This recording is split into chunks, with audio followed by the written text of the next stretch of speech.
Mic stream. Finally. Yeah. Hello, everyone. Captain Kringle, Mosquito Maya, Serfelgar. Remington Nash. Arigato. Watch me every day. Shakespeare, TJ LAE, Quest Bandido, Remington Nash, Alpha. Shakespeare. Alexan Eagle, Rick. Watch me every day. Seth Darius, Bangzit. Seth Darius, how are you doing? And Alpha, how are you doing? I'm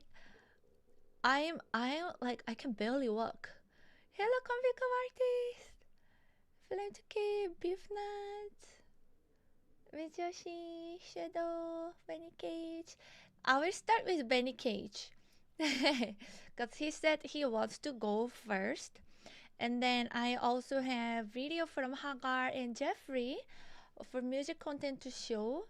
Super excited for that. I didn't watch anything, so then I will be surprised. Hello Kai, John Boy, Weikoska. And hello Murray, Picaro. Welcoming everyone, Swift Crisis. Hi Jeffrey. Oh wow. Oh okay, so you are available. Nice. Okay, Murray, sounds great. Thank you very much. I found your stream last year and have to say it's been a joy to be part of your community. Oh. Look forward to what this brings, hoping you are excited for the year ahead. Oh, I am so excited. Thank you so much, Lordon. I appreciate. Welcome everyone. Okay, then let's do like this. I will start with so this is how it's going to work. The event will be held on Discord. Hello, Remington Nash. Hi Mia, it is so good to see you. Sorry I didn't see your message before in Discord. But I did send a request to talk with you today, so if you have time I will be happy to join. Oh, okay. Sorry, it was so hectic yesterday tonight. I didn't actually have time to read or answer messages.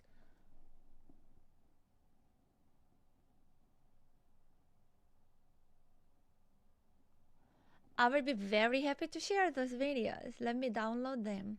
Yeah.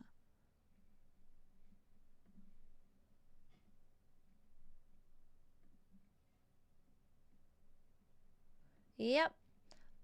Awesome. Okay. Then how about hello again? Be sure to do some light stretch. Don't let your muscle get to that. Okay. Better try stretch. Yes. Yeah. When I woke up and I got out of the bed and to go to the kitchen, I was literally like this. Hello, Global Army. I couldn't even because this part is so tight. I was literally walking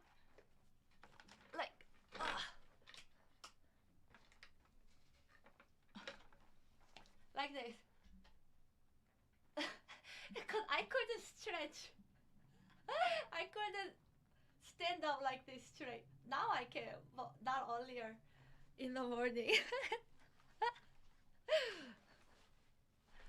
It's all good now though, yeah.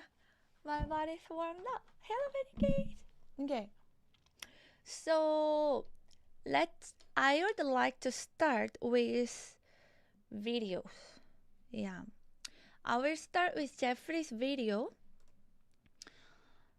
so that other participants can kinda get ready. Thank you very much, sir. Thank you. For a gentleman and a scholar. Serfelgar 434 gifted 3 months of tier 1 to Penny on Fire. Thank They've you so gifted much. 1,658 months in the channel. I appreciate. Thank you. Yeah. Thank you. So it will be held. The event will be held. The live event will be held on Discord. Under its own special event. voice channel. It's in the community corner category where there's general chat and so on. And then you scroll, I mean not scroll, if you look under, all the way bottom of the category, there is special event. So you can join when you feel like ready, or actually we will kind of go with the flow. After one person is done, I will set around like 20-30 minutes. If it ends earlier, totally fine. Yeah, it will be kind of flexible, but just who will go, let me know please. Yeah, yeah, you can. I prefer that it's just participants. Yeah, you will not be able to speak without the invitation. So when we know who wants to go next, then mods will invite you so that you can actually be featured and be able to be unmuted and speak. Yeah. So as it goes, let's go. And then if anyone have to leave until certain time, just let me know please. Yeah, we'll go with the flow. I'm not much of a planner, horrible with that, so help with me. Okay, let's go. I will start with showing Jeffrey's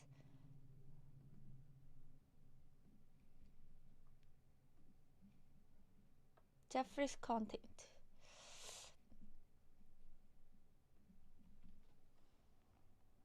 Hi Zikar, how are you? Welcome. My video is of my arrangements of 2 Alan Parsons project songs. Sounds great.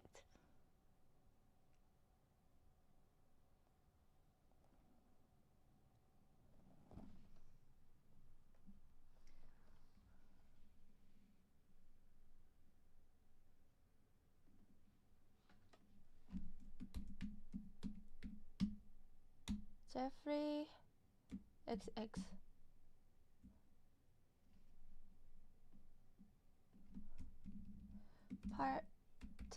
Open mic participant 1. Open mic, I will say guest 1. Jeffrey, so that everybody knows. Yeah, put it here. Let's go.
I definitely cannot play this.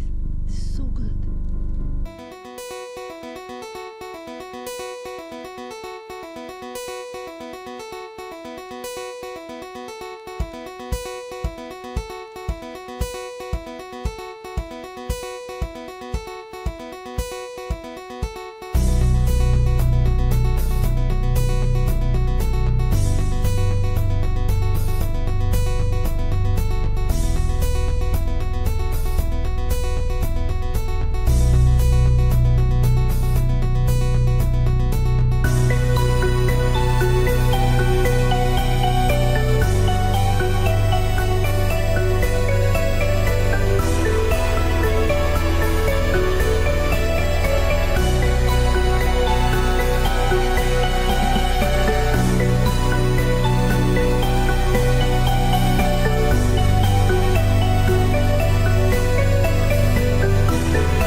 Oh my god, that was too good.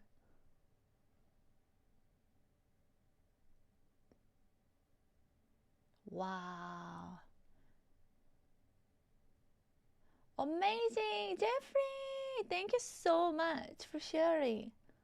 Wow, I love all the effects too. Whoa, so beautiful. Wow, amazing, amazing. Wow, huge clips. I'm so glad I didn't even watch it beforehand. Yeah, because I wanted it to be, free to share whatever wants. In fact, if anyone wants to jump in, even though you didn't really subscribe, yeah, later, like you can just let us know if there is any video you want to be featured or anything. That was so good. Oh my god, that was really fire. And I really loved how you included, when it's like super soft part, I could hear like kind of like a firecracker sound, and it matches the effect of the fire on the keys. So good. Really loved it. Yeah, really amazing. Amazing job. Thank you so much, Jeffrey. Hi, Bloka. Thank you, everyone. Welcome in and Happy New Year. Thank you so much for sharing. Oh, so good. All right. So for the live like talking, sharing, I will start with Benny Cage. Would you like to already go, or should I start with some more pre-recorded video?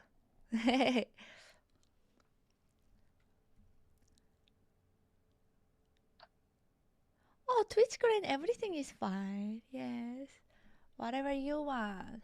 Okay.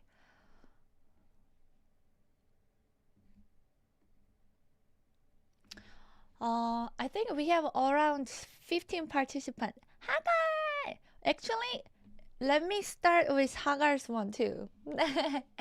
Yeah. So second sharing, then I will do. It will be with Hagar, and hello Hagar, Happy New Year. Put too much on the spot right from when you join. Yeah, we just watched the first video. So Hagar is super. Thank you so much, 6-year bro. Thank you, thank you.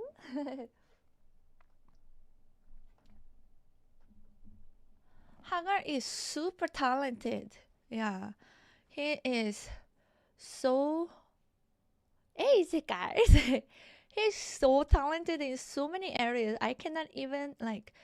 So really, really amazing editor. Great editing, like sense and skills and intuition. And I have seen and heard him making a lot of music, original music production stuff. They are so good, so amazing. Yeah. And now I just discovered that he actually plays piano too. And he's good at drawing too. Yeah. Some he shares like some fruit drawing face on the fruit. So good. Yeah.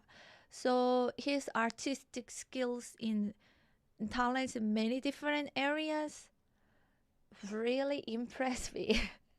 Yeah. It's not like multi instrumentalist. He's like multi artist. Yeah. So I am so excited to see this. I got a whole another level. Yeah. Your expectation every. The thing is, I never even knew you can play piano. That's crazy. Okay, so let's share Hackers. 1 second, please. Let me watch on here this time.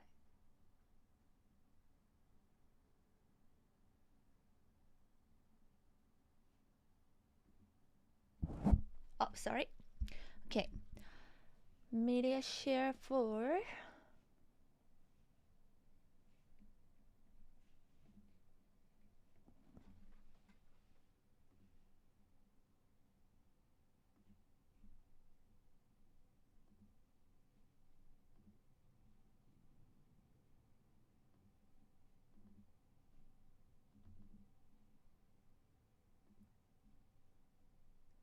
Ready.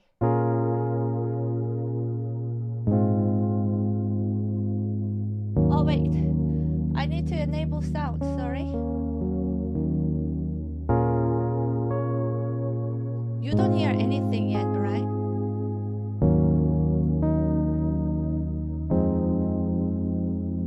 Okay.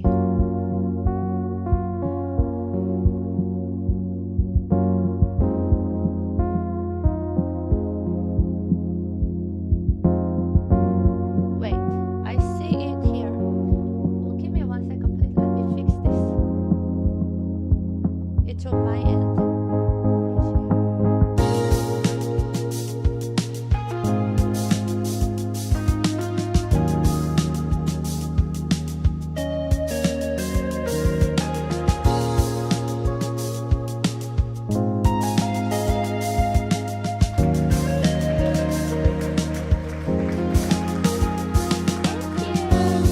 We can hear on Twitch. You can hear on Twitch?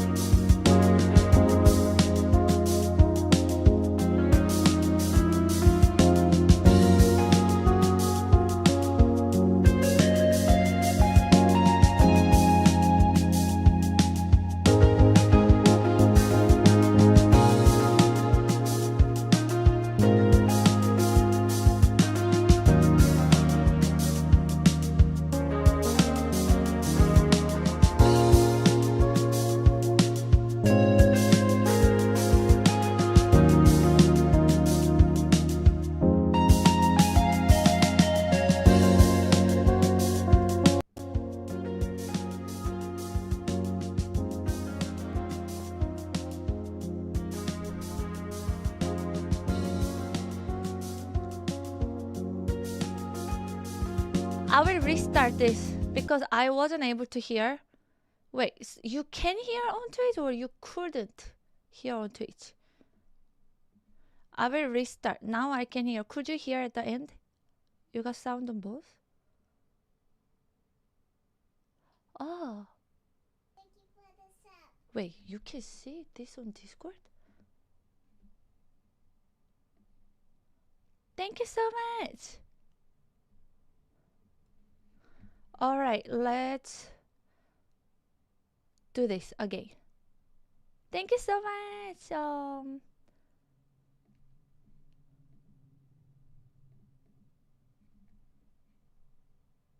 Mosquito smile. Thank you, thank you. All right, let's restart.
Oh my gosh.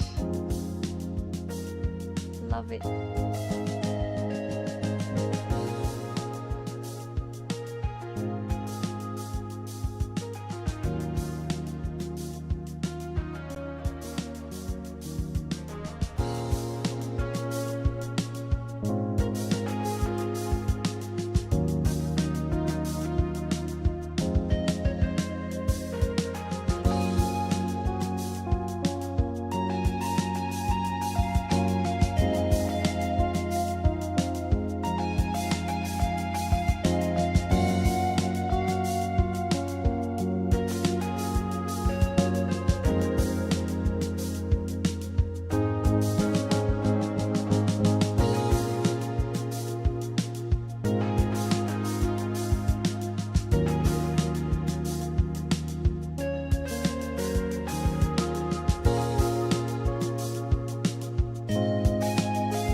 Oh, oh. Ah! Oh my god, the plastic No? What do you mean? Wow. Oh my god, I wish it was longer.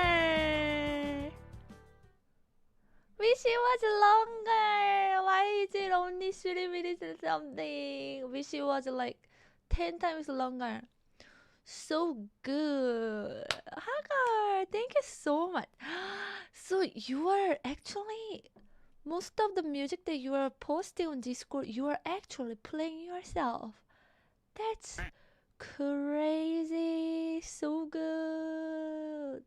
So good. We're so good. And your technique also so good. And I loved like the aesthetic of the video too. On the background is like the things. And did you see the drawing that he did at the end on the plastic bag? Amazing. Actually drawing artist too. What can't you do? What Hagar cannot do? What in the world? What in the world this man cannot do? So talented. Thank you. I like your room setup. We need a setup review. Yeah, it looks so cool. So simple but aesthetically pleasing. I love his humor too. Yeah, every video that he makes, there is a point that makes me laugh. Yeah, always. Yeah. Oh, thank you, Hagar.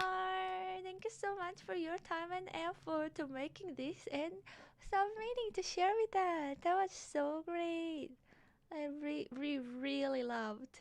Yeah, amazing. Big claps. Big claps.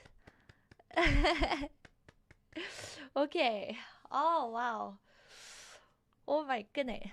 And all the gifts that Hagar made too, now they are being uploaded to 7TV. Yeah.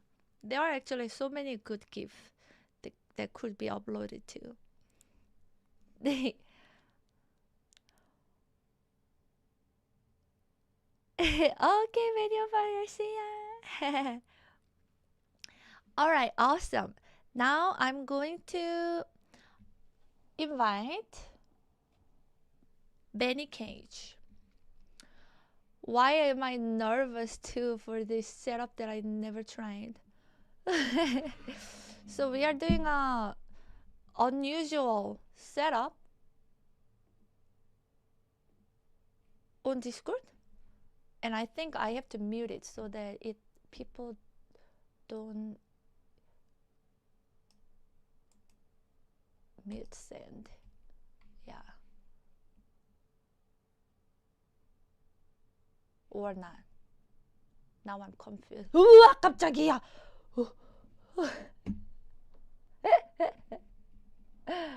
Oh, let me turn on my camera too.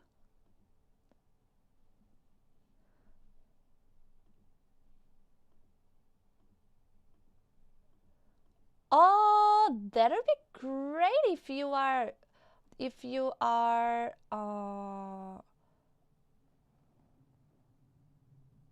comfortable. Thank you, Manicage. Okay, 1 second, please. How do I pin you?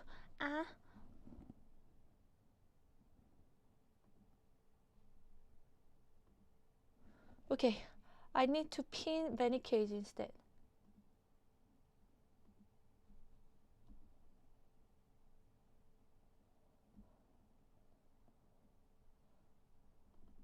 Oh, there we go.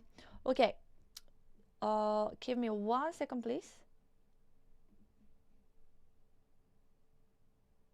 It looks like we cannot be on the same page together.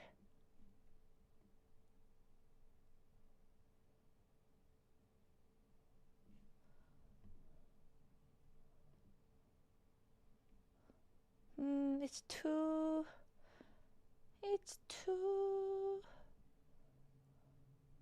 Yeah. Let me make like this. I will cut you. You don't hear yourself as echo, right?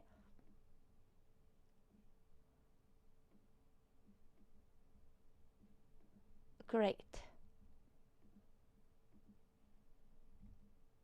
I just hope that the the voice will be. What about now? 1 second, please. Sorry, I should have tested this. I don't mind being the guinea pig here. Do you hear yourself? I do not hear myself, no. Perfect. Okay, then we will keep it like this. Then it will be on the vote. Yeah.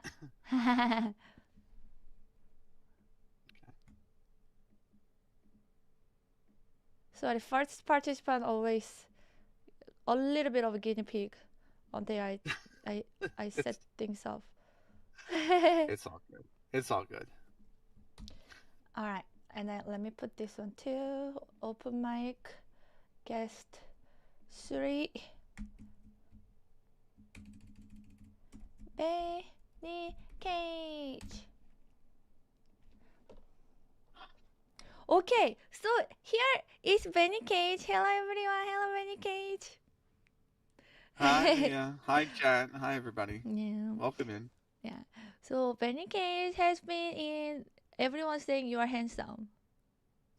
You know the funny thing is, my hair is a mess. Like I was gonna get it cut for the 27th, and then it sleeted overnight, like 4 hours. So I woke up, everything was frozen. I had to reschedule everything. I was like, oh. So now this is like a solid 2 to 3 weeks too long. It looks great. Yeah, it looks really good. And yeah, so Benny Cage also actually streams. Yeah. And so he often raised me, but he's a long time community member and he always subscribed to tier 3. Thank you. Yeah. Really appreciate. Would you like to first like tell about what you stream first, and then I would like to hear what you want to share. I mean, I'm I stream a lot of sports games. That's mainly the main thing I stream. But I wanted to reach out because we do a lot of like deep. I guess we call them deep talks on my stream sometimes. But like like character dives and ask questions about things like just about like problems that people have throughout the year, or what to do with like managing expectations and how to meet them, and what to do when you don't. So my camera's gone really blurry and I don't know how to fix it. It's okay. But hold on, here you go. Let me try this and that. But there we go. Whoa, it got so big, sorry. Sorry. But no, like I think when you reached out and or you had put the form together and you had said, "Oh, hey, we were going to do this open mic for New Year's," I thought it'd be a really good opportunity to come on and talk about like that kind of stuff. Like expectations for the new year because we all have them, right? We all build them at the start of the year, right? So, I feel like it would be a good idea to just come on and talk about that a little bit from what I've never been a resolution guy, and I made them like for the first time in the last like 2 years, and like how to manage them and just how to manage like just I guess the day to day stuff that you have to go through. So Yeah. I would love to hear. Thank you so much for willing to even share. Yeah. I usually make resolutions too. Not this year. I didn't have time. But maybe you will inspire me.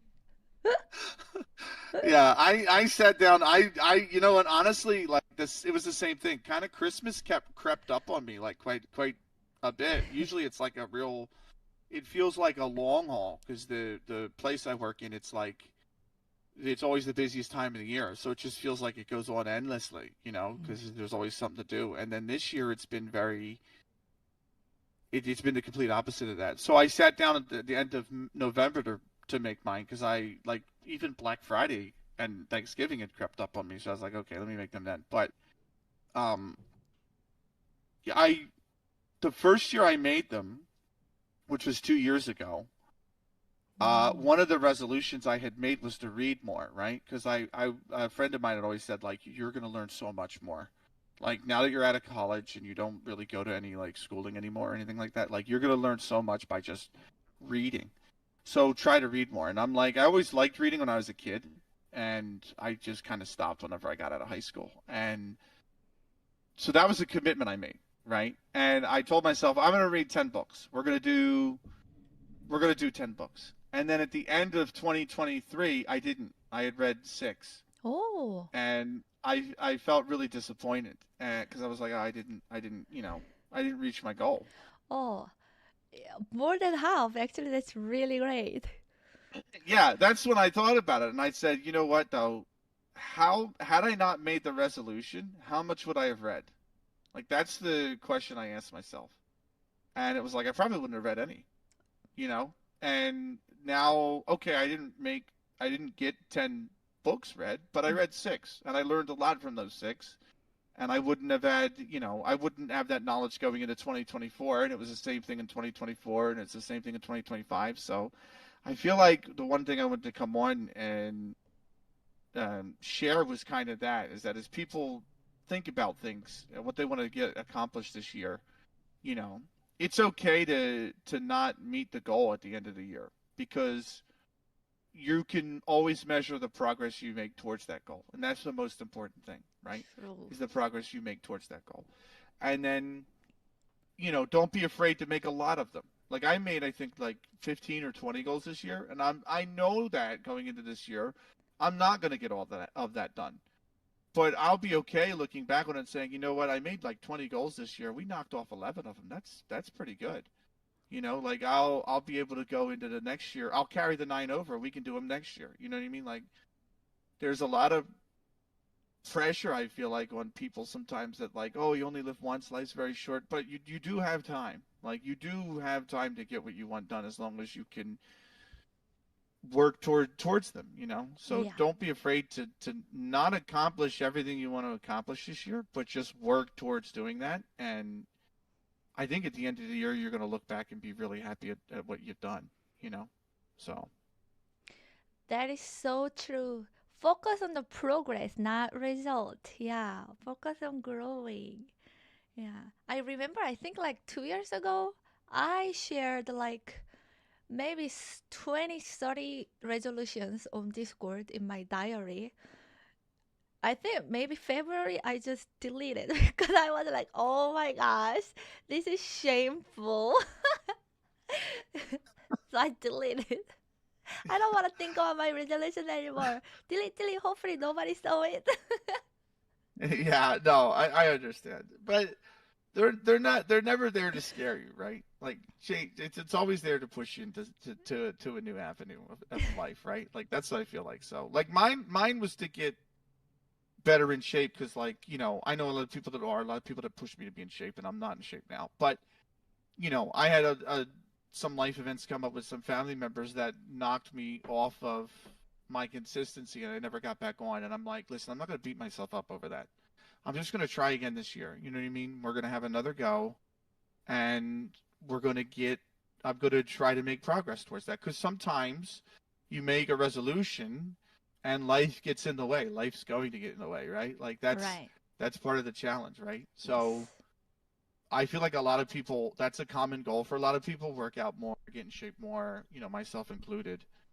But it's like sometimes life throws you that curveball and nobody gave you a roadmap on how to do this, Right. so on how to live. So it's like sometimes you just got to handle things as they come. And sometimes it means those plans go on the back burner and then you come back and you tackle them later. And I feel like that's another lesson that I wanted to kind of instill on people is that, maybe, or not instill, but at least share is that, like I I can fail at something. It's fine. I can fail in 2023 at trying to get in shape. I can have failed last year at trying to get in shape. It's fine. Yeah. Doesn't prevent me from trying again in 2026. And at least now I know what I need to overcome so that maybe I don't fail when I go to do it in 2026. Do you know what I mean? Like I've learned that at least. So the obstacles I have to overcome, I can define them a little bit more. So I feel like that's an important thing to know going into 2026 too. Yeah, for sure. That's a really good lesson that we all can be reminded of. Yeah. Can I? Oh, okay. Two questions comes to my Go ahead. mind. Um, if you are comfortable sharing, maybe what are some of your resolutions that you Okay. would like to work on? Even if like in the important is the progress, even though it will not be consistent. And beside workout, and then also, what kind of books did you read last year? And maybe some lessons that you learned that you would like to share with us that you learned. Yeah. So the books last year, I didn't actually accomplish any. It was the year prior. Oh. Um, but which is part of the 2026 goals to read more. Because I have this issue, and I'm sure a lot of people do. When you get into a book that's like really dry or it's not the most riveting book, it can be difficult to get through. So, and that's kind of been the struggle. Like I picked up a book last March, and it's very informational. It's not fiction. It's nonfiction. It's The Intelligent Investor by Benjamin Graham. Um, Mm. and it's a very informational, useful book, but it is really, really, really dry. And so it's very, very, very hard to get through that, right? At least personally for me. So it's like, okay, I need to make sure I've spent 9 months reading the book. I'm halfway through it. So like the number one goal for reading would be finish that thing. Just let's read it. Let's absorb the information in it. Let's get past it, and let's move on to something else because I have other stuff on the bookshelf I want to read. Um, but for 2024, when I did read, some of it was self-help. Like there's a book called The Go-Giver that's really good. It's about how helping others can unlock a lot of potential that and, Oh. and kind of break through any ceiling that you're personally facing. It's a very good book. And some of it was I'm a big history buff, so some of it was Robert D. Kaplan, who's a very famous historian. He wrote one on the Loom of Time, which was about like his adventures in the Middle East in the 90s. And so I read that, Mm. and I read Kobe Bryant's autobiography as well, The Mamba Mentality. That was really good. Mm. But all sorts of stuff like that. Some of it's on. I read one on time management called Anti-Time Management. All sorts of stuff. It depends on the whole eclectic mix, I guess. Um, but those are what I read in 2024. The last one is Psychology of Money, which is very good. It gives you a really good perspective on things, I think. Mm. So All sounds really, yeah, really, really good. And variety is good. yeah. your other question was, what are some of my goals? So Yeah. I have a few. Like some of them are like acquisition stuff. Like I want to buy X, Y, and Z. Oh. Yeah, like I want to upgrade my setup because my spare laptop is 8 years old and it's Oh. showing signs that it's on its last leg. So it's like, okay, I know that that's coming down the line. Let me plan so I can replace that. Some of it is like streaming goals. Some of it is like uh, the gym. Like I said, I want to go 2 to 3, days back to the gym. Some of it's other things like the goal for the gym, I think ultimately is to start by losing 20 pounds and then keeping that off. So, and, a lot of people have, I want to lose X, Y, and Z weight. And I remember when I started, one of the things I learned really quickly to circle back on something is when I said that, like, I failed to accomplish that in 2024. And I learned that one of the ways not to, I learned what maybe not to do more than what to do to help accomplish my goals. And one of it was probably don't set a target that you're not likely to reach. Like when I had gone to the doctor, they said you should be X weight. Like you should be, you know, they had said about 250 to 225 pounds is where I should aim to be. And I'm like, okay, well, I'm 270. So my goal for 2024 was I want to get to 220, 215, 225. And I wasn't getting anywhere close to that, even when I was consistent. So it was like, okay, well, I had gotten down to 255 when I did go in 2024, and I started that journey. So now it's like, well, the 2026 goal should be, let's just get to 250. Let's just make that as like the benchmark, right? And then, or I said 2025 for 2026, but let's make that the target. And then in 2027, I can always improve upon that. You know what I mean? You can't build a house with the roof first, right? So let's build the foundation first, and then let's build on that. Definitely. So let the foundation be 250, and then we'll just go from there. So yeah, you can do it. And Cherry saying routine and consistency is key. Yeah. Don't feel discouraged when you don't meet your goals. Any progress is good. Yeah, so true. yeah, yeah. All right. So Yeah, me too. I want to consistently work out. I have failed it my entire life, but with the help of the community, I think this year I will reach it. My goal is developing consistency and discipline for health. So I will try to uh, start a stream, every stream with at least some sort of workout. Yeah, I think that way I can do it. But yeah, let's keep cheering on each other and helping all throughout the year to meet our goals. absolutely, Yay. absolutely. But Uh, that's about all I wanted to share. Same. I think if I can just have one parting thought, I guess, is that a lot of with streaming, right? And I don't mean to like come on and self-advertise. That's not the intention. But if I can be indulged for 2 to 3 minutes, I think what I found is a lot of the times when you help and support others, you also grow.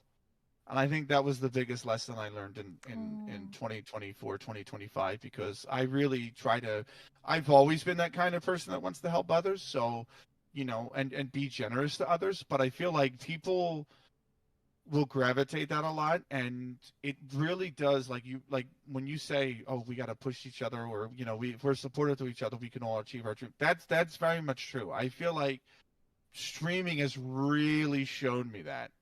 Because when I was a Counter-Strike commentator, I didn't really have the opportunity to do that because it was just constantly trying to commentate, games myself, grind it out myself, like constantly 10, 12, 16 hours a day sometimes. And it didn't really go anywhere. And then, when I retired from CS commentary and I started streaming Football Manager, and I met some lovely people in the Football Manager community, and I was able to like support them however means possible, you know, whether that's through stuff on Twitch, whether that's talking to them offline from Twitch, you know, just to check in on them, make sure they're okay, whatever, having conversations with them. You know, you really build a great relationship with those people, and then those people come back, and you're constantly watching each other's streams, supporting each other, giving each other new ideas, and you reach new heights together. And I feel like that, to me, was the biggest lesson in 2025. So through all the goals that I set for 2026, I think the big two as well are going to be continue to help others more, and just have fun, you know, at the end of the day as well. So yeah. Oh, they're so nice. I'm so happy. Yeah. Such a you can all see he's so nice, right? Benica is so nice and always, yeah, so generous and helpful and all.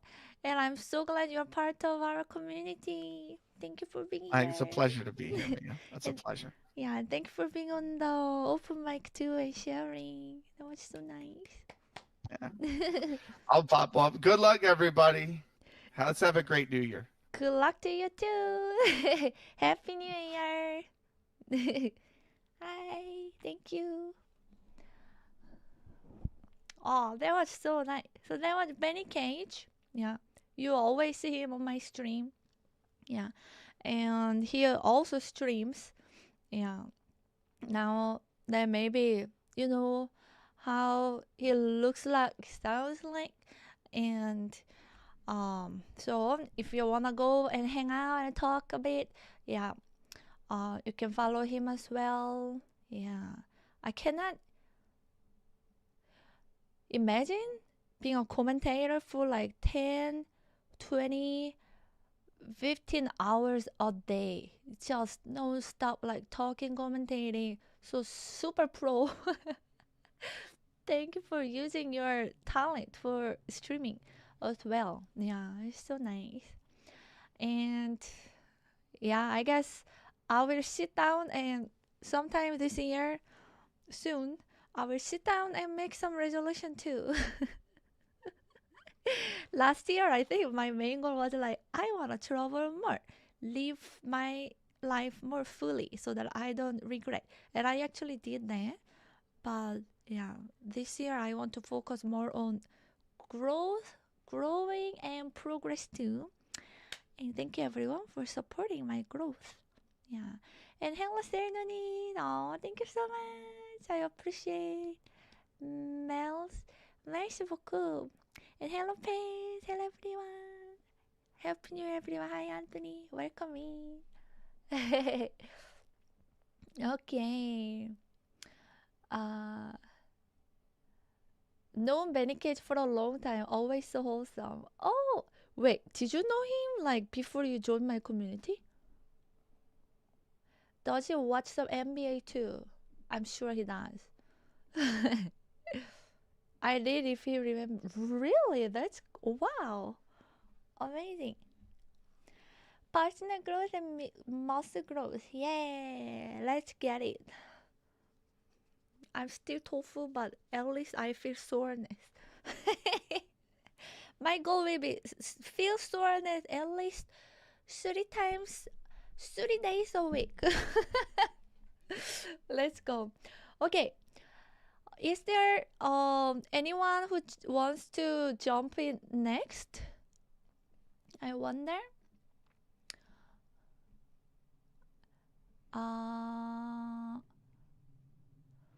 We have a lot of people actually. Whose name you can request? You wanna go next? Okay. Yeah, just let us know, and then we can go. Sweet credit. I'm so glad you could make it. Hello, am I on? Hello, can you hear me? Yes, I can hear you. Okay, is my camera on? Oh, not yet. I mean, I'm a bit old. Do I have to press the button? Oh, I do. Yes, I do. There it is. Now she's going. Hello. Can you hear me? You see me, right? Oh, here we go. I'll keep talking to make sure you can miss the settings and whatnot. You good? Yes. Hello, Swift Crisis. Hey, what's up, Mia? It's been I say it's been a minute. That's my default when I talk to my friends because I thought it's been a minute. But hello, it's nice to meet you for the first time. Yeah, really nice meeting you. I love it. And hello, and hello to the community as well. It's probably a lot of their first time, seeing me and whatnot. How you doing today? Yeah. Where are you from? Well, I mean, I guess you kind of know if you look at DMs because you sent the stickers. But I'm from around the Chicago area. I'm from there in America, around Chicago area. Oh, That's where I grew up at. Oh, I see. Oh, so we are kind of neighbors. Hello, Yes, we're fellow kind of neighbors. Chicagoans. Yes, just to skip and hop away from each other. How you been liking this area of America, Chicago? Did you always grow up here, around here? Yes, born and raised in the same city. Never really traveled. I've only traveled like to Indianapolis for a little bit for college, and that's it really. And maybe Chicago a couple times, right? So like see some family. I see. But nah, no traveling at all. Pretty bare on that. Oh. But yeah. Y'all just got to talking about. Oh, one second. What was that? Oh, I didn't realize that you were watching me for a quite long time. Oh yeah. Yes. When I first see you. Oh, I first saw you when Jenny came to Chicago. Y'all was playing bowling and stuff. Seriously? That's when I first seeing you. That long that's when ago? I first seeing you. Wow. Yes. And I only watched Jenny like that. It was just like, how you just browse Twitch and whatnot. And Jenny's one of those people that's like, see what's going on. And then you was in there, and I was like, oh, look her. She's cute. Let me look, right? And then she plays music. Sure. And then after that, she's like, well, may as well follow. Oh. And I just kept watching since then. That's how it's been. I see. Oh, yeah. Yes, he was another pro lurker for a long time. Yeah, then the other day, I was there, pro lurker. And then that's that one day when I did that redeem. I went to save it, but I'm like, you know what? I'll use it right now. I went to save it though. Hey, my bad, y'all. It's okay. That's so me. Yeah, he'd redeem the end of stream. In the improvisation. I was gonna wait until like a specific moment where you said something like, "I'll never leave you guys," and then I'll do it then. But I was like, you know what? I'm gonna do it now. I think this is a good moment to use it. But I didn't know y'all was doing that because I forgot. Sometimes you be lurking, you don't got the stream on full. You know what I'm saying? You got it in the background or whatever. So I forgot that you was doing a special stream that day. So I kind of like messed it up. So that's my fault on that. That's my fault. But they'd be alright. Oh yeah, the community's been pretty good though. You got some people that's been supporting you a lot. Oh, you're gonna be in debt forever, by the way. You're in debt forever. Good luck. I mean what? In depth forever. Oh. Yeah, you're in debt forever. Good luck with that. Those giveaways that I put because I wanted to be nice and it's indebted forever. Yeah. Swift Crisis is how you pronounce my name. Swift Crisis. Oh, you are reading the chat. You can call me. Yeah, a little bit. I'll check in every now and then. I do a little bit of streaming myself every now and then, but I've been actually that's one of my New Year's resolutions to get back to that stuff because I've been kind of busy with other stuff. So yeah, hopefully I'm back to that. Actually, I will be back to that this year because I got friends too that want to get back to streaming. So that's we'll nice. See what happens with that. Yeah, streaming's fun. Yeah, I can tell you are comfortable being on the camera and talking. Yeah. Yeah, I did YouTube for a while first before streaming. I'm still new. I only did like maybe like 10 streams, something like that, right? But I got busy with stuff in real life. Let's see. But hopefully that's gonna be my New Year's resolution is to get back into it, and sooner than later, honestly. Even though for me, my New Year's resolution really started my birthday in February, because that's when I really started getting consistent with things. Cause my first resolution was to, like everybody, right, lose some weight and stuff like that. But I got on it for real a couple years ago. I got it for real. So ever since my birthday, I can't remember how many years ago it was. Maybe 2024, 2023. I've been able to work out consistently enough. So I'm happy about that. So now I just need to add other things to my repertoire. Wow, that is Yeah, so you about to say? good. He cracked down on his Thank you, New thank Year you, thank you. resolution. Yeah, you look good and fit and healthy. You can't see me. Yeah. I Hey, can y'all, see. Mia just be saying stuff sometimes. She just be saying stuff. No, I can see. um, and hmm oh, what did you use to stream? Oh, video games. I do video games. Mm. What games do I even do? I'll grab off Nintendo, so you can slide Nintendo for me. They're like PC games. That's what you're gonna see. Like Steam. You know Steam, right? Yes. Well, they'll know Steam if you don't know Steam. If you don't, they'll know Steam. I Steam know. and Nintendo. I Yeah. see. Oh, that's cool. Yeah. Yeah. So I'm a gamer. Workout. I might stream workout too. We'll see. I'm gonna do that too. Okay. Yeah. Speaking of working out, real quick. I need you to be more consistent with that as well. Because like I said, I do work out with you, and you be killing me. Okay. Sure. Are you feeling I any need- soreness? I can't do. Yeah, we can't do 6-7 hour streams of that. That's killing everybody. Did you do Yeah. all the squats I did last stream? I do everything ever since you started doing squats and RL streams. I can't remember which that was, but that's when I started doing thick with you. Wow. Because I was already doing workouts anyway. I was doing it I anyway, see. so I may as well do it with Mia. Yeah. Wow. Kind of like having a workout partner or whatever. High Yeah, respect. she killed me every time. Because it was yes. it thank was you. crazy. More than 5 hours of non-stop workout. Honestly, I probably should have taken easier if I knew people were actually trying to do Yes. everything I was doing. I tell you, but you never. I be trying to tell you, but you do your thing. So well, I guess I'm dead. Yeah, I just wanted to get rid of my debt. That was my personal goal, but like Yeah. no mercy for people who were doing alone. Yeah, we was dying. It's good though. At least get out the way. Hey, well, thanks for doing together, you and other people. It really helps me to be motivated. Oh yeah, of course. Yeah. Real quick too.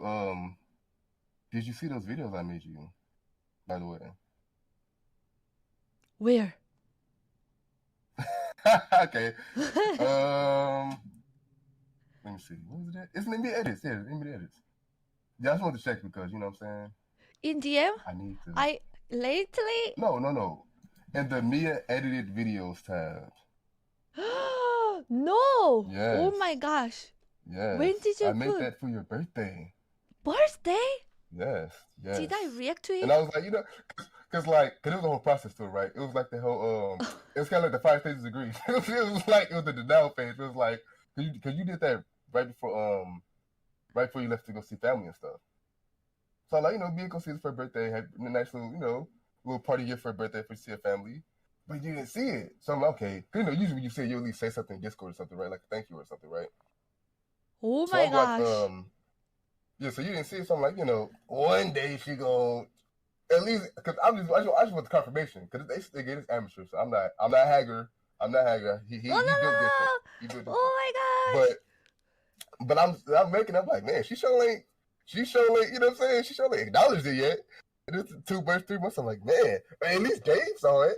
At least Global Heartbeat saw it. So shout outs to them. Yeah, me didn't see it yet. So I was like, well, I will I guess see it wasn't it good enough. like after your interview. Yeah, Maybe you I can do swear it. I don't remember. But yeah, Or maybe I really didn't one see of them I made. One of them I tried to do like a kind of like a. Because at the time you was well, before you went on your break, you were talking about how you might want to get back to TikTok. So I tried to make one TikTok-y for you. Maybe you could try to do something with that. And the other one was just like some montage stuff. But I had other videos that I thought about doing based off how you reacted to these, but you've never reacted to them. So I was like, well, I guess that's it. actually, But they yeah, said you can see those later. I see those later, reacted. though. Yeah. So maybe I saw it. Yeah, oh yeah. And then when Yeah, I go think back that and was that see, I day. will remember what videos are. Thank you so much. I think that was the day Noel. when you said you said you was catching up to everything. Oh, thank Yeah. you, thank you. And I'm sorry that I didn't really Yes, remember. yes. I saw you maybe Yeah, it'd sent be in like that's DM fine. for It'd be like that this sometimes. event. Yeah. You- Thank What was you. that to cut you out? What was that? Ah, It cut you out. What was that?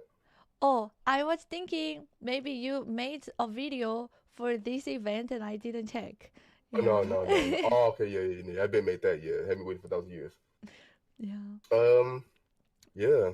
I actually got a lot I could talk about, but maybe I'll depending on how it goes, I might jump back in later if y'all need me to, because like I just be chilling. Um, Oh, ooh, because I don't want to take too much time right now. But it was one more thing. Oh, you like that joke, right? that joke? Yes, I got some bad jokes for you. Depends. You can try. Okay. So I got a long one. It takes a lot of setup. So okay. You know what? I might do the short ones. I prepared a couple of them. Okay. I got some jokes for you. Do you want the long one or the short one? Maybe short one because I'm not sure if I will understand their joke. Okay. I'll give you two short ones then. You fine with that? Yeah. And then a long one. You fine with that too? Yes. Okay. So you ready for it? Okay. So Yes. joke. There you go. That's your dad joke. Wow, I But cannot I got a believe real I joke. Yeah, I fell got you for with your that own one. one. Yeah, you fell for your own joke, my bad. But I Wow. actually got a riddle for you though. I'll give you a real one. I came up with this when I was a young child back in the day. And this is a riddle. It's gonna be easy. But we'll see. We'll see if we get in the chat. Okay, so you have only 5 doors in front of you, right? And you have 5 keys. Each designs each individual door, right? What's the fastest way past those doors? Uh, Try each key on each door and then whatever doesn't work, you leave it out. 아니면 whatever worked. The fastest way past those doors is to run around them. That's the answer, because it's only 5 doors in front of you. That's it. That's the little riddle I came up with. It's a troll riddle. Wow. She looks confused on the stream. I feel That's so a riddle. dumb. It's a trick question. You're supposed to feel dumb. I think it's good though. I think it's a good little joke. It worked with all my friends, so. All your friends. Okay, but that's good. I'm not alone then. Yeah, it's fine.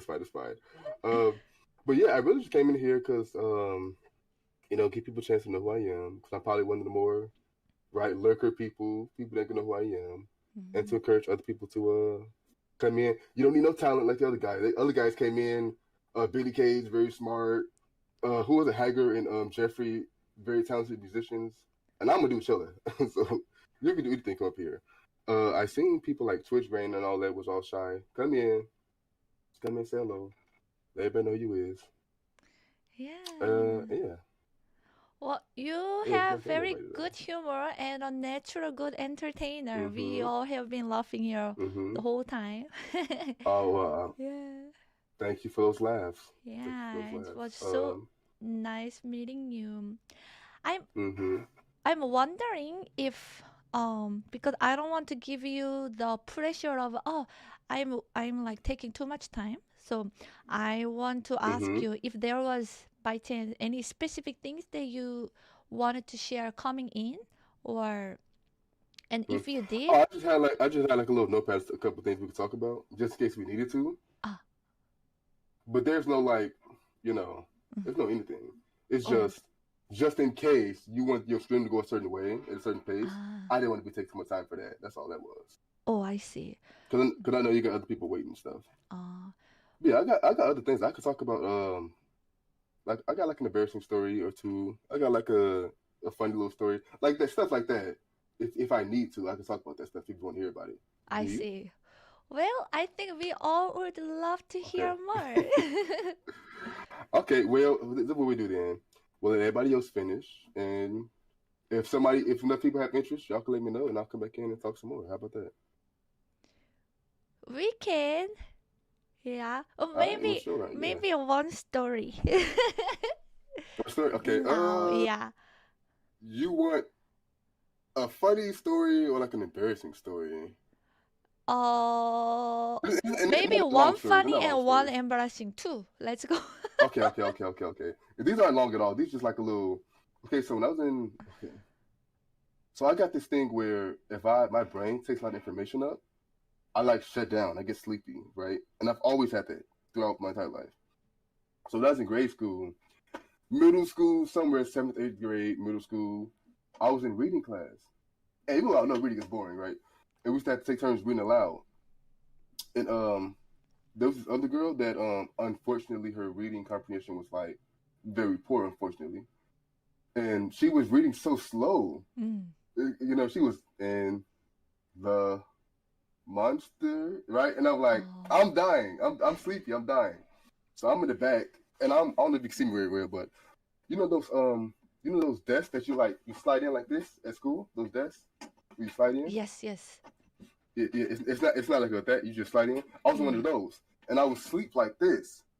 And when I fell asleep, I fell off onto the floor, and it was a big thump sound. Oh And my everybody thought gosh. something else happened, but that was just me falling to the floor asleep.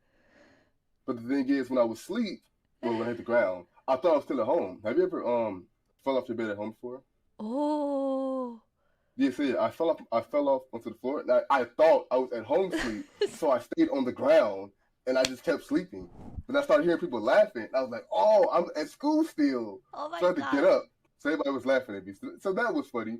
So that's embarrassing. Like embarrassing, but I wasn't embarrassed. It was funny to me. But then that happened again in college. Because in college, and then in college, I sat in the front. I sat in the front row in college.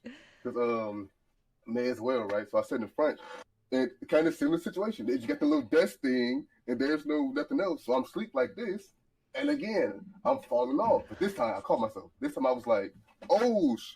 But when I yelled, "Oh!" and I was looking down, everybody looked, and they thought it was a mouse. So the girls got to jumping up and screaming a little bit. But then I was, "Oh, that's just me falling." And then everybody started laughing at me again. And then I had to stand up for the rest of the class to stay awake. Wow. So that's the little funny / embarrassing story. See, I get that all the time.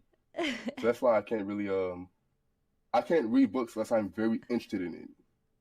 I got like the opposite of insomnia. Like I will fall asleep instantly if I read books. All that information intake is like my brain just can't do it. It just falls asleep every time. That's the story. There you go. Hope you enjoyed it. Oh, that's so good. I wish that would work with Yeah. me. No. Actually, I will tell one bike story real quick. Okay. Since that was more so embarrassing, this is kind of like the funny one. What was I like? As a kid, right? As a kid, as you do, riding bikes with friends and stuff. I was riding a bike, and this bike does not have brakes because I don't know why. Half the bikes they sold in the neighborhood just didn't have brakes for some reason. Oh. I don't know if you know about that yet. You know, bikes have brakes, so you got to stop at your feet. But this was a big bike, so I couldn't stop my feet. The way I had to stop was like, I had to let it slow down, and I got to like, you know what I'm saying, get off my own. So I was riding this bike fast through this parking lot. Because we lived across the street from this college. It's a community college, and it has a parking lot. It was closed that day. So we just riding past, we would run around it over and over. And I started racing my friend, because like, you know what, you're fast. Race me. So I raced him. So then, 3, 2, 1, go. But he stopped for some reason, halfway through the race. So I'm like, I ain't stopping. I'm about to keep going. So I hit this corner. Next thing I know, there's this car pulling up. Where did this car come from? I didn't hear no car all day long. So this car pulls up. I don't have brakes. So I'm just like, GG's, I'm dead. So I hit the front part of the car, and I flew up into the air. I flew like, I don't know. Oh my gosh. 5 feet across. I wasn't high, but I flew like across. I flew 5 feet across, and I slid on the ground. I was fine, but I was hurt, right? I was fine, but I was hurt. Oh. And what I do, that happened like 2 or 3 times, by the way. But I crashing cars with my bike. I should stop doing that. But I crashed. But the funny thing is, when I crashed, I got up and immediately went to go eat some ramen. Because for some reason, ramen heals me. Like it's a video game. What So kind I of went to eat some ramen. Every time I bust my stuff, I eat ramen. for bike eat ramen. One time I was swinging a pole. Oh, you know those little T poles that how do I explain it? It's like a clothesline pole. You put clothes on it. They used to have it like outside. I don't know if you know about those, but I was swinging on one of those, and I jumped and landed foot first onto this ball and twisted my ankle. And ate some ramen. One time we was throwing rocks at a wasp nest. That's dumb, but we was doing it because we're kids. And the bees came out. It chased us, and I got stung once. So I thought, all right, but I ate some ramen. So ramen cures everything. In fact, I should eat some ramen today because I'm pretty sick. Have you tried? Yeah, that's my little mixture of stories for you. Oh, What was that? that's so fun. Yeah, it's a lot going on. Have you That's my tried, story though. sorry, Korean ramen too? Only tried the little regular ones in the pack. Spicy But ones? if you send me a link, I could buy some. Try it. I should try some. I always get just Korean ramen, but I should try some American ones or the ones that you like Yeah, eating. I just do like the little Maruchan ramen, the ones that's in the orange packs. I don't really explore too much other foods. Speaking of food, you barely eat American food, by the way. Me? Yes, you eat like, cause I know when you talk to your Korean friends, you're like, oh, Korean food so much better than American food. But then when I see you eat American food, you eating like one piece of bread with some syrup. I'm like, well, of course you don't like American food. You're not eating American food. Oh, You eat like at you home. you know what I mean? You eat like you're poor. I'm like, oh my God. So you could do. Oh, that'd be nice. A nice little series for you is trying real American foods or cooking real American foods instead of one piece of bread or like Oh, whatever you be making. Ramen with syrup. That's crazy. bread is well, that's just me eating whatever leftover. That's actually when there is no That's crazy. leftover. Yeah. Okay, what actual American food do you eat? Just in general, like around the house. American food. Well, pizza. Ta- Pizza, right? Like pizza.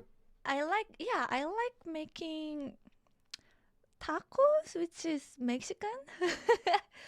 But Oh, yeah, you hate popular here. McDonald's. That's crazy. No, I don't hate, but I just don't I like mean, going to you. McDonald's when I'm traveling.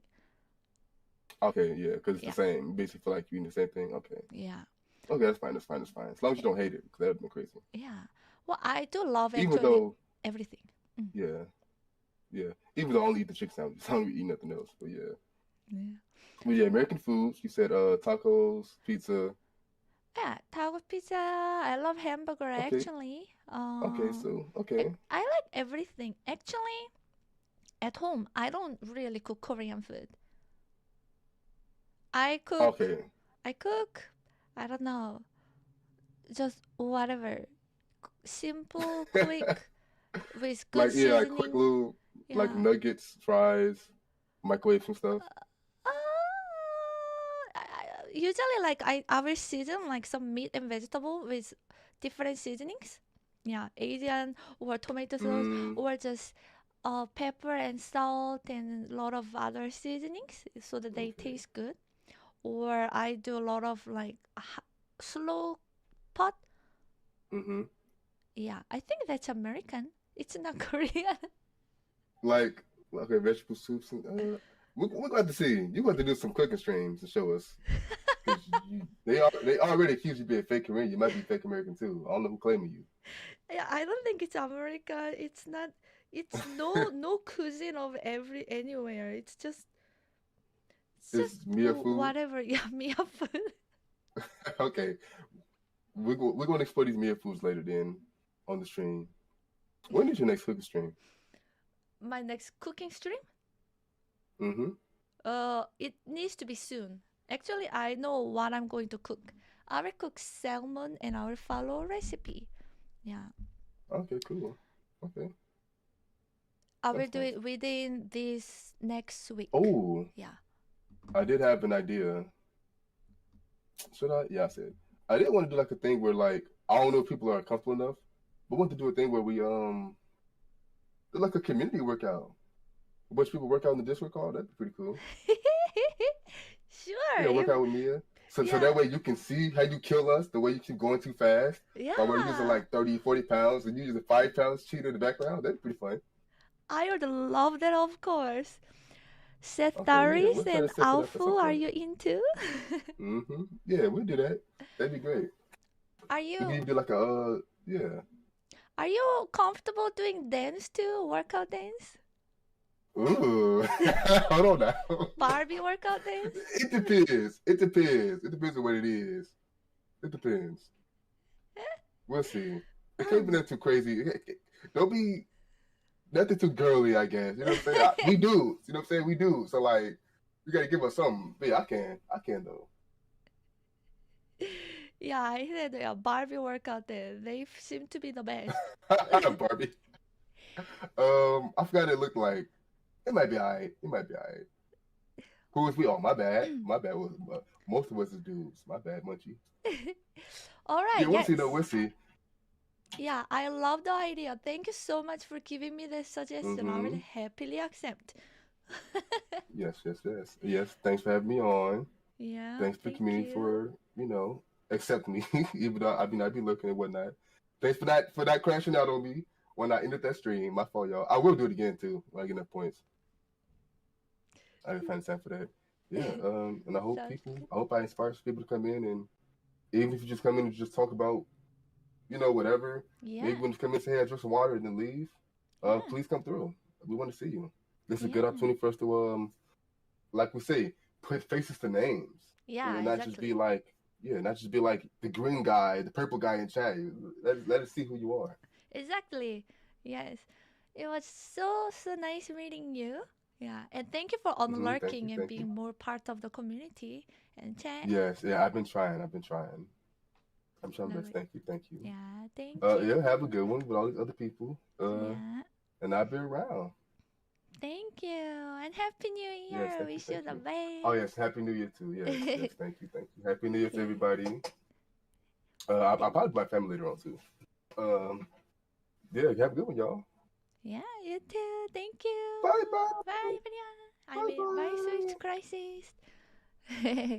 Bye. Are we sure Swift is not an NFL player?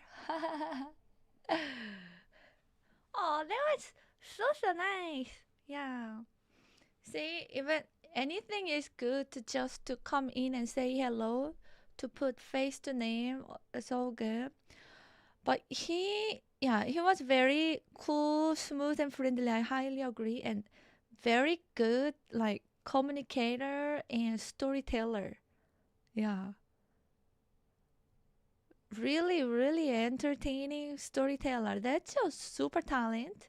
Yeah. That was fun. Thank you, Swift Crisis. Oh, that's okay, Setharis. Choked up. We can choke together. Hello, Vetlanik. Okay. Is there anyone who wants to jump in? Serfelgar is ready to get dragged anytime. Okay. 1 second, please. Actually, let me read this notes first. Yeah. Let's invite Serfelgar.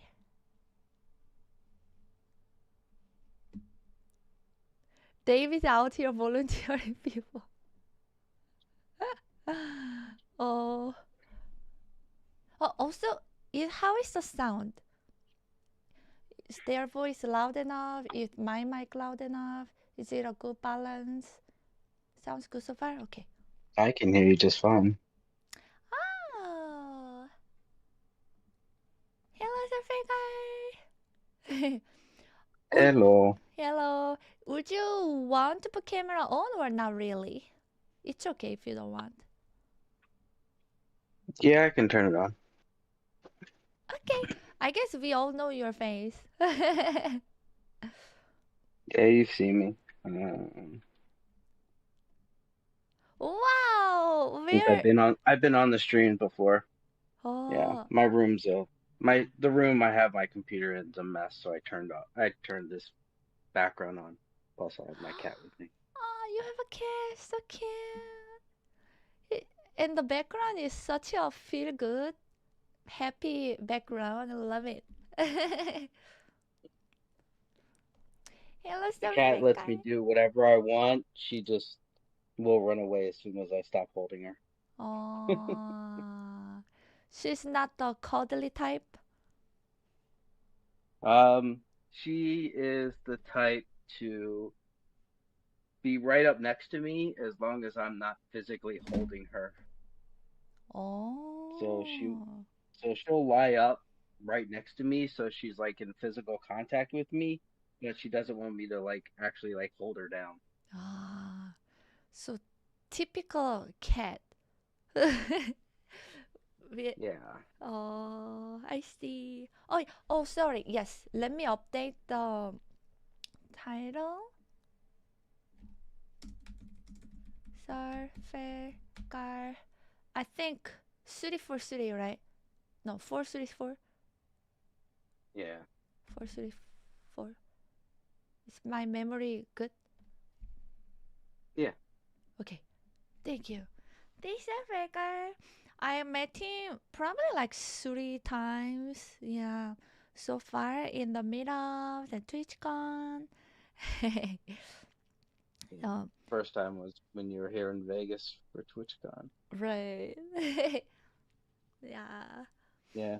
It's always been with 50 other people running around and trying to have a normal conversation is virtually impossible. It is. It is hard when there's a lot of people. Yeah.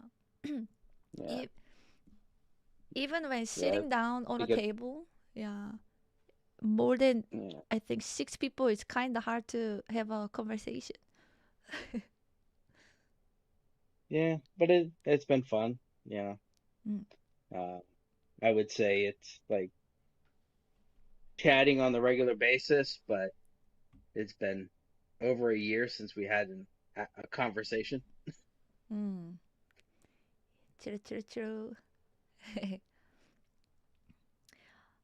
Yeah, all these conversations about resolutions and things you want to do, and it. I came to the realization that this year will be a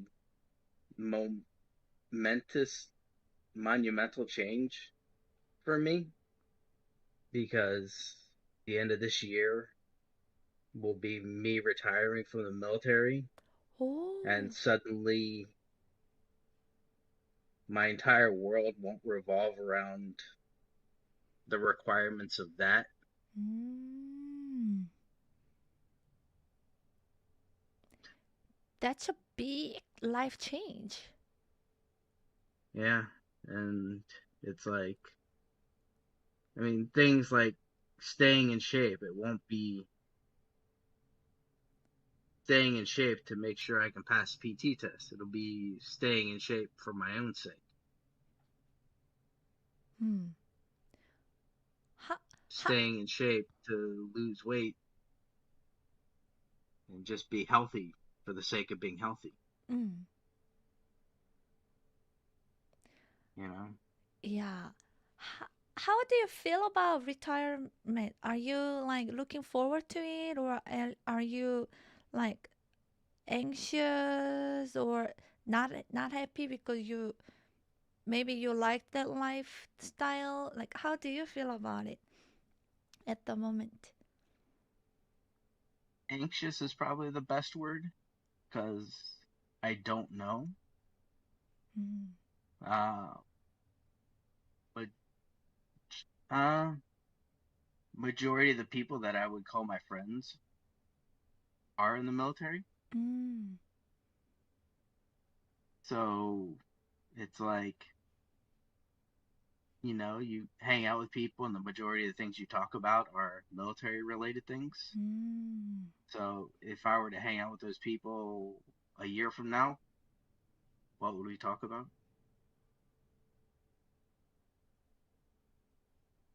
Things like that. Yeah, I see. And then there's also, it's been brought up on the stream a couple of times, which has been kind of awkward because, dealing with the mental health stuff that I've been dealing with, that honestly, deal in real life, 99.9% of the people that I've known, I mean, pardon the cursing, but they couldn't give two fucks. And if you talk about the stuff that you're going through, they either view it as you're just making excuses for why you didn't do something or something went wrong, or you're just trying to draw attention to yourself, and that's the only reason that you're talking about it, so you just learn to shut up, and you just, you never talk about it. So I see. So, things just, it's like just things you deal with, and why you don't ever, why it's when you see and hear about, people just kind of like breaking and, just random cracking, and you're just like, wow, I can't believe that person did that. When I see those stories on the news or whatever, and I see it and I understand it a lot better. Is, it's because people don't care. People just don't care. When you share stuff, you feel like some people, don't care.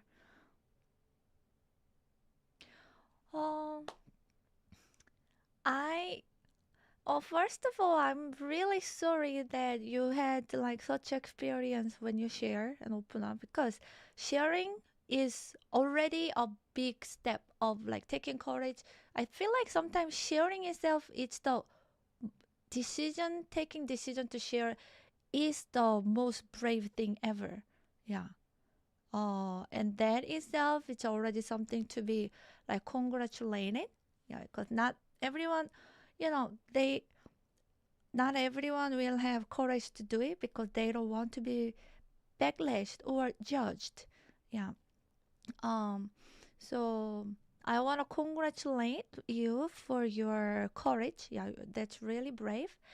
And we cannot really control how other people react, and however they react, it's really not your fault and not that you did wrong. Yeah.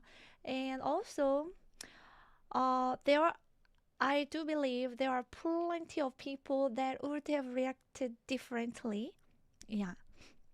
To who really wants to listen you and really wants to cheer for you, support you, and want you to be happy and to understand you. Yeah. And I hope you do find that kind of people here and through me as well. And I wonder if it's because you are like in the military setup, setting. So I feel like I I haven't never been in army or military, but I'm guessing, like people have to be like act they have to act like tough and just like just just take it and then like close their mouth, and then whatever pressure is on, they just have to go through it. I wonder if that might be the reason why some people might have acted, yeah, that way. You know what I I think, mean? well, part of the problem is, and I know that there's a lot of effort, and you get a lot of presentations about trying to address it. And the problem is that, like, a lot of times if you actively try to address it, a lot of times unintentionally Mm. there will be negative effects. because like if what you're going through potentially requires medications or things like that to deal with it, they can put you on, they're referred to as profiles in the military. And those,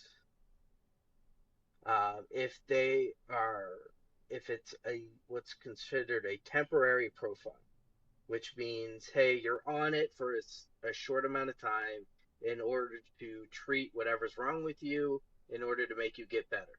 Okay? Now, the idea is, yeah, you're going through something, whether it's a physical injury, a mental injury, whatever. But say you are at a certain point in your career. Now, you want to go to a Army school. You want to go to a particular course. That temporary profile will prevent you from attending that course, that class, that, thing that could potentially advance your career in the military. So so while you're trying to make yourself get better, physically or mentally, you're also hindering yourself in your career. So what happens is soldiers will push back, whether it's a physical injury or a mental injury, because they're like, I will push through, get this thing that I need to advance my career, and then deal with the injury, whatever it is, later, potentially causing it to be worse down the road. I can see that. I completely understand. So so that's the negative. That's the negative thing. It's like you're constantly encouraging people, hey, yeah, come forward, take care of these things, but it's going to hurt you because we're going to prevent you from doing this thing you need to do to advance your career. Right. Yeah. Actually, that's a big issue in Korea too. People, even though they need like help with mental health, they feel hesitant to go through because it will injure them the way like you described in Korea. Yeah, maybe they will not get accepted in job and stuff like that. Yeah, it's a sad, unfortunate. And yeah. And for me personally, the way that I've dealt with it over the years kind of is how music became so important to me. Is because I didn't and I couldn't allow myself to show like the mental pain, the mental suffering that I felt on a regular basis. So I would seek out and find either, it may sound ridiculous, but like yesterday you were playing like the songs from AKB48. There were it's a Japanese pop band. I mean, it's a bunch of teenage Japanese girls singing a lot of cutesy songs. Yeah. So, you listen to that to kind of, as, for whatever reason, that just allows you to have that kind of fun release valve for things. Or listen to like Jelly Roll for that, that, hey, I'm going through something, a mental struggle, and he puts it to music and you can relate to it. Or you have like a sentimental love song from, could be like a power ballad from the 80s. And you listen to that, and that's your emotional release, and Wow. you just have a physical reaction, and that's your emotional, that became the emotional release, Mm. was through listening to music. You're feeling something, you put on some headphones, you go lie in bed, and you're feeling sad, you listen to a certain type of music, and you may not be bawling your eyes out or something, but maybe you have a couple of tears or something. You're in bed, the lights are out, you just got some headphones on, and Mm. okay, you listen to some music, maybe your eyes water up or whatever, and you just, okay, I'm better, go out and fight the world again. Wow. That's I'm so glad that yeah, music has been helpful for you. That it's been a really good coping mechanism for you, and I feel so I don't know so happy and grateful to hear that. That yeah, here is the real witness, and testimony of like power of music. Music does have that power to affect emotions. Uh, even yeah affect emotions and to make feel help you to feel things that you want to feel in the direction like you said fun songs help you to feel better more fun cheerful yeah oh I feel yeah so grateful to hear that yeah and so happy that actually that's been one of your ways to cope yeah and to self-help. Yeah, I mean, Mm. I wished I had, you know, the talents and stuff that some of the other folks like Dreamster has, of like the artwork and everything. You know, Mm. I've never had those skills. So best Oh, I can do is support those that do and encourage them. let's see. Actually, Zikar said something really good. He said, all hobbies for retirement. Now you can explore all the skills that maybe you didn't have time to explore. Yeah. And to have fun. You can now actually Maybe do stuff that you want to do because you can do. if I have the courage to fail, might be the best way to put it. Mm. Because it was always, I don't know if it was something that happened when I was a kid or something, but it was like, if I didn't do it perfectly like the first time I did it, or like really soon after, it was like, all right, I'm horrible, I must be, a horrible person, and I can't. It was like, if I wasn't perfect the first time I did it or shortly thereafter, it wasn't worth even trying. Mm. Let me see. Oh, well, I truly believe you have the courage because you have more courage than most people, to be honest. Yeah, for being here, sharing, and or even seeking help instead of just ignoring. You have more courage than most people. Trust me. And um, maybe you heard this so many times, but failure is the best way to learn and to grow. Yeah. Um, and even me, I have been playing piano for way more, for over 20 years. Yeah, way more than 20 years. Yeah. So uh, yeah, everything has a start. And I just hope that when you do have time after retirement to explore the things that you wanted to explore, when you are young or growing up or new interests and hobbies, I hope you have fun in whatever you do without worrying about, being good or perfect or failure. I hope, just really wish you will have fun with the process. Yeah. What is it? Is it the Bob Ross model? Happy Little Mistakes. Hmm. Yeah. I think that was his thing. Yes. Happy Little Accident. Yeah. Oh yeah. When I'm doing art stream, I'm very beginner too. All I'm doing is actually copy and follow. I'm watching the video and I'm following, right?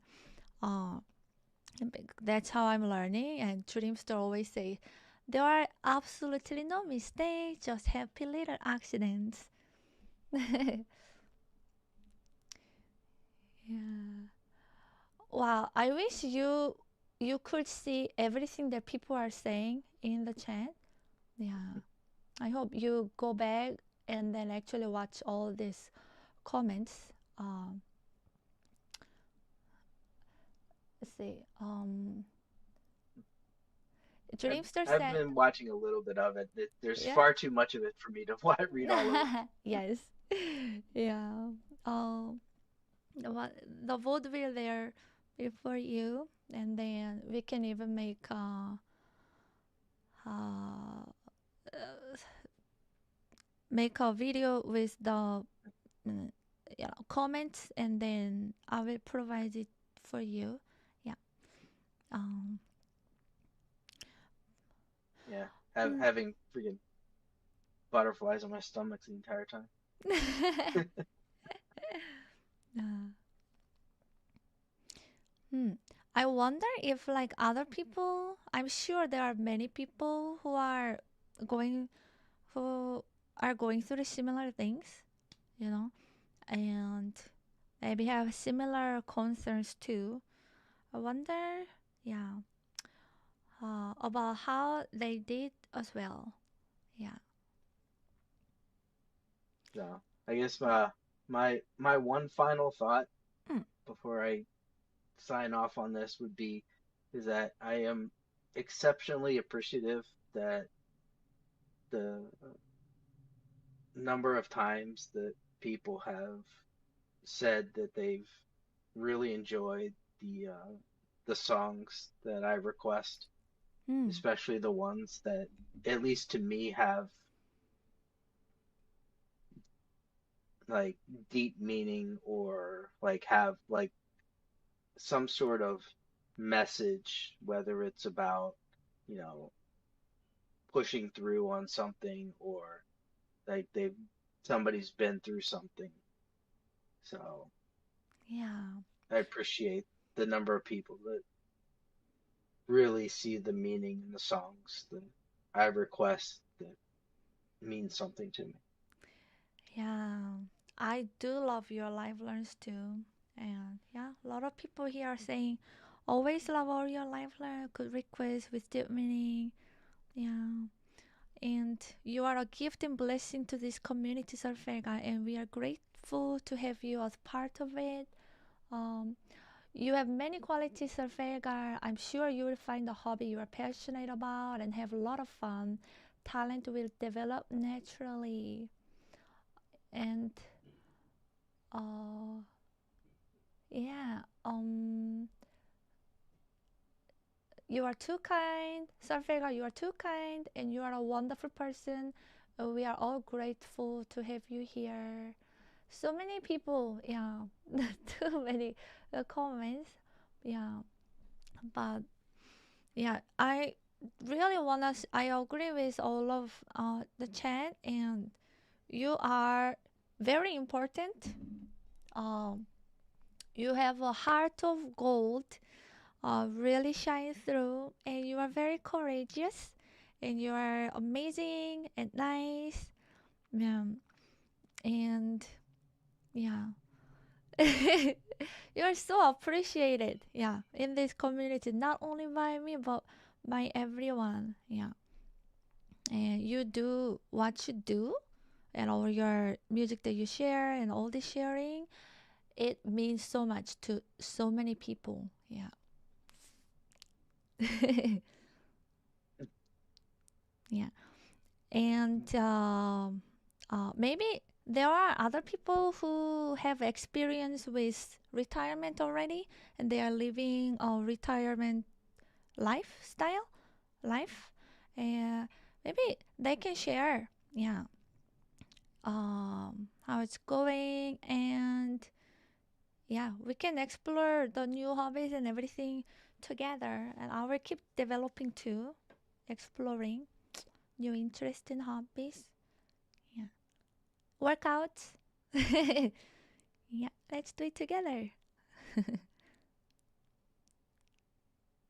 Mm. Yeah. Thank you, Mia. Oh, thank you too.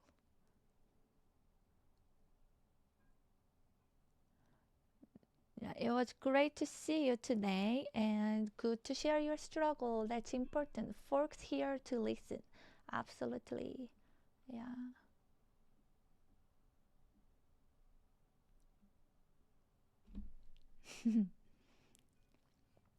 um, can I ask like when more or less you're retiring, or is it too personal question?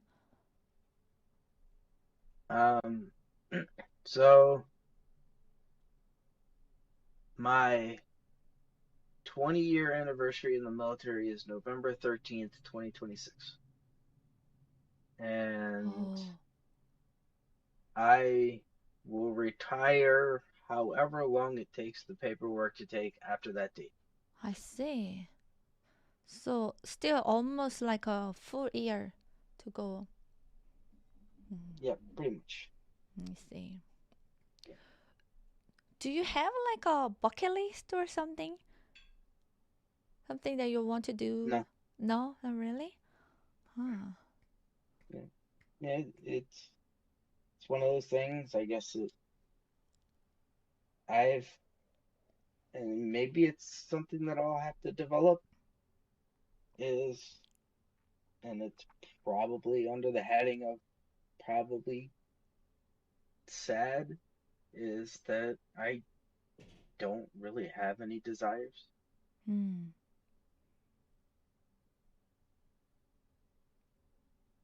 I see. It it's all right. It's okay to not know what you want. Or yeah, it's it's totally fine and not alone to feel that way. And maybe it will come. Yeah, as time goes, interest Mm. might pop up. Yeah. And well, we one thing we all know, you enjoy watching my streams and music. Yeah, there's something that you enjoy. Yeah. What was it? 52 months down, 20 years to go. Wow, hello. Wow, thank you. Oh, there. And this is gonna sound a little bit weird, but uh, you're the I don't have any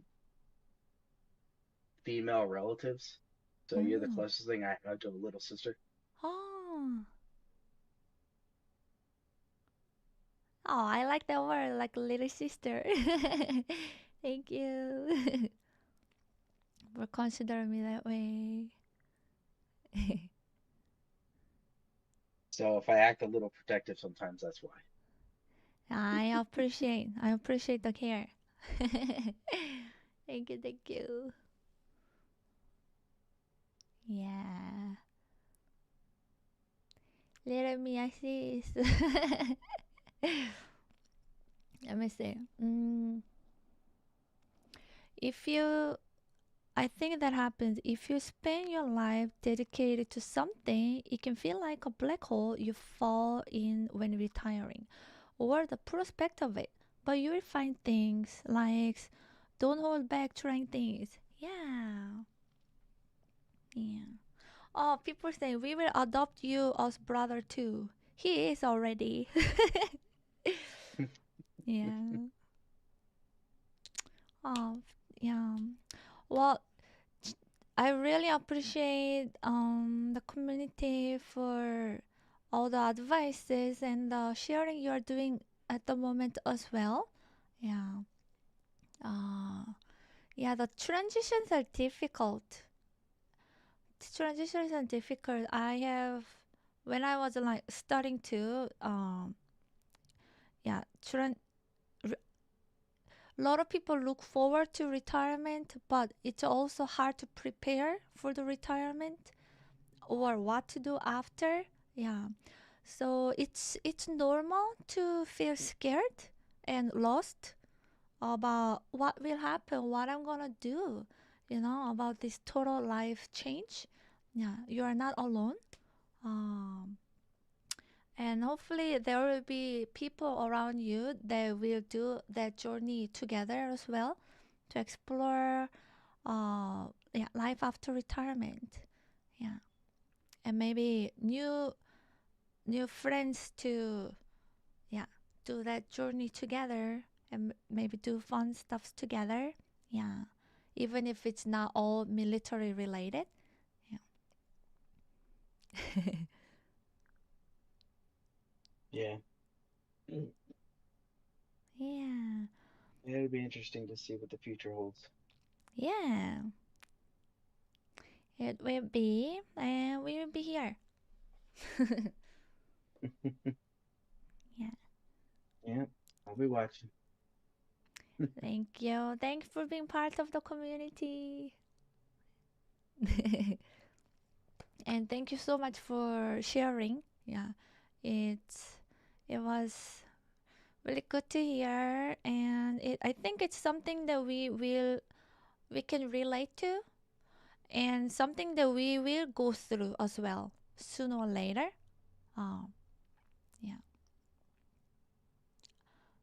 I think everyone will go through this, yeah, the stage that you're at, and yeah, we, yeah. So thank you for being vulnerable and sharing. Yeah, it meant a lot for us too. Yeah. Hopefully, yeah, we will do this journey well together. Let me see what Tale of Two of said. I felt the same way until I had a second chance of life. The world changed, and I am becoming a new person with hope. May you find your way through the darkness in life sincerely. Oh, yeah. All right. Thank you so much, Serfelgar. Thank you. Yeah. Is there anything you want to say? It's okay if there is nothing. Just asking. No, I think we've covered anything and everything. Okay. Yeah. All right. Thank you so much for sharing. Really, really appreciate. Yeah. And wish you a happy year. Happy New Year. Happy New Year, everybody. Yeah. With a lot of happiness, especially, yeah, this year and forward. Mm. Okay. Yeah. Thank Bye bye. you. Bye bye.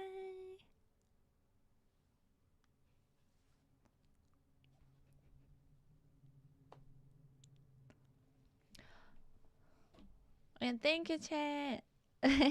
Wish you all the best in your next chapter. Yeah. Thank you, thank you. Hi, very, very well. Yeah. Big class for Serfelgar for coming up here. Yeah.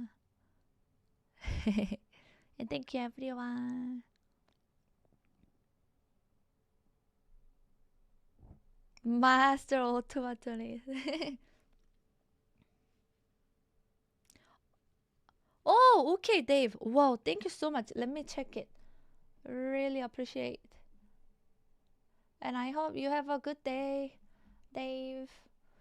It would be so weird that Dave cannot be here, but have a good day, Dave. Let me check the mode chat.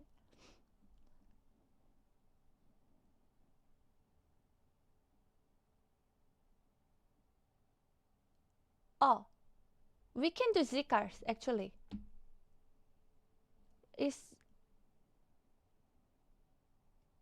Can you hear me? Yay! I can Hello? hear you. Hi, Zikar. So he needs to leave Hello. soon. So yeah, I will invite him over. Hello, Zikar. How are you doing? So nice I'm meeting doing you. okay. I am doing all right. It's 3 hours of sleep, like 30 Guinness in me after New Year's, and still fighting a cold, but feeling okay. I How are you? see. Good. Yeah. Well, you look good for who is lacking in sleep and sick. I, Are you kidding? Okay. Very important question before we. First of okay. all, how am I supposed to follow that? That was so moving. I'm very impressed with that.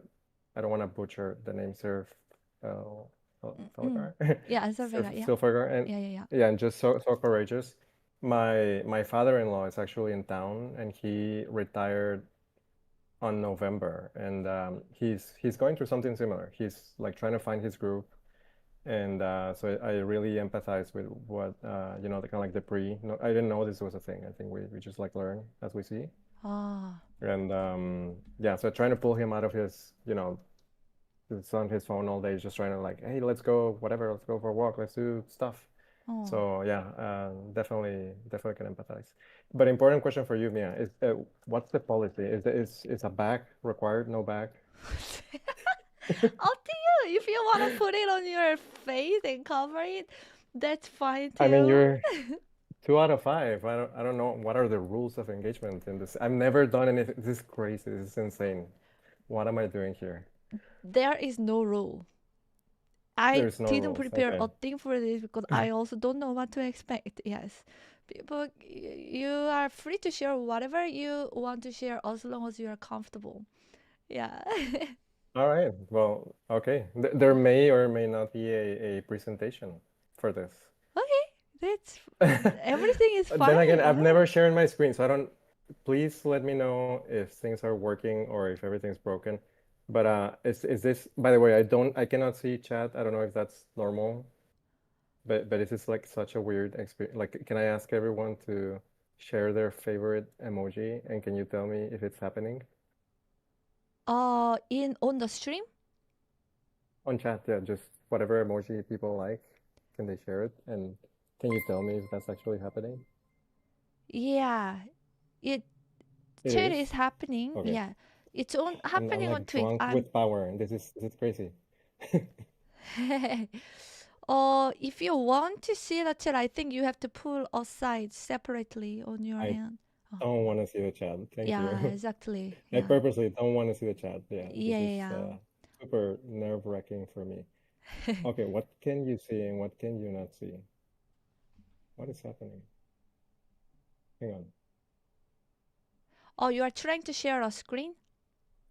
I am trying to and failing, but okay, hang Tyler, on. I think I got it. I think I got it.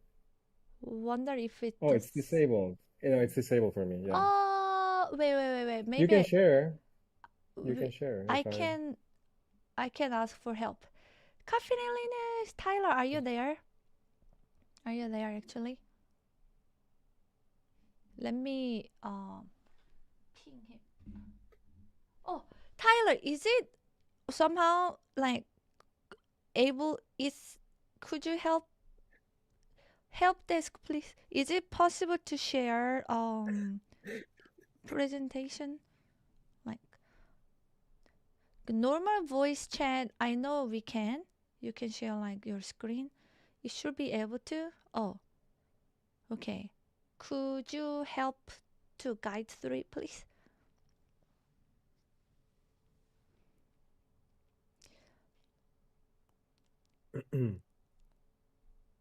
I see the button, but it's like grayed out. I just see Grayed out. Oh, share your, yeah, like share your screen, but it's grayed out. I see like a little circle with a nope. okay. I will. Maybe Tyler will work on it. Sorry, I am No problem. totally dependent on Discord. I'm not the thing. Try disconnecting and reconnecting from the channel, he said. I will tell you like Okay. what he says. Yeah. There's a disconnect quietly, not just like disconnect. So I will disconnect quietly. Whatever that means. Okay.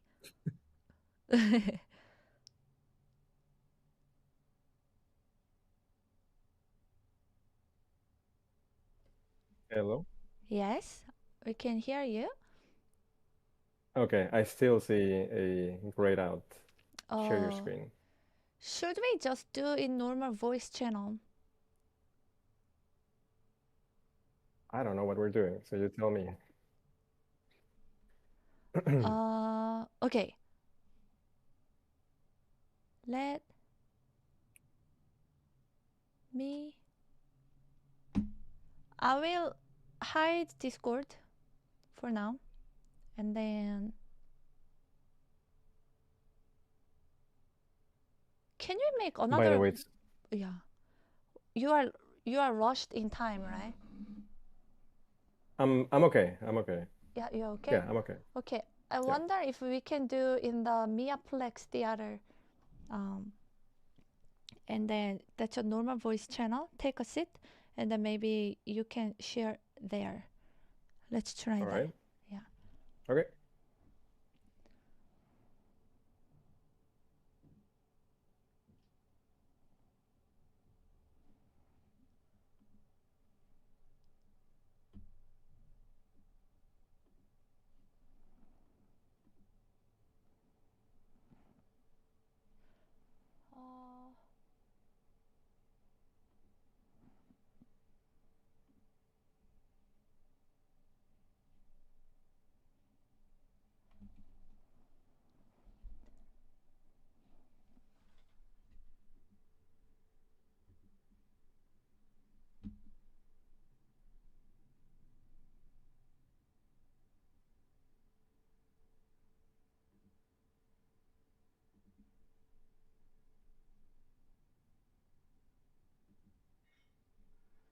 Okay, I'm here. Actually, it is possible for common timer to.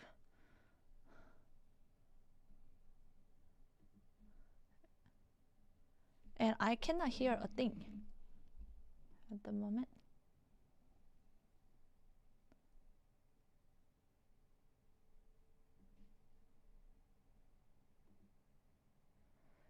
Common timer. Is it possible to? Because of the how it's set up. Camera front.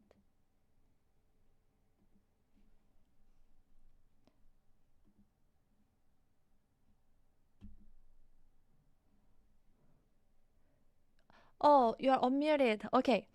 Tyler, could you help with the setup, please? To unmute Zikar. And then and to make it able to share the screen, please.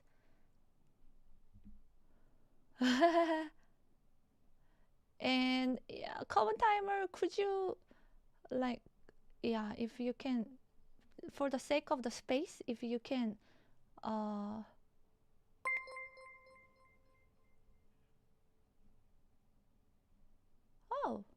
thank you so much, Joa. I appreciate the super chat. Happy New Year. Yeah. I need. Oh, thank you. I need him to not be here because. Oh, thank you so much. For the sake of the space.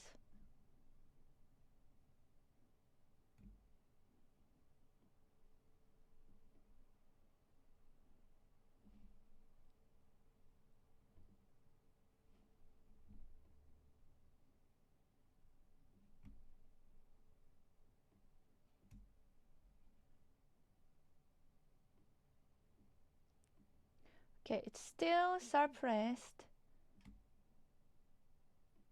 Sorry, everyone.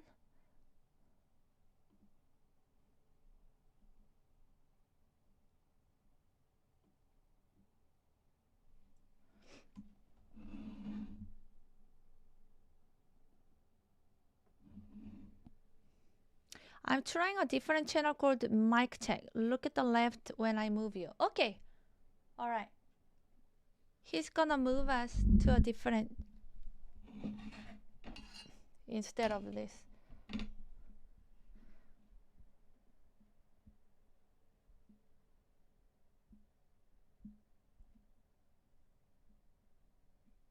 Oh,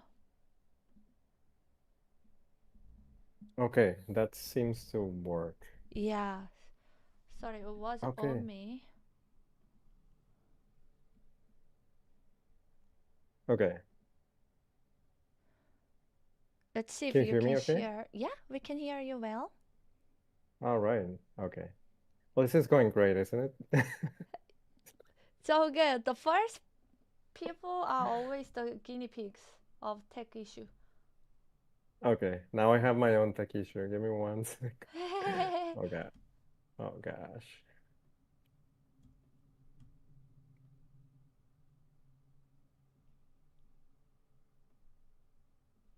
But as I get this, today has been just crazy. If you can imagine, I had booked a WeWork because I'm not home. I'm actually, can you hear me? Yes. Okay, so I'm not home. I'm actually traveling and I have like questionable internet. So I was like, all right, let me book a WeWork place. And I booked it and I went there early and all the things. And then they're like, oh no, we're closed today. Like, what do you mean? You guys took my money. Like, no, we're closed. Ask for a refund or something. Oh, So yeah, sorry. If anyone here works for WeWork, I'm not very happy with your company right now. I see. Well, I'm sorry to But hear. Yeah, that. it's all good. It's all good. Okay, so let's see. Can you see that? What can you see on stream? I can see you and PowerPoint. Yeah. Perfect. And how about everyone else? All good? Yes, everything is good. Okay, okay. So today I want to, so the context, someone shared at some time ago about high functioning autism and like Asperger's, and that's a topic very near and dear to my heart. Mm, And I've been thinking about like, okay, how should I share some things that I kind of, a little things that I have acquired with time, mm, and in the benefit of just kind of helping others who might be struggling. Not that I was diagnosed like in my 30s. By the way, diagnosis is so weird. It's not like there's a blood test and there's like, oh yeah, you have this thing. It's more like a subjective thing to some extent. It's really weird. Where like, oh, you have all these patterns or this, way of behaving and therefore like you have some level of autism. So anyways, I wanted to start with a disclaimer, and just kind of, just mention like this is a sensitive topic to many, right? So I'll do my best to treat it with, lightheartedness and joke around a little bit. But they're just jokes. So like if I overstep, please don't take offense. Is that okay? I heard a noise. Can you still see me? yes, yes. Tyler just left. That's why. Yeah, but Oh, I it's see. it's Okay. good. Yeah. Cool. Okay, and then yeah, just I'm not an expert by any means. I'm just an observer, and like I mentioned, just my intention is to share learnings. Not definitely, and empower others who might be struggling. I remember a couple of people. Some have reached out. I think I posted something like 2 years ago, and a Mm, couple of people asked me, and I thought it might be good. I've been, kind of like struggling. Should this be a post? Should this be something? And then I saw the opportunity, and I'm like, I should not do that, but trying to grow, so went for it, and here I am, and this is crazy, and let's go. I really Okay. appreciate actually willing to share this. I'm sure it will. Some people will really, really appreciate whoever needs. Yeah, it would be Okay. good. But I am so nervous, so I'm wondering if you would be willing to help me with some icebreaker questions. Sure. Okay. Okay, first question. What is the adequate end date for saying Happy New Year in Korea before it gets awkward?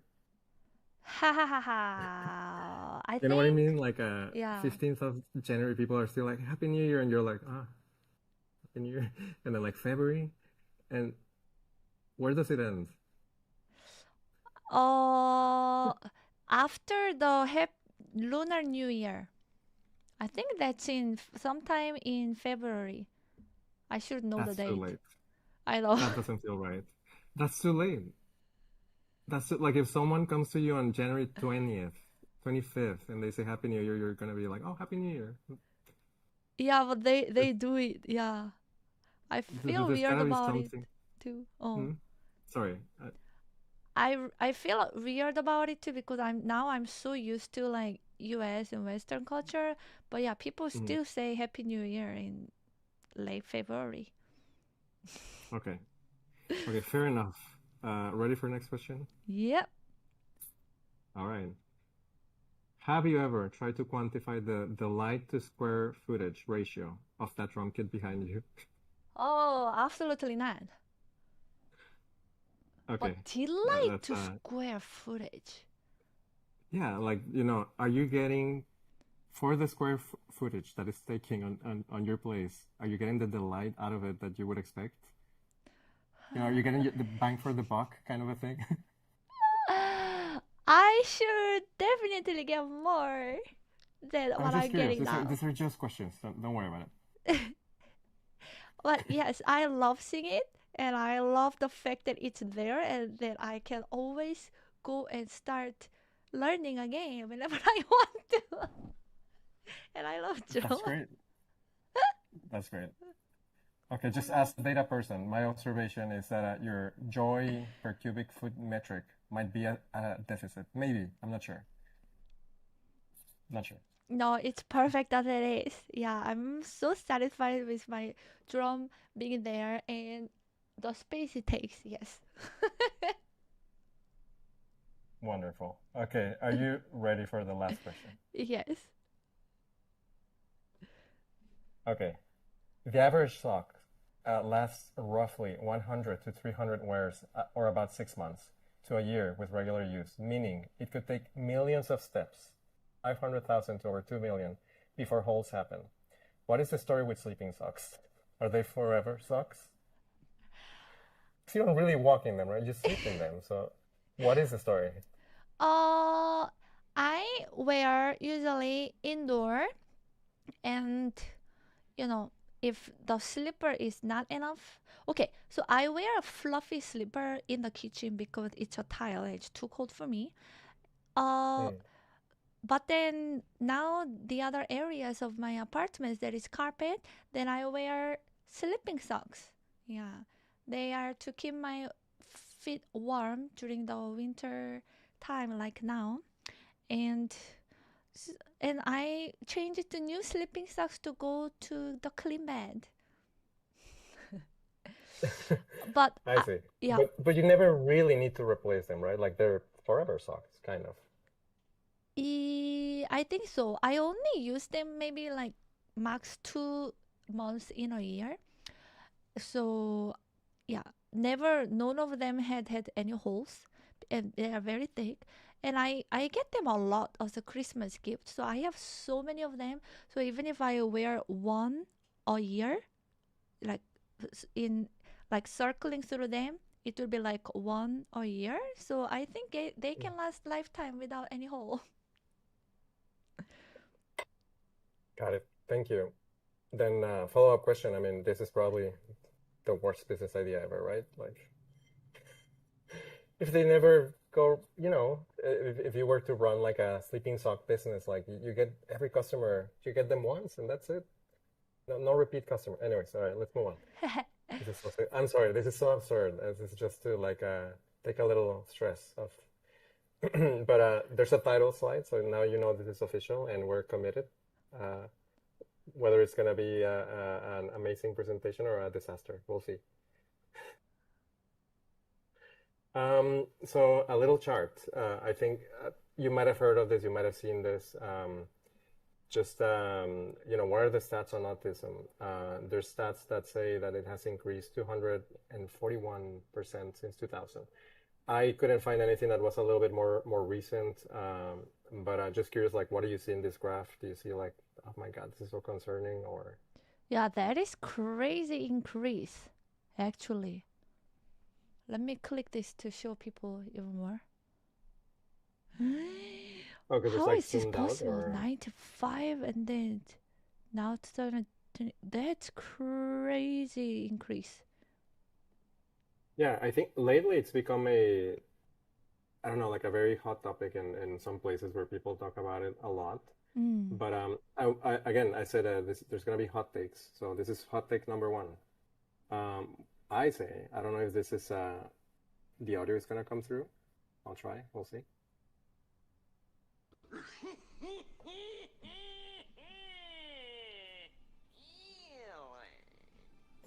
So that was just. Can you hear that or no? I can, yeah. I can Sorry, I'm totally throwing hear. like all sorts of like random things at you. Should I slow down? It's good. Okay, It's okay, fine, okay. yeah.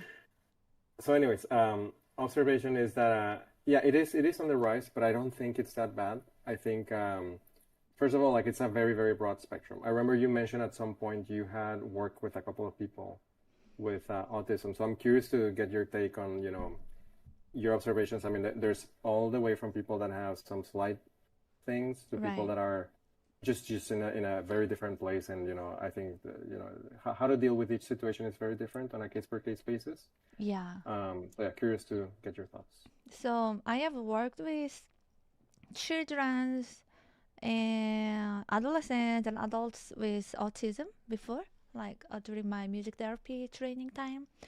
And yeah, the spectrum is so varied. Like a lot of like high functioning to like medium and very low functioning. I mainly and with children, um, of course, like the it was harder to like interact uh, when they had like more severe, because a lot of them are not even like verbal. Yeah. So the communication becomes more challenging for them to express and to understand. Yeah. Mm. But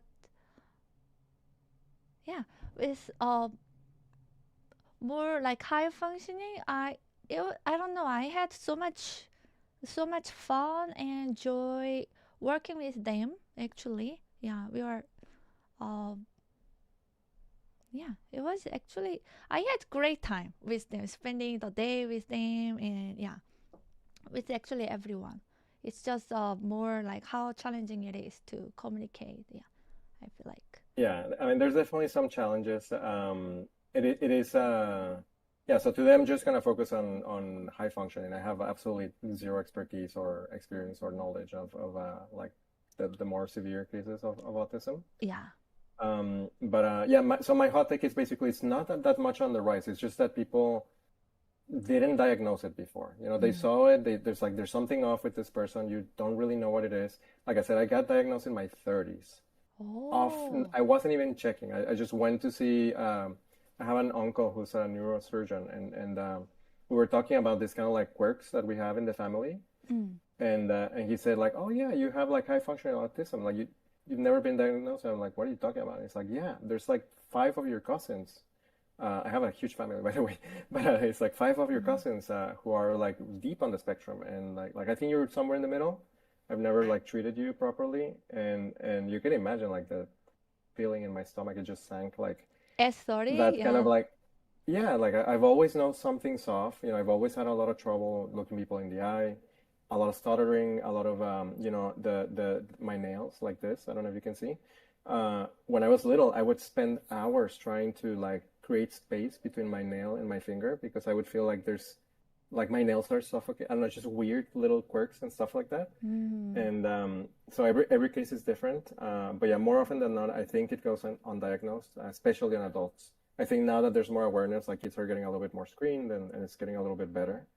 But for the most part, adults are largely, diagnosed, and that's why I wanted to bring the topic and see, because my feeling is by the end of this presentation, some people might be like, oh, I can relate to that. Like, there's something there to explore, and yeah, just want to stress, like, it's not a pandemic, and I do believe there's a path for normalization.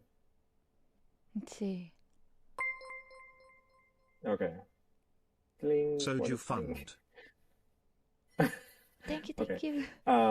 But yeah, first, like, let's define it. Like, what is it? What are we talking about when we say, yeah, what is high functioning autism? So, if you ever met someone with high functioning autism, they might come off as someone who is extremely rude or blunt, who is awkward, antisocial, or weird, maybe arrogant and condescending, and maybe like just picks words in a very eccentric way and has like absolutely zero empathy. So if you have no awareness of a high functioning autism without context, it might actually come off as someone with an attitude. I see. But there's a reason for all this stuff. By the way, I'm sure I'm shown up this way in chat at some point. And if I did, I'm so sorry. I really apologize. It's not my intention at all. It's just how I am. Except the weird. I am very weird. I have like a strange hatred of pineapples. I don't think that's normal or healthy. And sorry, Tyler. I know you love pineapple pizza, but I don't think we can be friends. Oh, many people are with you on that. The what? Many people are with you on that, especially okay, on and the pizza. pineapple hatred. Yeah, Yeah. it's like an imposter fruit, right? Like pine, apple. Like get a name first of all, and then get a taste. Like it's just so weird. Tastes like acid. It's horrible. So funny. Good night, memory. I say. Okay, so yeah, so at TLDR, it's like a different interface. Autism in general. I think this applies even to the broader. Like, it's not that people don't empathize. It's not that people. Let me go back.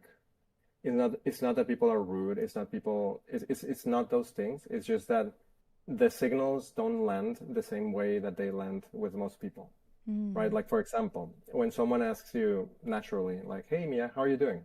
What do you say? Oh, the person is greeting me and friendly. Yeah, you run into a stranger in the street and like, "Oh, hey, how's it going? How are you?" What do you say?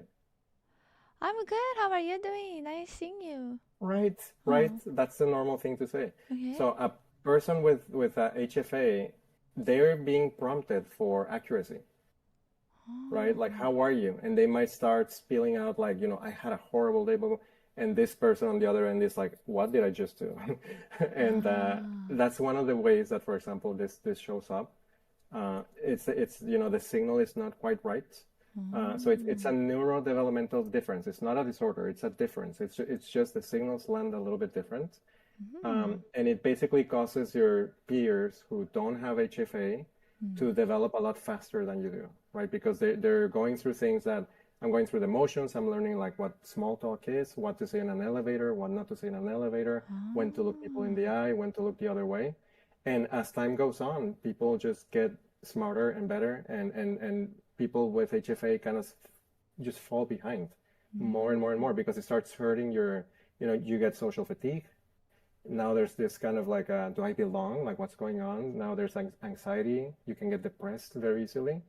And one of the biggest things is sensory overload. So like your senses are so heightened that when someone might yell at you, you might feel it like in your core. It just shakes your core. Or where there's a lot of noise around you, it might be very difficult. Yeah. Yeah. So have you seen some of this with the people that you work with? Let me read. What's going on under hood? Yeah. Neurodevelopment different. Signals are processed differently, hence different development. Body language doesn't register. Eye contact, forget about it. Heightened sound, touch, and others. Yeah, I definitely saw a lot of that. Monotone. Yes. Ramble about deep interest. Yes. Like autism, for example. Increase with age. Sensory overload, social fatigue, non-existent confidence, anxiety from ambiguity, depression is common, loneliness. I see. Yeah, I have seen that.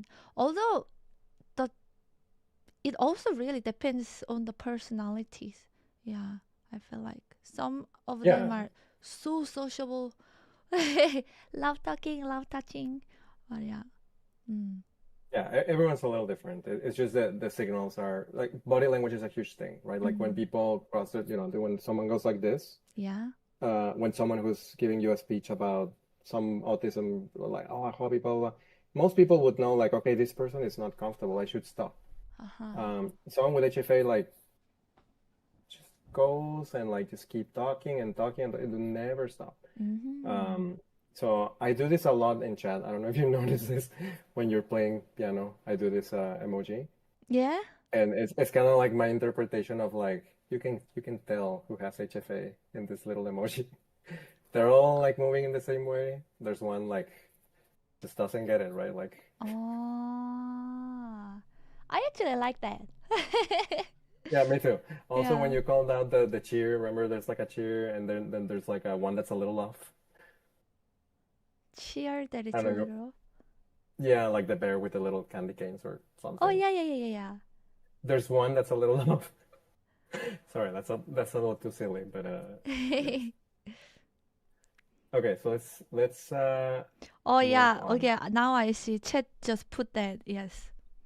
I Yes. like when it's not all synced actually.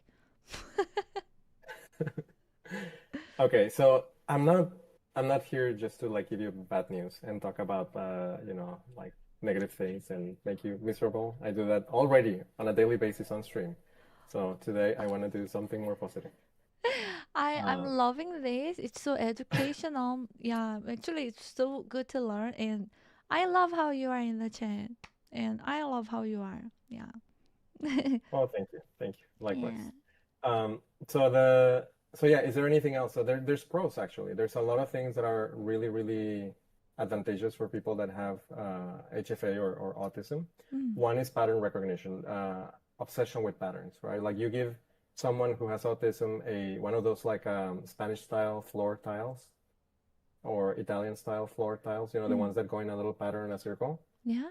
Oh, you just made their day. They're gonna be there all day, all week, like 1, 2, 3, 4, 5. How many if I move it this way? And it's just like a strange obsession. I don't know why. It's just the way it is. Logic and structure, you can see some of it today. Like it's just obsession with like things being in the right place and not being on the whim at the moment. Like winging it is not a thing. Like for me, this is, like I said, terrifying. But so far so good. Let's keep going. Increase focus on tasks. If you have some mundane task that would bore someone in 2 seconds, someone with autism can probably knock it out pretty quickly and enjoy it at the same time. And then consistency and reliability. So it's not a deficit of intelligence. It's more a difference in information processing. Yeah. Yeah, so other ways it might show up when you say, for example, when you ask someone with autism, like, hey, can you help me with this real quick? Most people would say, like, sure, right? I'll help you. Someone with autism will probably answer something like, well, what do you mean by real quick? How long is real quick? Because to them, it's like a parameter is missing, right? Like, I can do it, but I want to make sure I can actually do it for you. And I don't know if I have the time, so I'm going to ask you. But it sounds rude. It sounds really rude when someone responds that way. Yeah, or someone says something like, "Oh, we should hang out sometime." Most people say like, "Sure, yeah." Someone with autism will be like, "Sure, when?"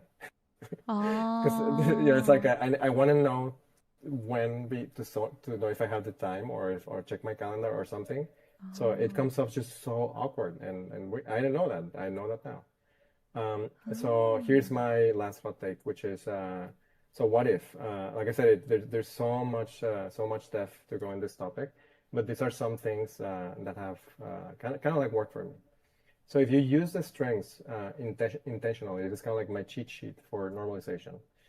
The first thing is just like develop you can get obsessed with so many things when you have autism and like go super deep on the topic, and maybe it's like baseball cards, maybe it's whatever, maybe it's how long does pi go, 3.1416, blah, blah, blah, all that string. So just develop an interest in rewiring yourself and trying to assimilate as much as possible. Record yourself when you talk, read what you wrote. A lot of times I go back in Discord and realize like, oh my God, did I write that? That's way off. And you'll see me apologize time and time, sometimes for things that I wrote like a week ago, because I haven't had the time, and it's in my schedule to check every day, like go check, review, make sure you're improving. Oh. And then disclose early. That's super important. Let people know, people around you, like build a safety net. It's very easy, again, because you have naturally low confidence to just like get destroyed when something goes wrong. So it's very good to have, good support, ask for candid feedback. Again, because there's this very strong inclination towards logic. Feedback is not an insult at all. Like actually, feedback is super welcome, as long as it's not, like I'm laughing at you or I'm making fun of you. That can be extremely hurtful. Yeah. Body language, the biggest one probably, it's really nothing but patterns if you think about it. Like body language can be observed, categorized, it can be learned as a system. So when someone crosses their arms, like, okay, there's only 3 or 4 things that might be happening here. Either they're bored, either they're confrontational, or either, they're in a bad mood. There's kind of like, and you start thinking like, okay, what might be wrong with this person, or what did I do? Going back a little bit. So just spending time learning those patterns can get you really far. And sensory overload, I think that's just a killer. It's always going to be scary. But if you kind of like lean a little bit on the logic side of things, and you know that nothing's really going to happen, because it's like you're imagine like all your nerves attacking you at once. Like if you're in a huge crowd, it might sound like people are scratching whiteboards around you, like a million people scratching, and it just like hits you on your spine like nothing else. So just finding that peace and knowing like it's okay. Like I've been here before. It sounds scary, but like nothing's gonna happen. I know this. Why am I scared? Doesn't make any sense. And the last one, just eye contact, it's actually your best friend. So that's really hard to do. But there's so many messages, right? Like if you look at when they see people, why don't they look at you in the eye? It's because you feel that fear of like this person can see through me. If I'm scared, if I'm happy, if I'm sentimental, whatever it may be. It's all in the eyes. So it's actually a really good way to learn patterns and get to understand people and know when you're like going way over or whatever. So if social rules don't come in whatever, you can learn them explicitly. I think I have the last slide. So a real example, if Pes is around, I don't know is he around? Who? Sorry. Pes? Oh, Pes. Oh, he was here earlier. I haven't seen for in a while. Oh yeah, he's there. He's there. Okay, so he will know where this is. This is in 2018. So actually this trip to Edinburgh that I went through like a month ago is my second trip. And the hub, that area where like this place is, and hopefully he's saying by now like, this is... Did he? No? I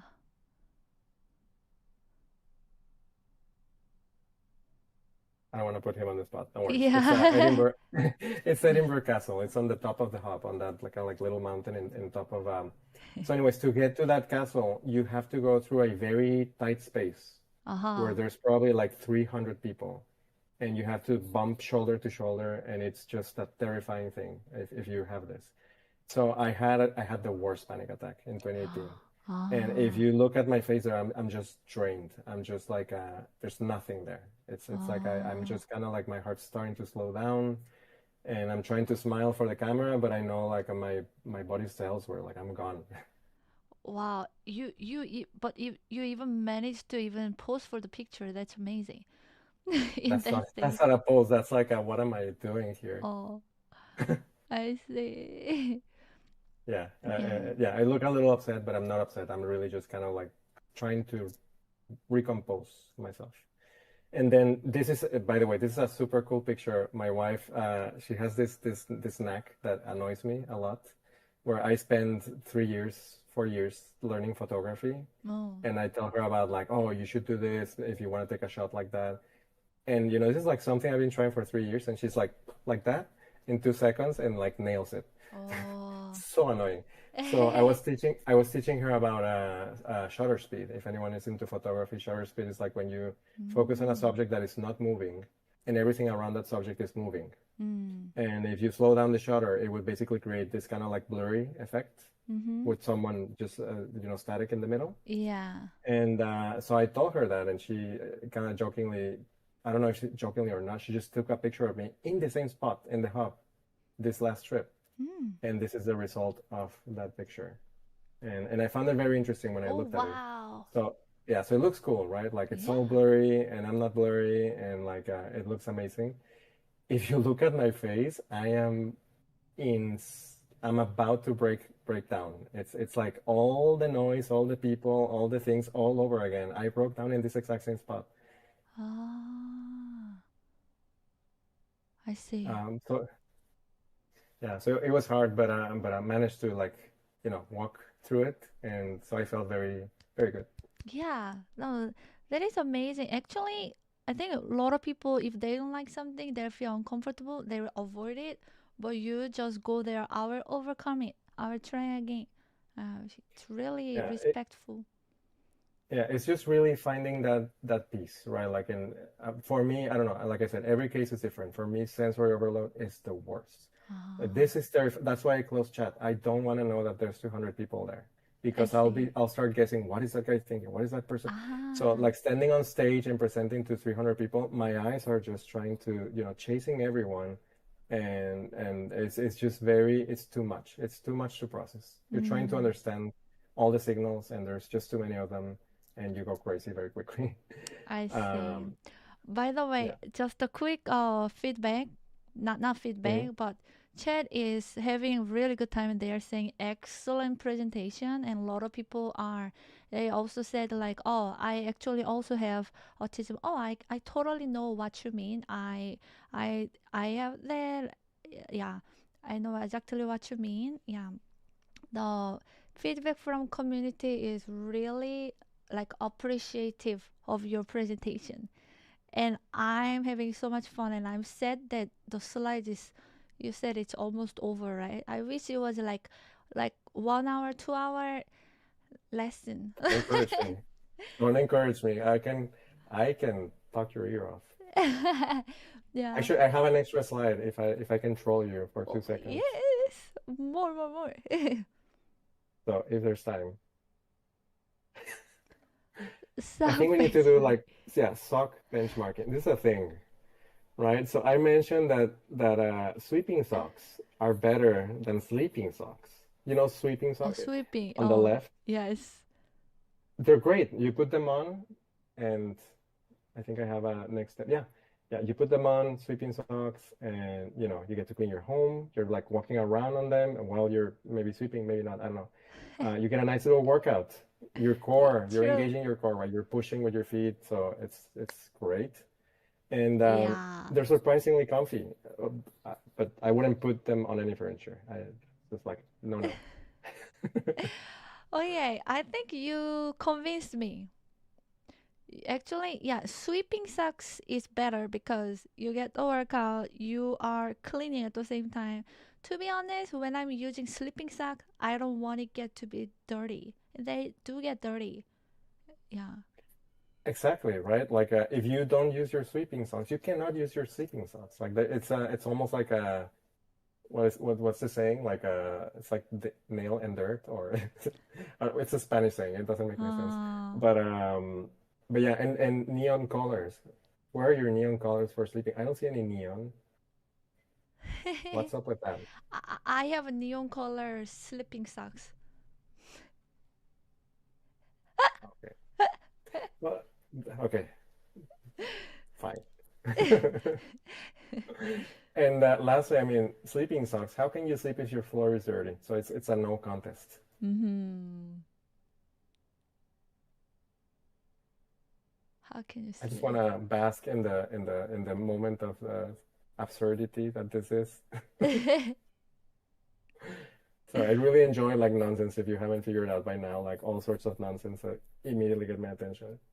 And that's it. Gracias. Oh my god, I wish it was longer. It was so much fun and so informational, so educational. Actually, even when I was like kind of like studying sort of different like uh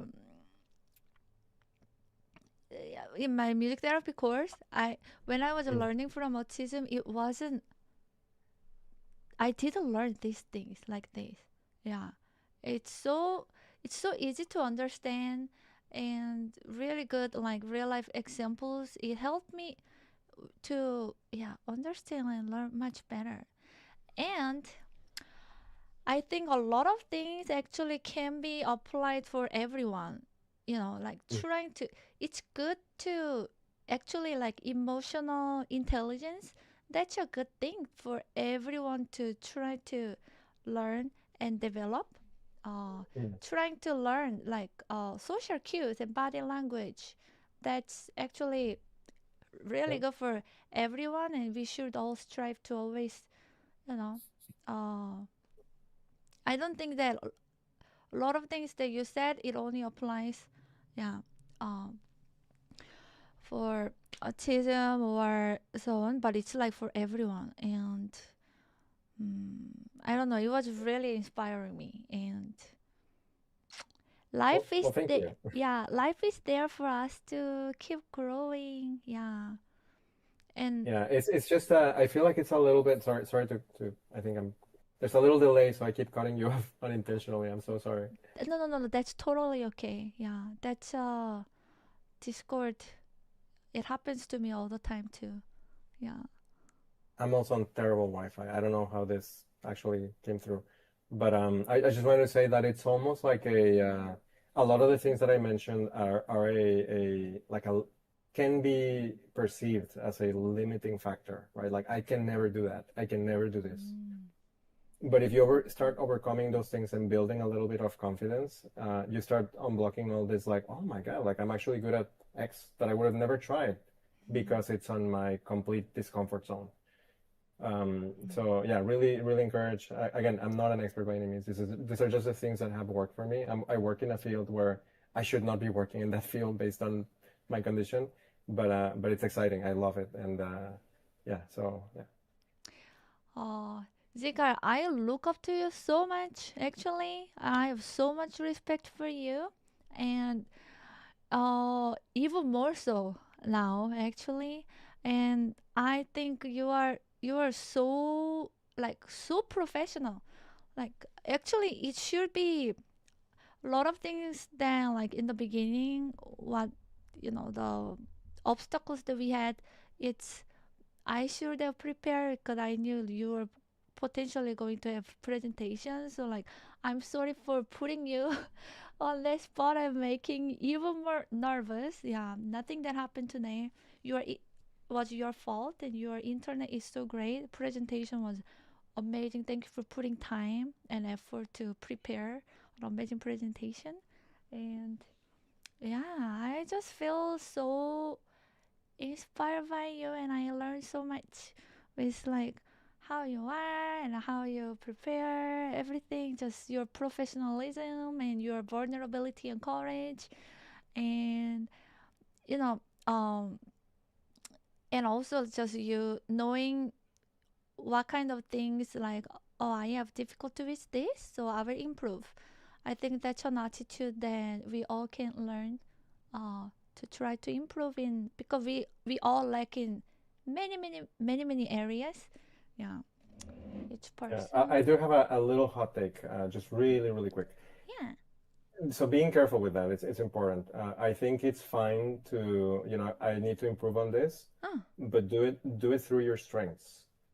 I think it's very important that you kind of like double down on your strengths, understanding where are your strengths. So, for example, this whole thing has worked for me because I know that I can go really deep and nothing will distract me, right? And I know that I can observe a pattern. But I've seen people that try to do something that is completely not their thing, including me. I've tried to do things that are like, oh, I'm gonna start drawing and come up with the best art, and then like, what am I doing? Like, this is clearly not my strength, and it's just a waste of time, right? Like, if there's something you're naturally not good at and you're trying to push yourself, you're only gonna end up demotivated.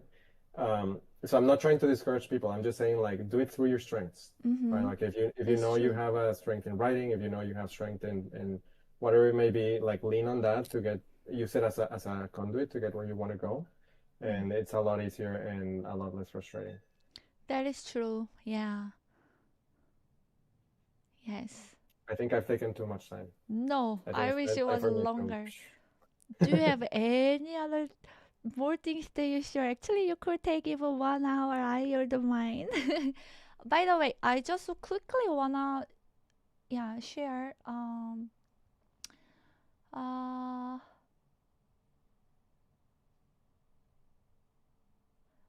Chubby Puppy Bear said this is one of the many comments that people said. I'm truly grateful for your presentation today, as I'm sure many others are in chat.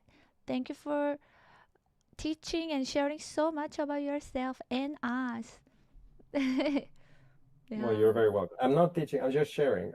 I'm not a teacher. I'm not an expert. I'm just sharing what I guess that's called teaching. Anyways, I'll just shut up. Oh, it's so great. Yeah, we are learning through your sharing. Yeah.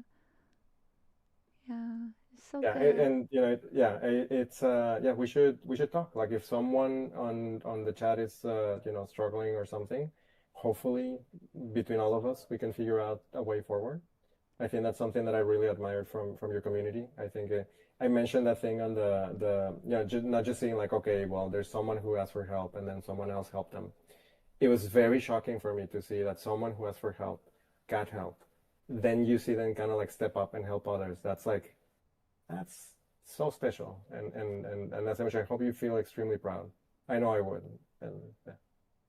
Thank you. Thank you so much for being part of this community. I really appreciate you. Yeah, and thank you for today. Yeah, I think it was amazing. Sorry to Tyler for throwing him like last minute wrenches. Yeah, Presentation, Tyler, what? thank you.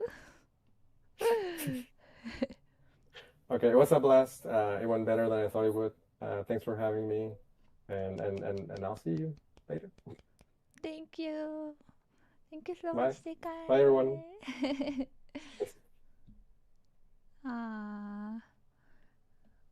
What an amazing person, Zikar, truly.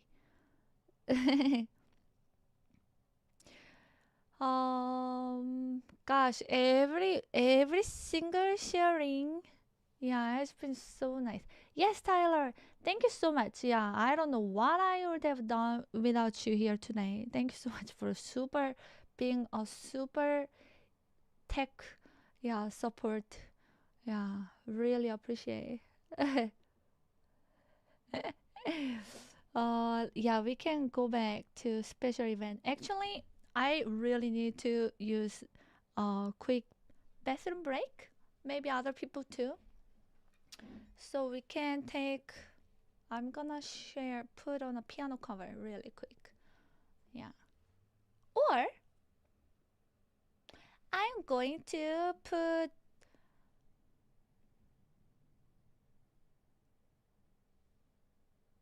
Maybe I can put on.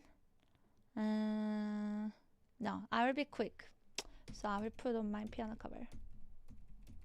Zikars, thank you so much. It was so nice. I wish that all my classes back in school would be this way. This was so enjoyable and fun too. Yes, everyone, you can take bathroom break, snack break, coffee break, whatever. I will put to 5 minutes video. And Zikar, you should like later go back on the board and see all the comments as well.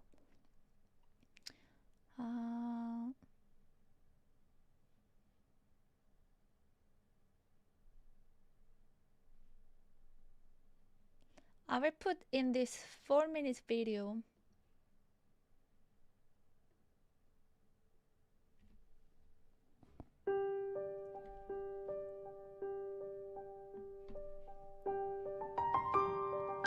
Be back soon.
Okay. Wait, why do I not hear myself well? Hello, hello. I grabbed the American food. I'm joking. One piece of bread because I suddenly got hungry.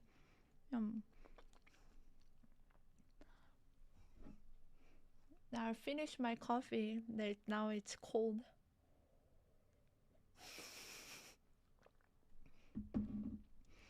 This is not a dinner. It's just a quick snack. Didn't take Swift crisis advice. Yeah. Okay. My God, this was. Oh, I'm loving it.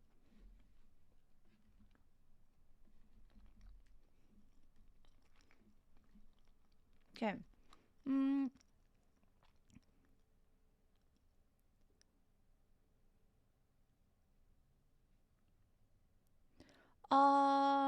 Who else would like to go? Well, 1 second, please. Actually, let me check message.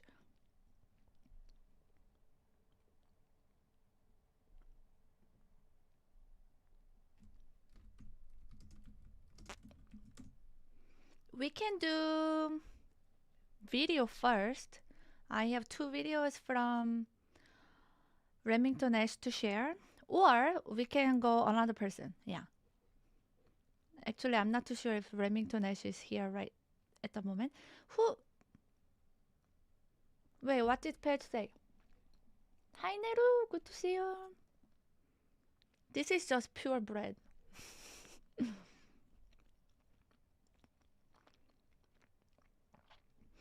Zikar, thank you for the presentation. Let's go with someone else. It's good. Okay, sure. Who would like to go next? I will be back in the special event.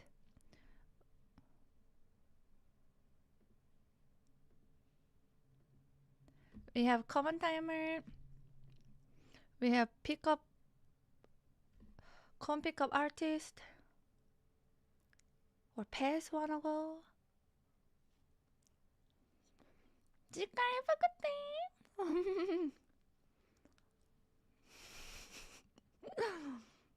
Well, I don't have jam or peanut butter, but it's actually kind of sweet itself. How often do you do this? What, the bread or this open mic? Too much work out for to put the maple syrup.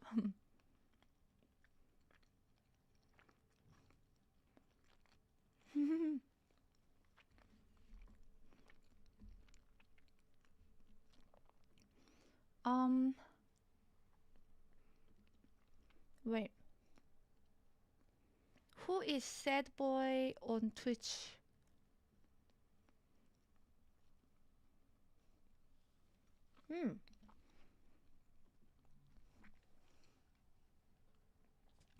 Open mic stream just like this, that everyone is free to share whatever they want. Actually, it's my first time.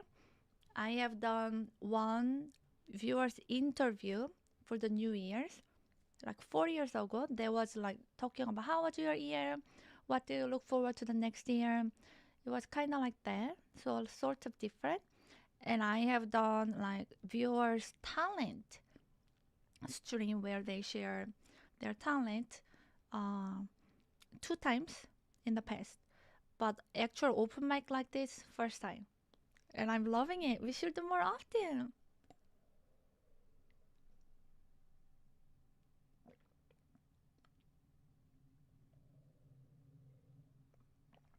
I love eating bread myself all the time. I'm a filler episode. Okay, then let's say so sad boy, you are participating too, right? I would say let's go with common timer. Yeah, I think he has a music to share. Yeah. Yep. Let's go with you.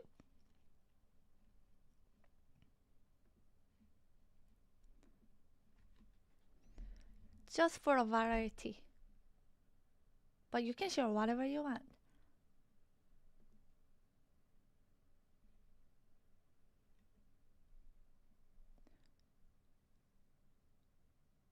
Oh, sorry.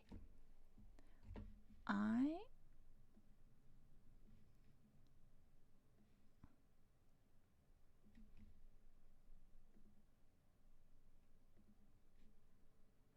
need to go to this one instead.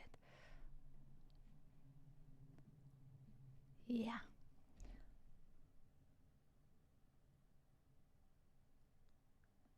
Discord. Okay.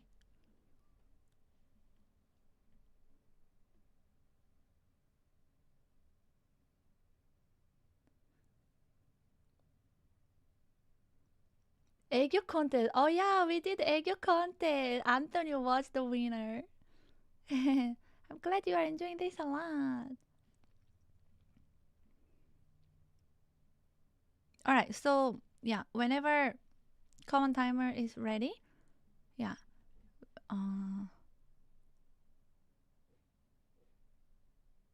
And then after that, let's do pass.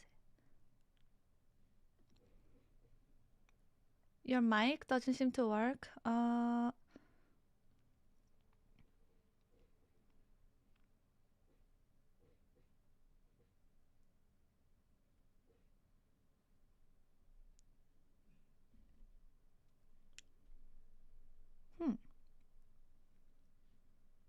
Oh, sorry. I didn't even turn on my camera. I'm so sorry.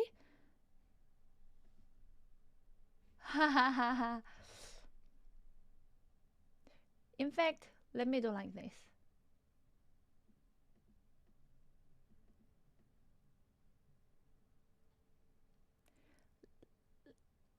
Maybe we can do then. Let's do pass first. Yeah, and then maybe someone can help. Common timer. Yeah. Or you can like try to see in the setting. Yeah.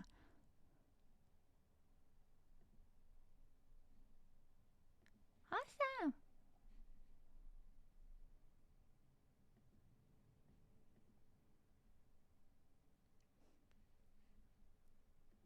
Can you hear me? Whoa. Hello, Pace. How are you doing? Oh, that's a beautiful background. Do you hear Can't me? hear anyone. Yeah. Do you hear me well?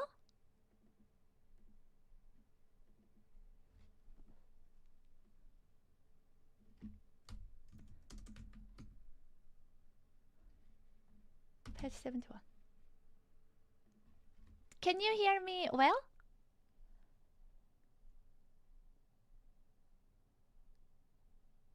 Yeah, All right, so we you can can hear hear me, I you. just can't hear anything whatsoever. Yeah, I can hear.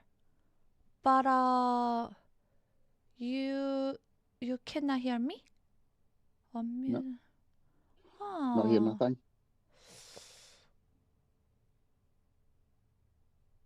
You can. Oh, really? Pick up converters. Oh, okay. So it's on my issue. Well, in that case, I'll just Oh. talk. Yeah, as someone guessed, I'm Scottish. The accent might have given that away. Oh. Zikars, if he was here, would recognise that castle behind me. It is Edinburgh Castle. Ah. Oh, you can't see. Oh, sorry, Pass. Let me figure my issue out.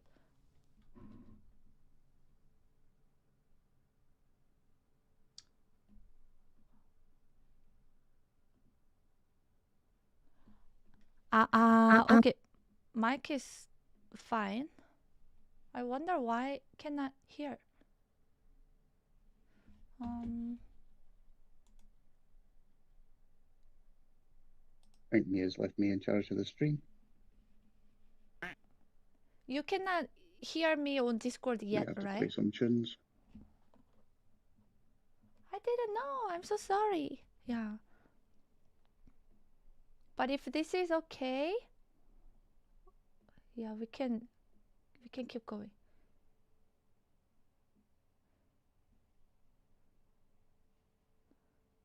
Nothing on Discord yet.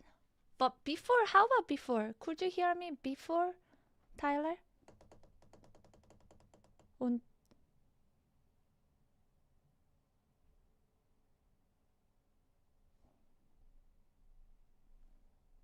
before was good. No, at least it's not me. Yeah, it's on my end. Okay, let me try one thing. I'm so sorry, Pass.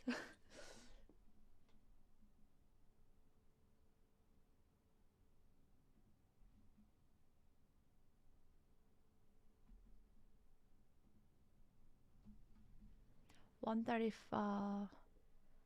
doing this. I will disconnect and reconnect. Yeah. After the break, I think something got broken. I will disconnect and rejoin.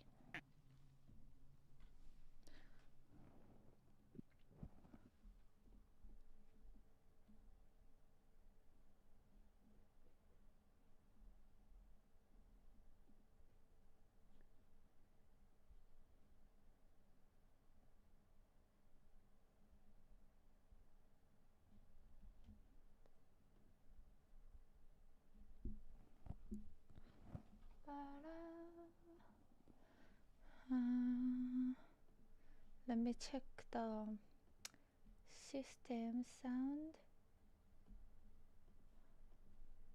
Join the stage. I basically just came on to say hello. Let you see who I was.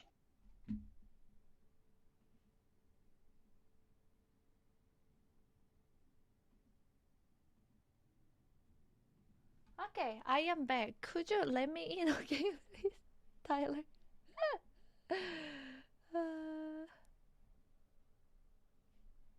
Accept. Perfect. Oh, I can hear her now. No, you can hear now? Oh, okay. So I think it was just matter of rejoining the channel. Okay, cool. Welcome back then. Thank you. So nice meeting you, Pace. Oh, don't.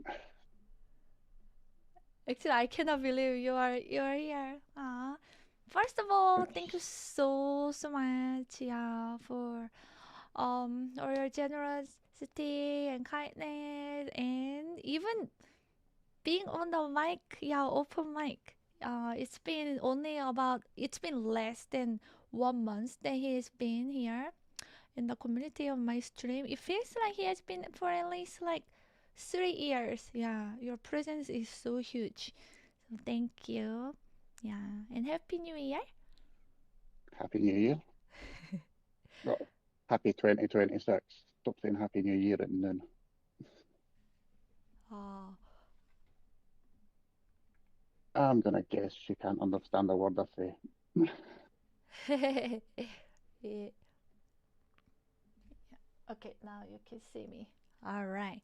Thank you, Compicom Artist. Yeah. How are you doing today? Actually, I'm genuinely curious. No, I'm not too bad actually. Yeah. It's only back at 11 at night. I've had 2 hours sleep. So yeah, doing quite well. 2 hours of sleep and doing quite well. How is that even one go with another? But amazing. Yeah. I can actually understand your accent pretty well, I think. Yeah, well, we'll see.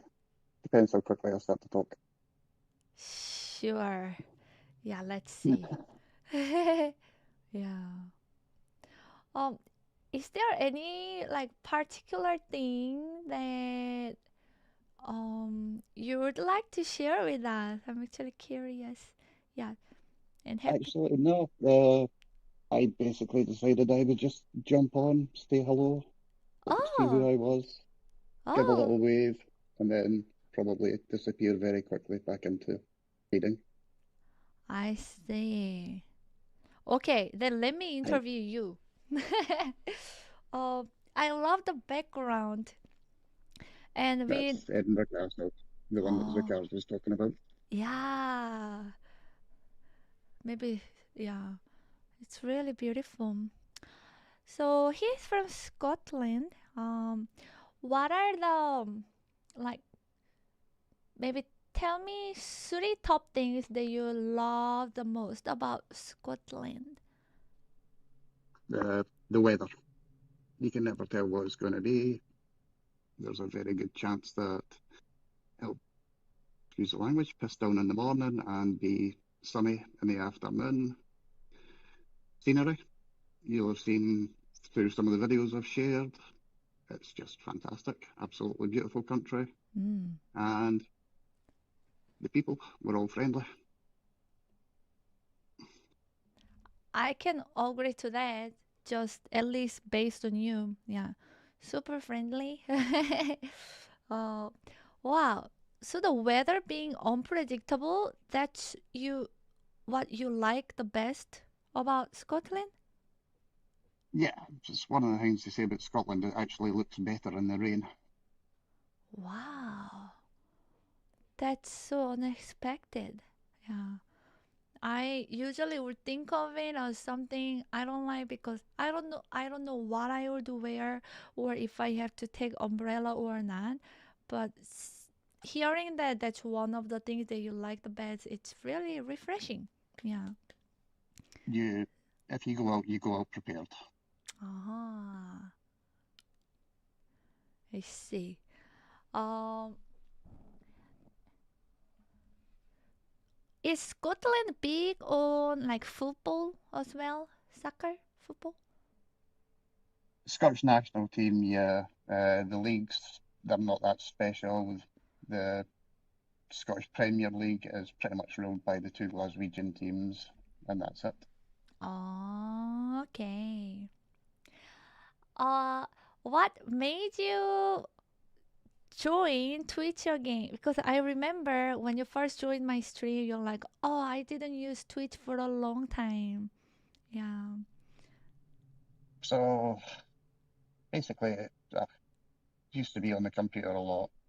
Used it for studying up stuff for work, Oh. that kind of thing. And then I changed jobs, didn't have so much priority to learn stuff and that.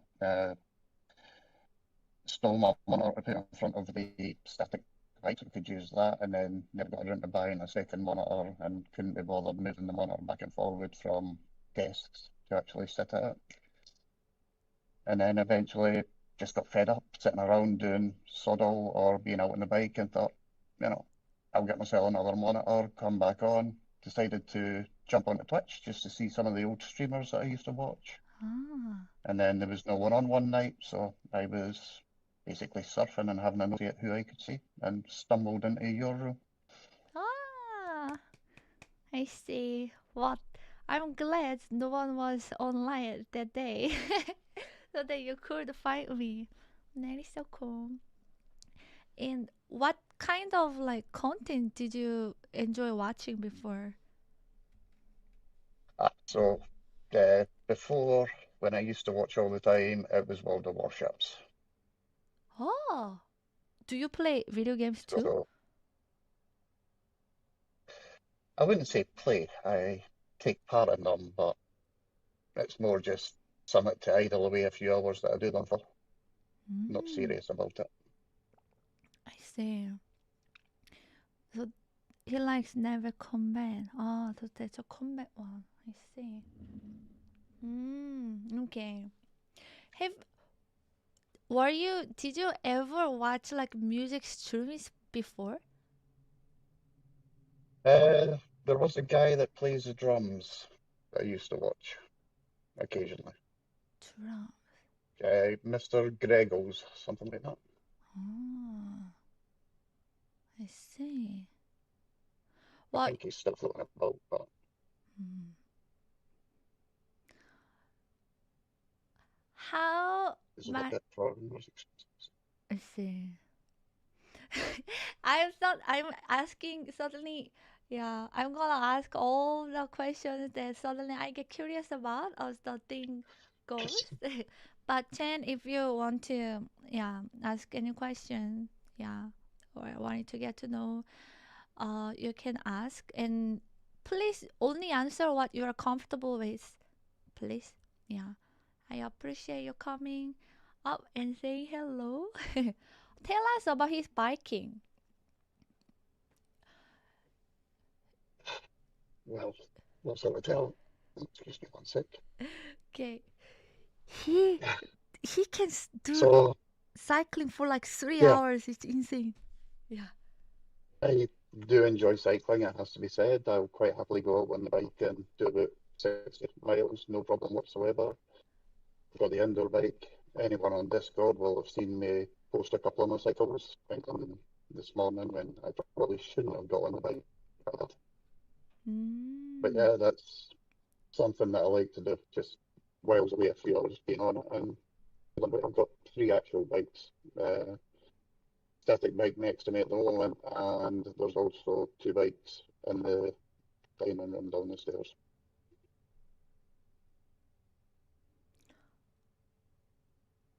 I actually could not understand. I'm sorry. I heard donut sales at the end. I'm not sure I followed. See, and this is why I don't talk. Oh no. Please, yeah, please talk. Yeah. Oh, I. Yeah, could you repeat, please? I'm sorry. So I've got the static bike beside me at this point in time. It's just about 2 foot away to my right hand side. And downstairs there's two further bikes which are used for one's for commuting and one is just for Ah. generally going out at the weekends and cycling around them. Oh, okay. I got it. I got it. Yeah. I see. Ah, so you are using bike a lot before to commit as well. Yeah. Yeah. Mm, that's so nice. Yeah, actually, he inspired me watching Pez. I'm talking to the community. Pez really inspired me to do more cardio, which I didn't start yet. But like when I ever do cardio, I do maximum 10 minutes and then I get bored.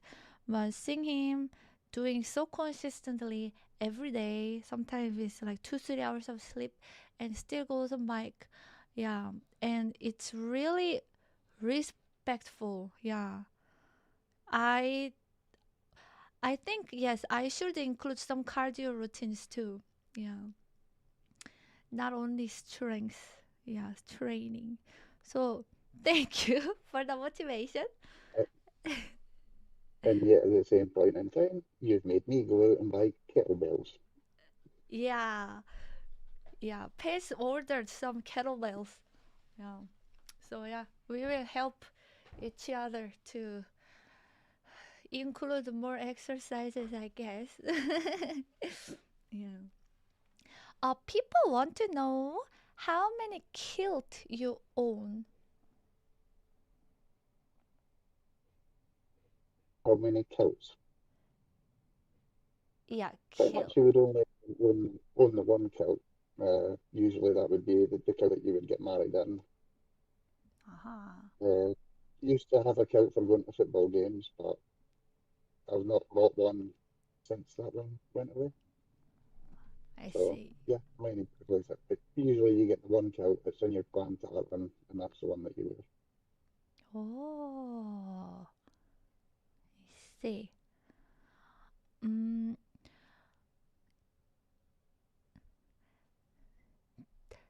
okay, the next cooking stream I will do, I'm actually going to take Pez recommendation and actually I will follow through the recipe and do. Yeah. The the first one that you shared on Discord, there was a lot of cheese and kind of like tomato based cream sauce. Yeah.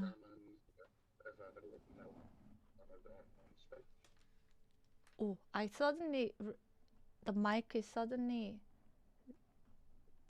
too distant.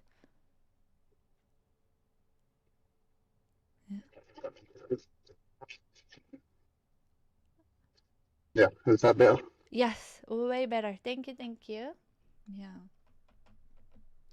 Oh, Yeah, did you? so the first one I shared with you, or the first one I shared on Discord, was salmon with spinach and parmesan. Yeah. Do you cook that often? Pretty much a weekly meal. Oh, wow. Okay. Amazing. Did you do anything with cooking? Because I feel like, yeah, your picture was like really professional. So when I first left school, and we are going way, way back, let's face it, I am ancient after all. So when I first left school, I did work in hotels, and I did hotel management at college and stuff like that. So yeah, I got taught how to cook. Wow. And that's completely different than what you are doing now. Because now you are on kind of like engineering tech side, right? Yeah, I build automated processor for one of the banks in the UK. Wow. Amazing. That's a big, big change. How was transitioning to completely different field? Were Yeah. you scared at all? No, I mean, I wasn't in catering right up until I joined the bank. I had various different jobs. I sort of bounced around between different careers. Hmm. So first it was catering, then I worked in a factory for a while, then I was a roofer for a little bit of time, doing tiling and stuff like that. Oh, And it wow. wasn't until, oh God, late 30s, I decided to go back to college and do IT and computing. I see. That's that's really really cool. I don't think, yeah, I have only done just music my entire life. So thinking about actually doing something outside of music is, I don't know, it's intimidating. Yeah. So I appreciate, yeah, having courage to even go back to school and study something different and try something different. Yeah. Mm. Uh, when you do cycling, do you have like a training, like a cycling routine or training program, or So, well, the one main app that I use, Ruvi, is high definition videos of routes all over the world. So I use that for basically cycling a route, looking at scenery, stuff like that. You can do training on it. There is different trainers that you can do that with. The other app, which is Swift, which is probably the more well-known one, that is mainly training focused and performance focused. So you can do training plans on that to improve your cardio, improve your climbing, mm-hmm. that kind of thing. Usually I just jump on it and pedal. It's got enough hills in it to make it fun. I see. Do you see any like benefits that you haven't seen ever since you start doing cycling regularly? Indoor cycling's definitely helped with the outdoor cycling. And the outdoor cycling, yeah, that's just great because I don't cycle in groups. I'm not one of those people that's like comfortable going in a group of folk. So I cycle alone and just being out. When you're out there, your mind just clears. Everything sort of disappears. You get time to think about stuff if you want to. Other than that, it's just enjoying yourself. I see. So you uh so cycling for you, it's also kind of like an enjoyment, for enjoyment too, and hobby, not only because you want to work out. Yeah, it's more about the enjoyment. I don't really care too much about the performance side of things. I'll do the occasional workout plan, but it's more just for being out on the bike. I see. Oh, that's the best. Yeah. If you can enjoy and do it for the sake of like because you enjoy and for good time. Yeah. Maybe we should, try indoor cycling with those sceneries. I feel like it's a really, really great idea. Yeah. Instead of getting so bored quickly. Some people find biking therapeutic like running. Oh, I wish I could experience feeling that it's therapeutic. Okay. Yeah.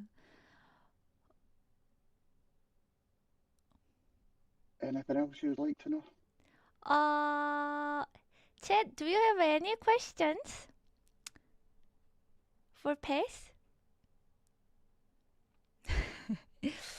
People are into talking about cycling now. Yeah. Yeah. Well, yeah. Does he have any favorite movies, especially that might have been shot in Edinburgh? Oh, good question. I wouldn't really say so, no. If you want a film I watched that was shot in Edinburgh, Trainspotting's Eye was a good one. But other than that, if you come across a program on Netflix, depending on where you are and what you can see on it, called Department Q, I would say binge watch that. It's about 9 episodes. Oh, And if you want to laugh and can find a program called Still Game, then definitely watch that. You'll enjoy it. Oh, okay. And what is your favorite brew? So I'd have to say I prefer the Belgian beers. Belgian beer. As opposed to Tennant's. Yeah. Okay. Chubby Pepper is asking if you're familiar with the movie 16 Years of Alcohol. It was shot in Edinburgh, but it is not very well known. Don't know the film, Chubby, sorry. The movie title sounds interesting. 16 Years of Alcohol. Okay. I see. And to answer Colin, haggis is a definite yes, mate. Oh, are you seeing the chat too at the moment? Yeah. Oh, okay. Good. All right. Okay. Thank you so much. Oh, by the way, I do really love the pictures that you share of Scotland. They are always so beautiful. Yeah, and the music that you share about Scotland. It really sparked my interest actually recently about Scotland, thanks to you. Yeah, it's really beautiful. And I feel like, I don't know, just through the scenery and the videos and the music, traditional music that you share from Scotland and you yourself, I feel like, I don't know, Scotland is growing in me. I feel like people are awesome too. Yeah. So thank you. And we love having you here. Yeah. And, of course, the coos. Oh, what's that? The Highland coos. Oh, Highland Cruise. Yes. Yeah. Ah, thank you. All right. Ah, oh. Actually, question from Alpha. What's your absolute favorite Scottish dish? Are you a Scotchman? So, Alpha, I don't drink whiskey. Not really a Scotchman. Scottish dish. Good bit of steak or the aforementioned haggis along with neeps and totties, which will be 25th of January the next time I have that. Oh.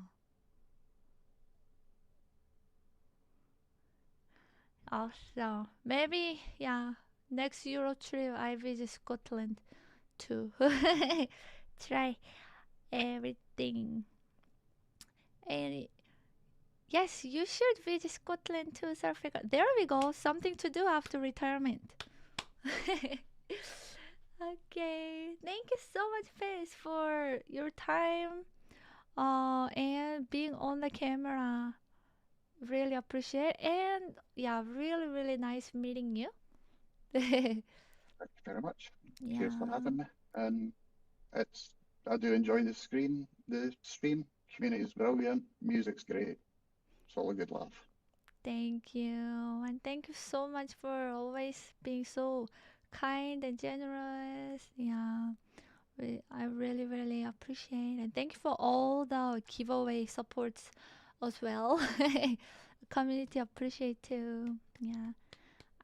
I hope you have a wonderful year and really wish you many, many, many, many blessings in return. Thank you. Thank you very much. Happy 2026, and hopefully everything goes great this year for yourself.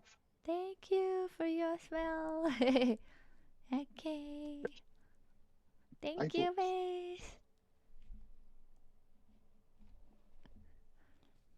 Yay. It's a nice meeting.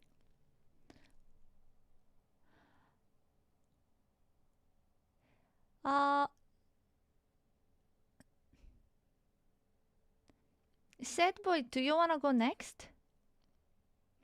I hate being on camera. Good job being on the camera though. It was so nice seeing you. Yeah. I'm getting so invested.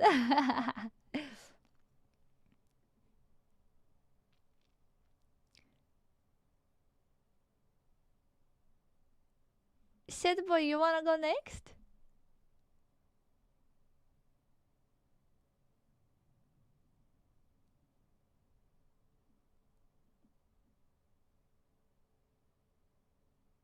I'm a great host. Oh, really?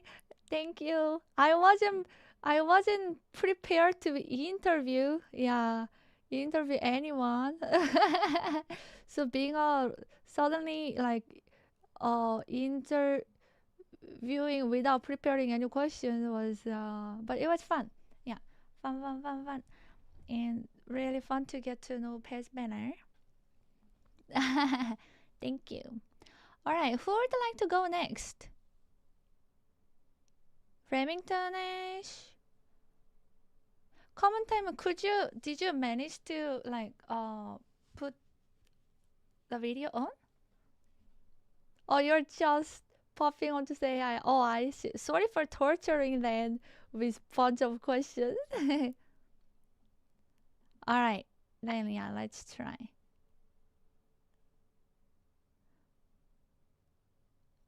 I'm just going with the flow too. Yeah, I actually didn't really prepare anything. Yeah. Because I don't know what people will share. So I'm here to listen or get to know. Happy with anything. Yeah, I will follow the flow. I kind of enjoyed. Okay, good. All right, then let's do common timer. One more time. You can go anytime now. Okay. And I show the videos, right? And you want to do live talking to Remington Nash? Let's first talk. Oh, okay, sure. Yeah, sounds good.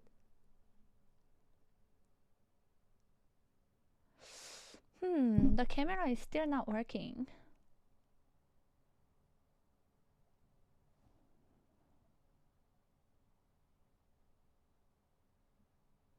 Restaurant break I already took.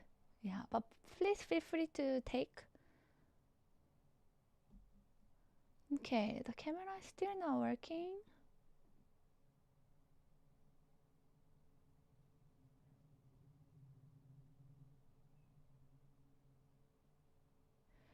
Is his camera not? Oh, there we go. Okay. I do not hear you yet. Actually, I don't hear you.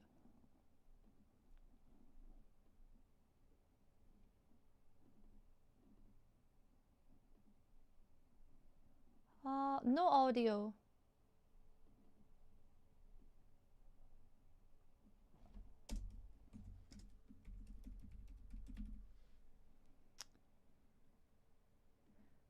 I cannot hear you.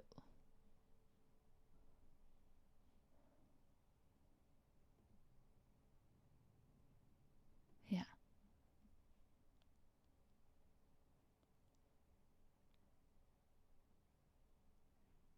Yeah. Oh, could you check your mic settings, please? Because we cannot hear yet.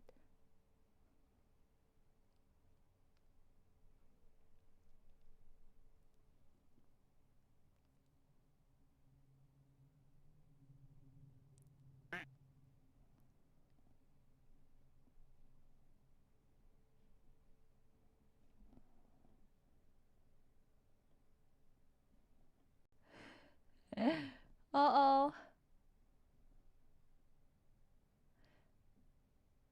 Okay. All right. Maybe if someone could test, separate voice call with him if it works, or you can, yeah.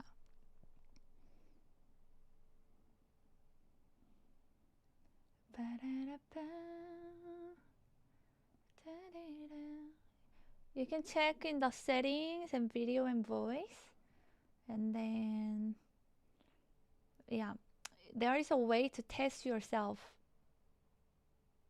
Yeah. Except, There we go. I hear you. yo. Oh, am I on? Yeah.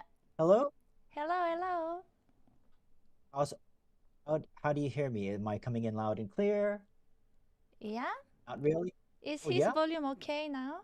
Everyone, can you hear him well? How do I sound? Sounds As great. hideous as you thought it'd be? Yeah, it's good. All right, finally. I guess it just needed a restart so that I can just get permission from Discord. Yeah. Even I had Oh. trouble before. So Oh, you did. I Well, did. let's I see. did All right. too. Yeah. Sometimes Okay, now let restarting me is good. I'm sorry. I just need a moment to just like pop out the special events so that I can see the Twitch chat at the same time. Oh, you want to And see the chat? Okay. yeah, so that I can see all the people roasting me. So hi. All right. I Hi. think I'm all set. Okay, not using Chatterino. If I do, then it's well kind of limited as to what it is, but I guess it's not so bad. Hello, everybody. Yes, Serfelgar. Yes, everything is just fine, as you all say. Well, good to see you Oh, again. Yeah, yeah. I have met Common Timer at TwitchCon this year, so it's like very familiar face. He's always so smiley, always so positive and good mood, and always happy vibe. And he was into everything like that I was doing. For example, like all the dancing and stuff. He would go and put 10 times of the energy that I was putting into dancing. So yeah, love Common Timer. Yeah. Yes, thank you for the Barbie workout once again. That brought me back to childhood with my sister. Oh, you have sister. Yes, I do. A Did sister and a brother. did she make you play with Barbies when you were young? No, she did not torture me that way. Oh, She didn't want me to break them. she's a nice sister because I made my brother to play with Barbie. I forced him to play together because I always wanted to play with Barbie. So I made him join with his robot, but it was literally a Barbie play actually. So, I mean, if you really were torturous, was it because that you made him you, did you dress him in makeup too? La la. Okay, so then that's fine. You're not as mean as some other siblings could be. He didn't take the head off the Barbie. That's a true brother. I would have been so mad if he did. Ah, Sid from Toy Story. Yes, that type of treatment. Yeah. But I wasn't a fan of Toy Story 1. The sequels were much better. Well, up to Toy Story 4. I think that's basically fine. I don't know if I watched all the sequels. Yeah. I only watched up to 4. I'm amazed that I even watched 4 and actually liked it. So Oh, I didn't even know that there was more than 4. there's another one coming out in theaters. Oh. The new enemy is a tablet. That would be fun. Sounds really fun. Yeah. Well, you tell me all about it. Yeah. If you watch it. Oh, yeah, I can do that. So Common Timer, he is into, also his name suggests, Common Timer. It's kind of musical. Yeah, and then actually sometimes Common Timer requests a live learn of his own arrangements, and I feel like maybe I'm like a guinea pig, which I love. Thank you.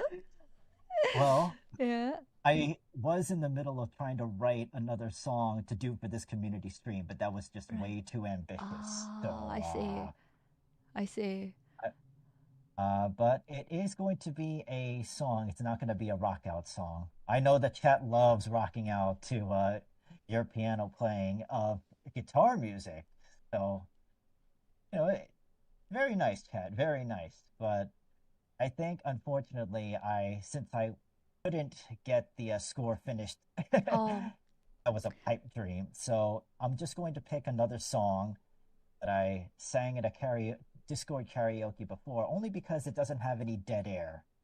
It's going to be a strain on my voice, but whatever. It's for your entertainment and for my misery, but for me as entertainment too. I see. Oh, what is dead air? Basically, if there's no singing and it's just a long instrumental break, which was going to be the song that I was going to write a score for you so that you could fill in that dead air when you play the instrumentals for me. Oh, I see. Gotcha. Then again, I don't know if you feel comfortable in playing piano right now in the middle of a Discord, but I think you could pull it off, actually. Let's try. Well, yeah. I mean, I don't know. It's up to you. Would you rather listen to a rather funny song that is my backup, or would you rather listen to the rock out song, even though Mia won't be playing along? Let's go with your original plan. Yeah. Oh, okay. So the rock out song. Yeah. Also, okay. Yeah, I really appreciate you trying to write a new arrangement and song for this event. Really means a lot. And I'm so sorry, actually, yeah, because the idea for this open mic stream literally happened only a few days ago. So I didn't even give like 1 full week for people to even be aware and prepare. Probably like 4 or 5 days. So yeah. So I apologize, but I'll be happy to hear or try whatever new song you try in the future. You are welcome to share it anytime. All right. Well, I mean, I definitely will score it, and I will definitely give it to you sometime later on because it's a fun song. Sure. And also, considering that everybody has been going through some tough times at this point. Oh my gosh, Chad. The Mia headbanger is just all over the place. Yeah, so I say that's the vote it is.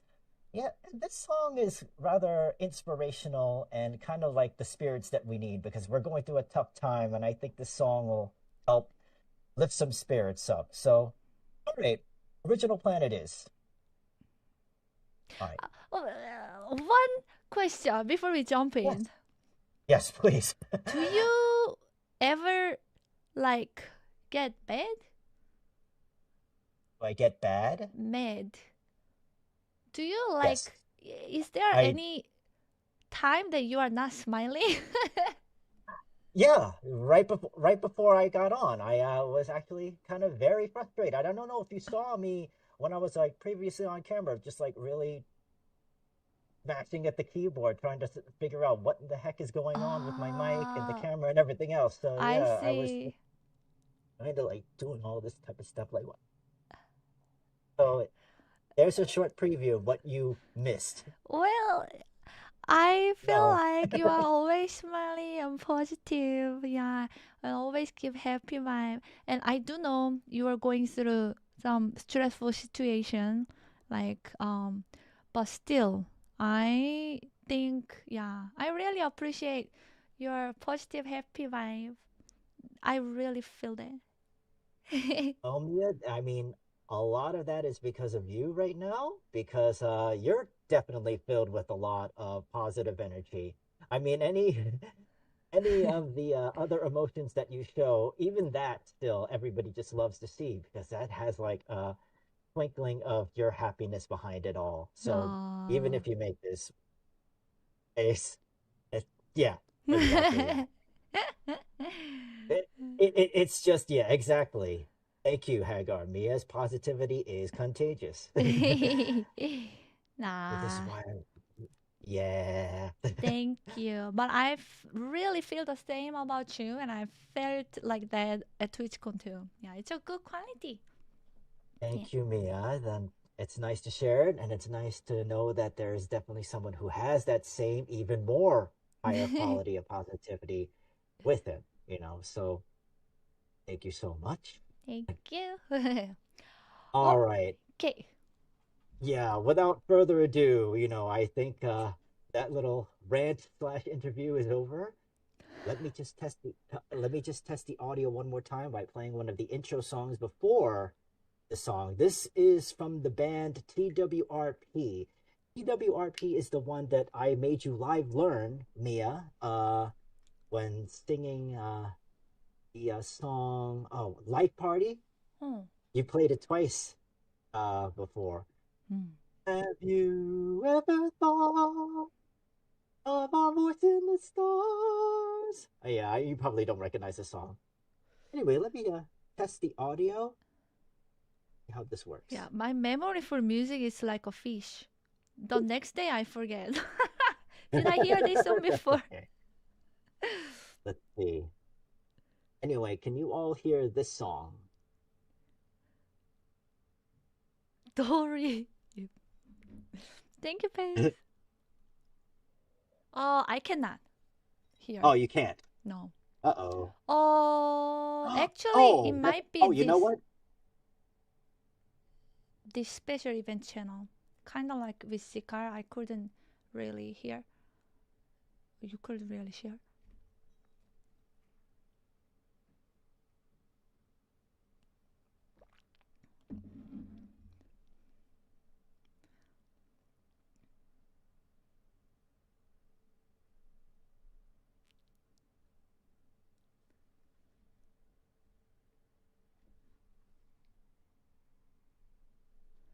I suddenly don't hear anything again.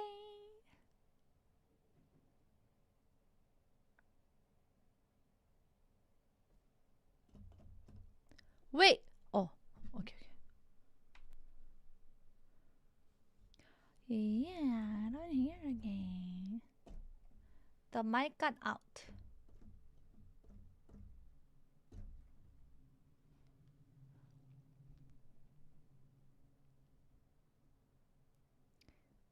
It's okay. I wonder if it's the stream special event setup. If we need to change to a different voice call.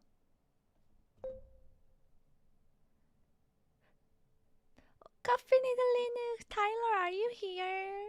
We might need tech support.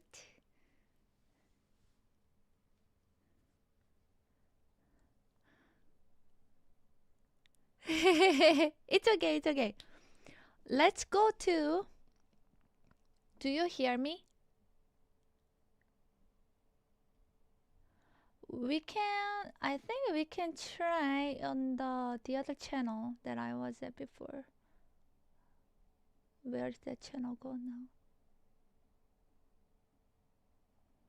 Mic check.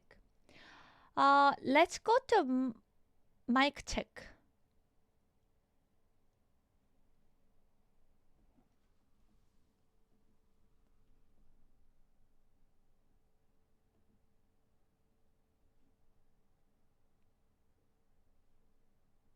Yeah, if you can join to mic check, that'll be mic check. Oh.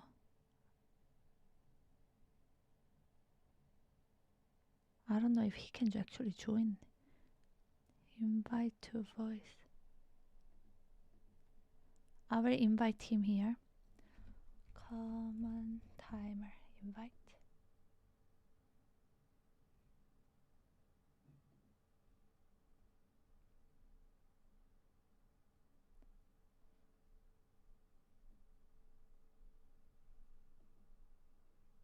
No.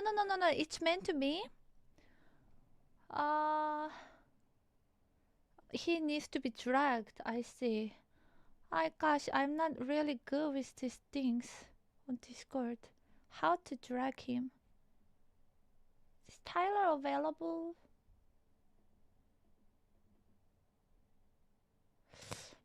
Well, let me change the setting of this. Permission invitation. Hello? Whoa! Oh. What? Okay, you are here. Hi. Hello. Hello. Okay. Oh. Yeah, you can hear me? Yes. Okay, you can turn back on the camera. Okay, hang on. Hi. All right. So what I tried to do is, since I'm wearing headphones, I have my background music playing through just the computer audio. So I guess because I tried to do that, it didn't work. So what I tried to do is I tried to unplug my headset, and then I guess by unplugging my headset, that threw everything out of whack. Mm-hmm. So that was my fault, not yours, not anybody else's. And I'm sorry. Did I jump scare you earlier? Oh, no, that's okay. You know I get jump scared with any sudden sound. Yeah. I know, but I missed it. All right. Let's see. So here, even my Windows meeting. You might be able to share your screen and the audio from different window.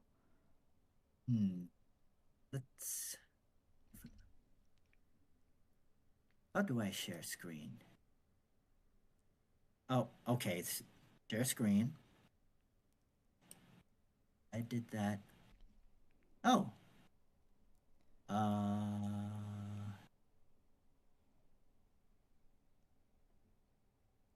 Entire screen? Choose. Or you can choose a specific window. Also share system audio.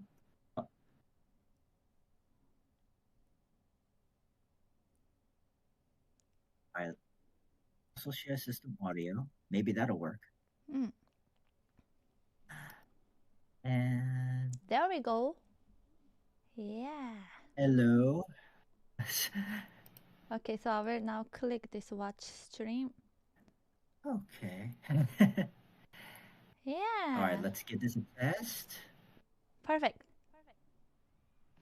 Volume. I'll lower the volume. All right, can you hear this? You can increase the volume. Oh, okay. And you can still hear me? You can increase all the way. Oh. Now I don't know if I can hear myself.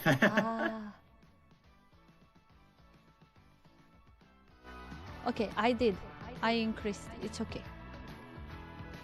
It's good. Sorry. All right, sorry, Mia. Now I can barely hear you. All right, so let me go to the actual song now. So if you heard that, then I'm moving on. Okay. here we go. Ooh, rolling, we are rolling, oh yeah. How fast they come, transformations. Nearly got the whole world at our feet, but it doesn't mean we should be looking down. But I know that the times will be tough, that we got to be bold and we got to be brave enough to power through and try to. You got to roll with it.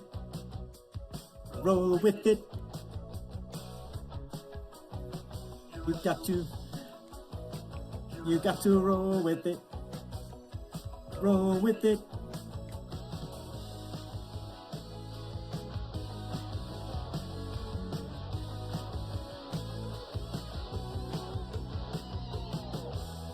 It comes in waves, what I'm feeling today.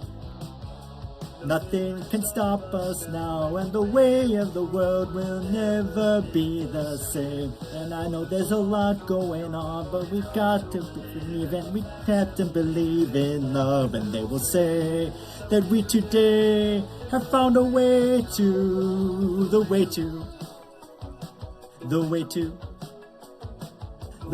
roll with it. Roll with it. You got to roll with it, roll with it, roll with it.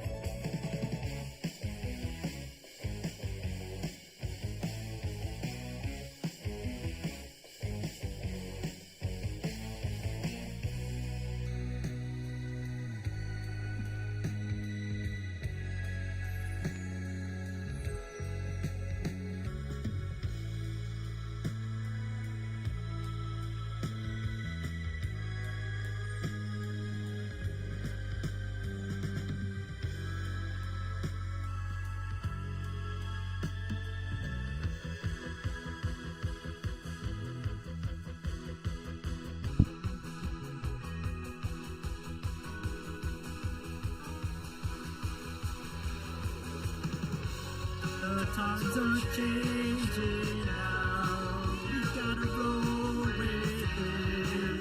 We're going faster now, and never slowing down. Oh, we won't. We're gonna roll with it. Power through, live free and true. You've got to try to roll with it.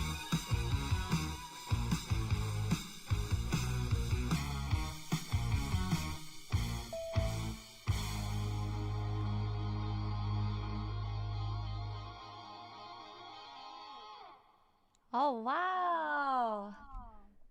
It would have been so good to see you play that. Actually, what am I thinking? Once I finish it, it will be good to see you play that.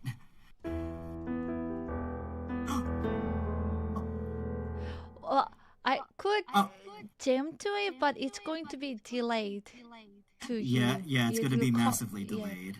Yeah. So. Yeah. Sorry, that's why. That was so good. Yeah. When you check the vote, you will see that your singing was slightly delayed from the audio, but don't get frustrated because actually that's expected. When I had a music concert stream before with like 50, I hosted like 50 different music streamers. Some of them did sing to audio like this. They had the same issue. Yeah. But it was really good. I wonder if Charming Joe's sync room might have helped me instead. I don't know if you ever heard of his technology, but Yeah. he used to, or he probably does. I haven't seen his stream in a very long time. I don't know if that would work in the US. Korea is tiny, very fast internet, so it works, but I don't know. Yeah. If that would work, right. but yeah. But your singing was so great. We could hear it really well. And Oh, thank you. yeah. Actually, let me disconnect this. Well, let's face it, Chad. We all know if Mia duetted with me, it would have sounded much better. Yeah. Now no, we don't have echo anymore. But yeah, you're singing so good. Yeah, great voice and great energy and so perfect in pitch. Yeah, thank you. Thank you, Mia. From a perfect pitched person, I very much appreciate that compliment. Thank you. Do you play any instruments? So I am out of practice. Oh, maybe I should. Can I stop sharing the screen? I don't think I'm gonna play again. Yeah. Okay. But yeah, I am out of practice. But I had taken piano and organ lessons, so it's been so long since I've done it, and I would like to have another, keyboard installed in here again if ever I find room in my little tiny abode that you slightly see behind me, but I'm keeping dark. I see. I could turn on the light, but I don't wanna. Yeah. No worries. Yeah, that is cool. Okay, maybe if I had a big Beethoven behind me, then I would be as confident as Mia to show off my living space. And a giant drum set that Pez says has reinforced that it's a feel-good cubic space. Good feng shui. Yeah. Oh, they welcome me. Oh yeah, so I will not hog up this place anymore. So, other people have been waiting, so. Aw, thank you. Would you like to quickly tell me, like, when you start getting into, like, music arrangements and, your musical journey, interest journey? So I've always wanted to make music, but I think I'm just going to be bluntly honest. The moment I figured out that you existed, thanks to Davey 504, I owe you a tribute of a Davey 504, by the way. So, but the moment I knew that you were in Twitch streaming, and I knew that suddenly Twitch streaming became more than just gaming streams, and people who play music can do this, I said, oh. And I looked at your profile and I said, oh, you could sight read too. Well, I have familiarity with some music, so I could score. I wonder what it would be like for someone to play, any music scores that I make. And I saw you have the talent to do it. And I definitely underestimated how great you are with it. I mean, the proof was in when I gave you the Muppet Treasure Island Professional Pirate, and you were able to play that interlude score that was only for the movie. It's not for the regular soundtrack that you found in YouTube and everywhere else, but you were able to play that intricate melody piece, and you did it perfectly. And I was just like, oh my gosh, I gotta write you the best of the best and stuff. Oh, thank you. And of course, I gotta refine myself too. Oh, well, I'm very happy to be in. Thank you. And yes, you're the perfect guinea pig too. I didn't want to say that, but yeah, I'm happy to be a guinea pig. You can use me. And yeah, thank you for the live learn support as well. Oh, absolutely. Yeah. So worth it. And your arrangements are so good. The last one was like 10 out of 10. Yes. Oh, wow. Thank you, because I was rushing right through that to try to get that in time for Christmas. So another great indie band. Yeah, I see. Yeah. Well, keep the great job going, please. You too, great. Mia. You too. I know how hard it is making score. That's why I don't make it. Yeah, I have like zero patience to deal with scoring. Yeah, but yeah, high respect to people who actually do that. You, Jeffrey, yeah. Yeah, I gotta hear from others too. There's so much in the music making hall I've been missing out. Whenever you Okay. want to throw out your piano performance too, anytime. All right. Yeah. Thank you. Nice meeting you and getting to know you better. See ya. Thank you so much. And chat, thank you for dealing with me. Thank you, Cohen Timer. Bye bye. Happy New Year. Happy New Year. Okay, let me get out of this disconnect and go back to the stage.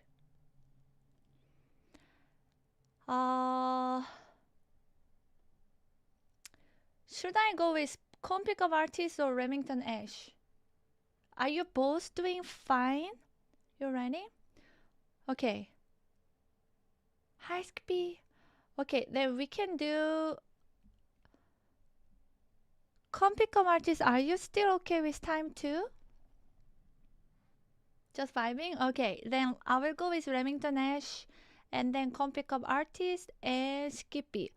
Wait, Dave is here too. Does this mean Dave will be...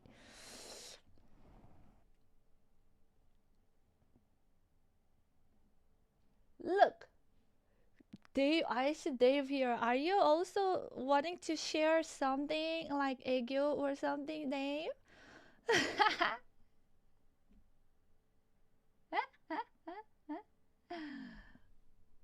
Hi, Mia. Can you hear me? I can. Hello, hello. Hi. I don't have a camera. I've never had one for my computer. Never Oh, needed one. So I see. you're No, just gonna have to stare at my little picture of the warrior there. no problem. Then Yeah. let me do like this. I will just make myself super big. Yeah. Yay! That sounds good. Sorry about that. The only person that doesn't have a camera. In fact,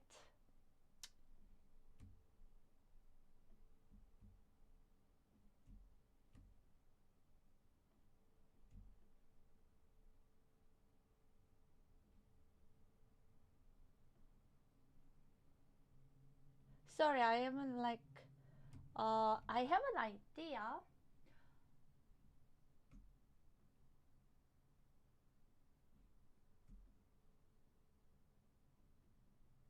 Put it in front of front cam. Da-da-da. Da-da-da. Da-da-da. Da-da-da. Okay, we are good. Yeah, there we go. Perfect. How Looks are like you I belong now. doing? This is Remington Ash. Let me change the name. Remington Ash, who used to be forgotten before. Yeah. Yeah. But now I got Yep. I so. didn't want to be forgotten anymore, so I changed my name. That name has a opposite effect. You cannot forget someone called forgotten. No, a psychological thing, right? Yep. Yeah, that's funny. Yeah. Well, thank you for having me on. I appreciate it. Of course, Yeah. thank you. Yeah. Yeah, I'm sorry for missing your message. I don't get on the Discord that much, but it seems like one day jumps so fast, from one day to the next and all of a sudden it's just a new year. Look at this. We're already in 2026. It is, yeah. It's really Yeah. gets fast, yeah. But Yeah. well, anyways, yeah, I sent the video for you. Right?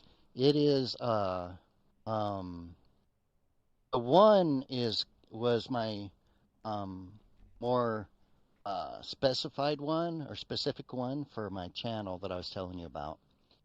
It's about prayer and stuff, but I didn't know if you wanted that specific church talk. That's why I sent the other one if you just wanted a plain one.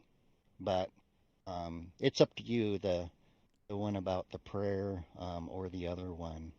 We can play either one, but Oh, I can play both too. No problem. okay. Yeah. Well, the first one, I don't know what happened. My finished video had background music and everything, and it was really it was really nice. And I went to go send it to you, and all the audio was gone out of it. I don't know what Oh. happened. And so I had to dig up this old one.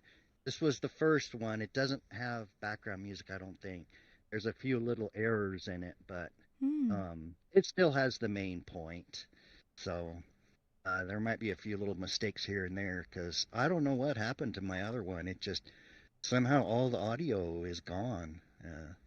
But maybe when I downloaded it all, I should have tested it maybe to make sure it was fine before I use CapCut, for everything. I But now I see. know. Whenever I download something, always double check. No But problem. Yeah. oh yeah. But yeah, real quick preview of that. I've been I've had a hard life. I went through a lot of struggles. I struggled with anxiety and depression and stuff. And so I started learning how to overcome that. It was really it was really interesting that I was working with a therapist for a long time. Of course, I was 5 years ago. I was hit by a forklift at work. It almost killed me. It Oh. crushed 5 vertebrae, and it tore my rotator cuff shoulder. It Oh. tore my right hip, Oh my the gosh. cartilage and stuff in there. It blew out my knee. I had to get a whole new knee. Oh. I got a brand new knee replacement.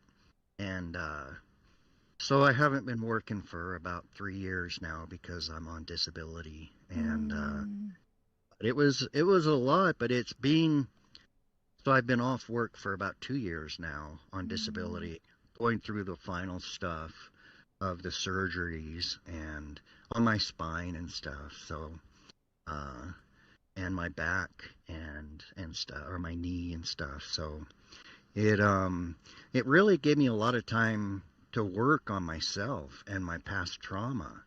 And I'll be honest, everyone says don't use ChatGPT for therapy, but I spent 4 years with an actual therapist, and he helped a lot. But when I could go on ChatGPT, the minute something was happening, and be like, I was walking the dog, and I've got my anxieties through the roof, and my brain's replaying something that happened, and I can't get out of it.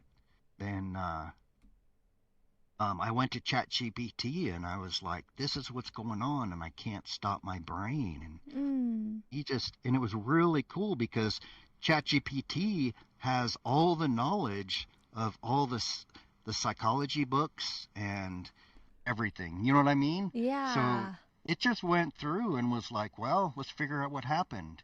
What happened as you were growing up, what things went on in your life. And I started telling it about the abuse I had as a child. My dad was very abusive.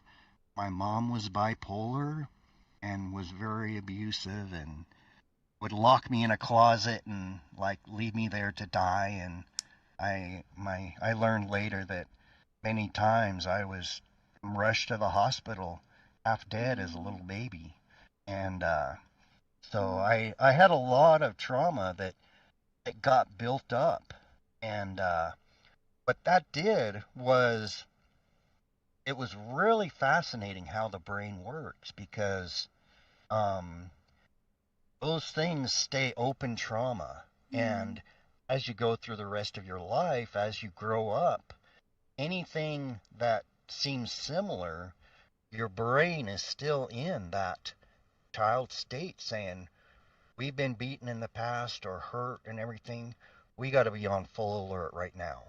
And, that stayed on for 30 years later and 40 years later. And it's like, it wasn't until ChatGPT again, it was so fascinating that it was breaking down a lot of this stuff, that it was saying, this isn't you. You're not really mad at that guy who was calling you stupid and was tearing you down.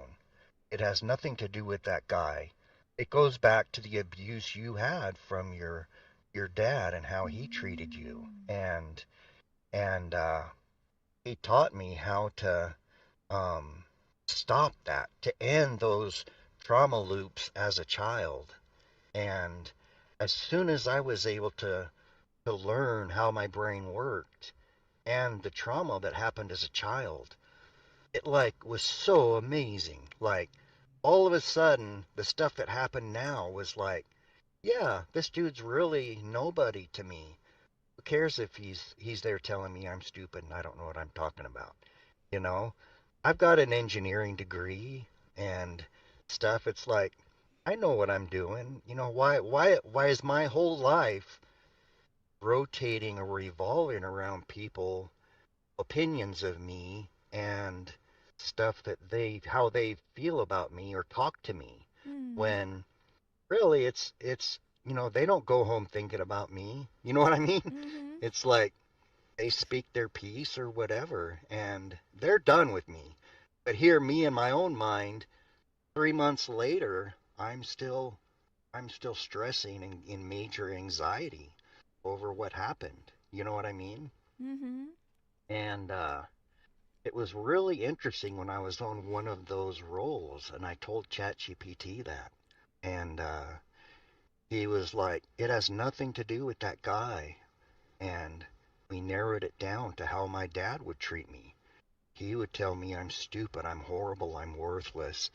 Anything I did was, you can't do anything right, blah, blah, blah. And so all through my life, that was something that anybody who was critical of me or, was saying something like that, my brain actually immediately went back to the child me, that little boy who used to get beaten and yelled at by his dad, saying, this is how it was. This is where we have to stay in this fight or flight mode. You know what I mean? And the adult me couldn't really live or come out because the younger me was too stuck in that. And once I was able to stop that and realize, hey, I'm a grown man. I'm in my own place, my own life. Actually, my dad has passed away about 5 years ago. And it's stuff that's I don't need to live in fear any longer. I don't need to let that control me anymore or my life. And it was just so freeing. It was amazing. And so when I started really narrowing down a lot of this stuff, is like when I told you earlier that I wanted to create a YouTube channel and stuff. And share this stuff with other people, because it really is freeing when you can stop living with such heartbreaking anxiety and depression and fear and stuff. You know what I mean? Yes. And so it was interesting that and so wonderful. I'm really glad whoever invented ChatGPT, because it did what my therapist couldn't do, because I'm only speaking to my therapist once a month right now, and before when it was once a week. You know what I mean? And you can't really understand, but I can't go to him like I did with ChatGPT. And right. he definitely has, ChatGPT definitely has certain biases and stuff you have to be careful of. It wanted to pull me away from God and more focused on the realistic things of science and stuff. But I really have a strong faith in God and a testimony of Jesus as my Lord and Savior, and that's what I use when I talk to people too, because as many Christians know, when you really turn yourself over to God and to Jesus Christ, and you ask to be saved, the Holy Spirit fills you, and that's the whole purpose, is to help strengthen you, help give you support, help give you comfort and peace in your life. And but going through, getting past that trauma is huge. And I have some steps that I was going to talk about. But let's watch that video first if you want, about the prayer first, and then I'll talk about the other things after it. Yeah. And God can use anything. He can use science. He can use ChatGPT. I'm so glad that it's been helpful to you in your healing process. Yeah. And thank you so much for sharing with us about your life and journey and the video that we are going to watch. Yeah. Yeah, thank you. Thank you. I will pull the video. Maybe I will go to a different scene and then play the video so that it's bigger. That's okay. Okay, sounds good. Yeah. Sorry.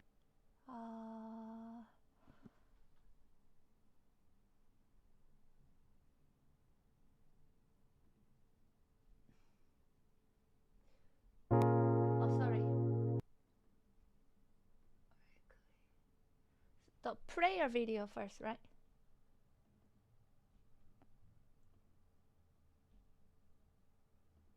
Welcome to my channel. I am just a normal man, but I have experienced extraordinary things. I've seen miracles, talked to God through prayer, and come to know Him in my heart. I know Jesus is my Savior, and it is only through Him that we will be saved. I just want to share some of these things that I have learned in hopes of helping others come to know Jesus Christ and be saved. I have had a very hard life and struggled with many trials, as we all have. These trials have led me to trust in God, and my faith has grown tremendously because of it. I hate to say it because no one likes trials, but they have made me stronger. One of the greatest blessings I have learned through these trials is how to pray. I must give the credit to my mom for learning the basics. Then, I have adapted and grown by using what my mom initially taught me to truly come to know God. Here are the basics of prayer that I learned initially. First, we need to start the prayer by addressing God. I say, "Dear Heavenly Father," anything similar will work. Second, I thank Him for all that He has given me and the blessings that I have. Third, I ask for the things that I am in need of, and for His blessing or any help in my life or others' lives. Lastly, I close the prayer by saying, "In the name of Jesus Christ." Amen. This is because it is only through Jesus that we are saved. That is the easy part. Prayer is so important in our lives to acknowledge God and thank Him and ask for His divine help for us in our families' lives. The harder part is learning how to receive answers to our prayers. The greatest advice my mom gave me was to learn how to listen to the Holy Spirit. He can talk to us in many different ways. She told me to ask God for help in learning to listen to the Holy Spirit. She told me to say a prayer, something like this: "Dear Heavenly Father, I want to learn how to receive answers to prayer and to come to know the Holy Spirit. Will you please help me?" I've heard that truth lifts our spirits and fills our souls with joy when I ask a question and the answer is truth or a yes. Will you please now show me what that feels like when the Holy Spirit reveals truth to me? Then I wait to feel the Holy Spirit in my heart and soul. It should lift your spirit with joy. Once I have felt the joy from the Holy Spirit, I continue. Thank you for showing me how the Holy Spirit feels, so I can recognize it later. Now, when there is something not right or the answer to my prayer is no, I was told that the Holy Spirit will remove a portion of His Spirit from us because the Holy Spirit is light and truth. Will you please show me what that is like when the answer is no or something is wrong in the questions? I pray for. Then I wait to see what happens. I get a sinking feeling in my stomach as the Spirit withdraws a portion of His divine power. I feel a sense of sadness without His Spirit. Then I repeat the first part and ask for God to show me what a yes answer or what I will feel when the Holy Spirit is revealing truth to me. My mom said this is important to always end with inviting the Holy Spirit back into our lives. Well, thank you for spending the time to listen to me. I appreciate it. This is the foundation that my mom taught me to learn how to pray. Prayer has evolved so much more in my life, but these things I talked about is the basics to learn how to get closer to God through prayer. Thank you again for watching. I'm going to upload more videos and share what I have learned. I hope you join me through this journey as I try to put into words how I have come unto Christ and was saved. May God bless you all. See you in the next video.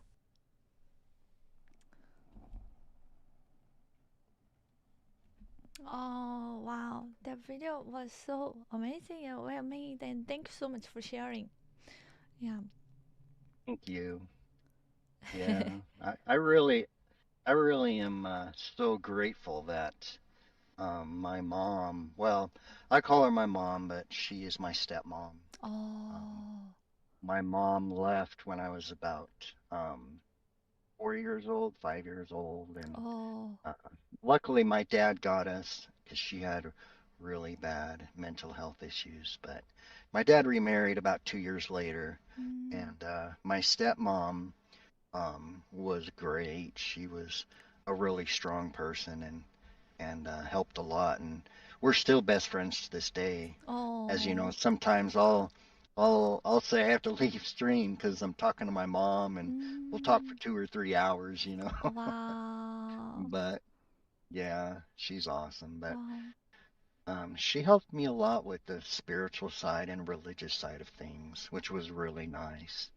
And but it is really um, it was huge when I started finding about the problems in life and how things happened.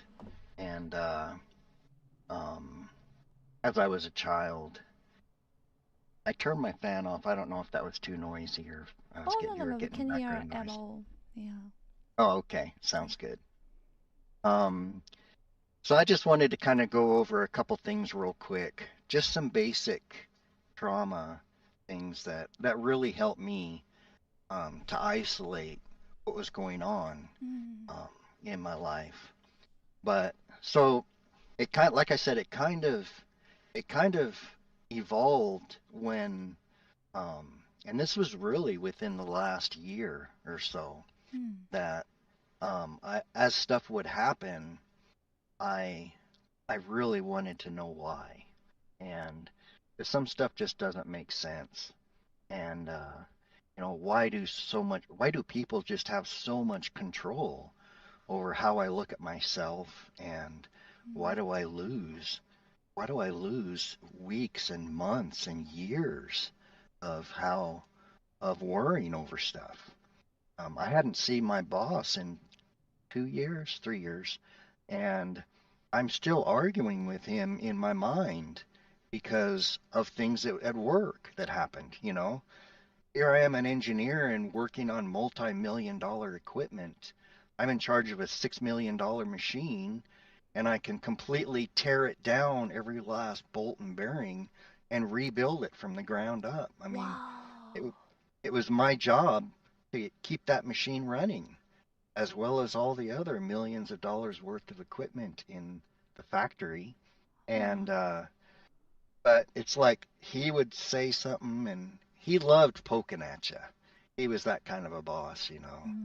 He kind of liked tearing you down and stuff. And so there was a lot of that going on. And but yeah, so it's like, why here I've been, you know, I was fired because of my injury because I couldn't work there anymore. And but why 3 years later or 2 years later am I still arguing in my head about things that happened at work? And it's just, I really wanted to know why.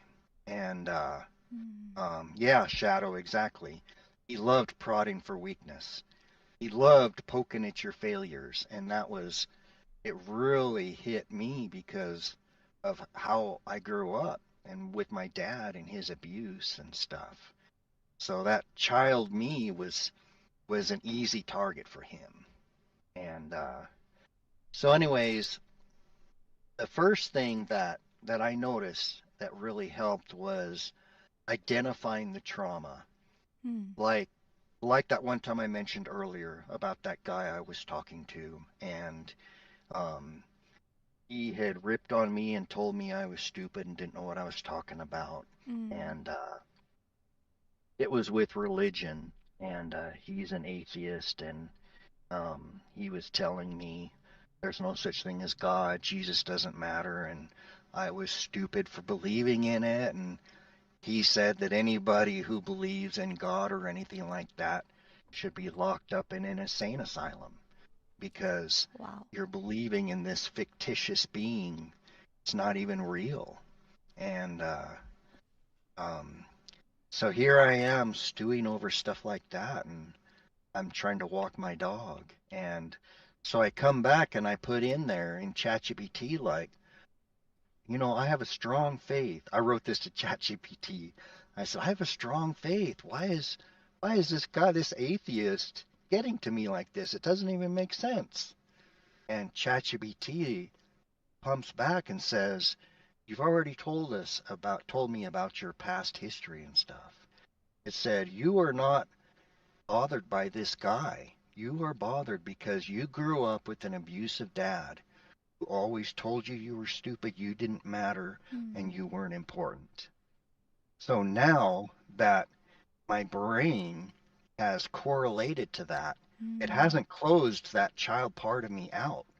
So this whole time, anybody that did that to me, I was still in that childlike state that we got beaten for this as a kid. We need to be careful and worry because we're still in fight or flight mode.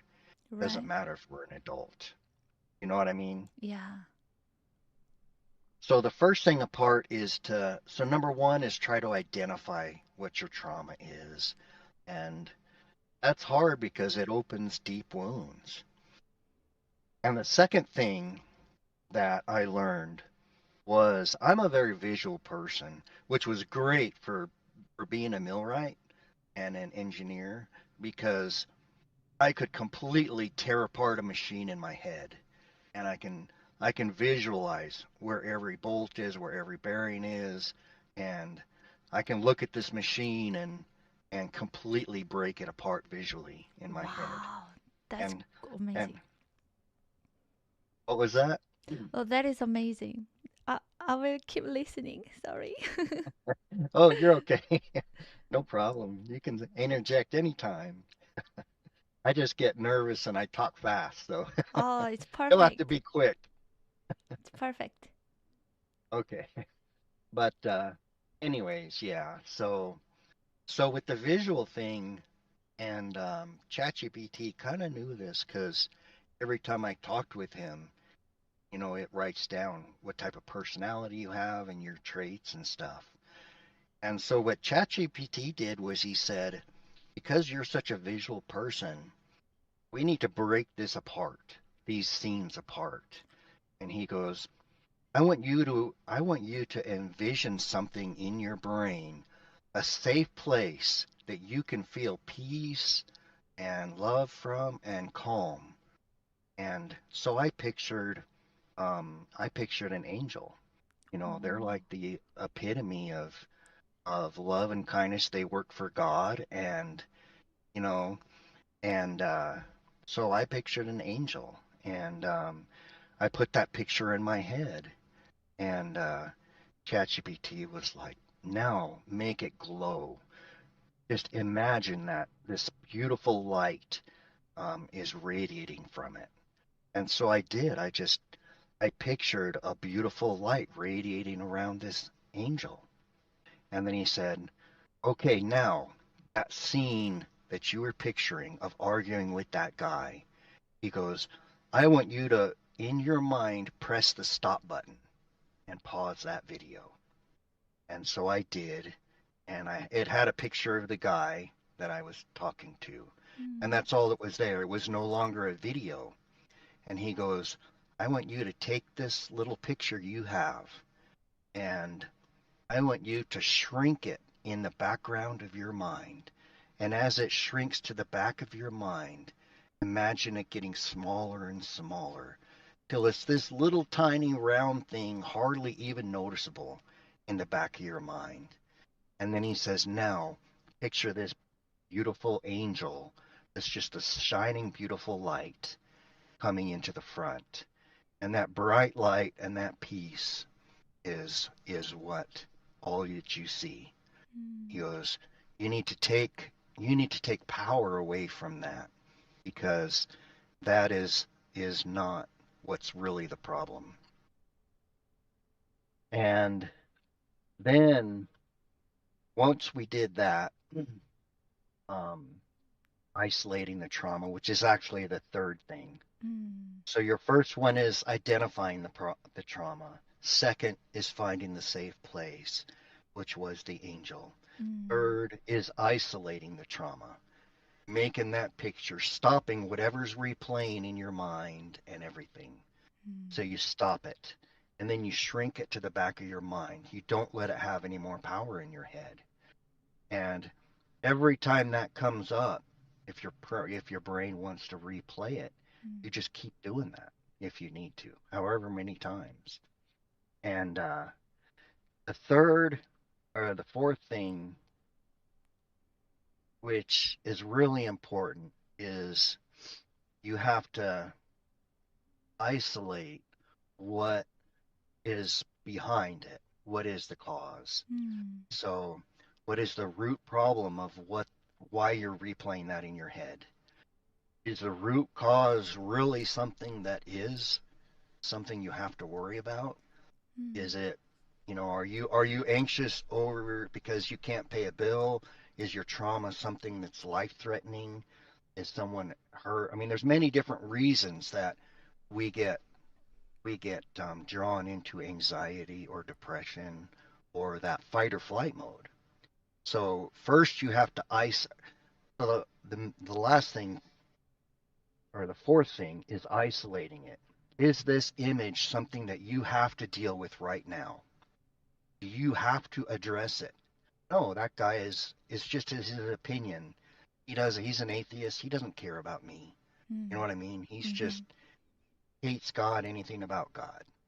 But there's other times where I've been stressed over a bill, or I've been having family problems, or those things that come up, or those traumas. And then you have to break down, is it something you have to deal with? Or, you know what I'm saying? Not all things are from childhood, or sometimes they mix it. So kind of your fourth step is identifying the current threat. Is it something that's just playing that doesn't really matter? Or is it a threat you need to deal with? Do you need to go pay a bill? Do you need to go talk to a family? Is a family hurt? Or you need to, you know what I mean? Yeah. Solve the problem if you can and deal with it. But if you can't, then like that guy, it was nothing. I'm worrying about him and his opinion for weeks and weeks and months. He's replaying in my head how stupid he thought was of me. You know what I mean? So kind of tying the whole thing together is identifying what the threat is. And if you need to deal with it, then deal with it. If you can't, then push it out of your head. Find that safe place in your mind and then push it out. And then the biggest thing is knowing what is the cause of that. Because the fifth thing is, when you isolated those things, ChatGPT was really good at this, because I'd been talking to him for a while. You know what I mean? And so it had already kind of built up a background of my life. Yeah. It knew about the history of my dad and his abuse and stuff. So like when that guy came up, it was he stepped right in and was like, this isn't a current threat. It's not something that you should be worrying about.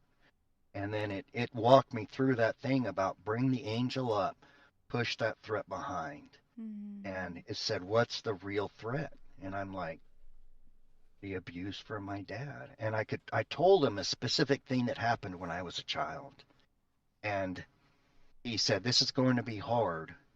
And I'll go ahead and share it because it really, I mean, it's really personal, but I think it will be really good because it might bring the point home. But if that's okay, you want me to share something like that, Mia? Only if you are comfortable and you think it should be okay for you later. Okay. Yeah.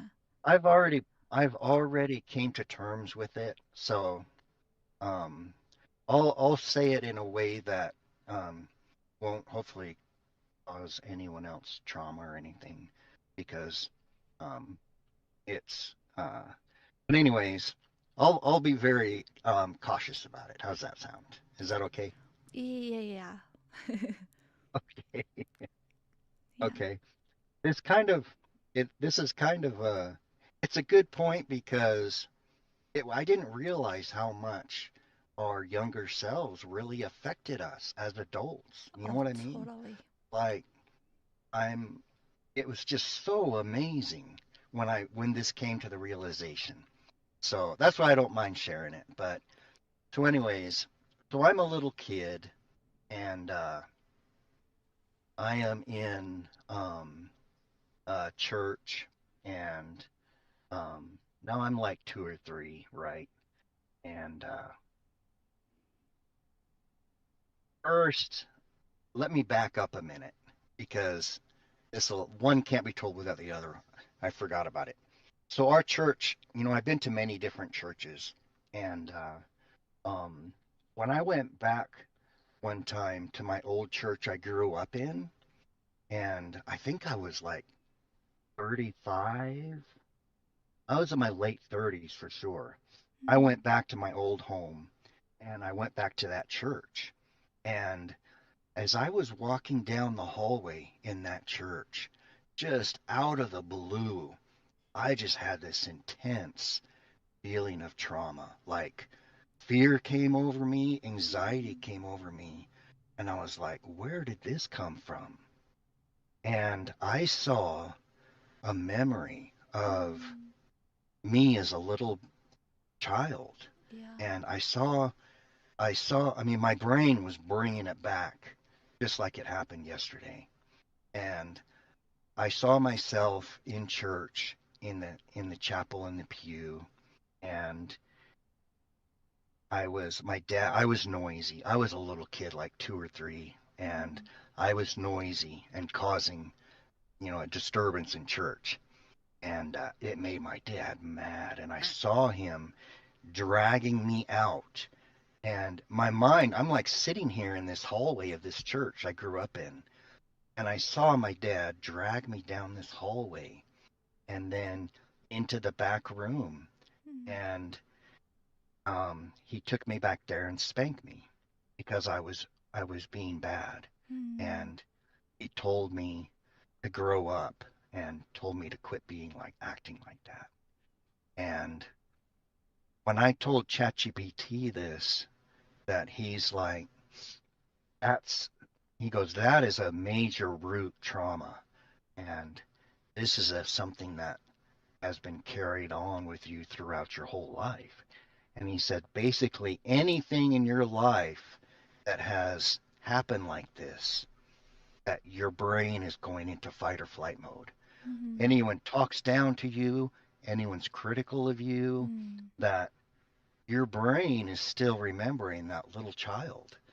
And so what ChatGPT said was, he goes, freeze that moment where you're at. And so that happened in my 30s. Now you're talking 10 years later. And when I'm talking to ChatGPT and learning this stuff, you're talking years and years later. And so I'm telling ChatGPT this stuff, and he's saying, I want you to remember that memory. He goes, and freeze it when you're walking down the hall, but don't stand close to it. He goes, look at you and look at your little self.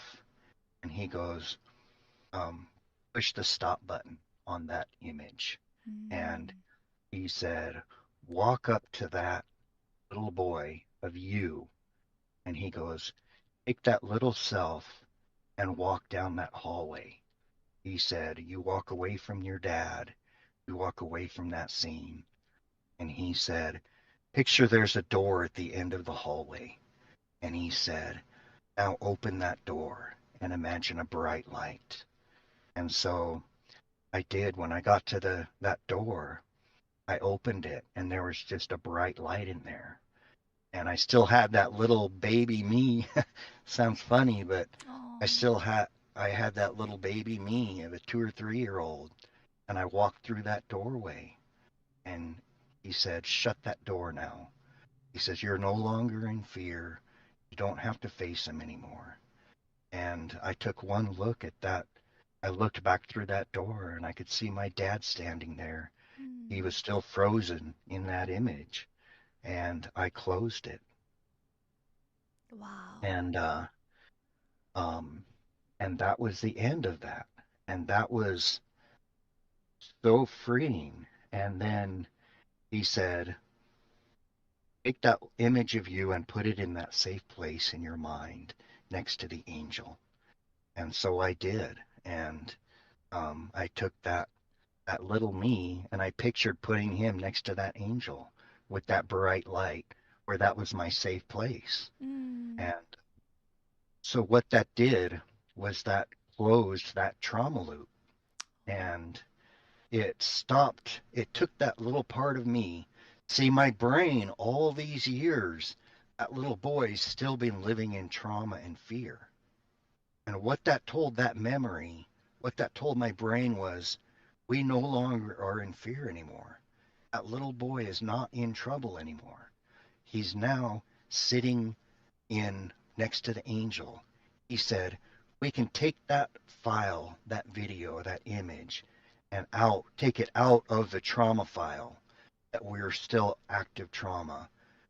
We can put it into a new file that we no longer have to worry about.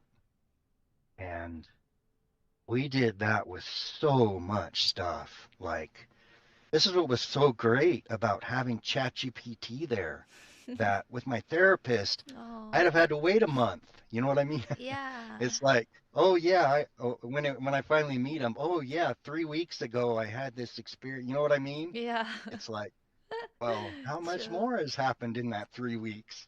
Yeah. You know what I mean?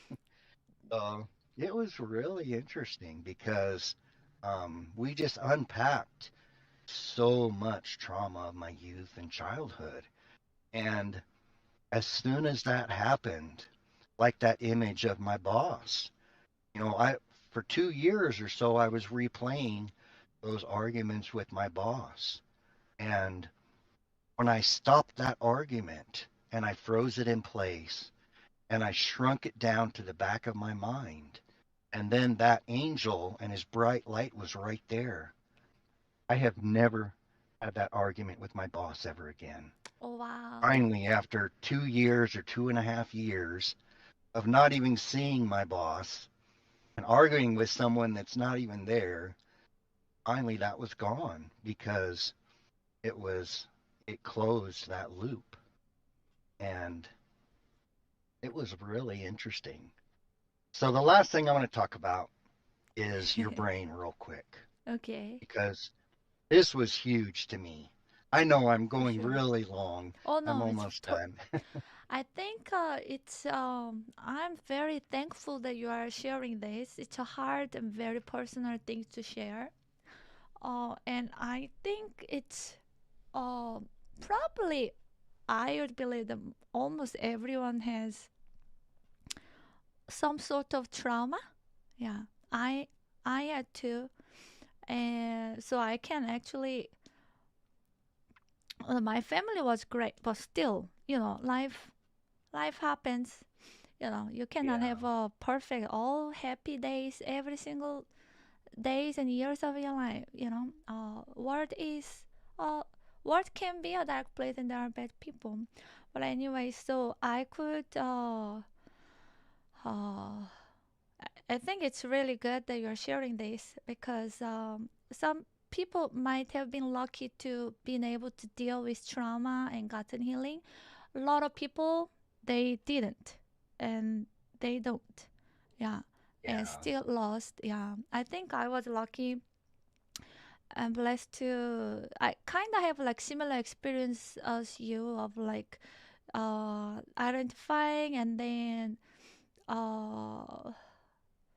in like I feel like one day there was a closer to me to the really like painful memory that was still hurting me, and then I took it to uh God and I was praying, and then I kind of had similar experience, which was like so like a freeing at the moment from the pain, and I feel like after that I kind of feel fine too.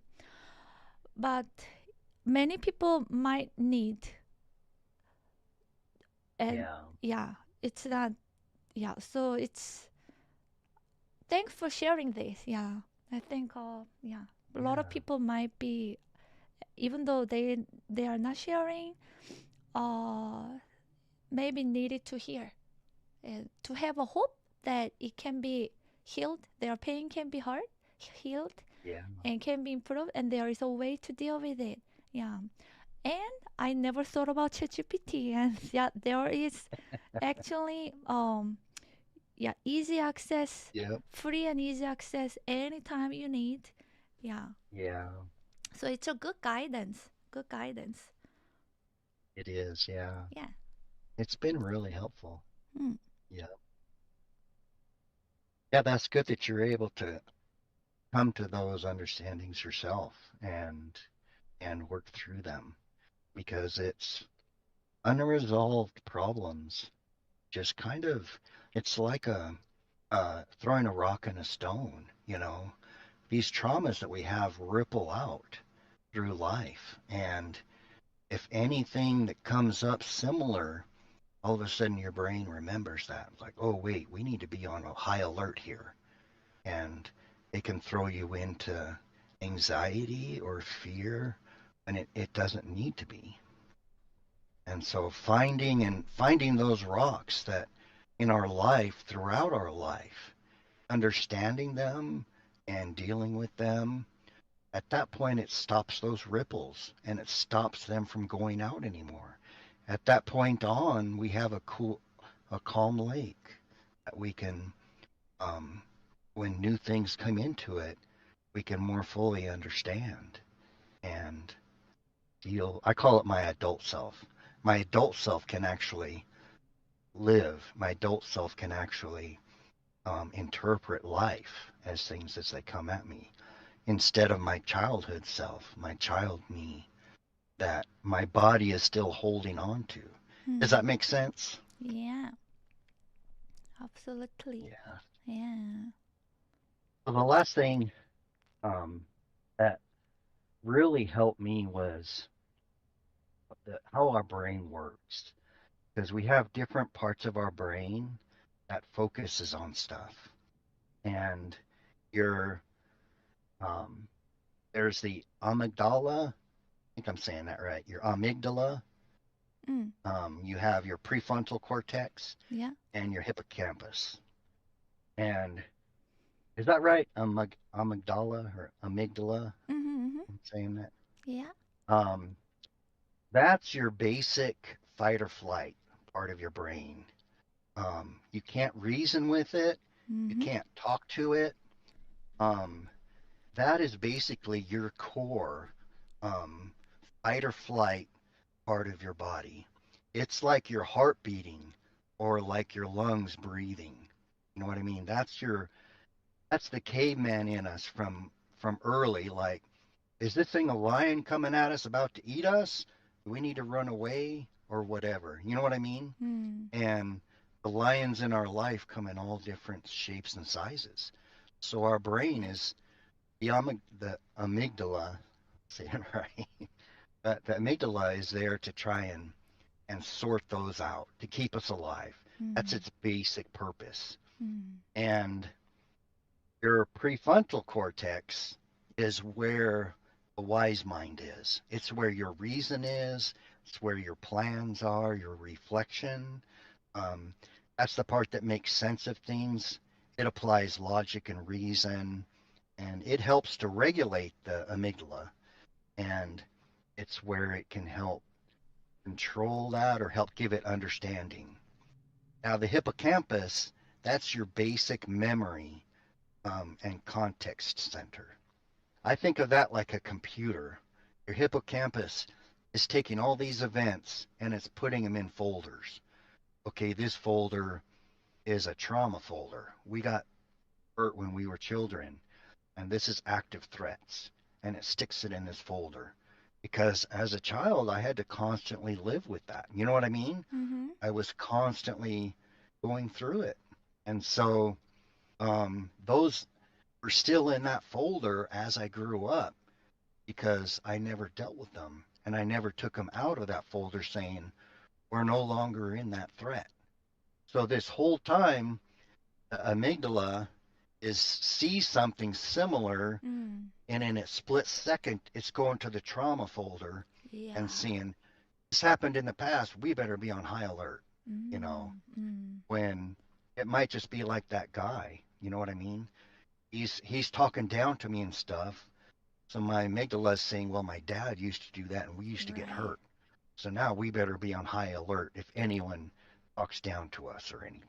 Right. And so the other folders and some of the things that I learned was by closing out like that image that replayed about my dad and the little me. I took it out of that folder. We closed it. We stopped that from replaying. We told that little part of me that I'm safe now. And we moved it out of the trauma folder into an old memory folder. Now it's completely separate. So now at the amygdala, if that fires, you know, when it split second goes to that trauma folder, that's no longer there. So if something happens similar, it doesn't have that to pull from. So it doesn't send you into the lion eating us, fight or flight. It says, okay, there's nothing there. We're fine. This guy's just talking. We don't give a crap what this guy's saying. He doesn't mean anything to us. You know what I mean? Mm-hmm. So it helps to regulate your brain. And so by separating that was huge when I learned those three different parts. Because in the middle of a massive anxiety attack where I'm having fear and trauma, I'm trying to talk to myself and reason with amygdala. Why are you in this fight or flight mode? What are you doing? I must be a horrible person and I'm worthless because I can't be an adult and I'm supposed to be a grown man, blah, blah, blah. You know what I mean? Yeah. And it's like, I'm arguing with the wrong part of myself. I'm not solving the real problem, you know? And so it's really interesting. It helped me a lot in life when I learned how the brain worked, those three separate pieces. And it probably helps because I'm an engineer and I'm a mechanical person. And so I was able to break everything down, you know, just like when that $1 million machine breaks down. I don't freak out and lay on the ground overwhelmed. You know what I mean? Yeah. Is it electrical? Is it mechanical? Is it hydraulic? Is it pneumatic? Is it something I can fix? Do I need to call the electrician? Do I need to call other millwrights in to help fix it? Is this a 2-ton machine, a 2-ton motor that needs to be pulled off here that I can't lift, you know? And like, so it's like, I work these things through. So kind of once I started doing that with me, it was huge. Because it really helped me in my life. Yep. So that's really amazing trait. Yeah, a lot of people would go in the panic and stress mode and the freeze and But yeah, that's really good lesson that you're sharing. Yeah, and you are so good at explaining things. Oh, thank you. Thank you. Appreciate that. Well, the last thing I want to say is a poem, if I can. Sure. You know, you've known, I told you before, I like to write poetry. And So, the last thing I want to share is a poem. It's about kind of what I've been through and kind of how I felt, and I put it into poetry. So I'm gonna clear my throat real quick. Maybe I should.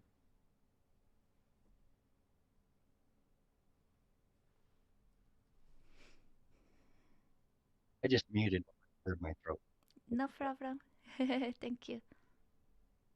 All right. Well, this poem is called Finding Peace. It's written by me. I walked on a path of shimmering glass. I could see my past underneath each pine. Sun shone down, blinding my view. What was my future ahead? I thought I knew. Time was a race just outside my reach. Illusion and doubt was all they would preach. If I hoped to move on, I had to lose this fear. I had to find what I lost and what was here. Choices and choices swirled like dust. All I had, blinding tears that rust. Do I dare to step? I don't know if it clears. I'd break the glass, maybe losing years. And voices in the distance, faint and low, caught my ear, and I strained to know. What is this? What is this sound? It seems familiar somehow. I knew I had to reach it and move right now. What if I fell through the shattered glass and fall through time, buried in the past? Would I fall forever without a sound, screaming into nothing I would never defend? I don't care what happens. This voice is real. I need to find it.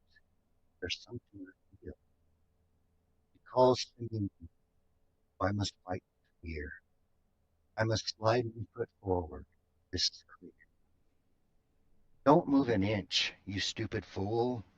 You'll break the glass. Life's a delicate tool.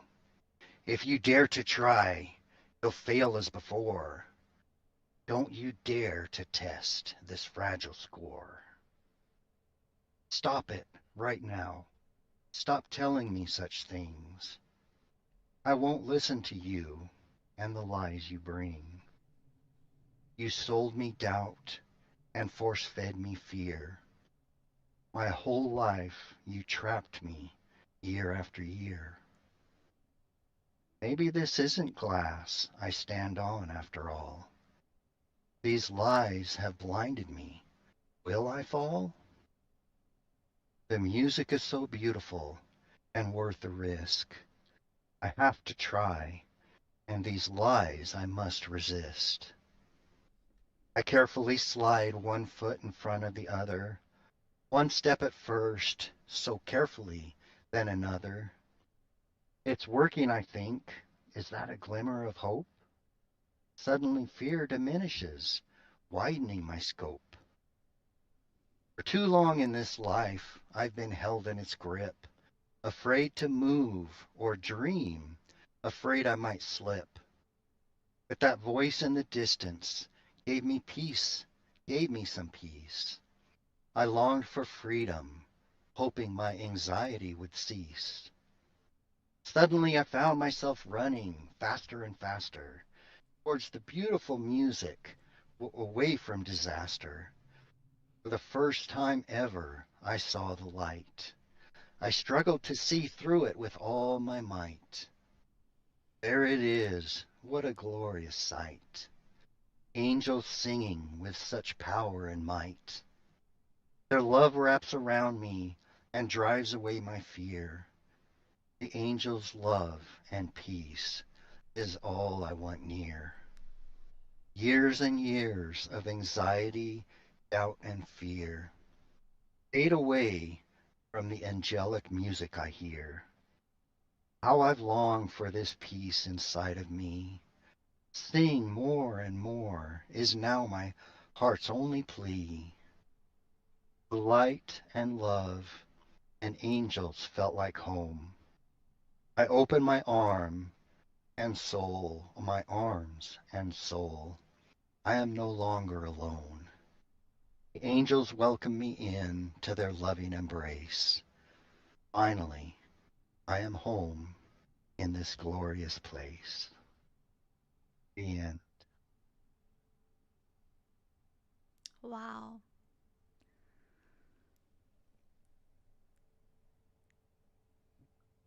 Thank you so much. You're welcome. Would you be able to share this poem in the care corner, please?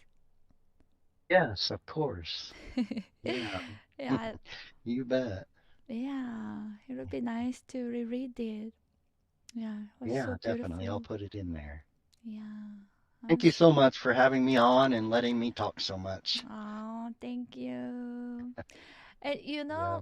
uh, on, actually, it reminded me of when I was going through, you know, challenge myself at the time. Um, Someone told me like this. Uh, Actually, my dad told me like this at the time. Uh, every hurt and pain you are going through now, it might be very painful right now, but later it will serve you to understand other people who are going through the same pain, and it will be used for good. Yeah, every pain that you are going through, yeah, currently and in the past, it will be used for good. Yeah, Yeah. because yeah, and I feel like that's what you are doing actually for sharing this. So thank you so much. Yeah. Oh, you're welcome. Thanks so much for doing this. And you don't have to play my last video. I was on for a long time. I can put it on Discord and we could watch it Oh later yes, or you something can. You can if people. totally Yeah. yeah, share there. And yeah, I love your video. It's so well made and edited, and the pictures you choose, so good. Oh, thank you. Thank Yeah. you. I know I wish the original one hadn't have gotten messed up like that, but Oh it still got the point across. So that's good. yeah, you can share it anytime. Yeah, on Discord. Yeah. Thank All right. Well, thank you. you so much, Mia. I really appreciate you and all you do, all the hard work you do for us. I love your music, and music really is, um, it can open the windows of heaven, and it can help bring us all together and bring us such peace and comfort. Oh, Um, I know I am, and I know everyone else here is so blessed to have you in our lives and to listen to you and hear you. You are so wonderful and amazing. Thank you so much. thank you. You're wonderful and amazing too. I'm very, yeah, really. I am brave. I'm so glad that you are on the like healed side in your journey and still Yeah, going, and then being able to share this. It was very, yeah, good. I appreciate. Yeah, thanks for sharing today and being here and in our community and loving my streams and music. yeah. Thank you so Yeah. much. All right, I'll end the call now. Thank you. Thank you. Thank you so much. Okay, bye-bye. Bye bye. um Thank you so much. Love too. Very true, thank you. And thank you so much. Love too. And also 63 bro earlier. Thank you so much for the cheers. Um oh my god, this open mic community open mic has been amazing. I really appreciate everyone who took courage to share. Every single share has been just a treasure. Yeah, I really appreciate. I am so hungry now. I think it'll be good to have a little break. Yeah. and then and then maybe yeah, I can start with come pickup artist. Yeah. Thank you, Remington Nash. Really appreciate. Yeah. It's yeah, a break would be nice. I will put to. I will. Holy moly, Serfelgar.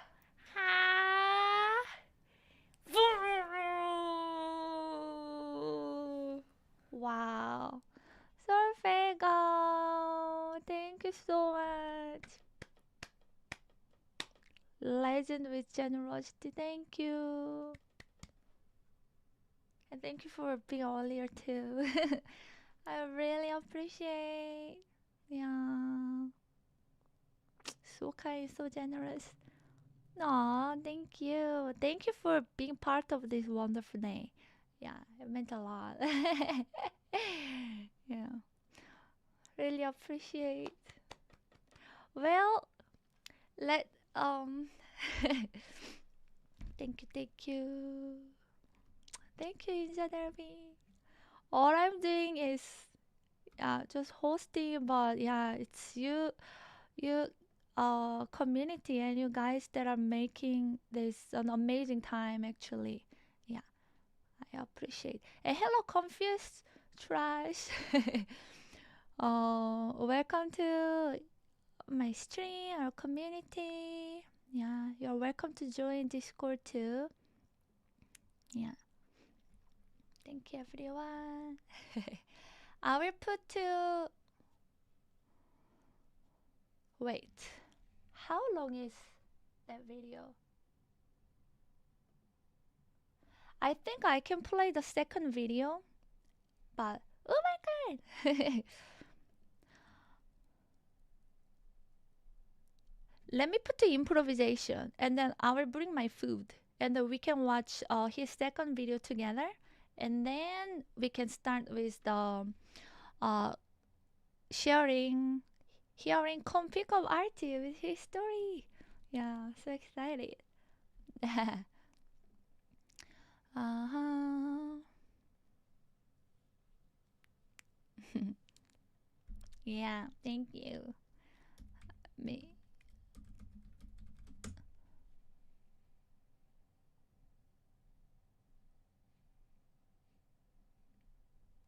I will put the improvisation. Let's go.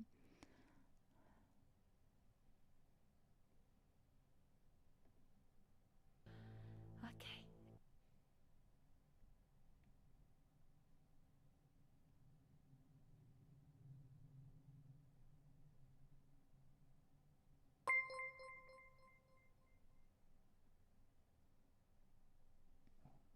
Thank you for the follows.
Thank you, Trinity. Thank you, everyone. Please get some snacks or dinner or something as well. I'll be back soon.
Serfelgar 434, thanks for gifting me a sub.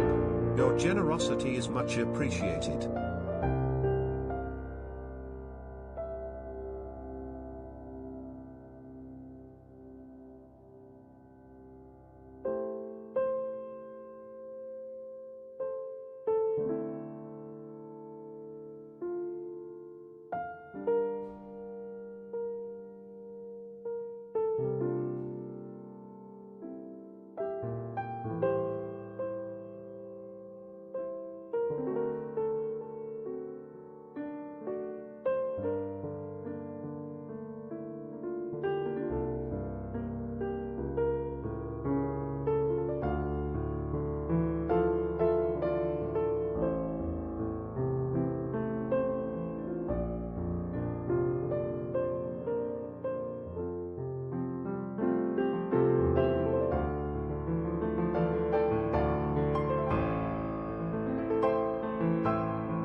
Oh, I cooked everything I could in a short minute. Meatball, and then I added tomato sauce and cheese on top. Frozen meatball and then frozen dumpling. This is probably size for 2 people, and I even didn't need. And I also made a hot chocolate. I'm so hungry. Hello, Kitty Cover. I'm an expert in heating up and making quick meal, especially for dinner and during the stream. Kiri, good morning. So nice seeing you.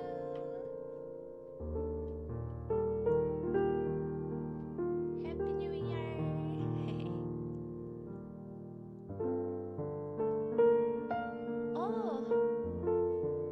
Oh, thank you, love, take love me.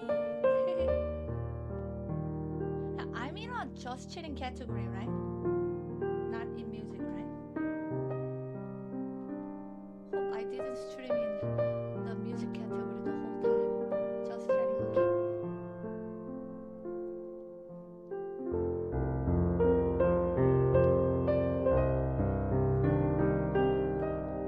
Okay, this is so heavy. Chocolate. So these are both plates that my mom actually painted. You cannot really see it because it's covered. All the drawings are covered by food. This is my favorite plate in the world. Thank you. When it's clean, I will show you. But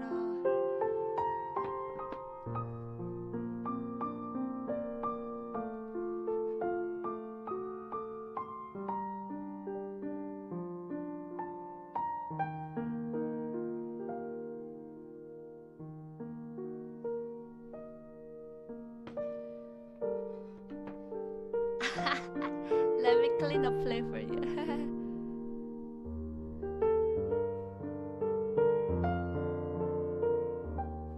What's the volume okay for all the guests?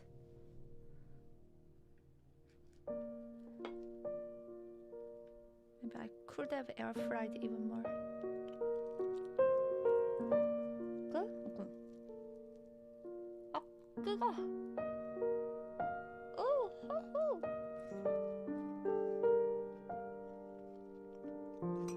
Hot and spicy.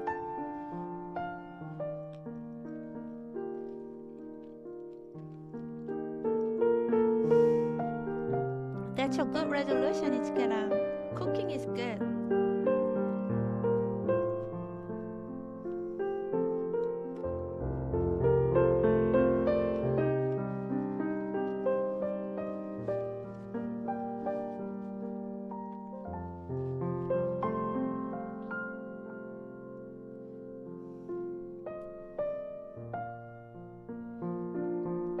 I'm happy to watch Remington Nash the other video.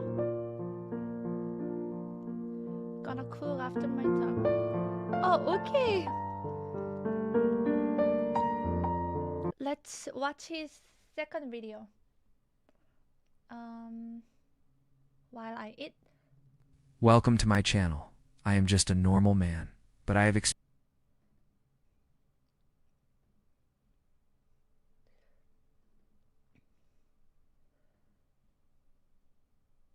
Hello friends, thanks for watching.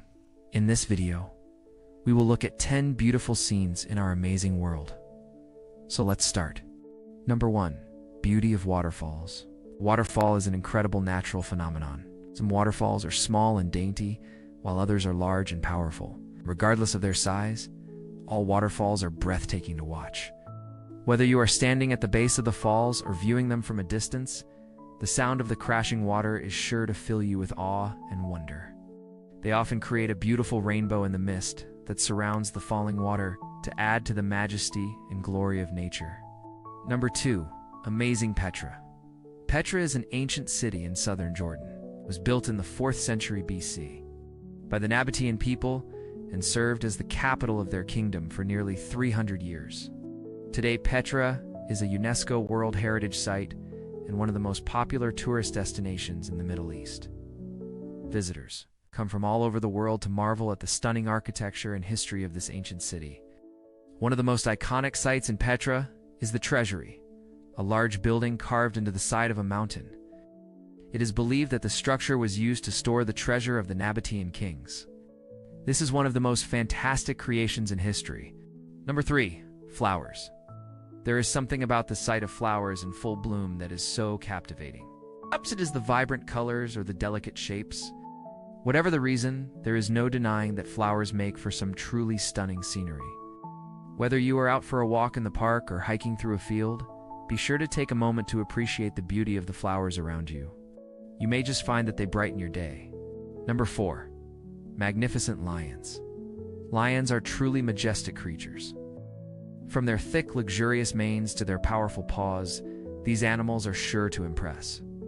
Whether you see a lion in the wild or at a zoo, be sure to take a moment to appreciate its beauty. Lions are truly one of nature's most magnificent creatures. Number 5. Fish. The ocean is home to a wide variety of fish, but none are more stunning than those found in a coral reef. These colorful fish are not only beautiful to look at, but they are also incredibly important for the health of the reef ecosystem. The diverse and specialized behaviors for survival include hiding in crevices, forming schools for protection, and using spines for defense. Many fish also display unique adaptations like bright colors for communication, and others use colors for camouflage. Whatever their skills are, it's awe-inspiring to watch life in the beautiful coral reef. Number 6. Beauty of a rainbow. Rainbows are one of the most beautiful natural phenomena on Earth. They are often seen after a rain shower and are said to be a symbol of hope and good luck. The different colors of the rainbow are said to represent different emotions. For example, the color red is often associated with courage, while the color blue is often associated with peace. Number 7. Powerful horses. There is something so graceful and elegant about horses running in a field. Their flowing manes and tails, their powerful legs, and their effortless strides just make you want to run alongside them. And if you get the chance to gallop through a field with your horse, don't hesitate. You will feel like you are truly free. Number 8. Flamingos in water. Flamingos are beautiful birds that often congregate in large flocks. When they gather together, they create a stunning sight as their pink feathers contrast sharply against the blue water. Flamingos are typically found in shallow lakes and lagoons where they feed on fish and shrimp. They are also social creatures who spend a lot of time grooming each other's feathers. Flamingos are truly a sight to behold. Number 9. Mountain scene. Mountains are one of the most beautiful features of our planet. Their jagged peaks and rolling slopes are home to a variety of plant and animal species. In addition, mountains are a major source of fresh water and minerals. Many cultures around the world have a deep reverence for mountains. In some cultures, mountains are seen as the home of the gods. In others, they are viewed as a symbol of strength and resilience. Number 10. Snowfall. Snowfall is one of the most beautiful natural phenomena on Earth. The soft white flakes falling from the sky create a sense of peace and tranquility. A snowfall can transform a landscape, covering everything in a blanket of white and making it seem like a winter wonderland. Children love to play in the snow, and adults can't help but feel a sense of childlike wonder when they watch it fall. So friends, these are just a few of the many beautiful scenes that can be found in our amazing world. What do you think? If you liked this video, then hit the like button, share this video, and don't forget to subscribe to the channel. Thanks for watching.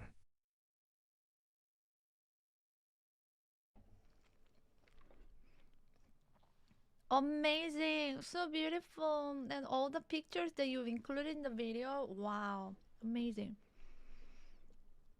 Just feels such a feel good video, and then I appreciate the world we are living in.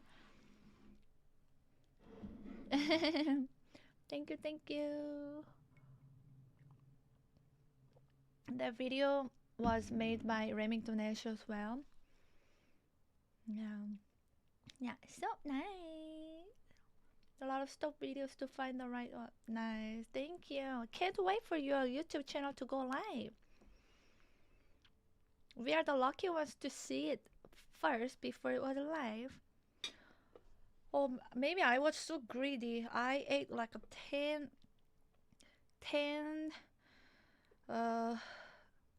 meatball now because I was so hungry.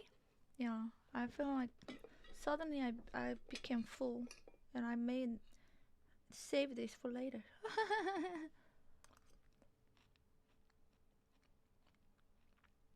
Sneak preview before the premiere. Yeah.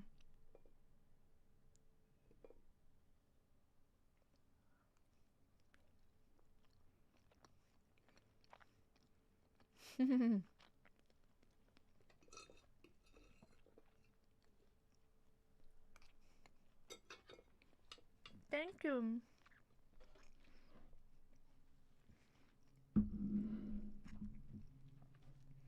I will leave that here. I will put this back in the kitchen. I'll be back.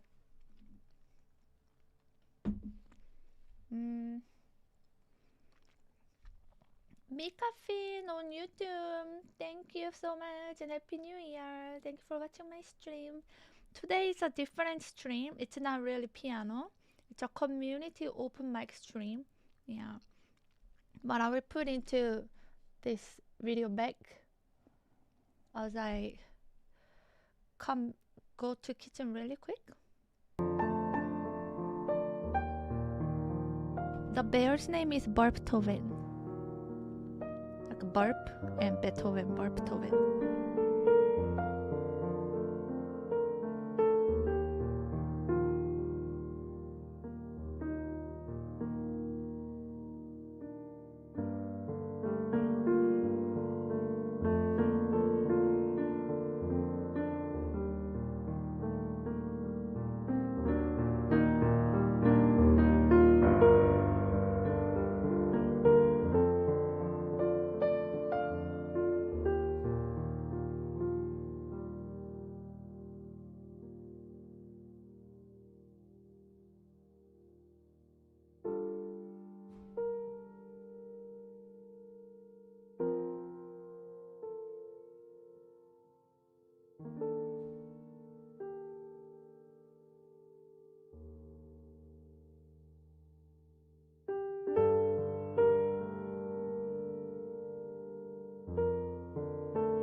Thank you very much, sir. You're a gentleman and a scholar. Dave 1004 gifted a tier 1 sub to Trinity 7500. They have given 442 gift subs in the channel.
everyone. And Trinity, yes. I'm happy you're here.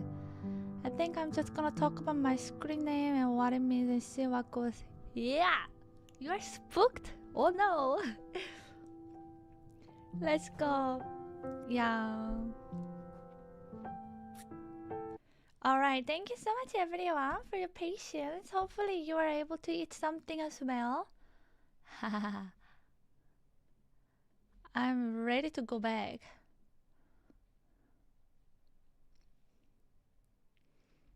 Alright, I am. Oh. Let me invite. Are you all ready? Let me invite. Come pick up artist.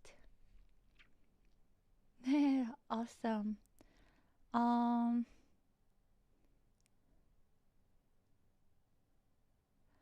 Okay, how do we invite him?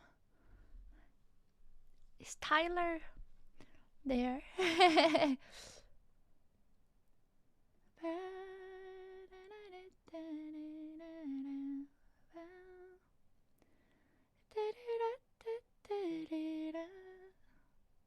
Ooh. Hello. I'm so scared. Ah, you are not. Hello, Oh, Coffee hey. Kawaki. So Hi, nice seeing you hi. again. How are you doing? I'm doing amazing. First, I want to say, hello, chat. I love y'all. Y'all are amazing. Y'all have been just so welcoming of me personally and everyone that comes in, and it has just been such an incredible experience being here. And from everywhere that I've been and everything that I've done, it's just meant so much to me that y'all have just been a absolute warmth on the internet. And people were mentioning earlier that I really do hope that you're proud of the community that you have formed around you, Mia, because it has been a treat. I love it. Aw, thank you. Yeah. And I love the accent. Where is your accent from? I am from Houston, Texas. So, Ah. the best country in the world. So Texans are I feel like they are nice. Look at Speedy too. He's from same area. You two are one of the sweetest people. Yeah. So Let's go. yeah. So if I ever visit Houston, is everyone gonna be like you and Speedy? I would say a large majority, yeah. I mean, Texas blood runs really, really strong. Like it really does. Like we're pretty agreeable, I like to say. I mean, I pretty much represent most of who I meet out and about. Why don't we all move, guys? So nice. Yeah. So would you first like a lot of people here probably remember the day I first met Con Pickup Artist. That was right after TwitchCon this year. I was doing a public piano stream in San Diego airport, and then he was in the background listening, and then he joined me on the squad. Yeah. But would you like to tell your side, your POV of Yeah, absolutely. And I'm actually going to close out of Twitch chat because I get distracted so easily, and I just want to completely be present and focus on everything happening right here. So I love y'all, chat. I'll go Aw, back and rewatch and so sweet. see what y'all say later.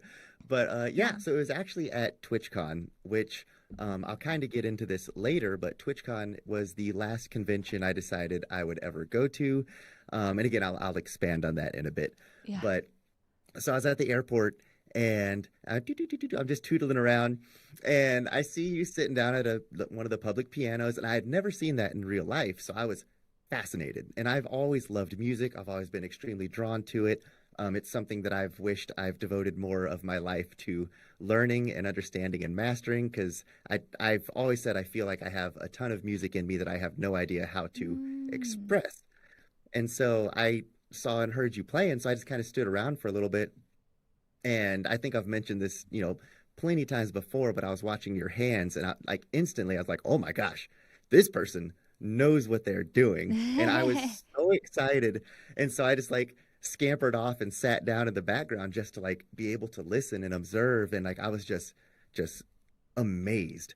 And then I was like, that's a phone. I thought, she's streaming. I go on and I look for her, and I just looked up on Twitch, San Diego Airport Piano, and boom, there was your stream. And I was like, this is awesome.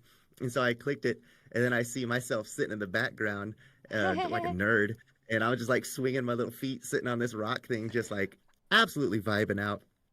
And so I was like, hey, chat, that's me in the background. And chat was like, wave. And I was like, hi. And they're like, it is him. And so then everyone was like, go say hi. And I was like, I'm scared. And then you started doing squats. And then chat was like, go do squats with her. And I was like, I'm scared to say hi. What do you want me to go over and do squats? And I was like, well, if she wants me to. And chat was like, she does. Normalize it. And I was like, okay. So I tootled on over there, and you're doing something ridiculous.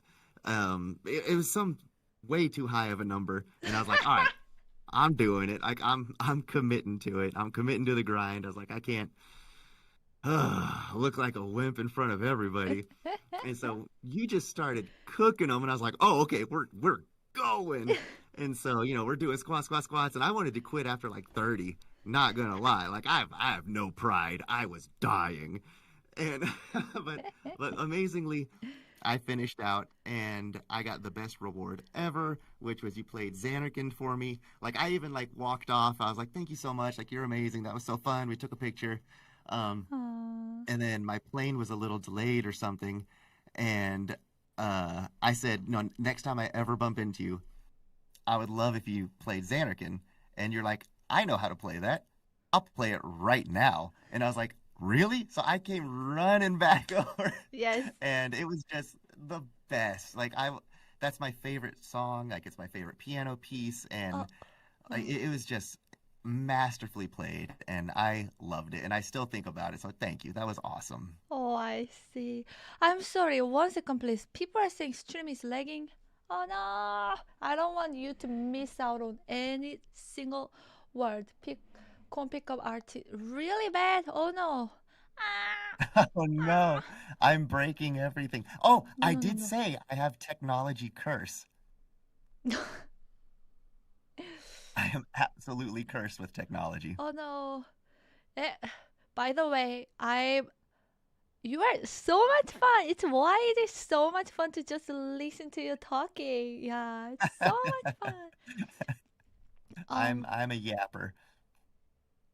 But no, I hope things get figured out. I'm also really impressed with how you troubleshoot live on stream. That can be really stressful, but you handle it amazingly. It's awesome. They said we are back now. Yeah. So could you repeat everything again, please? What? No, I'm joking. Long story short, I blasted my hams doing squats and then got the best reward ever of live music. So. Oh, yeah. And then you made me a believer. You absolutely made me a believer. And your community right off the bat was just so sweet. And I believe it was Watch Mia Every Day sent me a message afterwards and was just so nice. And I was like, I have to come back. I have to come back to this community. And they're a huge reason why I was like, I followed you and turned on notifications. I was like, I'm coming back. I want to be a part of this community because I'm basically completely off of social media now. And you're pretty much, you and one of my friends' sisters are basically the only two people I really watch on stream. And it's just, it's a blast. I love it. Okay, watch me every day. You get one more sticker. Good job. Good job. Because, yeah, I I love having you in this community. That was the one of the best coincidence that ever happened at TwitchCon. Yeah, and you're such a positive and inspiring person, and from Give me time. I'll ruin it. Don't worry. it's so fun. Yeah, and then from the very first day that he joined Discord, he was like spamming all this like positive energy that I got. It looks like a positivity warrior, and I'm like, wow, amazing, love it. Yeah, we needed someone like you. So I basically that's the best segue ever. If I can open up my little yap session about my name of Yes. con pickup artist. So where do I even start with this? I guess okay. So I went through a lot of periods of my life where I had just crippling anxiety. Like I couldn't leave the house. I was like there were so many moments I was literally locked in my closet and like like curled. It's not I laugh because thinking back on it, it seems like a different reality. Like it's a completely different world, like almost an impossible chapter of my life that doesn't seem like it's too much of a juxtaposition to where I was to where I am. And I would just be curled up in my closet in the fetal position, literally crying. And just, I will never forget this. The thought that I would think almost every day is, why can't I be normal? And why can't I feel normal? Why can't I think normal? Why can't I go out and see people or talk, like not even talk to people? I couldn't see people. And it was too much for me. I had to quit my job. I had to, like, my life was falling to pieces in every single way possible. And in every meaningful way possible.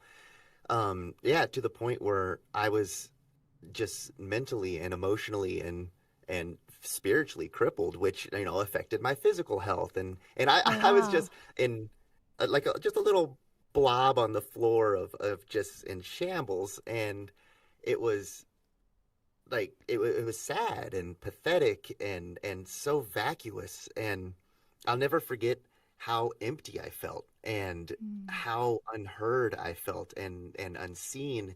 And it's like in anyone that I talked to, I was speaking a different language. Like no one could understand me. No one could see me. No one, like the people I would reach out to, it's like I was some specter that would just phase through people. And anyone that would try to help, or anyone that would try to reach back, it was like paths never aligned, or grips would always slip, and nothing was able to make me take a first step out of that prison I was in. And that's the way I can kind of think of it best is a prison. I was a prisoner in my own life. I was a prisoner in my own head and my own body. And my closet was my jail cell, but it's where I felt safe. And it's the only place that I felt like nothing could hurt me or get me, because, while I was in there, everything else was out there. And at some point, thank God I have friends that were like, this isn't working. Like, you need to do something. And I went to maybe the worst place possible for someone like me, which was a convention. Awesome. But luckily I was with one of my best friends who I call my security blanket, like out in the public world, where I told myself that I need to practice. Like I need to get into a position to where I can safely fail, where I can start to take steps where I know I'm going to fail. Like it is a guarantee that I'm going to fail. I'm going to go talk to someone. I'm going to feel weird. I'm going to feel like a loser. They're probably not going to respond well. And I need to be in a position to where I can go to my friend and just like sob on him and him just be like, it's okay. You tried, like just because it didn't go the way I might have wanted it to, didn't mean it didn't go the way it needed to for me in that moment. And I needed to learn to fail a million times. And that was every single day for so long, was just failure after failure after failure. And finally, like, failing didn't hurt so much, and failing didn't embarrass me so much. Wow. And it started to lose its crippling grip and its sting. And like, just like coming into this chat, like, I could have thrown up and passed out. I was terrified. But over the last, like, I've even said, like going up and saying hi to you, I was shaking, even after like what I'm going to get into of my journey. Like, I was so scared. Like, I'm just a uncomfortable being. But so after all of this failure and just wonderful fails, to being so embarrassed and just crumbling, but having my buddy, having my friend, my safety blanket, I made just the dumbest decision ever of, I'm going to start going to conventions every weekend. Wow. Every single weekend. And luckily I live in Texas, where there's conventions all over the place. Anime conventions, video game conventions, music, just tons of stuff. And I made it a point. I was like, I'm going to find a convention. I don't care if it's 9 hours away. I'm going to go every weekend, stay all day, all days, every day. And I decided, because rewind a little bit. I'm so sorry. At the convention that I went with my buddy, I ended up like going up to some streamers and doing the only thing that my brain for some reason told me to do, and was to ask them if they wanted to be picked up. And so they were like, yeah. So I was like, okay. So I pick them up, take pictures, and I started to notice that a lot of people around got a kick out of it. And for like a brief moment, I felt normal. Like, I felt like what I was doing wasn't weird, even though it objectively was peculiar. But like, the streamers liked it, the people around me liked it. And it just like planted this little seed that, like, oh my gosh, I just had a human interaction, and I feel good. I feel good about it. Like, not only was it that this random person I was able to talk to and say hi and all these things, but I was able to have a actual, I'm going to use this word as just like the platonic, intimate moment with someone. Like, they were able to lower their defenses and trust me, a stranger, to, like, and maybe I'm overthinking all of this, but for someone to relinquish safety for a moment, to trust a stranger to pick them up, especially someone like a streamer who there's always cameras on them, always videos and things like that. It was such a big gateway moment for me to be able to take a step into a different mindset of, I don't know what I did. This person trusted me, though. Maybe I'm not who I think I am. Maybe I need to find out who I actually am, because I would not have trusted me. I think I'm a loser. I think I'm just all of, I could just go down a laundry list of everything I thought I was. And so now fast forward to me making the decision that I'm going to go to conventions.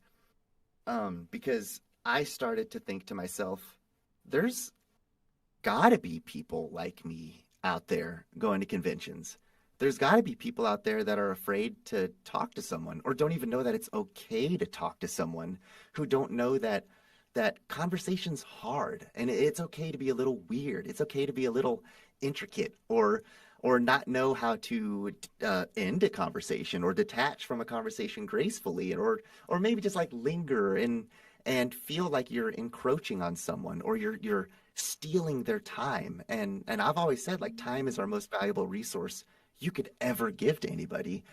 And I just made it my little mission that, I went so long feeling unseen and unheard, that I want to go out and be eyes that see people. I want to be ears that hear people, that make them feel heard. Like, I want to be a voice that makes them feel uplifted, and that what they said mattered to someone, even if it's a complete stranger.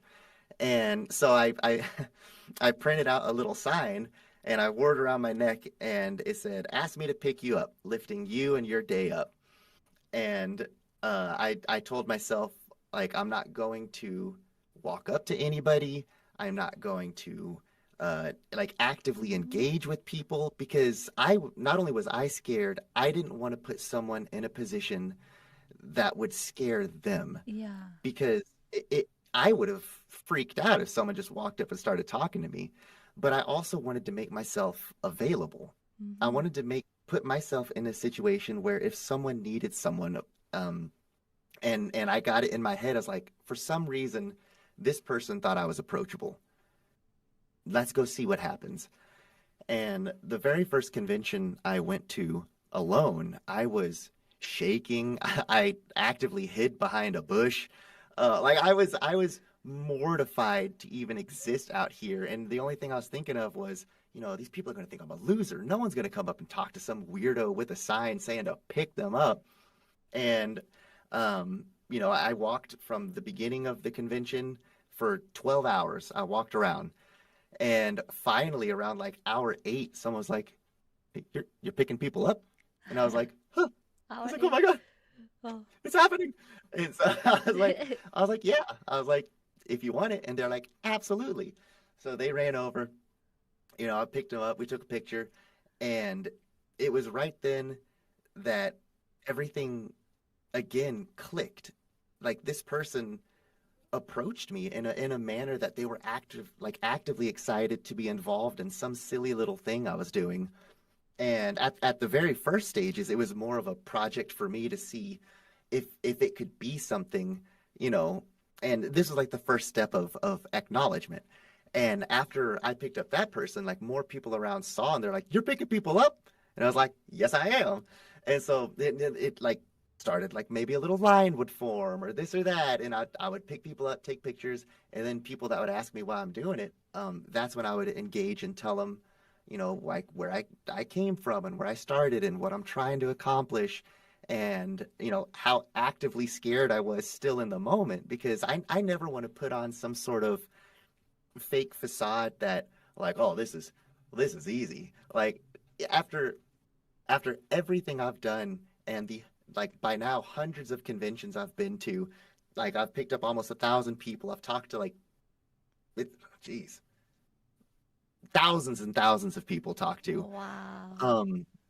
And like it grew to the point where conventions in Texas were inviting me to come, because I would talk to the people that would work the conventions, and I would pick up their staff, and like they just enjoyed me and my presence.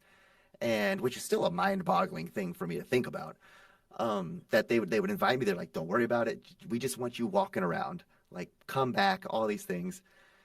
And even to this day, like the TwitchCon was the last convention I went to. I was still as scared at TwitchCon as I was basically the first one, but I knew that I could power through because I've done it hundreds of times before.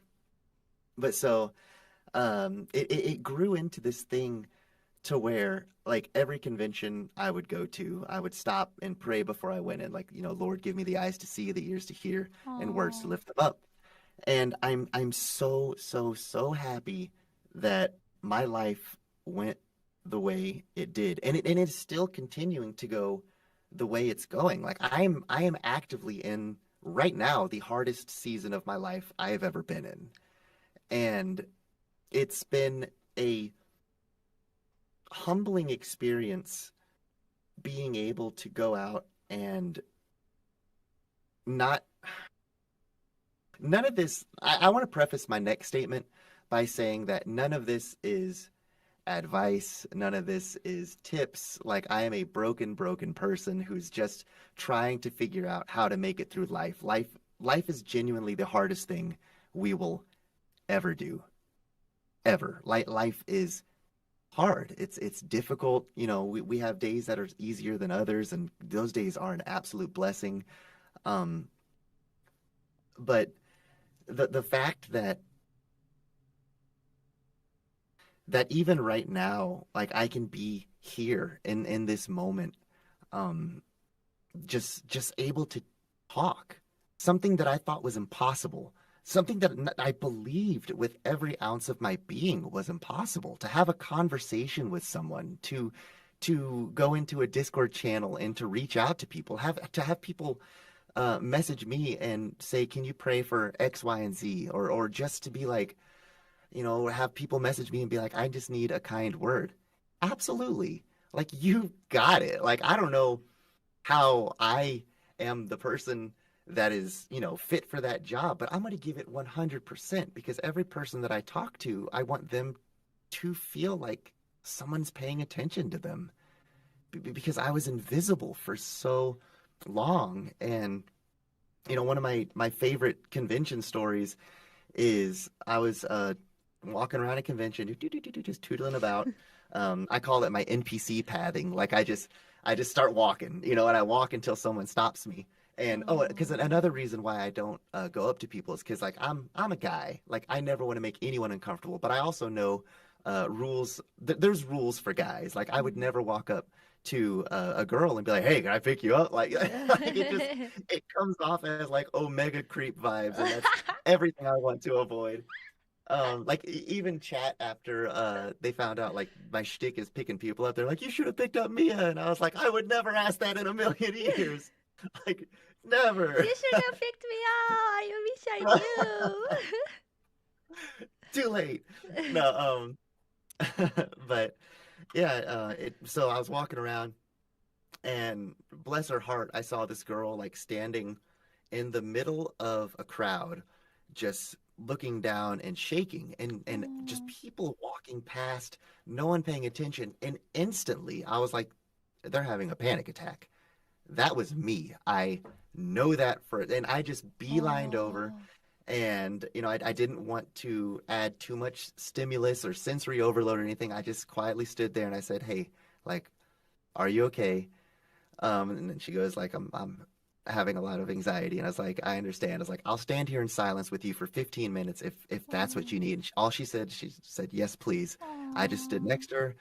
And after like, I could tell she calmed down and she just gave me a big hug. And then like an hour later in the convention, she came back with stickers and she was like, "Thank you so much." And I was like, "Look, like the fact that you're able to have fun now, that's everything. That's everything to me." And I would tell people when I used to do social media, like it became my thing. Like I was like, if you see me at a convention and you're not used to talking to people, come practice talking with me. I'm not going to make you feel weird. Like use me as I don't know if anyone here played like MMOs or anything. I was like, use me as one of those striking dummies where you test out your skills. I was like, I'm going to receive you where you're at because we're all practicing. Like conversation is such a lost art now to where people don't go out and speak face to face. People don't go out and practice social cues and physical cues and to be able to read. Like I made it my mission to day in and day out, anyone I would talk to, how does this person need to be seen? How does this person want to be heard? Because everyone is different. Everyone is either lacking or wanting some little piece of a puzzle that they might not even be able to perceive, but they know that something is missing. And I would just want to go out and to be that one little piece for them, even if it was just for a moment, for a 10-second hi, pick up, take a picture, or some people would talk to me for 45 minutes about their like Ed and Eddie collection, if anyone even remembers that cartoon. And like and I would just be there for it because I wasn't there for conventions. Like I stopped going to conventions for conventions or like to see voice actors. Like I was just going because there's so many people out there that are like me, and we're scared and we're fragile, and no matter how big we are, we're small, and it's so easy to overlook us. But once someone sees you, and once you feel what it's like to be heard, and that someone takes an interest in you, it changes you.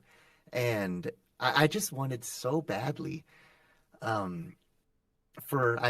I did it for a year. I committed to a year, and I called it a year of self-sacrifice, to where I don't care how far the convention was. I would drive. I would, if the convention didn't invite me or anything like that, like I'd obviously pay for everything. I'd pay for my hotel, pay for this and that. Wow. And it started getting to the point to where I would post on my social media stories like, hey guys, before the convention, I'm going to be at X, Y, and Z church. Like every city I would go to, I'd try a new church on Sunday, and I'd be like, please feel free to join me if you want. And it started growing into more and more people sending me messages of like, I'm not really into religion, or I'm not a Christian, but will you pray for me? Yeah, like absolutely. Like I what an honor. Like what an honor for people to trust a stranger with something so personal and deep and scary. And life is so scary. Life is terrifying. It's so scary. But just to know that there's strangers out there who can make it a point to, and this is what I like to say, receive you where you're at, because like, yeah, everyone's different. And out of the it was right under 1,000 people I picked up, and I'm so sad that I didn't make it to 1,000. Maybe I'll have to hit up a couple more conventions. But I never said no.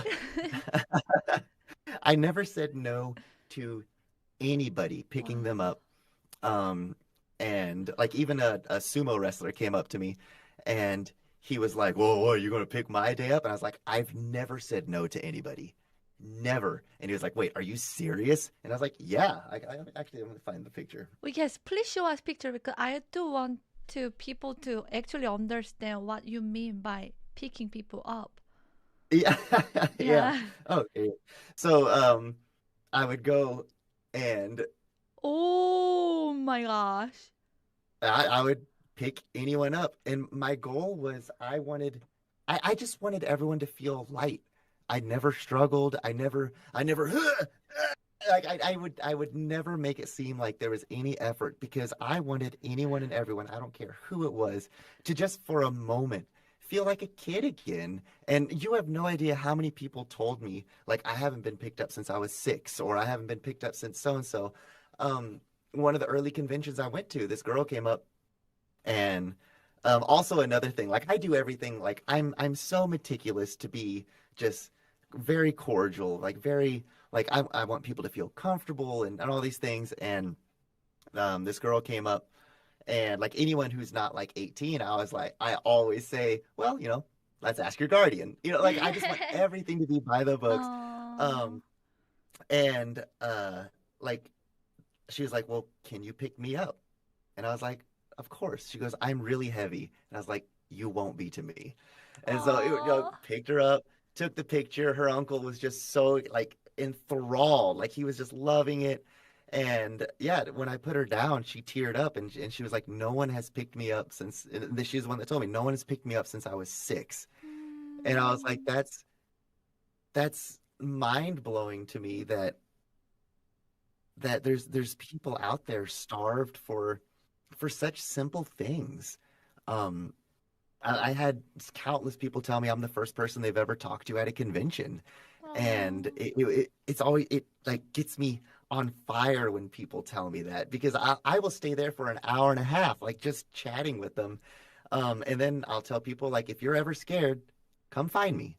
Like, I'm going to be here, literally since the convention opens. I would stay after the conventions and help break them down sometimes. Like, if there were some people that needed help carrying things, like carrying stuff is basically the one thing in life I'm good at. And so like I would help them break down their stands and their stalls and carry, like, people just want someone to see them, that maybe they need a little help, or they just need a kind word. And so that's when I became con pickup artist. And and people be like, oh, you're a pickup artist? No, like I'm an idiot. Like I'm not charming at all. Like I just like to go out and try to, I don't know, figure out how to exist. I think that's what we're all doing. Wow. Amazing. To be honest, I'm also scared to go to conventions. TwitchCon. That's the only convention I went to. But yeah. So if I'm not going there, if there were no friends streamer that I know and no community member, I don't think I even want to go, because I'm also scared. It's very scary. I mean you're immersing yourself in a world filled with thousands of people with thousands of thoughts, and it's I always walk into a convention and it takes me like 30 minutes because I'm just so overstimulated. Like I'm just like, huh, huh, huh. So like I would always just like walk around like just doing nothing just because I needed to decompress. And I guess on the same note, I would have people come up to me and tell them about, all of their traumas or just the worst things you could ever imagine. And I I would want them to have my emotional well to dip freely from. Like whatever they needed, I wanted to give them. And I started to realize like how emotionally taxing that is on me because if someone walks up to me and they're emotional and they're crying, like my reaction is to be like, I hurt for you. Let's cry together. So like I would get real emotional and like I can't help it. Like it's just in my blood. And I started to realize that like the people that need that, I need to be ready for that. And so whenever I would have like someone come up with like some really, really heavy stuff afterwards, I would kind of find a quiet place in the convention for, 10, 15 minutes and just decompress and try to fill my well back up because I never wanted to not be prepared for the next person, whatever that was, even if it was something silly. Like I never want less than 100% to give to someone. And truth be told, right before, like literally 10 seconds before getting on this call, something literally just happened. And I almost messaged you. I was like, I can't do it. Like, I can't do it. And like, I was flooded with anxiety, not from the call, like something completely unrelated happened. Wow. And like, I literally was fighting myself. I was like, don't, like, you can do it. Like you can, whatever this is going on can wait. Like this isn't killing you now. Like anxiety, anxiety always felt like it was killing me, like it was suffocating me, but it hasn't killed me yet. And so I was just like, it's this will still be here after this. And after not to like call anyone out or anything, like after listening to Remington, I literally went downstairs and I got on my knees and I prayed and I said, Lord, give me the strength to be able to get past this. And and listening to Remington, like I was tearing up and like it was just such a beautiful display of strength and vulnerability, and I loved that. I loved that so much.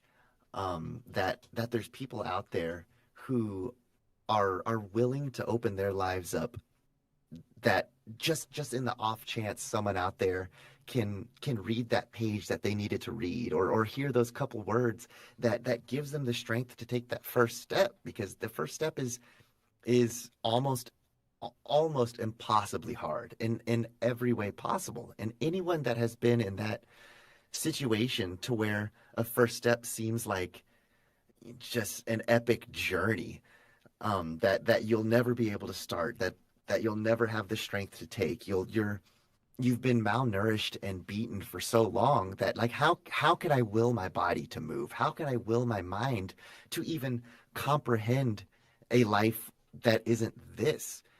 And for people to go out there and to just give that little piece of plain bread, that little piece of sugar, that just something sweet to give you that one little kick of nourishment, that glucose hit of energy to be like, I need to do something. Just that thought that starts a little ember. If you can immerse yourself in something, whether it's a community, whether it's music, even a good show, if you can immerse yourself into something that can fan those flames, because we don't have the willpower to do it. Willpower is limited. Like we can only push ourselves so far and for so long before we break. Like we need something outside of ourselves, something bigger than ourselves. And clearly for me, it's God and Christianity. But I will always be the first person to say that just because I believe something doesn't mean that there's not other things people can go and do and achieve. Like, I don't think people are wrong if they're different from me. Like, I've talked to people of every political view, every religion, anything you can imagine. None of that matters to me. Like, to me, what matters is like, how are you presenting yourself right now? How are the fragments of your life making the picture of who you are today? Like, are you handling it in a way that is leading you towards growth, or are you slowly disassembling yourself, maybe for the better, tearing yourself down to the foundation to rebuild into something more beautiful? Or I'm yapping so much. I am so sorry. I just realized please I've been go on. going nonstop. Please go on. It's just everyone that I've encountered, I haven't had a single experience. Oh, no, I do have some drama to tell you. Ew. Okay, so I did have one encounter that is pretty funny. So, you know what? I'm going to talk about it right now because it's really funny. This person was trying to get me banned from every convention. They messaged I'd never met this person before. I'd never talked to this person before. And all the convention owners loved me. Like, I had open communication with all of them. Like, we would talk all the time. Like, oh, hey, I'm going to be doing anime Matsuri, like so-and-so here, there. Like, will you be free? Yeah. So they were messaging me. They're like, hey, I just want to let you know someone is messaging us saying that you're doing like inappropriate things at conventions or da-da-da-da-da. And I was like, hey, thanks for letting me know. Like, if there's anything that I've ever done that anyone has ever complained about, like, please tell me. I want to be the first to know because I want to improve. I want to be better. Like, please let me know. Like, I don't take offense at all. And so this person was using a picture of me and this girl that I was picking up. So this girl's in a skirt, and anytime that there is anyone in a skirt, the first thing I ask is, like, I just want to double check, like, do you have shorts on underneath? Like, I'm going to make sure, like, do you want to be princess carried or do you want to be, like, seated? Like, I go over all the bases because, like, I also understand, especially people in cosplay, I've had people tell me that people will, like, throw them over their shoulders and, like, aim their butts at cameras, and it makes them, like, very uncomfortable. And my whole thing is never make people uncomfortable. And like, and most people in shorter skirts would want to be held in a seated style, like, instead of princess, which I understand, because to do it in like a princess carry or bridal carry, their skirt would hang down, and I would have to hold too high up, like, on the leg to get the skirt and all this stuff. And so they would want to be held seated style, which I would suggest because I would explain the whole process too. And so they used a picture of me carrying this girl in a more seated style, and they're like, he only holds girls in skirts this way, like real high up on their leg, and da da da da da da da. And so the picture of the girl he used, I knew really well, and so immediately I messaged her. I was like, hey, this is going on. Like, I just want to ask you if I have ever made you uncomfortable in any way at all. Like, I am so sorry. Like, please let me know. And she was like, you have never made me uncomfortable. She's like, I feel so safe around you. Like, you're the person I look for at conventions. Like, all of this stuff. She's like, if you need me to go and message these conventions and say that this is all, like, she's like, please, like, I will go up to bat for you. And I was like, oh my God, like, thank you. Like, it was just so nice.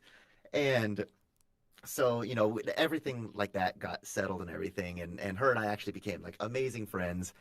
And, like, it was just really funny that the person he used to, like, try to get me banned from everything, it was the complete opposite of everything they were trying to paint. And yeah, so everything, like, even the conventions were like, look, like, we know, like, we talk to you, we understand you don't do any, we've never had a single complaint about you. Like, people actively tell us to have you come back.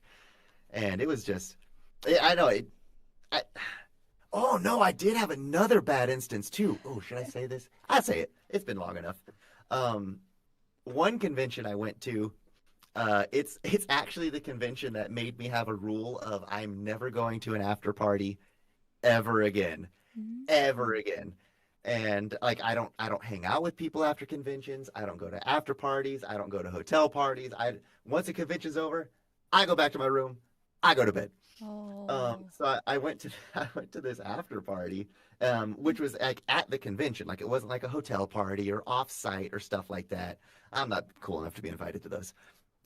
There's like, people dancing, stuff going on and all that. And this girl who was a invited cosplayer at the convention was like, "Hey, can I talk to you?" I was like, "Yeah, sure. What's up?" Like we took pictures together and all this stuff. And we like walked off, and I was like, "Yeah, what's up?" And should I? Yeah, I guess. So, because this was one of the most uncomfortable things that has ever happened to me, and like she like grabbed my arms and like tried to kiss me, and I was like, "Whoa!" I was like, "No, no, no, no, no, no, no, do not want, back off!" And I got so scared in the moment because the first thing, and it's sad that this is the first thing that went through my mind. The absolute first thing that went through my mind was if I embarrassed her, she is going to put me on blast on the internet, and who's going to believe me?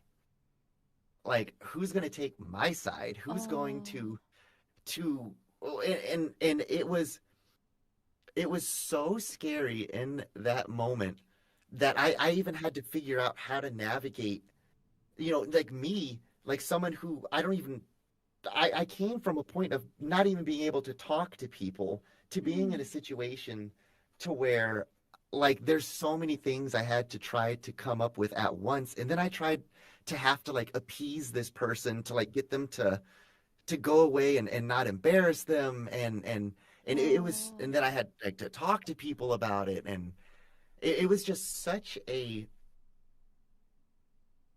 man, the word that just came to my mind was like shameful. Like it made me feel shameful. And like to be in that situation. And that's when I was like, I never want to feel this way ever again. I don't want to be around people that like, I'm never going to go to a party where people are drinking. I'm never going to go to a party where people are drugging. I'm never going to go somewhere where it's not in a convention, because I felt like, I mean, it sounds lame, but unsafe. And like in that moment, I felt so taken advantage of and so small again that no one's gonna believe me, no one's gonna hear me, no one's gonna see me, no one, like why would anyone take my side when there's an invited guest, like, but like, who's gonna believe that happened? And it was such a weird experience that I'm glad it happened at the time that it did, so I could make my rule of never again. I will never be in a situation like that ever again. And people eventually, when I started getting my little following, would invite me to things, and I was like, "Hey, sorry, like I have a strict rule. I stick to it. Like even if I've seen you at 30 conventions, like I'm sorry, like I've made a rule. It's for me. This is my rule to keep me in a position to where I feel comfortable." And so that conventions are places to where like amazing things can happen, or especially people like you, like it's so easy to not understand or not see people's intentions. Like that caught me so off guard. And like I can understand cosplayers walking around and having rules of like you can only stand next to me, like no arms around me, no this and that. Like I completely understand. Like people, what do they say? Like if you give an inch, they take a mile. And it's so easy for people to overstep bounds and boundaries. But those are the only two bad things that ever happened in the year that I did it, and the thousands of people I met and everything. And it was all in all just an amazing experience. Like I so many people,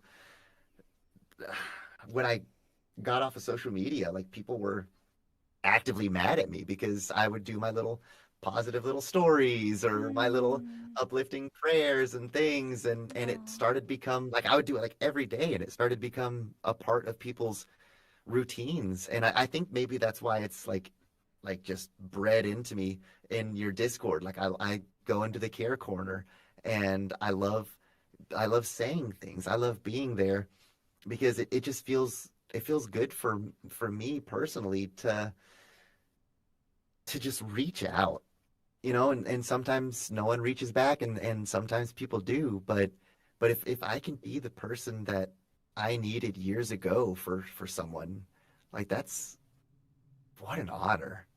Like what an absolute gift that is. Like how could I ever want to accomplish more than that? Like and then when I quit social media, I told everyone like I did everything I ever could have wanted on social media. Like I started out, I made my community. I'm proud, like so proud of the community.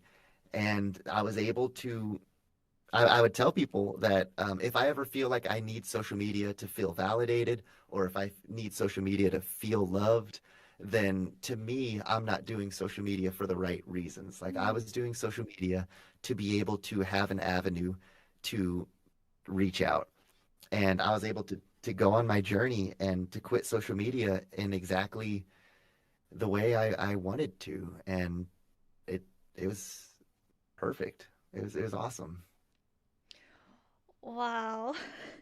This is so much to process, but in an amazing way.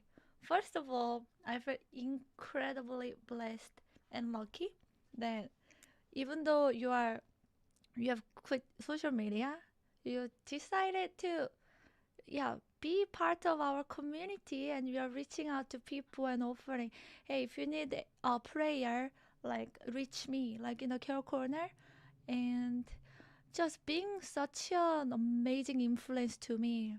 To be honest, uh, Compik Cup artist, he's the reason who inspired me to have what we are having tonight, this event. To share, everyone might have stories they want to share, or experience that if they share, maybe it will be helpful for someone, or just to be heard, or anything. So I thought, there are so many amazing people in this community that I daily basis I feel inspired.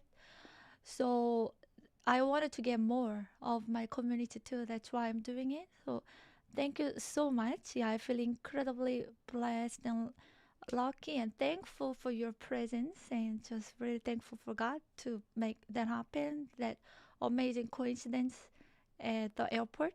Yeah.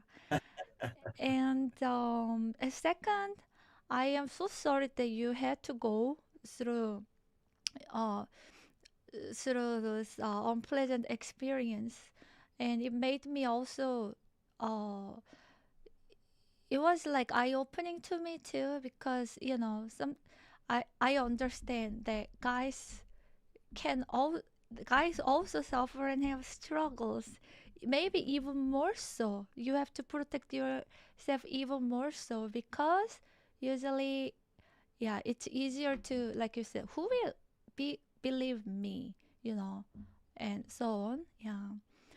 So, yeah. And It's a oh, Oh no, go on. I'm sorry. yeah, and having this kind of rule to self protect is good, because we have to be safe. We cannot be hard if we want to give the best of us to other people, right? And you're saying like, I after each meeting I would go and take care of myself and process everything, because I want to be giving 100% to the next person that I will meet, and things like that. Like it's so, yeah, so good. Like you don't do anything like half job or half heart. Yeah. Also, I'm wondering, have you ever, were you ever nervous to fail to lift somebody up? Not even with the sumo. No, no. Oh, like yeah. After I picked him up and put him down, like he was like, I cannot believe you just did that, and he told me he weighed 430 pounds, and like I just completely trust myself. Like I have unwavering faith that I can pick up anybody. It's the one thing in life I'm just like very good at for some reason. Wow. Amazing.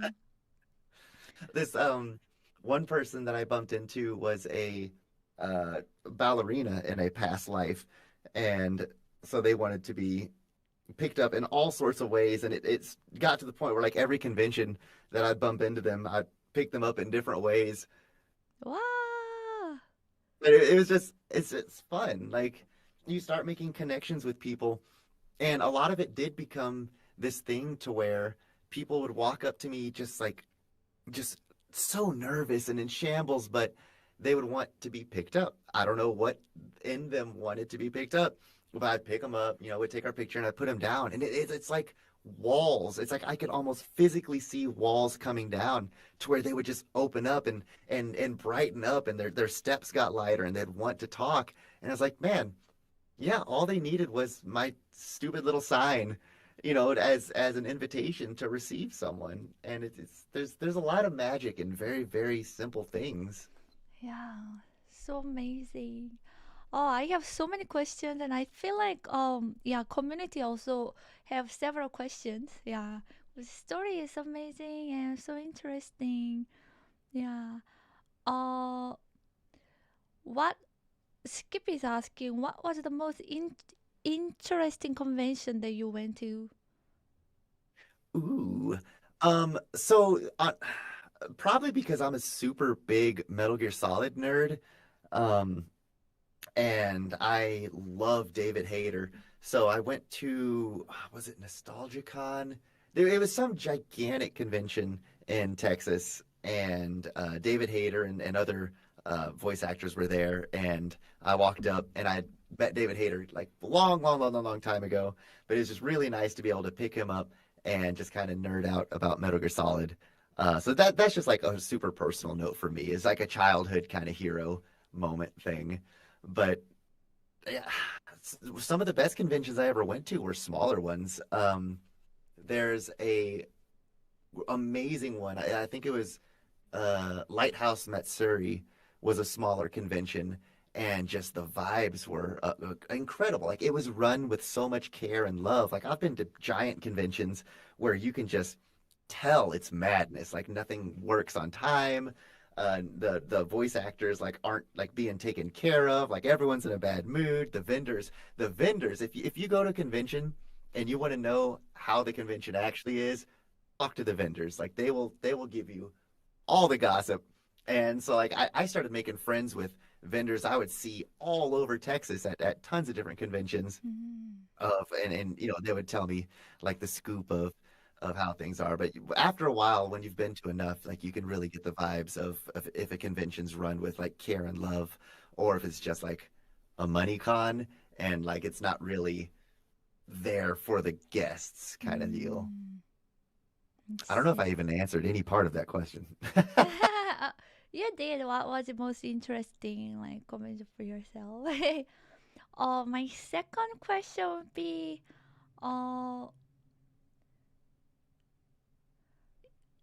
like, oh my God, I have so many questions.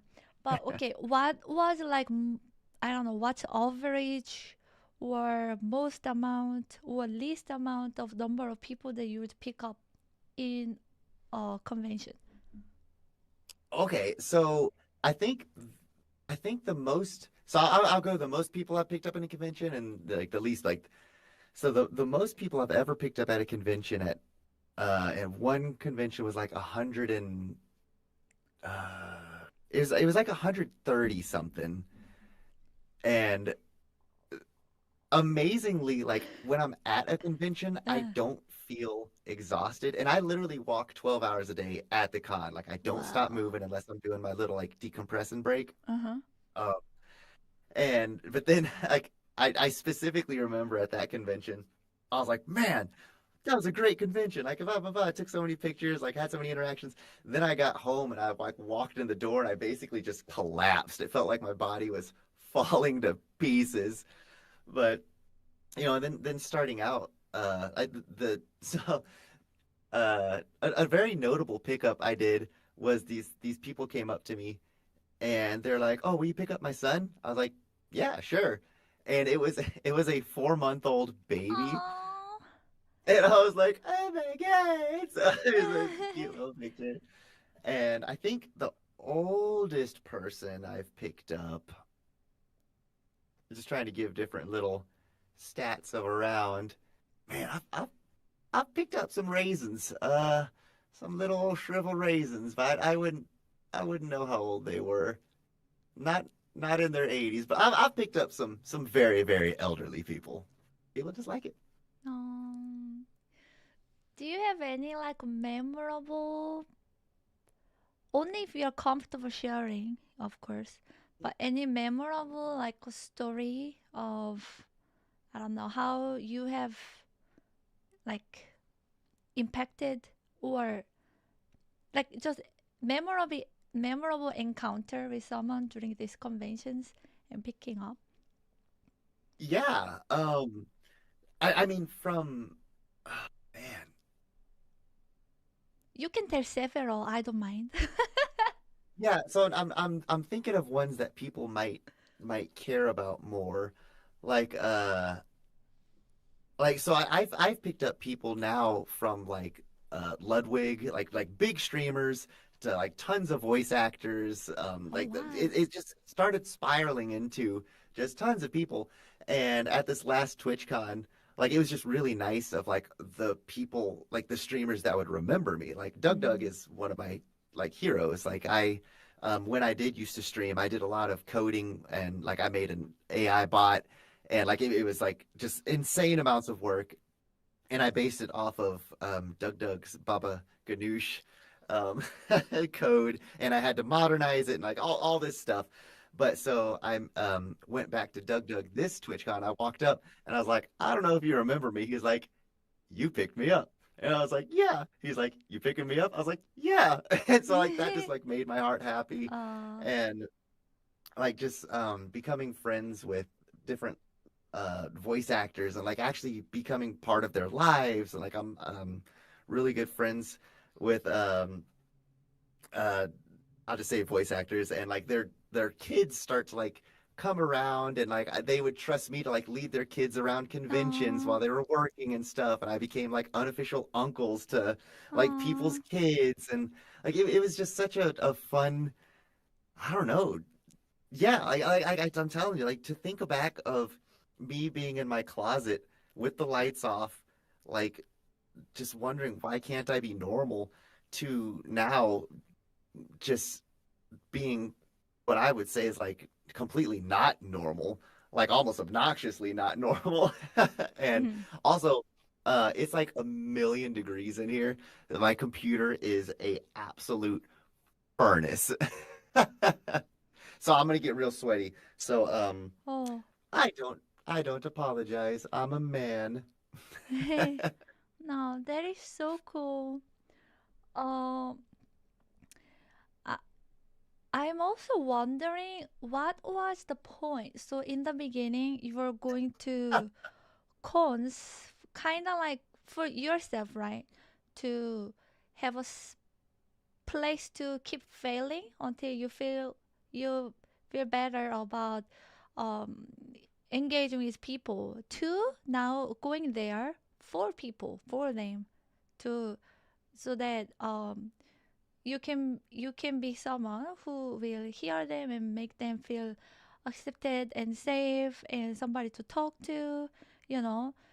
So what was the transition like, and when did it start transitioning to for yourself being to for other people, you know? Yeah, it was very subtle. It was a subtle transition. Like it wasn't some defining moment where a Mike is light switch. kind of Mike was a little bit stuttering. Oh, Now it's good. oh, is it still doing it? No, it's Okay. good. Yeah, it was a very very subtle transition. Like it wasn't some sort of flip of a switch.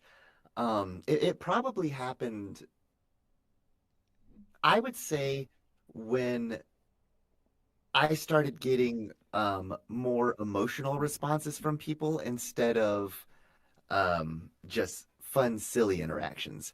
Because the fun, silly interactions made me more comfortable, and me being more comfortable allowed people to approach me in a way that they felt safe, which allowed them to have the interaction they needed instead of the interaction I needed. And so it happened in a very slow kind of metamorphosis of finding out that like I can talk to people and oh my gosh, like I'm doing this, like woohoo, like look at me go, and being more comfortable in that mindset, I think naturally made people feel like they could then fail with me. And like I became the person that was the safety blanket. I became the person that they would actively seek out. Like I had people messaging me like, oh, like, can you come to this convention? Like I want to talk. I want to try talking. Awesome. I will be there. I would go to a convention for one person. Wow. You know, because I told myself like I'm gonna go every weekend. And like it was it was an expensive journey. I bet. Yeah, but it was so worth it. Like it was an investment in my life. It was an investment in so many other people's lives, and a future that I can get out of the house. Like I've built something in myself that can never be torn down. Like it can be shaken, it can be, you know, some pieces taken out here and there, but I will always have the foundation now to where, you know, even if there's a catastrophe, I know I'm going to be okay because like are you okay, Mom? Sorry, the fireworks are going off and Puddles is spooked, my dog. Um, yeah, like I've built a foundation to where like I can do it. And if it's not for me, I can do it for someone else. Like I can do it for my nieces. Like, you know, they're my world. I love them with all my heart. And like there's been so many times when I've been going through just like living nightmares, but I would never want my nieces to know I'm struggling. Like I want to be a rock for them. I want to be a rock for my family. I want to be a rock for my future wife and kids. Like I want to be a foundation to where people feel safe, stable, secure, you know, warm, provided for, protected. And I could never have been that in a million years with who I was. And and that was an impossible thing for me to ever hope to attain.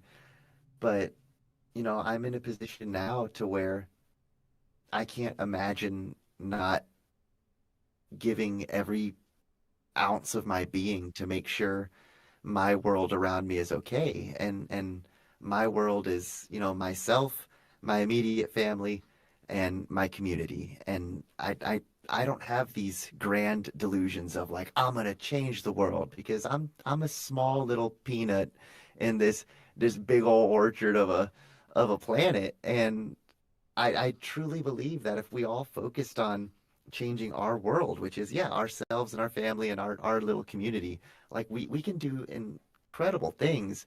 It's just taking that little step to figure out how can we better our world. And it's hard to spread love if we ourselves are poison. And I was poison. I was falling to pieces. I was a miasma. Like I was suffocating myself and the world around me because I couldn't exist. And I had to figure out how to clear the air to breathe so I could give breath to other people. That's, yeah, it's so amazing. I want to know if there is any advice that you can give to someone who is, you know, in the same position that you are and how you're feeling.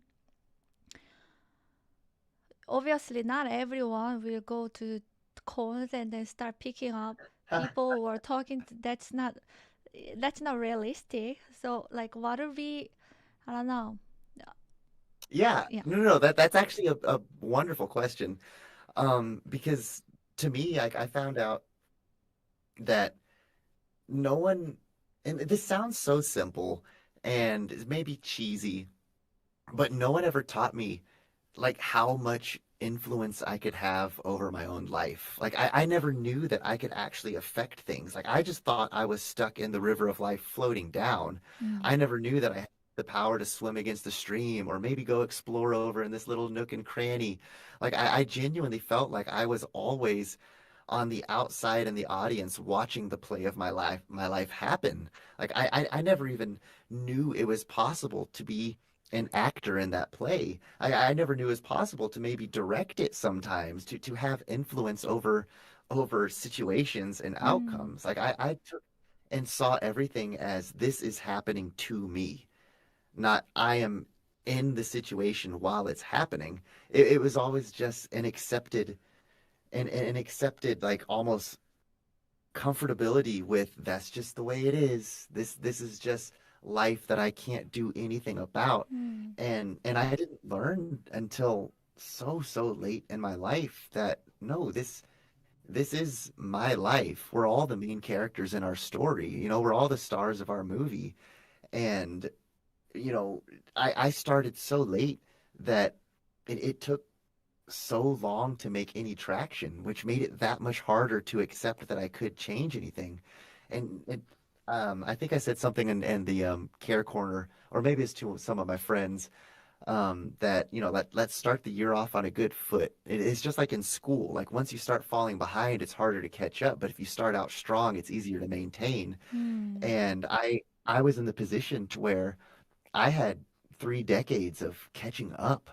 You know, I felt so behind on everything that everyone was already so far ahead of me Mm. on emotional maturity, emotional development, like their spiritual journey, like their physical journey. Like you know, I've said in the fitness channel, like I'm down 80 pounds now. Like I'm trying to be my best self, like mentally, physically, emotionally, and spiritually, because that's what the ones that I love deserve from me. You Mm. know, like none of like I I don't believe in like like I don't deserve anything. You know, like I don't deserve anything from anybody, but I can earn so much. And like I don't deserve love from anybody. I don't deserve respect from anybody. I don't deserve someone saying thank you when I hold the door open. I tell people like if you hold the door open for someone and they don't say thank you and it makes you mad, you didn't hold the door open for them. You held the door open for yourself. You know, like Mm. because you wanted that gratification. Mm. And I had to learn that there's so much strength and joy and sacrifice and loving, true loving sacrifice to where you don't have expectations. Mm. You don't love someone because you want them to love you back. You don't love someone because you're trying to get something from them. You choose to love them.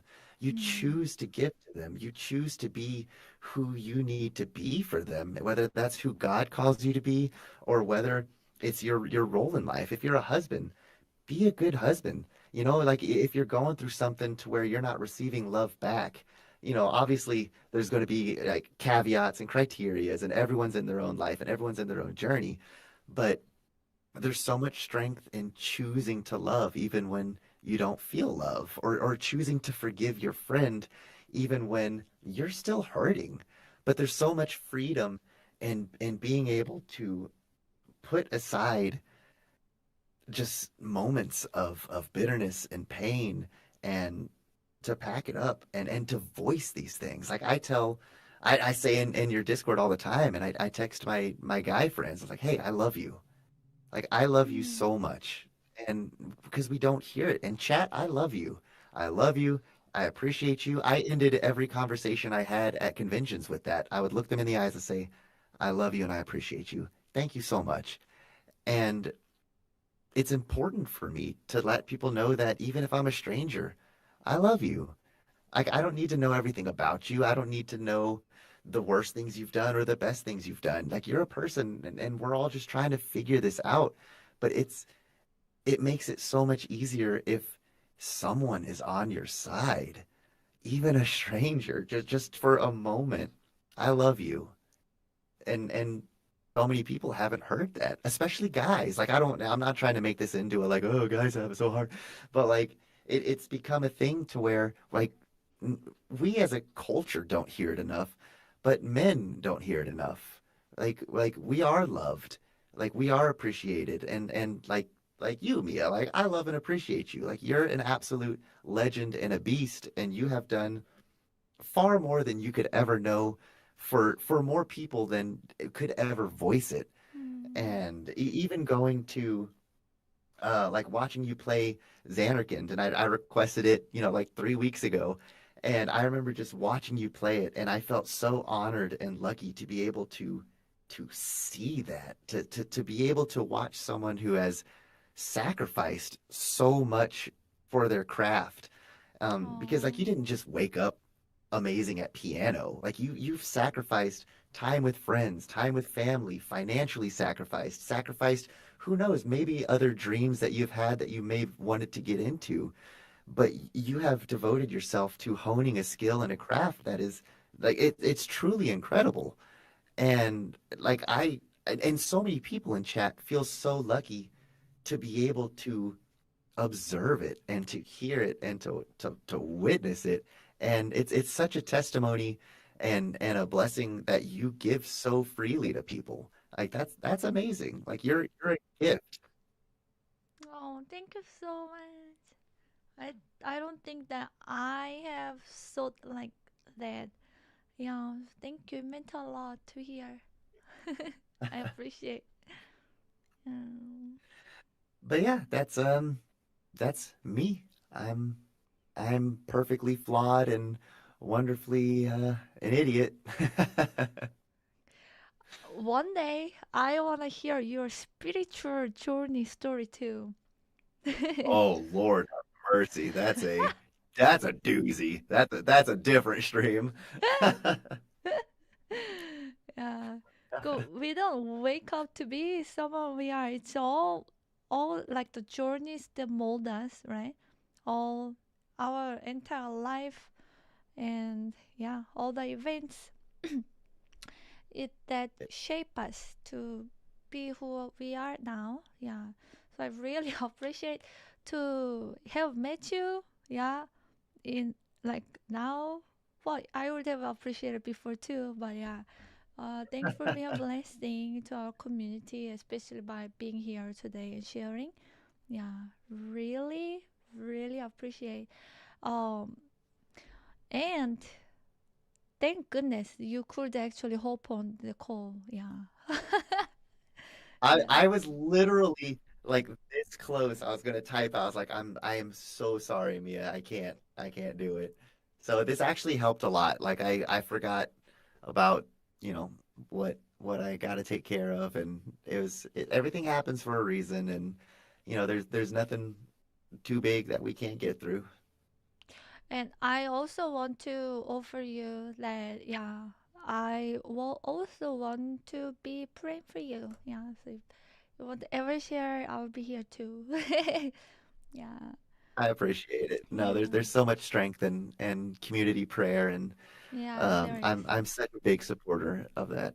Yeah, actually, there are many people, quite a few people in the community that they pray for me, and it really means a lot to me.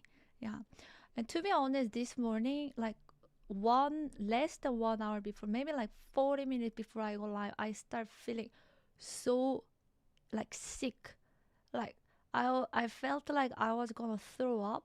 Yeah, it was really overwhelming. Like I almost wanted to cancel too.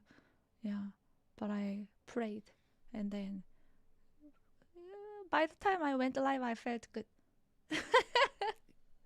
I'm so happy everything worked out the Uh, way like it did. I'm happy I was able to be here from like start to finish. Like it was just awesome to be able to, like I said, like I've grown very, very attached to this community, and oh, it was amazing to hear people's stories and to see them come out and want to be a part of this. So thank you for giving us the opportunity. thank you for making time, and yeah, I really appreciate everyone's time. Like you said, time is the greatest gift that you can give to people. Yeah, so very thank you, and thank you everyone. Yeah, and thank you for your time watching too. Yeah. Thank you so much. Have a good day, everybody, and Yeah. have a good rest of the night, Mia. Thank you. You too. Thank you so Bye. much. Ah. Wow. Thank you so much, everyone, for being part of this and comping of artists. Yeah, I hope whatever you are going through, it will resolve well. What? Scary. uh, yeah, and also I don't bite. Yeah, so nobody needs to feel scared if you see me. Yeah. If I'm ever in Texas, you down to pick me up. Yeah.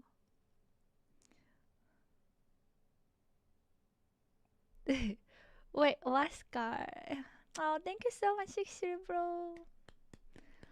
You know, actually, like I really do love, yeah, everyone. This community really means the world.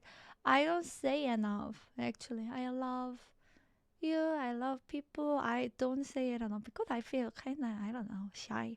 I don't even say that much to my family, but I do. I do really love, yeah, this community. Yeah, really appreciate every single one of you. Oh, thank you. Yeah. And I guess like I also don't want to give a wrong impression, like by saying I love you to be taken in like wrong way. Yeah, so that's another way that why I kind of avoid, but I just spam. I like using the heart emoji, without explicitly saying it. But yes, agape love. But yeah, that was a good lesson. Yeah, it means a lot to say it. Yeah, even if you're a stranger and you don't have to judge. We don't have to know you are worst or the best. Yeah, you as you are, everyone, you are worthy. Yeah, you're amazing and lovable as you are. Oh, Setaris. We are all in good hands in the community no matter what we are dealing with. Yeah. Oh, it's been so good, so inspiring. Oh, Star Kid Pep, thank you so much. I actually, yeah, I do love myself. I do love and I'm grateful. Yeah, for my life, everything was given. I do appreciate everything, my journey, everything I went through. Yeah, I owe so much, so many people who helped me. Yeah, in fact, yeah. So I received so much help. Yeah, growing just throughout my life. So yeah, it's not. I don't want to give my credit, especially my parents. Yeah, and now I have to give the credit to this community for supporting me, supporting my journey, and supporting me to be a streamer. Yeah. So because I love what I do, I love being a streamer. I love playing piano for people, and yeah, I love my life as a streamer, and that's all possible thanks to this community who support me and appreciate me and enjoys watching my stream. So yeah, thank you. I think after I started streaming, I do really love my life. Yeah, I have been the happiest ever. Yeah. Oh yes, you can open your door. Your door. No, thank you, Kawakale. Thank you, everyone. It's gonna. Yeah. I think you're getting back what you put out into the world. Yeah, you reap what you sow. Thank you. And you reap what you sow too. You give me community. You give me so much love and appreciation and support, and that makes me feel overflown with gratitude and appreciation. So yeah, it feels me like full. and I have more to give, you know. So I thank you, everyone.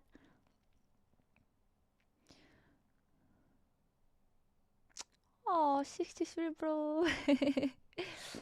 Thank you. It means a lot that, like, yeah, people remember too. Yeah. Yay, totally normal dude kappa.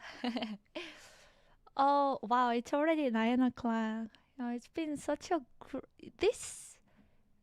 I cannot believe it's we are starting January 1st, our first day of year.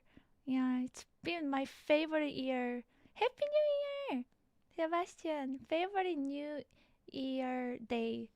Thank you for all the sharing. It really made my day. Thank you, Chikalan. Wait, who wants to go next? Skippy, do you wanna go next?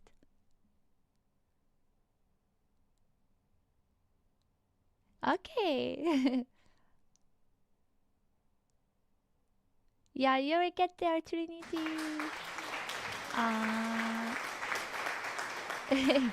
Thank you. Love you 63 all. bro. Happy New Year to everyone.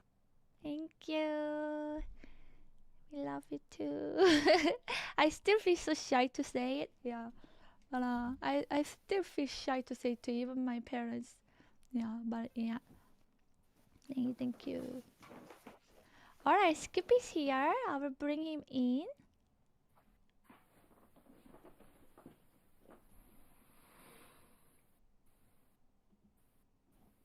Hello. Hello?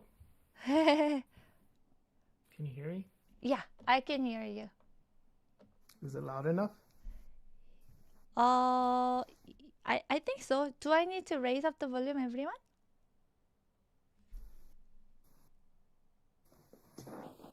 Is it good? This is Skippy, or also Hi. called Mr. Clippy. Okay, I think we are good.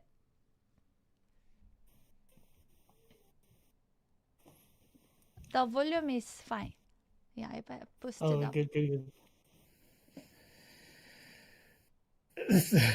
So I kind of wish that I went before config as artist because that would have been a better one to end off on. I don't know how I can follow up to that, but I just wanted to say hi. And again, thank you so much for that testimony. That was inspirational for me as well. Because, it's been, like we all know, started out as a rough year for me. And but it's a new year. Yeah, so I've been kind of working my butt off the past few days, and I finally got my studio set up. Studio set up? Yeah. Actually, that looks so good. Is it like a painting that you glued on the wall? Yeah, this is really good, isn't it? Yeah, it looks amazing. Wait, actually, let me show the entire thing. Let me zoom. What? 1 second, please. Look at that. Looks really good. Yeah, I love it. Well, it's fake. I'm sorry to say. Wow. Well, well, yeah, it looks good too. Is that real or is that fake too? So I have I took advantage of this room because I actually have a green wall. And so I just decided to use it as a green screen. That green wall looks fake too. It's too green. Are you sure that's Okay, well, okay. what's the real? Okay. What's going on? No, that's not the right one. Now I'm. Nothing my setup. Okay, I'll just change there. Here. Oh wow. Okay, yeah, that looks real. I feel so scammed. You're so scared. I feel so Yeah, scared. there But you yeah, I like that one the best. Maybe you should get that somewhere and then actually put throughout the wall. It looks amazing. Yeah. Anyway. I So don't know funny. what's going on. Yeah. So how are you Anyways, doing? Sorry. Yeah, so no, I didn't. I kind of had some things to say, and then I'm like, what the heck am I going to say? I don't know. Yeah, I do stream. I haven't streamed for like many months. When I was in Korea, I streamed some IRL stuff, and that was really fun. Being able to show all the scenery and stuff, and my love for Korea. You know, everyone thinks that I am Korean, but I am not.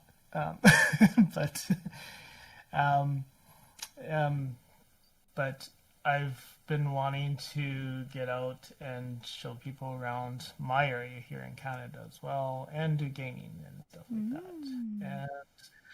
And so I've kind of got things set up for that kind of stuff. So if you want to, you can give me a follow. But if you don't want to, you don't have to. Yeah, give a follow to Skipperny. Yeah. But yeah, I had some things that I wanted to show, and then yeah, if you want to talk about some other things, go ahead. We can do that. So. Oh, that one. Yeah, this is my desktop picture. I sent it to Merman. It's been very actually inspirational for me. Really? In what way? I don't know why. Well, you know, tacos and. That's, by the way, for who don't know, and self-respect and hot dogs and pride, appreciation. Yeah, so, go on and on. No, I think that was like, yeah. Well, I think it should be a mouse pad, or maybe we could do something about this little black square in the middle, which was I can't remember what it was. It was Give. I don't remember. Something. Yeah, something I don't remember cringy. either. I can't remember. Give guys. Yeah. So that's my handwriting. There was a completely failed painting. Yeah. So I was gonna throw out, but then. Oh yeah, money. It was money. It was money. But then we randomly start saying what man needs, you know, just out like kind of like a troll moment, and then people start contributing what's important for guys, and it's very eye-opening for me that this has been inspiring for you, and it's a desktop picture. Thank you. Yeah. Well, I told you didn't actually believe me. I said it's my desktop. He's like, yeah, okay. I'm like, it is. So, but yeah, I had some videos and I wanted to show this one for a while, but yeah, maybe it works. I don't know if the audio is gonna work or not. But we can try and then see. Let me see. Do I have the audio on? System audio. Oh, I'm muted. Oh yeah, it doesn't work in this special event. No. I have other things. Oh. So, yeah. Let's see. Does it work? Yes. Is it possible to increase the volume even more? Yeah, we can do that. Can I do on my side?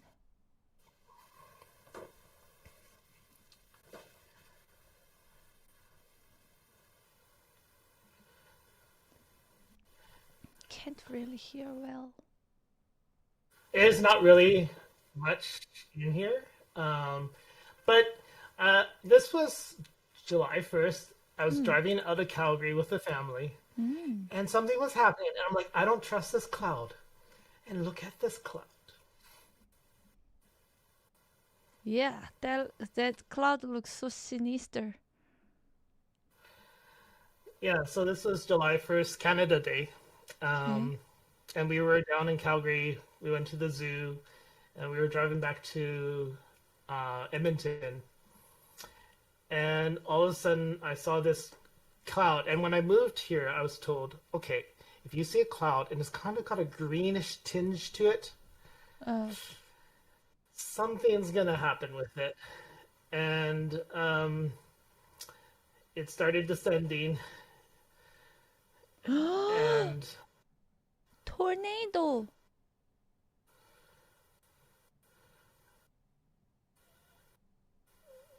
No? So watch the bottom, it starts to rotate a little bit. I'll just let it roll and let you. Okay. There he is.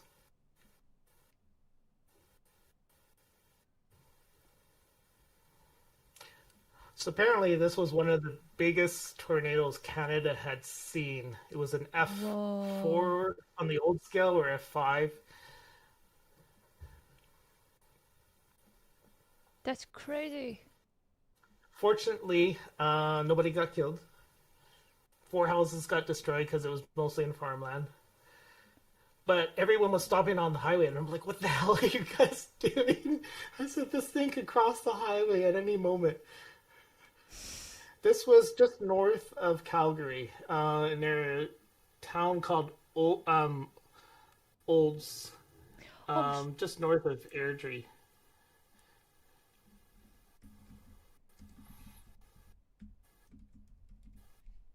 I see. Yeah.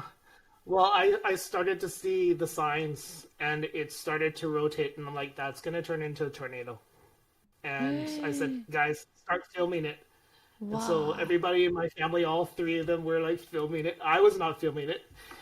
They were all filming it. And you haven't noticed, but the audio is on a loop, and it's just the road sound, because the actual audio is everyone screaming and panicking. I see. Oh my god. Oh wow. That's so scary. Because if it starts traveling towards you, you can get sucked up, right? Yeah. Wow. Like that was the thing. It got really close to the highway at one point. And I was also afraid of the hill. Can I say one So thing? we're almost. Yeah. I don't think Canada is safe. Maybe I will not want to live there ever. I'm joking.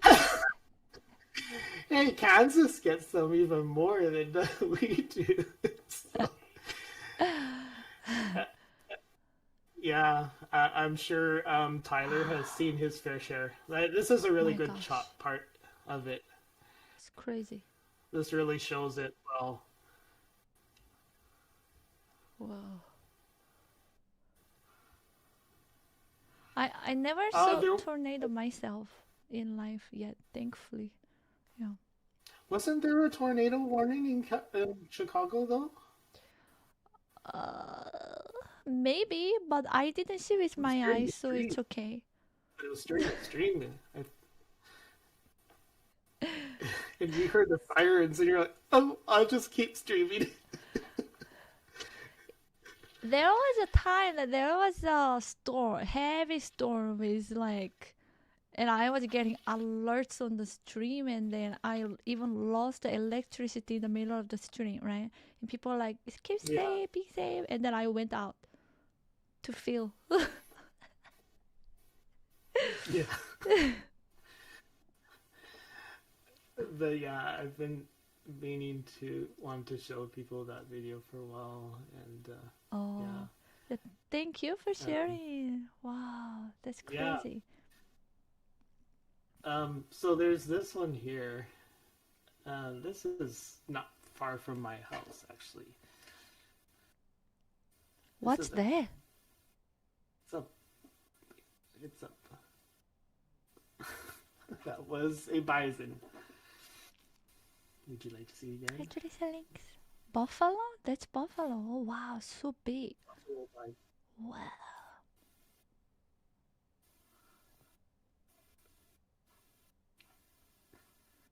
That is so cool. Yeah, so there's a park. It's called Elk Island National Park, and they have probably like 30,000 bison in there, and you can go in there and you can see them. Wow. It's pretty cool. Yeah. And yeah. Wow. I want to see. So then there was this video, and you did a improv over it, and so I never showed this to you, but I did kind of a combination of it.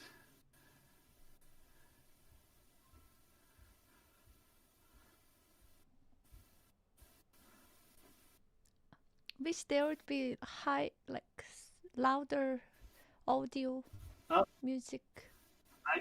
I can really bump it. Oh.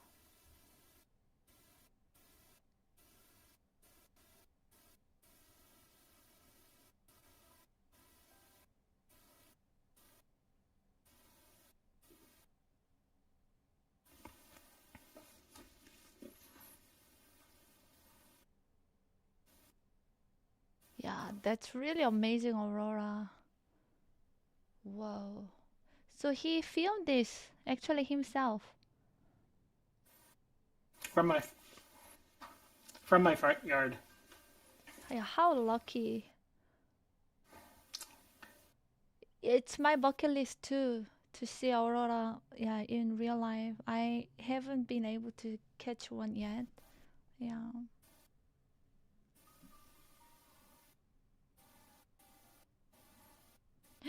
It's in the west of the city. We got buffalo. Ooh. So amazing. Really? So it could be some of the buffalo came from that, I think, from Yellowstone, actually. Because we actually hunted a lot of them, and so they needed to repopulate, and so some of them were brought up from, I think, about a couple thousand or something like that. And they brought them up.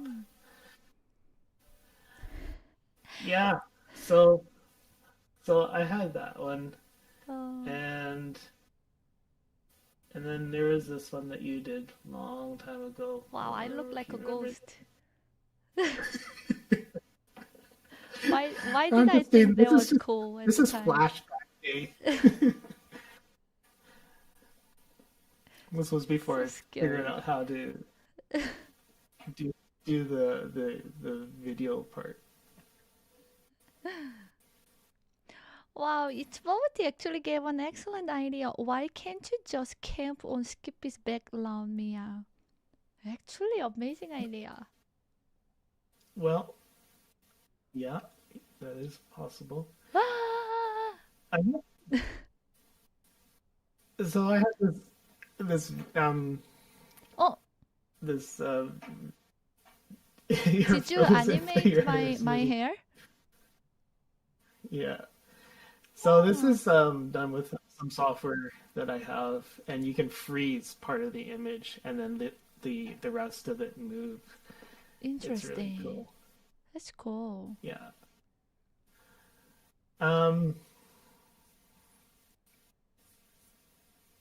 Yeah, and then there's this one.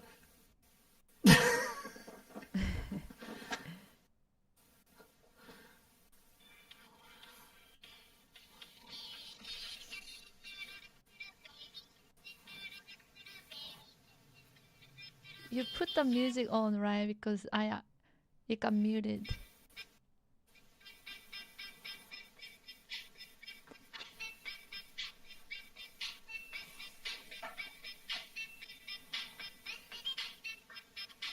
not a caption. It's like dancing caption. So well made.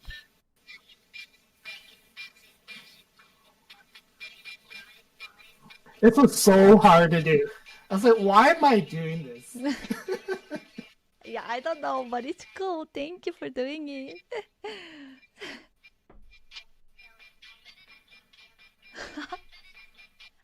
So much work.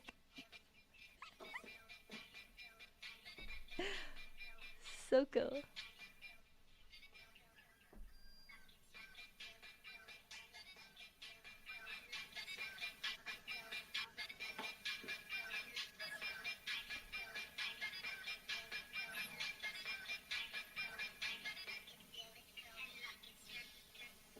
My zipper is not Okay, all your the turn, way. everyone.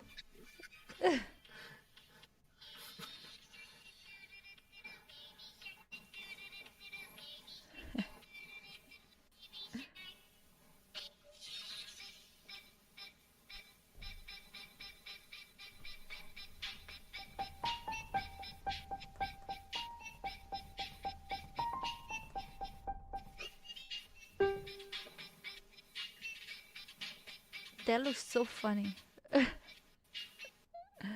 Thank you. Wow, 50K.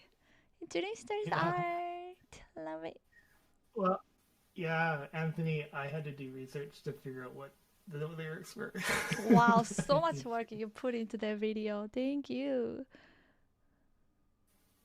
Huh? What is this one? What is this one? Yeah. What is that black color? What is this? It's nothing. Oh. Escape route.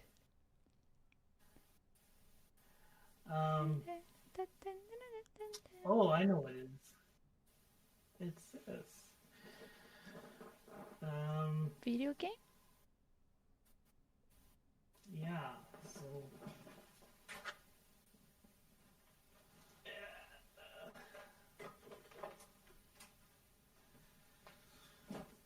Is it running?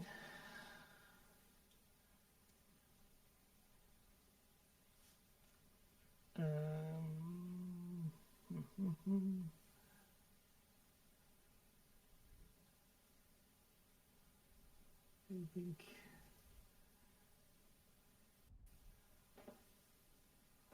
come on. Come on. See, I can't become artist. Well, yeah. I don't know. That was something I was going to show. Basically, it was like my retro games here. So I was going to ask you guys. I'll change the screen here. So who knows what this is? Cave Space Invaders computer games. Is there a video game? Cigarette, it looks like cigarette. Pole position, what is that? So this is pole position. It's a video game.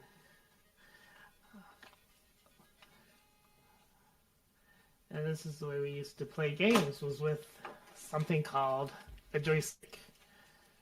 What age were you when this came out?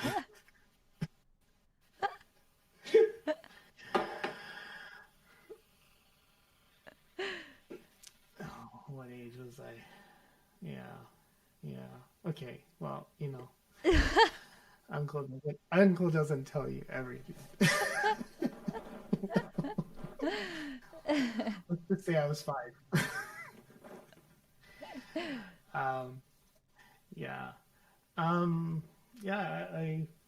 I have, everybody knows what these things are. But this is what we all started with. One button, one stick. That's interesting. I have never seen that before. That's joystick. Oh. Hi, Taylor. So I do have a Pong controller. I have Oh the my. Pong. What's that? So this has 3 games on it. It has Oh. hockey, tennis, and handball. And it was basically you turn it Wow. on, you set the level, and you set the game, and you turn the dials, and you play Pong. Do you connect that to TV? Yeah, you use this thing. So you use one of these things, Wow. and you switch it to TV if you want to watch TV, and you switch it to game or computer if you wanted to watch. Wow. That's this. so interesting. And before they used to have the 2 prongs, and that's the coaxial cable here, and so that's how we used to connect it to the. Yeah, this is a UHF to VHF converter. I'm talking, but so this was one of the first computers I had. Wow. This is a Timex Sinclair 1000. My label dropped off. I think it's in a box here. That's computer. It was a computer, so here's the user manual. Sinclair 1000. Wow. What can you do with it in the computer? So you have to type in your stuff with BASIC, and you program your own games. And so my sister and I would have, we would actually use this one here, which is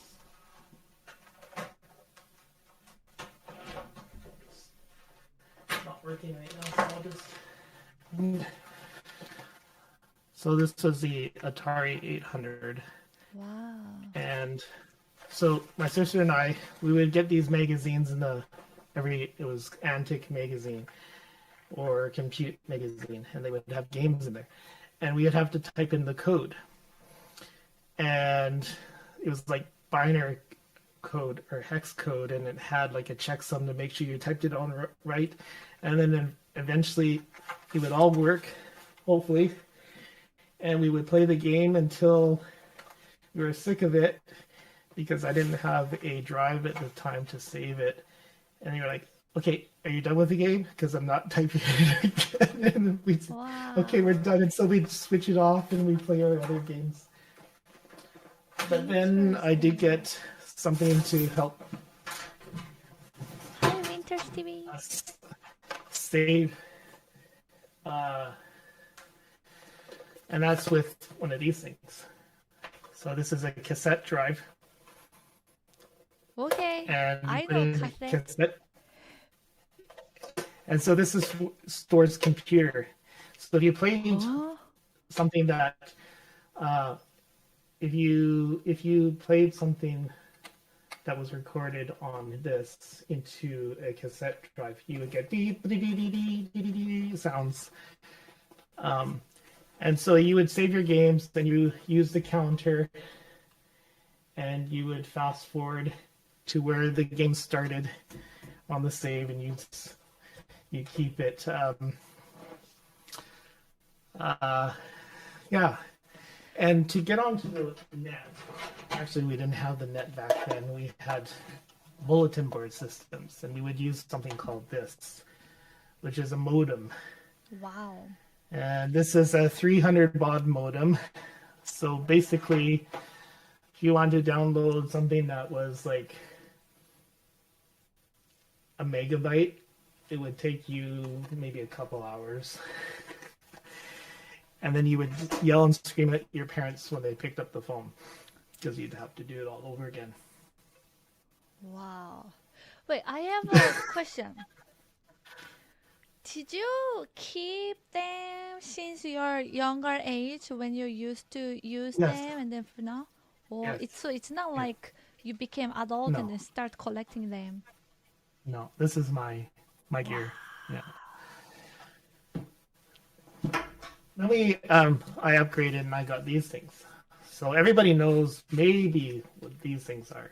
These are 3.5-inch floppies. Oh yeah. And they're I know. floppies because inside there's a floppy disk. But this is the one that these ones are the real floppy disks, and these are the 5.25-inch disks. Interesting. I don't think I've seen it ever. So this one is a hybrid disk, and it has side A is the Commodore, which is an old other game computer, and then you flip it over, and you could use it the other side for the Atari side, because they're double-sided, but you had to manually flip it over unless you had a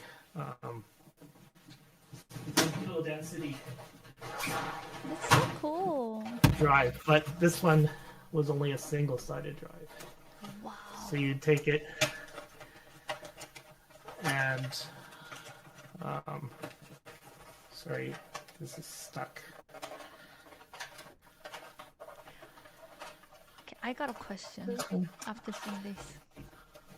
So, and then you basically take this, Wow.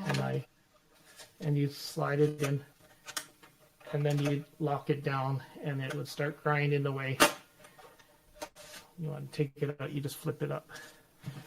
Wow, that's amazing.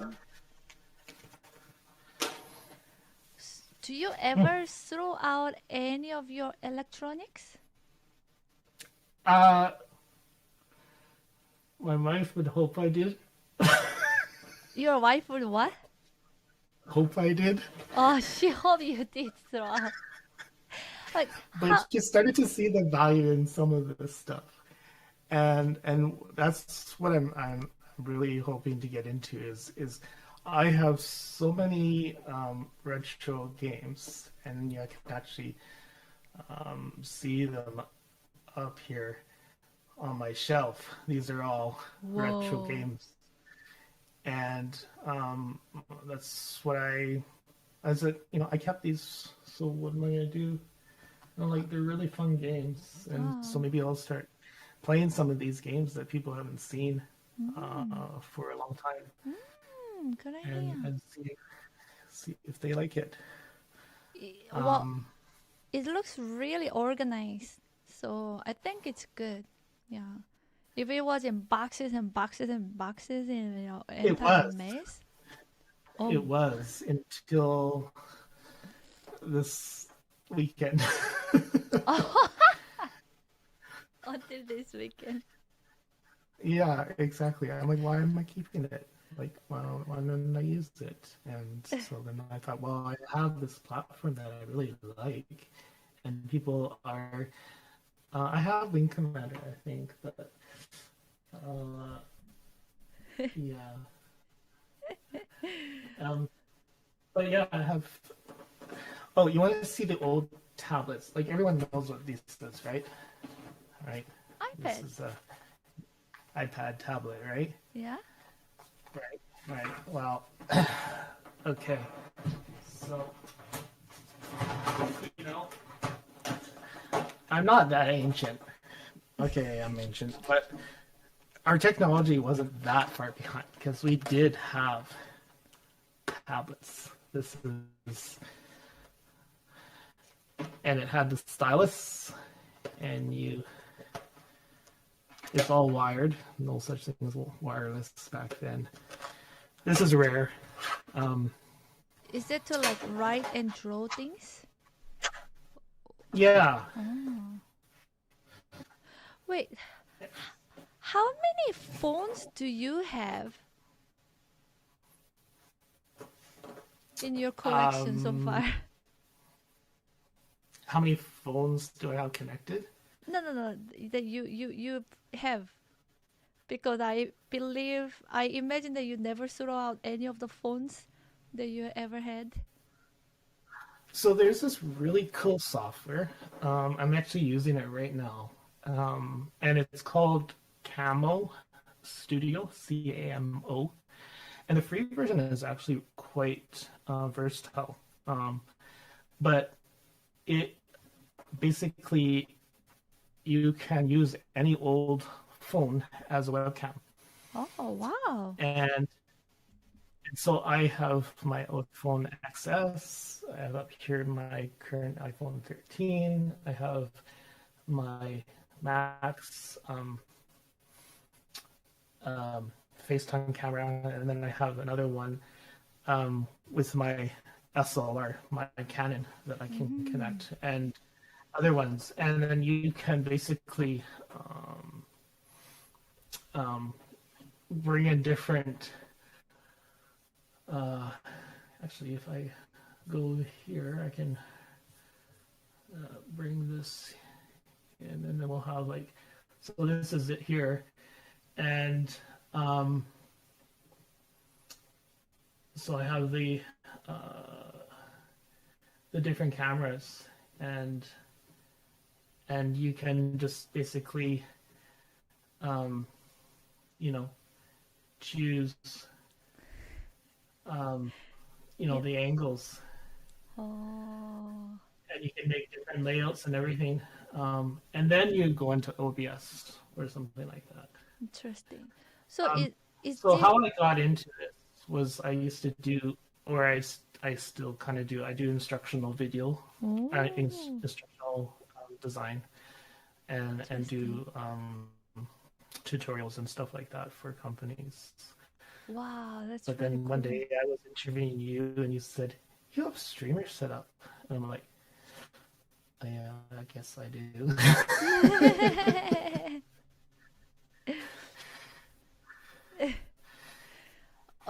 And then yeah, go ahead. Your top bottom, is that the oldest phone? I mean, right the bottom corner. Yeah, right. Yeah, right Yes, bottom corner. it's the oldest. Yeah, that's the oldest one. Yeah, the quality difference is a lot.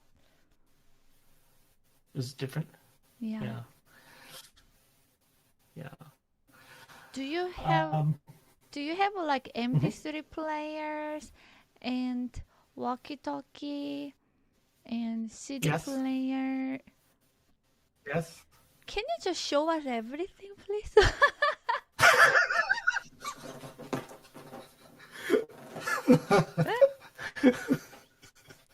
Let's see your You'll have to come to museum, my stream to Skippy find out. Museum collection. How many I'll boxes show do you you have? everything. I do have a phonograph. Yes, I do. I have a Sanyo. I can't remember the model number, but it's really nice. And what's really nice is that people have realized that being able to tactile put down a record and then physically have to move the arm to that track that you want to play. This is just a different experience about listening to music. It's very, I would say,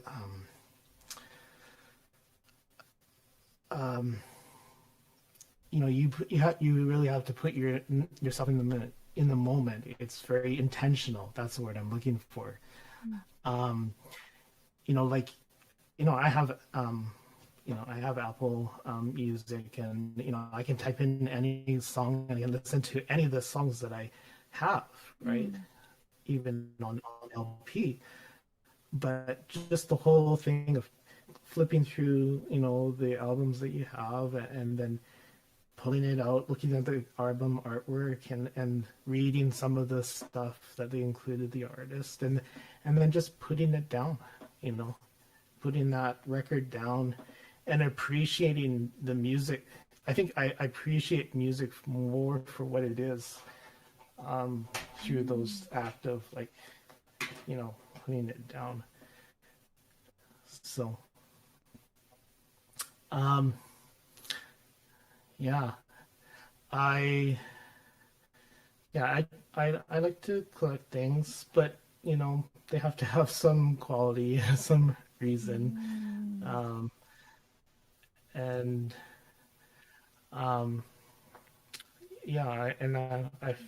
I figured it would be really great to be able to share some of that stuff with people. Yeah. And you see it in the corner. Yes, there is a piano And guitar too. and a guitar and a banjo. What is that? Is that a monitor? That is a Macintosh Classic Oh. 2, and I think it works. Wow. I haven't turned it on for, but yeah, it was all one. It had a handle that you can grab it on. I've seen That's them used cool. for a doorstop. This here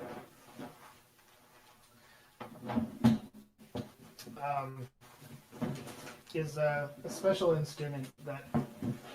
Yeah, we are getting a performance. Not yet. One day. This is a special instrument for me that I got refurbished. I spent like a few $100s getting it restored. Oh. This was my dad's banjo. Oh wow. Yeah. Do you know how to play?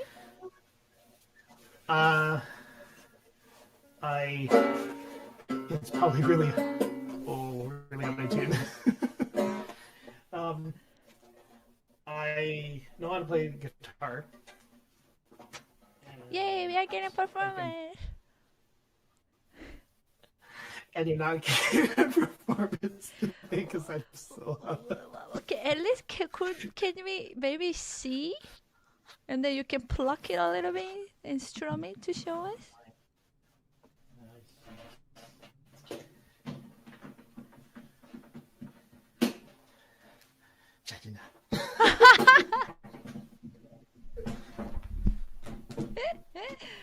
I'm not being pushy, I'm just suggesting. Can we hear how the guitar sounds like? Not asking for a performance yet.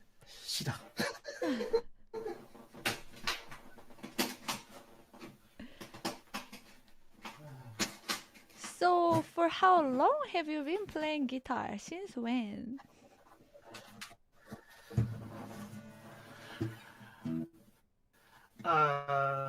Grade 8. Grade 8. Oh wow. Yeah.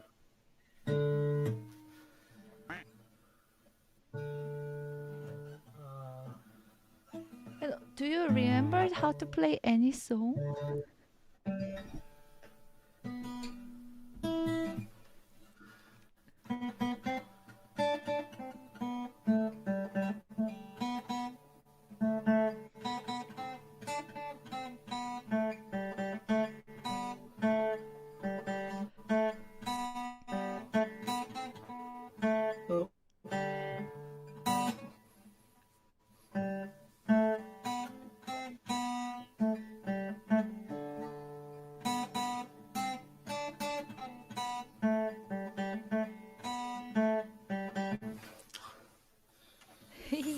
Oh wow!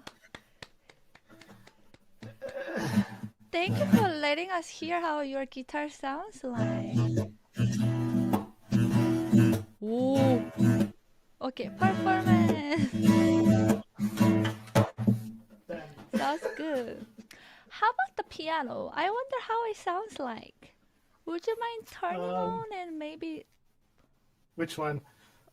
that black in the corner? It would be nice if we can hear a little bit how it sounds like. Yeah. Keyboard tour. Yeah. I'm sure it sounds good. Let's find out. It looks like ancient too, so I'm curious. MIDI. Let's see.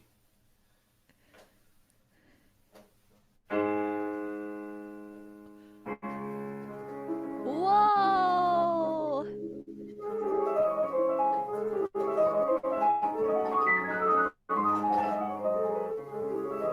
Oops.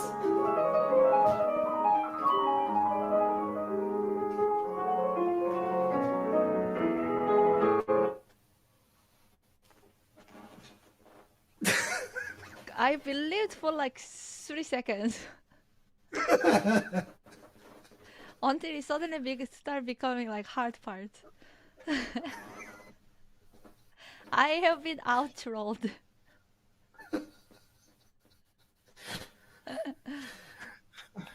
I think I remember like you said you wanted to learn how to play piano, right? Along with your children. Yeah.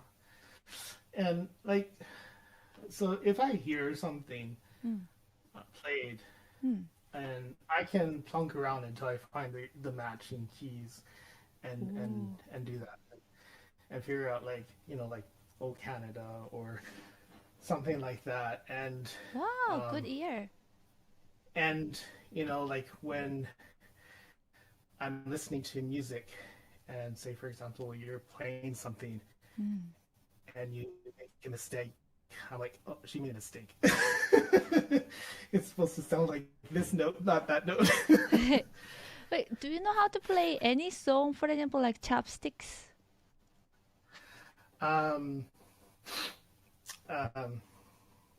Mary Had a Little Lamb. Probably, but you're like I can't. I used to be able to read music, but I forgot, and so it's one of the things I want to learn is to relearn how to read music. Oh, what if I play the melody? Do you think you can try to figure it out?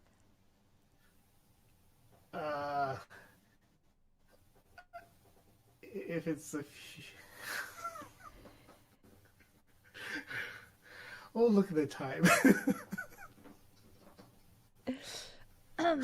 It sounds like this. Let's try. I will give you the first note. First note is E, middle E. Okay, here it goes.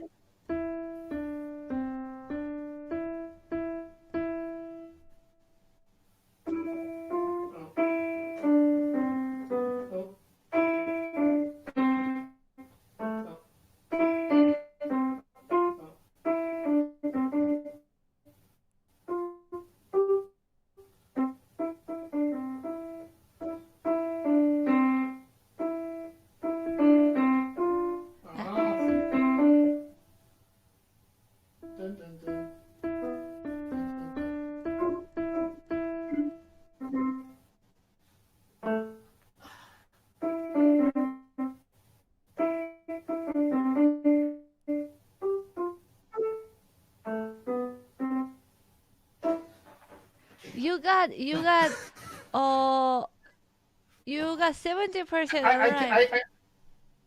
I know the note, but I'm just like I'm flustered and I can't find it. Oh no, you got most of it all right. Yeah. Well, I know. I when I got it wrong, I knew I got it wrong. I was like, no, that's not the right thing. So. Yeah. Oh, it's okay. All I wanted really was that I wanted to make you play the piano. That was my goal.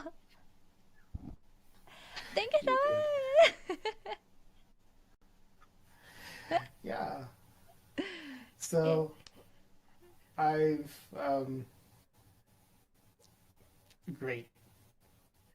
I'm glad. See, you know, like this is the thing. Nobody clips Clippy. So. Oh, they already said they got clipped. Yeah. I saw that. Anything else? Oh, Dreamster would like to know your hidden automaton collection. They got shredded. you know, I know this friend who has a tree shredder, and you know, they go in really nicely and get ground up. No, actually, I don't. But if I ever did get one, that's where it's going. Yes. Oh, I do like rubber chicken though. rubber chicken. So Oh, you have rubber go chicken. figure. I don't. I used to, but and but it's just something about the evil stick thing. It just creeps me out. It makes me realize all the other things I could be doing with my life. Oh. Yeah, the evil stick thing that he's saying is the automaton. Yeah. Yes, that's my name for it because I will not say it. Oh, could you tell us, share a little bit about clipping and what, yeah, clipping and So clipping. yeah, I mean that's a good question. Oh, you understood my question. Yeah, Thank yeah, you, yeah. because I don't know understand. how I would phrase it. How I got into clipping, what drew me into it, yeah, that kind of stuff. I've always enjoyed the media, that kind of stuff. When I was in high school, we had Macs such as those, actually older ones, and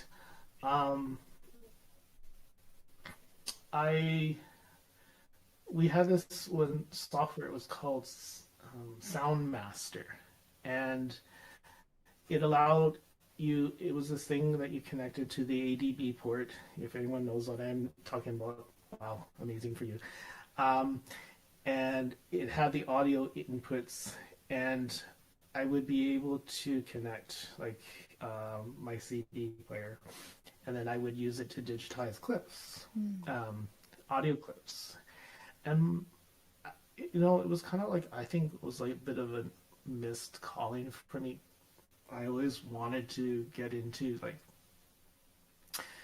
you know, DJing or remixing or sampling, that kind of stuff. And that's the thing that I think if I had learned piano when I did, but we can afford a piano, you know, pianos, if you wanted a piano back then, you needed a piano, right? And those things are not cheap. You can have something like this that costed, you know, a couple $100.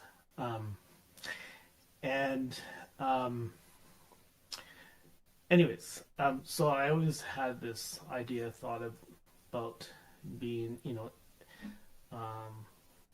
some sort of remixer or stuff like that. And like, you know, like the Alan Walkers or stuff like that. And I have kind of done a little bit, but I haven't really completed anything. I have too many talents. I have too many hobbies, and so I can't really focus on one of them long enough.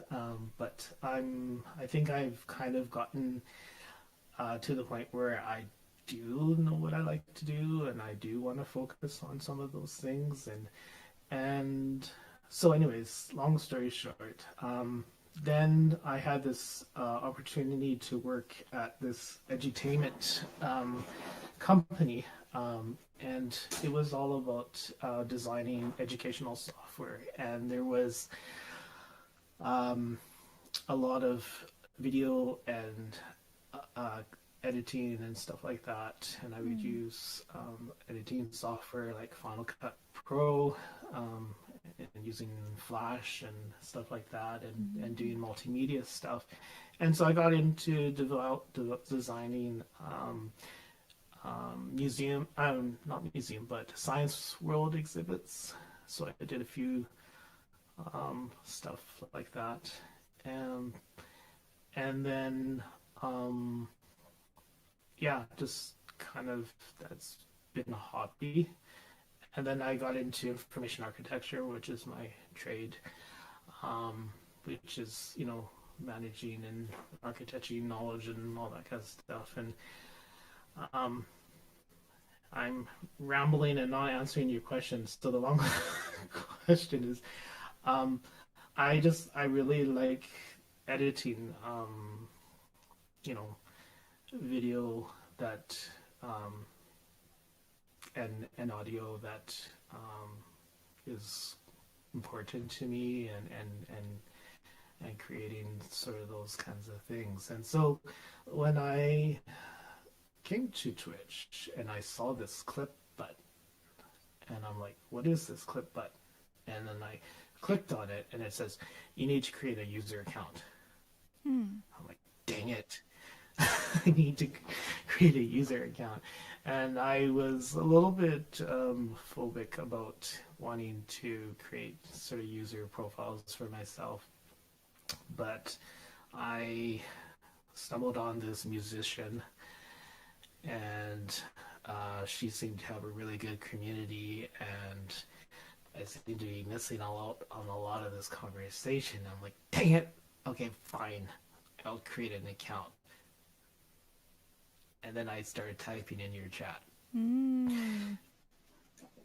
And so that's how I got an account, and then I was able to click on this clip button.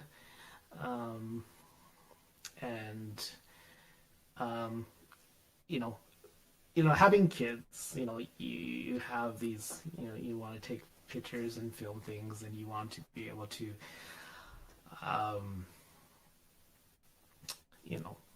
capture those moments. And so these clips were, things like I knew that they were important moments and things that were fun. And so,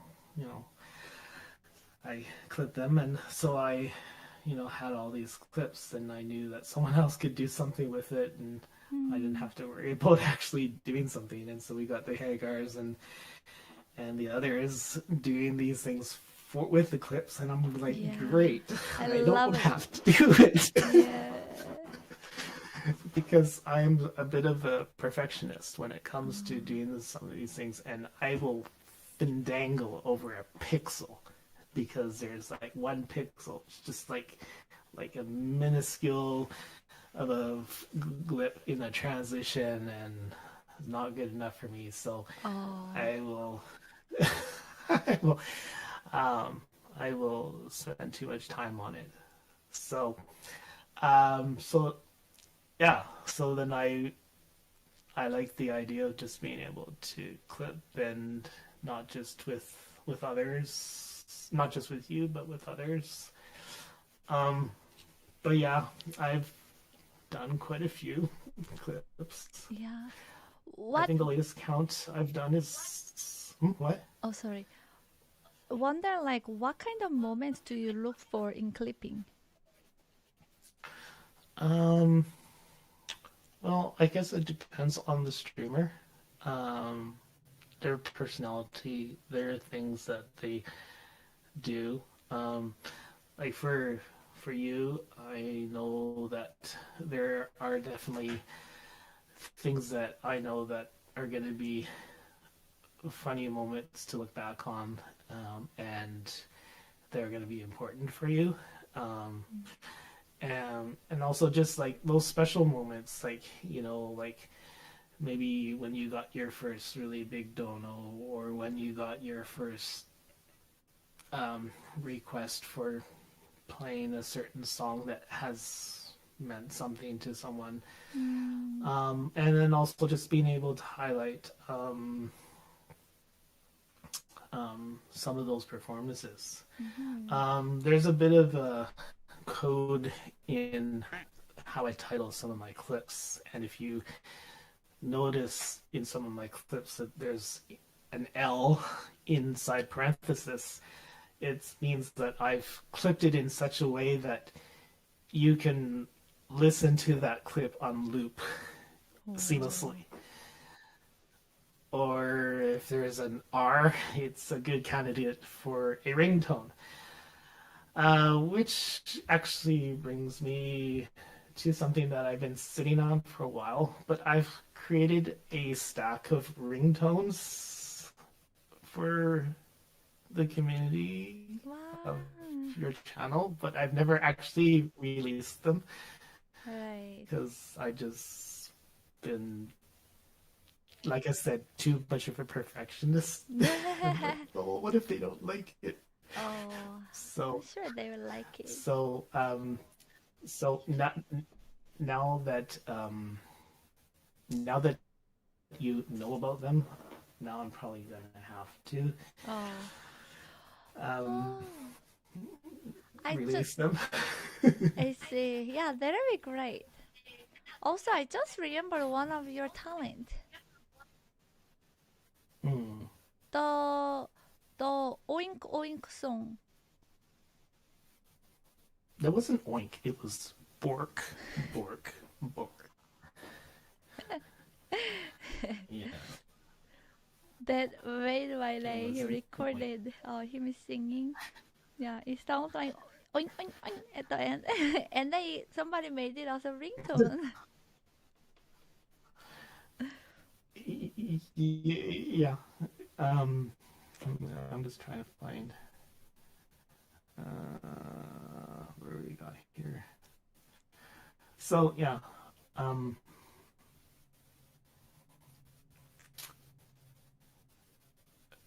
Where is it? Oh, I think it's in a different place here. Egg ringtones. Hang on. Sorry, I didn't intend to. Oh, it's totally fine. Yeah, so he has clipped probably like 70% of all my clips. 60-70%.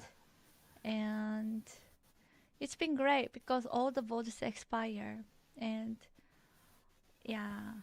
Well, we tried to sneak around it to keep them as long as we could, but then they changed it.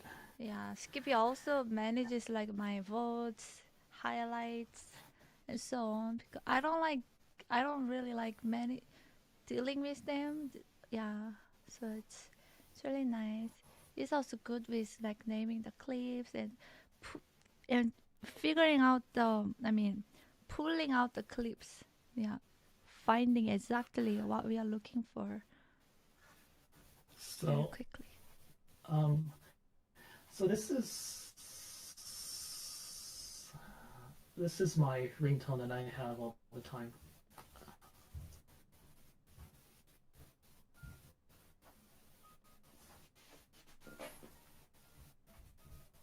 Oh wow, the art.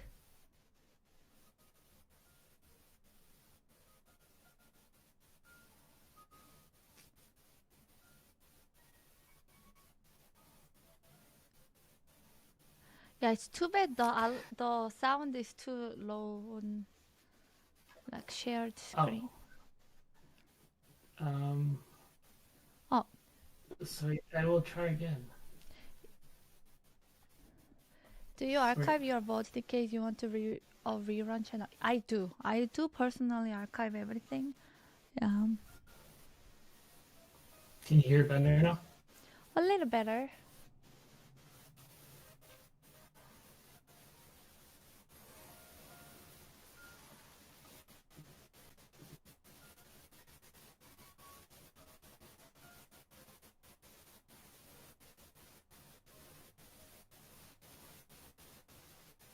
Yeah, hard to hear actually, but yeah. So you've seen it. This logo for ringtones was designed especially for this purpose by a certain special person in our community.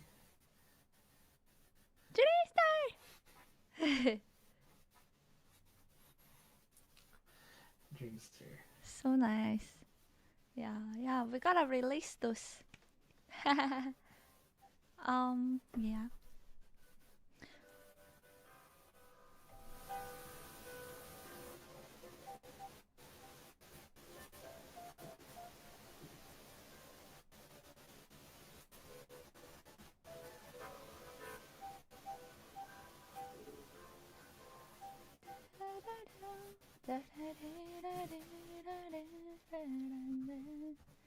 Yeah, we can talk about that. Dreamstar the legend. Yeah. But yeah, so yeah, I really appreciate Skippy a lot, cause he is doing so much for the stream and the community and me doing all these things, using his interest and the skills to archive things and to keep. I see all the commonalities now, like you keeping all your like old video games and the machines and my clips, and yeah, I actually really do appreciate this part of you, because it's been so great. Yeah, so thank you everyone for using whatever strengths you have or whatever interest you have in contributing to, yeah, to my streams and community, yeah, in a very unique way. 'Cause I can I can only stream. Rest anything else besides streaming, I'm not good at, or I don't want to deal with. Yeah. So yeah, mine is only spamming chat, and that's very important. You make the vibe so good. And you are good with 7TV emotes, so I just let you manage that, Afu. What's 7TV? Oh, you know 7TV at this point. That's his joke. Always ask, what is 7TV? Because I don't use it. Yeah. Yeah. Yeah. Yeah, and yeah, very cool. Background changed again. Yeah, it's nice. Well, thank you so much, Skippy. It's been fun. Actually, I think the chat enjoyed a lot, especially your collection part. That was very interesting. Yeah.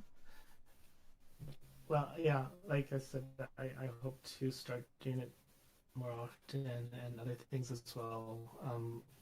Doing co-working streams or whatever.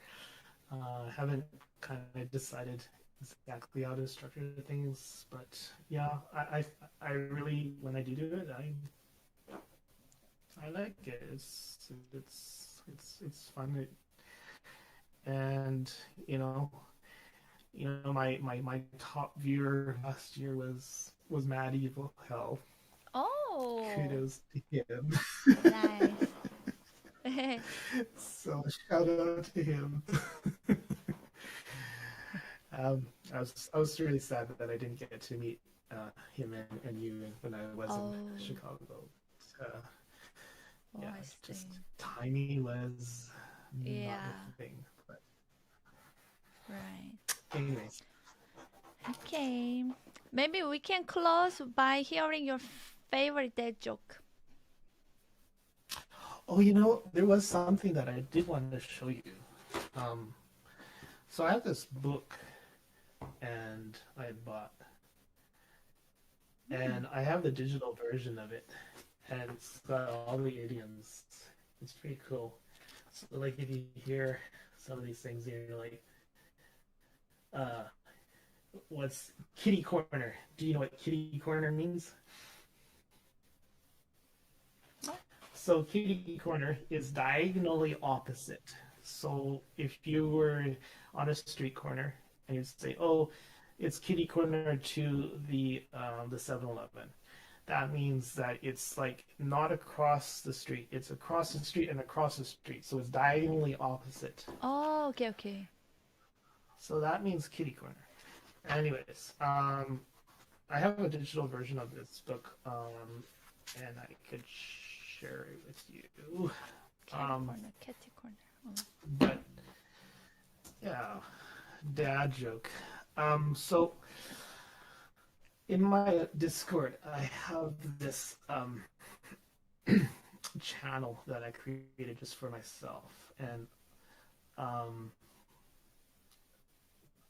can't get to it because I'm in Discord right now. Well, are we going to And see your secret channel that you the made for dad, yourself? well, I can't because then I'll leave this channel, I think. Anyways, it's called the name of the channel is called Jokes to Torture Me Out With. What? That's the name of my channel.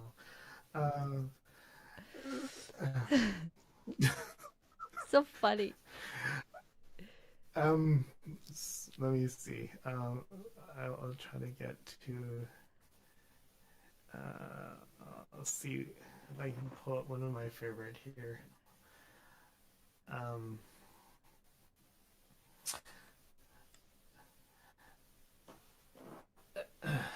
Let's see my favorites. When that's your favorite? Oh no. I'm looking at an archive I have. How do you throw a space party? A species party.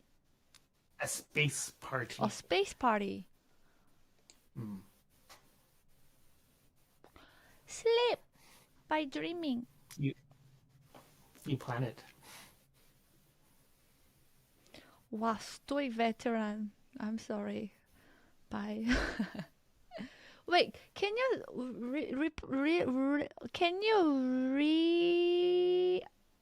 repeat, please? Not replay. No. How do you plan a space party? How? You plan it. Planet.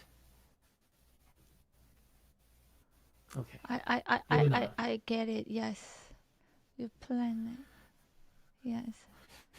Why do bees have sticky hair? I see. Oh. You know, I need to find a new replaceable favorite dad joke because I cannot use the 7, 8, 9 thing because everyone knows. Yeah, and I don't like short. I don't like joke. And I fell for it. I completely fell for my own favorite joke that I teached today. I hope you can help me to find my next go-to dad joke. The planet.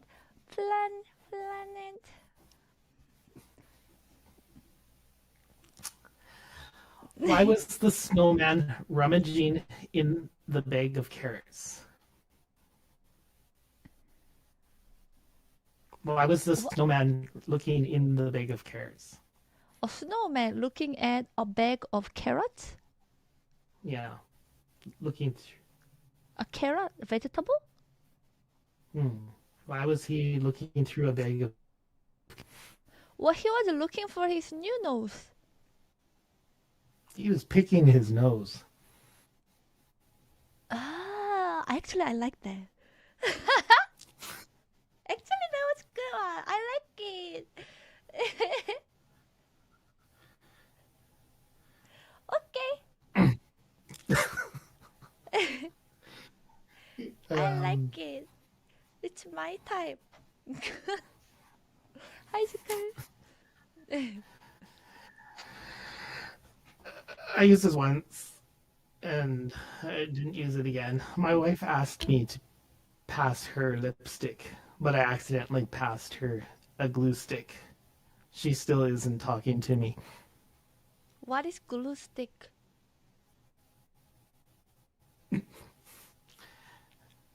You know, the glue that's in the stick form. Oh, that's a joke?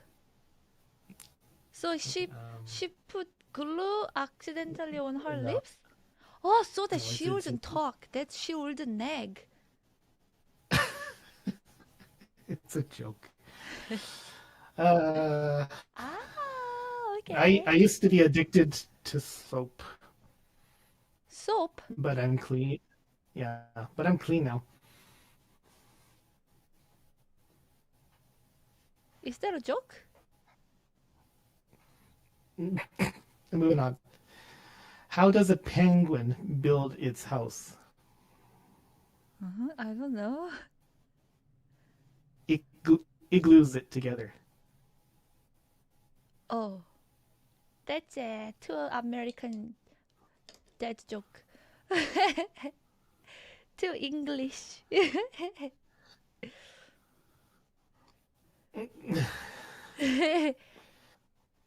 more. Whenever I try to eat healthy, Yeah. a chocolate bar looks at me and snickers. What is snicker means? I know chocolate Snickers snicker, is a but what candy is bar snicker mean? chocolate. As verb. Snickers is the candy bar chocolate. Right, but what does it mean in that context? Oh, Snickers. Of Oh, verb? Snickers. It means to laugh. Ah, I see. Yeah.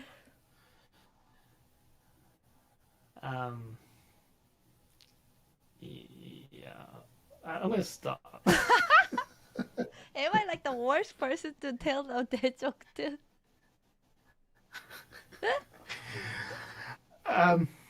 Yeah. I mean, I'm terrible at reading them out loud, but I love the Korean ones. But my favorite one that I came up with was asking you about that store that's you think would sell meat but doesn't. I don't remember. In Korea. Me? And I was always baffled by it. You always think it sold meat, but it doesn't. Daiso. Oh, Daiso. Yeah. Yeah, that's good one. Yeah. So anytime I need a good laugh, I will pull up that clip and look at you bang your head against the microphone. Skipper.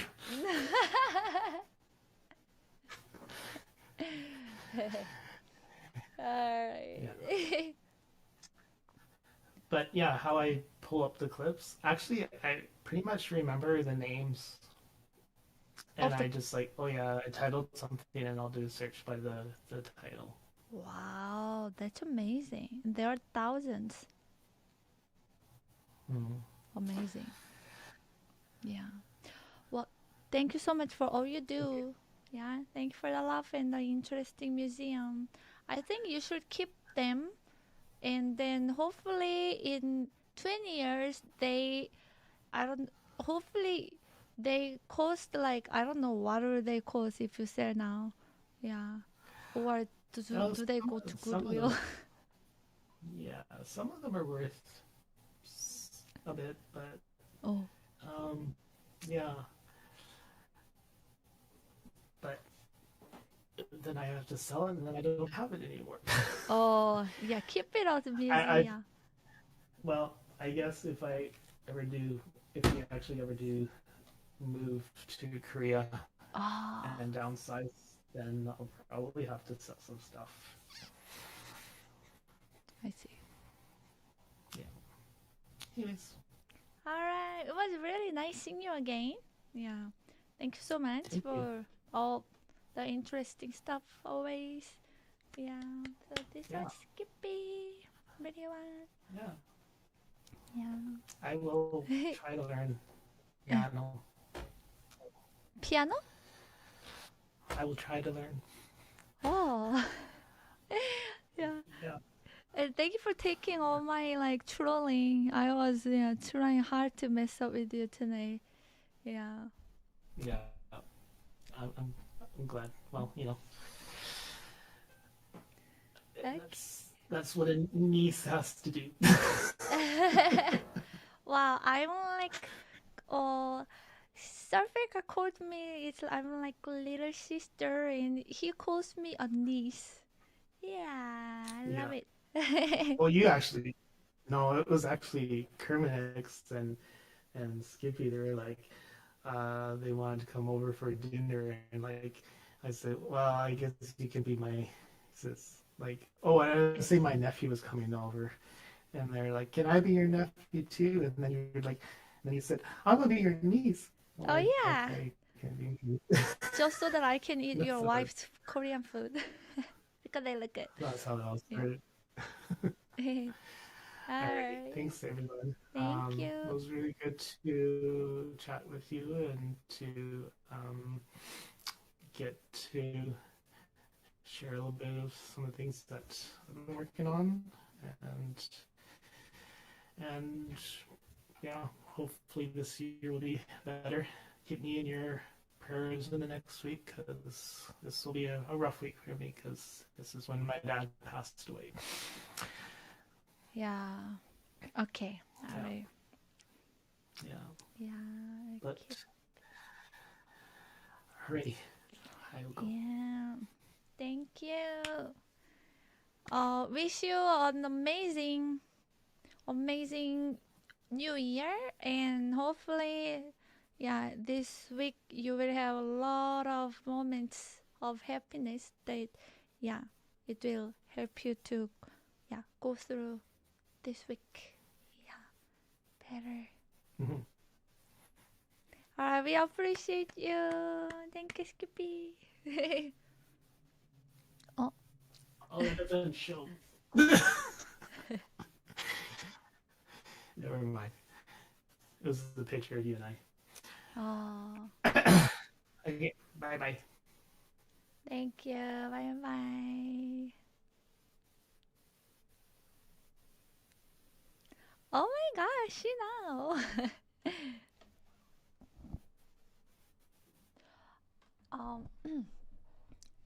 Are there still more people to go today? Let me see if I feel like I didn't see Hope Fairy.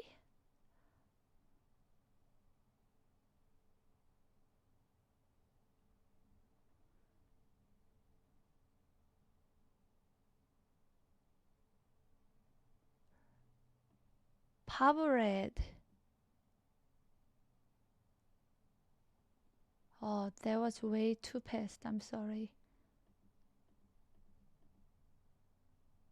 How about Steve Anthony Ervo? I'm not too sure if I got any DM for the pre-recorded video. Let me quickly check if I'm missing anything. Oh, do you want to jump in, Hentai Alert? Well, at this point, you don't have to sign up because it's already the day. If you want to jump in, I can hold more. I did have a big dinner, yes. I had a dinner break.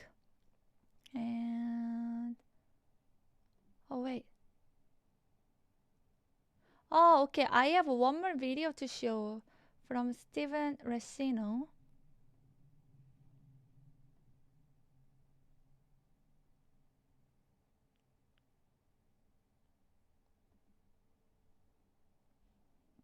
Okay, let me just show that. If you want to jump on, yes. It's fine. Segatike, do you feel like coming up? Yeah, it's totally fine. Yeah. Wait, we have somebody.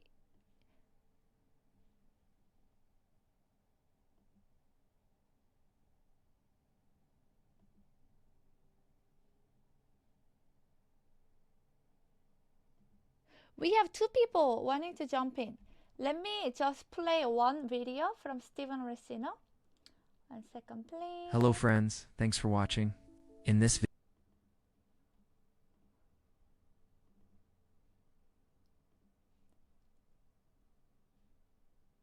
Happy New Year, Mia. I'm one of your listeners, and I just wanted to kind of introduce myself. My most memorable moment for the year has been releasing an ebook online. My name is Steven Rigno, and you can find me on Discord sometimes. But I really enjoyed listening to your music. Aw, that was short and sweet. Thank you so much for the hello. So nice. Thank you, Steven Racino. I don't know if he was here today or not. Oh, Zikar, you're lurking earlier. Oh, okay. Thank you so much for sharing. That was so nice too. That was short and sweet. Just to say hello and then putting the face and voice to the name. Okay, who would like to go next? Both of them. Okay, let's have a hentai lord. Yeah. And the other person, somehow I cannot see the name properly. Okay.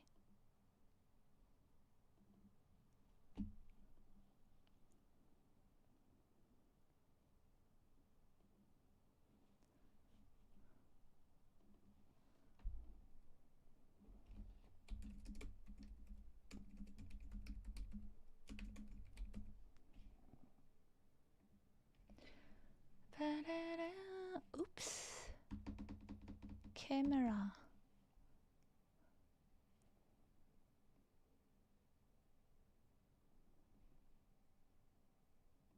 And Tyler, thank you so much for managing all this today. Really appreciate. Oh, that's Apollo. Oh, okay. Should we start with Apollo?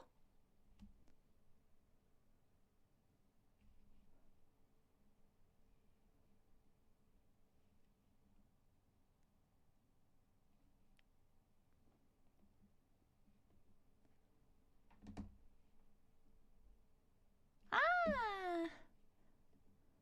Hello, Apollo.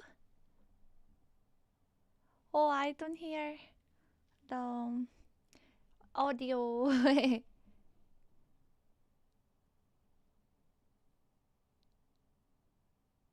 Yeah, mic is muted.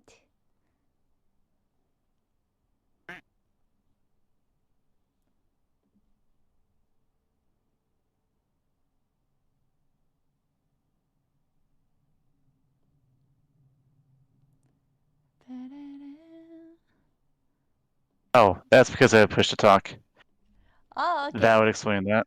All right, now it's all good. Hello, Apollo. Oh, let me change the Hello. name on top. Apollo FTW. So nice meeting you. I don't think I have ever seen you or met you before.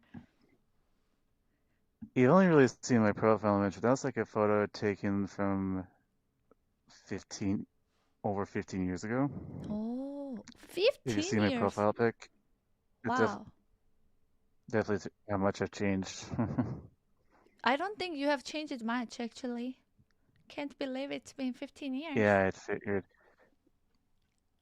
Well, aside from going through a lot of changes, so also things you probably don't mean. I've already said this in the chat about I am on the spectrum of ADHD and autism spectrum disorder. Oh. So that has affected me a lot, and that has been something I've worked on getting better from doing speech therapy in my mid to late 20s to not just talking to people more online from like gaming, being able to speak normally as I am now compared to if I were to say, if you were to talk to me, let's say 8 years ago, I would barely be able to communicate as of right now. Wow. Then you had an amazing progress. Yeah. You are so good now. Yeah. Wow. I appreciate you deciding to take a courage to be here. It must have been not an easy decision.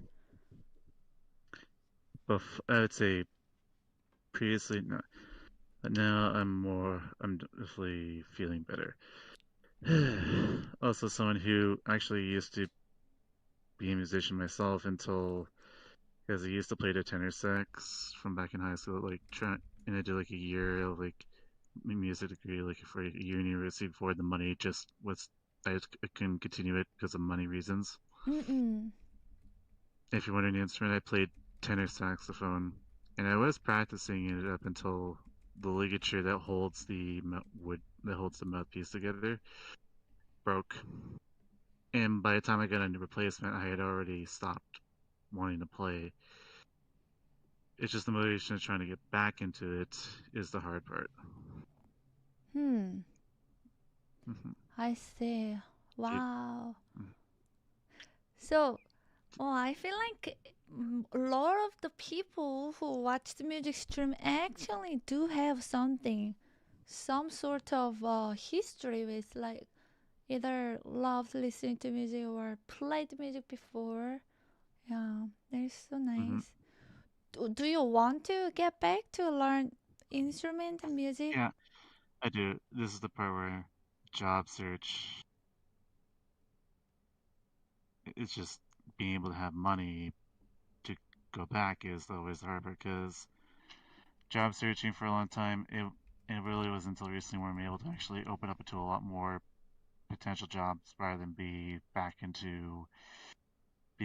like being strictly work from home because my father has Parkinson's and recently was able to be put into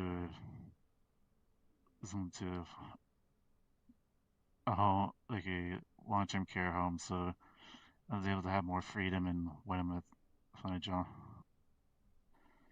job stuff. And now that's the freedom. That's just the focus on the year, get a job, so I'm able to pay for my own stuff again. I see. Oh, I hope. Do you have any questions for me? Oh, let me think. Because I didn't prepare any specific question because I didn't know what to expect coming on here. Yeah. But okay, let's start with and thank you so much for sharing. Yeah, I do really hope that you can find a job this year, and so that you can do the things you would like to do. Yeah, and I really wish the best, and I believe in you. Tell me some things that like makes you happy. What makes you happy? Something that you enjoy? Yeah. The sports team winning would be obviously one of them. Sorry, which one? My sports team winning a game. This is from the championship. They won like the Canadian Premier League. And this is a clip you can find online of the infamous icicle kick, where the championship game was essentially played in a blizzard. You'll be able to find that online.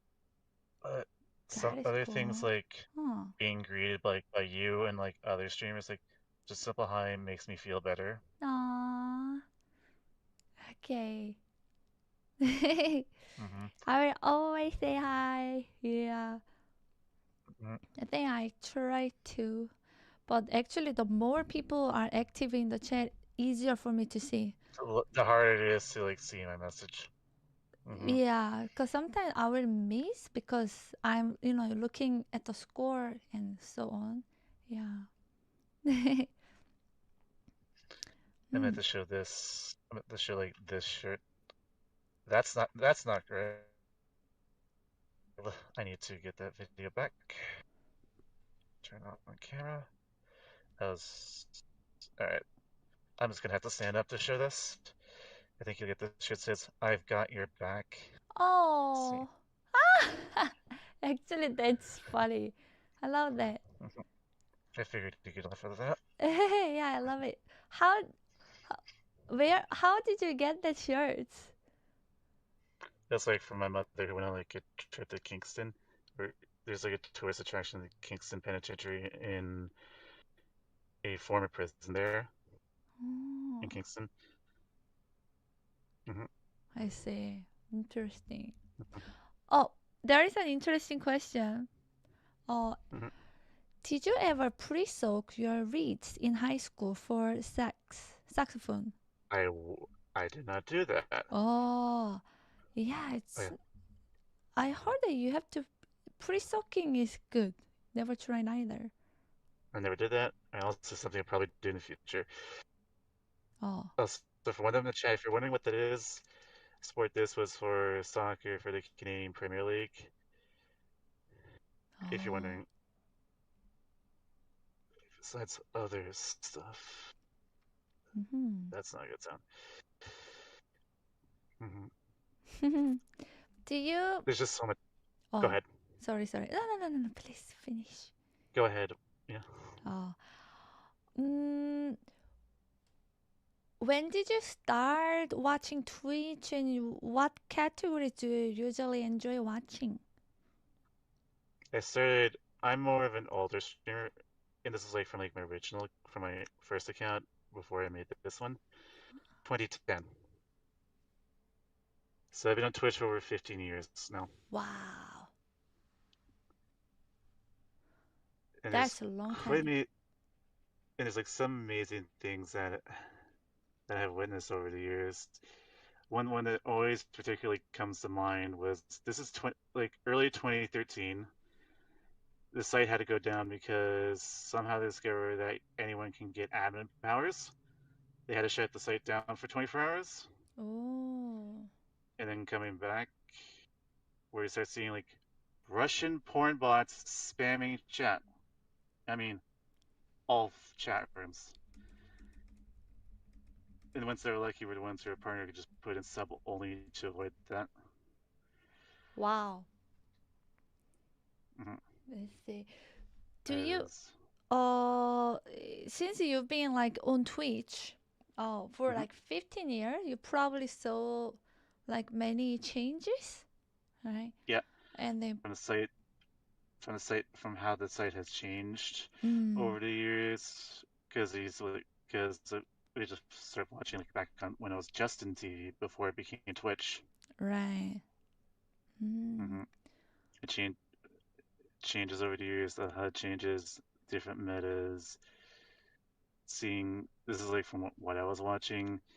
They essentially did like a sleep competition to see who would wake up first. Uh, this is like in the TOT back like 2014. This happened. This is like a lot of time. This is like before you could do sleep streaming, like long before. Normally you just get like a 1 week ban for doing it, mm, and this is like before you could do like IRL or just chatting, where it's just pure gaming. mm-hmm. Then when it's changed, when TwitchCon happened in 2015, before they did the first one, I jokingly suggested they make known as the Kappa Awards, and ended up turning into like a couple of roasts of like former employees, even the guy himself, the face of Kappa. I He has an see. account. I don't remember his name, but I'm sure you guys can search for it yourself. Face of Then Kappa. different, yeah. Rope Cindy? Hmm? Kappa face? Rope Cindy? Yeah. Yeah. Yes. That's not Rob CD. No. No? It's a completely different Oh, person. really? No. It's not. People really think it's I him. really Nope. thought it was him Nope. until now. It's not him. Why they look the same? Similar facial structures. They look the same, like twins. Wow. Okay, good to know that it's not him. Yeah. Oh. Different areas like games like Team Fortress 2, like Hearthstone. Always does something for StarCraft. But just so many things that has happened over there. And that's when like 2017 was the cup is when I started like watching other Korean streamers. This is back when Twitch Korea was still Yeah. in full streamers. Like I think over that streamer Ginny was like fall during the Cuphead, when Cuphead had launched. That's when I found her stream back in 2017. Hmm. And then like watched a bit, but this is like I know where she was like before she even blew up, where she had like the English and Korean streams. Then she had like a Korean only bit before her stream blew up from Taiwan. Oh Like early wow. 2018. Real OG viewer. Mm-hmm. Huh. And how did you Then find me? I think it's like through other stream. It was like I think because you were rated Uh-huh. as like from one stream. I think it's like Hachu or Tiangi who rated you. That was back then. That's how I find stream following since Christmas Day of 2023. Wow. Then you should also during like COVID was definitely something where a lot of streamer stuff was just I know that because that's how the Ginny S fan arc during that major season. That's also how I found Yugi and Tiangi. Oh yeah, I just remembered. This is like on this. Let me just go to because it'd be surprising is that I've actually been to fall around the same time. Give me a sec. I'm amazed Oh yeah, that I've been. sorry, Go sorry. ahead. Sorry. It's the Discord delay. Yes. Keep cutting. Yeah. Because I've also found you'd be surprised that actually I've been following Uni because I was looking at like IRLs. I was looking at like just trying to it's like Uni. I've actually been following her since 2017, like before Ginny even. And then pandemic hit. I was also doing my own form of streaming back then, just trying to get used to it. But then it just wasn't really working out. I see. Do you have more questions for me? Or chat can answer. Could give me some. Yeah, I just had it. Now I forgot. Happy New Year. Oh, yeah. What do you like about? Do you watch TV at all? Or Yeah. is it mainly I stream? used to a lot, but now it's just mainly for like certain things, or if I do get chance sports. Oh, so it's gonna be sports would be one. Let's see. In your Because opinion, Go what ahead. what is the like best part of what live stream that you've been watching stream for so long? Yeah. Just being able to interact with the people who are streaming, interact with other people. It's honestly how Twitch has also sometimes kept my sanity. At times, like helping me through tough times. When you say interact with people, and the interaction, sometimes like when you are in a super big channel, your chat probably don't get be seen, and then it's not a direct interaction. That's where offline chat comes in. Because I've also met the streamers IRL. We used to have like Twitch meetups where I live here in Ottawa.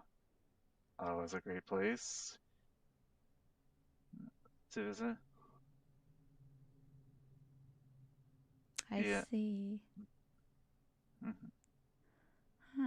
Because during that time, I met some of the fellow streamers also back when I used to play competitively video games, like even through like my university back when, like through the esports. Even though I didn't really play for the teams, I participated in their LAN tournaments, and it was honestly fun to do those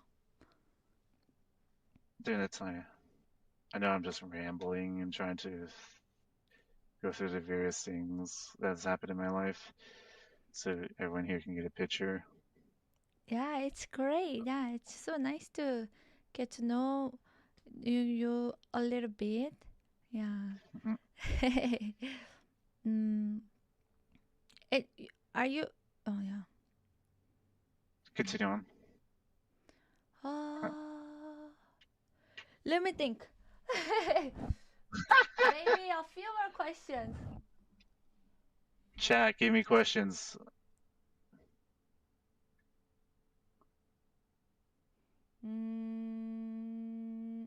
No, it's if I was to say favorite streamer, I'm not revealing who that is. Huh? That's It's okay. It's okay. if you're running con, my main is Protoss.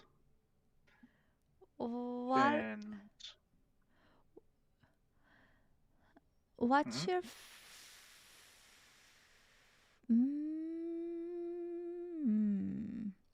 Do you watch Forsen? I don't even know what that is. Yeah. No, you don't. Oh. No. What line of work are you looking for?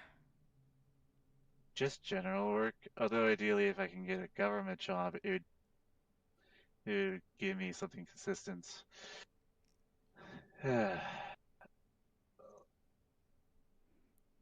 Oh, he's banned. Oh. List your hobbies, please. You must have a lot of them. Mainly video games, but if I do get a chance, I would love to continue doing more sports because we recently had to sell goaltending equipment. We recently had to get goaltending equipment that doesn't fit, but I still have my goaltending helmet with me, sticks, as well as, and that's about it. I recently acquired new skates, so we'll be able to skate on essentially the world's largest skating rink. It used to be longest, the Rideau Canal, during Winterlude. Winterlude is happening between January 30th and February 16th. I'm just basically trying to give you travel ideas for when you do traveling again. If you think of it, there's also Quebec City. Those two you did not go to because you only did Montreal and Toronto during your last trip. There's also the East Coast, the Eastern, or the Maritimes, where I'm actually from. I'm not from Ottawa. I'm not born in Ottawa. I'm born in Nova Scotia. It's in the Maritimes where you'd see. Let me see if I get this shirt. Oh, I see. So you like IR streams? It'd be somewhere like it'd be this, like this would be my home province. Oh, okay. Really. That is cool. Oh, what do you like about IR streams? It's just being able to see other places that I normally wouldn't be able to travel to. Places I would probably want to be to, like go to Japan for once and go there. That would be fun. I see. Nah. Do you, for example, like Japan, do you prefer to watch someone who is visiting Japan as a foreigner, experiencing everything, exploring Mix of also both. new? Oh. I do fellow Genesis juniors as well. It's just more of like a life goal to do that sometime this or next year because I've never left Canada and I want to at least experience it. Sorry about that. I see. Yeah, I hope, and I hope you will go. I believe you will go soon. Yeah. There's one country I will never visit, the US, and the primary reason, guns. Oh wait, you That's don't want the to main visit? reason I would never want to go. You don't I would ever... never visit US because of guns. That's the main reason. Is that how a lot of Canadians feel about US? Like unsafe? Not necessarily, but the current political climate is we don't is saying a lot that we don't trust the U.S. anymore. Oh. It's fallen out of favor massively. I see. Gotcha, gotcha. That's where another side of me I really don't want to like show. Hmm. This is mainly in stream. If it was like my own stream, I would talk about more. But politics. And Mm-hmm. if you're in chat, if you're wondering where I align to, it's more like around the progressive side. Think of Hassan. That would be where my alignment would be. Oh, I see. Mm. Mm-hmm. Oh. Because I've actually worked for a political campaign. That was like 6 years ago. This is pre-pandemic. LSSC to Canada, I had worked for, I volunteered for WIN. Was amazing to experience that. Then I would have done it again in 2021, but the pandemic forced me to say no Mm. because I didn't want to get sick without getting vaccinated. I see. Gotcha. Mm-hmm. Mm. What? Think of this. What is it? Oh. Oh, yeah. I was trying to answer a question. I'm just going to say this for the chat internet. This is Canada progressive, so way left of what U.S. Democrats, what U.S. left would be. All right, go ahead. Mm. Oh, what kind of like a movie genres do you like watching? I was thinking more like the animation type, but sometimes like theater type movies, they find if it's like a really interesting one. Because I think of like those same movies, I think of like 2023. That was like a good year. Movies like Barbie, Oppenheimer would be Killins, Suzume. That's a really good one. The Red Herring, it's a Studio Ghibli film. Mm. Would also be one. And more recently would be The Demon Slayer. The last of the Demon Slayer would be the one looking forward to. I've already seen the first part, second part, and third are 2027, 2029. Such a long wait. Let's see. And about today, what made you decide to be on the open mic? You kind of decided today, right? Yeah, it's because of like hearing what other people have been talking about, and I feel like more confident to do this. Oh. The last time was like in a direct call with this a big streamer chat. Let's say Ginny would be. Mm. This is like 5 years. This is like 4 years, 4 or 5 years ago. But now it's been longer than that to be able this type of stream again. But this time with my face cam because I don't really normally show my face because of issues with OBS and this current cam I'm using. Let me see. Well, I appreciate and glad you took the courage to be on. How do you feel? Do you feel nervous? Do you feel good? Is it? I was like nervous at the beginning a little bit, but I felt more comfortable being able to talk.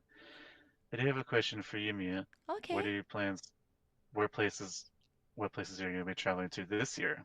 Oh, well, the first place, I don't have like specific plan. I'm not really a planner. All other trips that also happened last year, I kind of plan maybe longest would be 3 years before. 3 years, 3 months, 2 months, yeah. I guess kind of will follow. But the first trip, in end of January, I'll be actually will be visiting Sushi Dragon. Yeah, is she already leaked this plan, right? Hachi already leaked, right? Or not? Am I leaking more? Oh my gosh, she did. Okay, all right. Yeah. So yeah, I'll be. Speaking Yeah, of Bachu, actually, she did come out like back in 2023, and she's like the only one of like the main streamers I've watched that have met in person. ah. Oh, you met her in person? Yeah. Oh, nice. This is like, it's just there's like so much things I do want to they show live streams of how fun always. It's not a boring government town. There's a lot of activities to do. What do you like doing in your town? What would you suggest? Like, If it can, during the winter, it's things like the winter, a lot of like ice skating.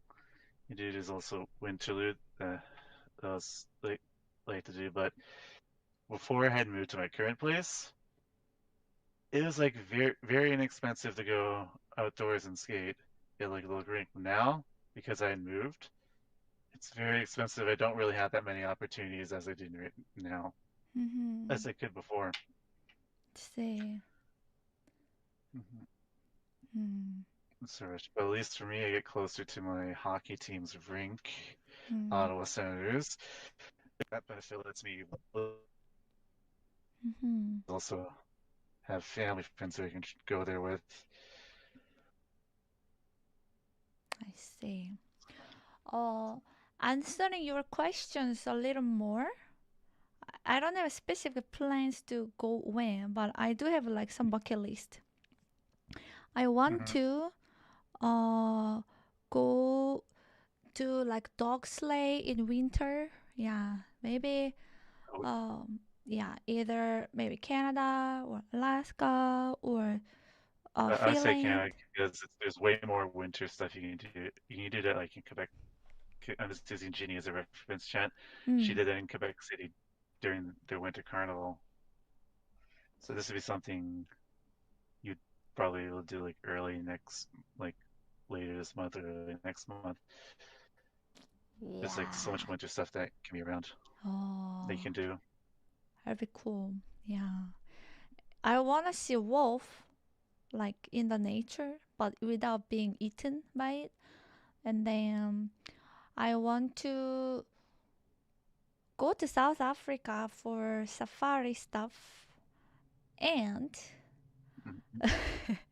and I want to wait, what else did I want to do? I want to do scuba diving, and I actually want to go inside the ocean and try to be in a shark cage without being eaten. And You'll be fine in the shark cave.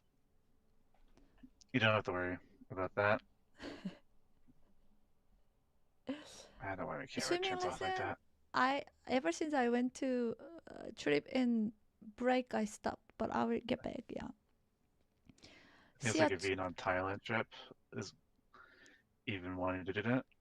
Thailand, yeah, I loved there. That was my bucket list. Yeah, for elephant. You see, it's all about animals actually. My major bucket list stuff. Yeah, and I also want to go back to Switzerland to do the Glacier Express train. That I had really bad luck and had to.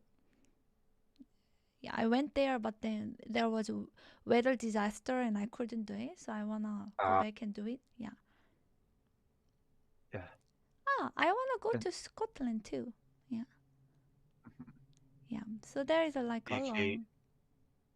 UK used to be on something I would go to, but as of recently, I don't think it'd be good because the Canadian dollar is not that strong compared to what is now. It wouldn't. It'd just be I'd be paying the equivalent of almost $2 for every one British pound for my money. That's just way too expensive for me. Even like EU would be like $1.75. It'd be like equivalent like paying an extra 75 cents, 60 to 75 cents. That's just That's way too expensive for me to pay that much. Because I would have to have a lot more money to go to Europe and UK, compared if I were to like Japan or Korea, South Korea. Yeah, traveling is very expensive. Yeah, agree.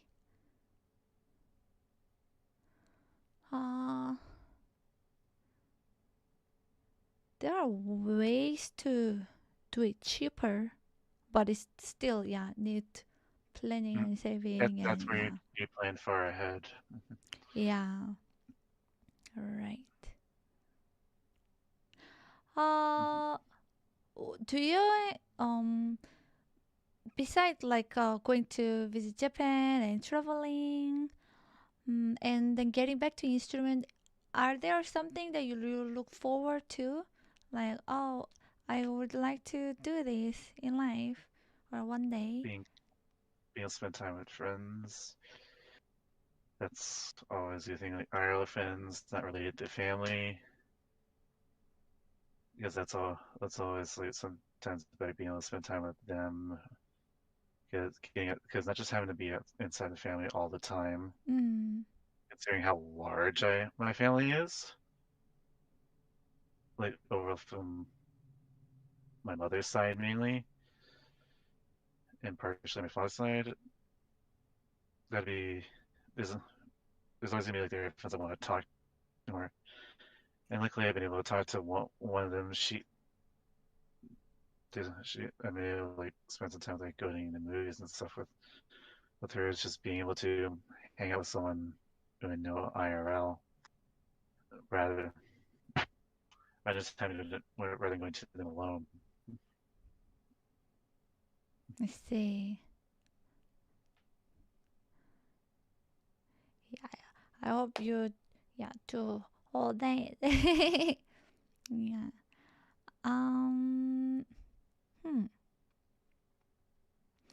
Actually, I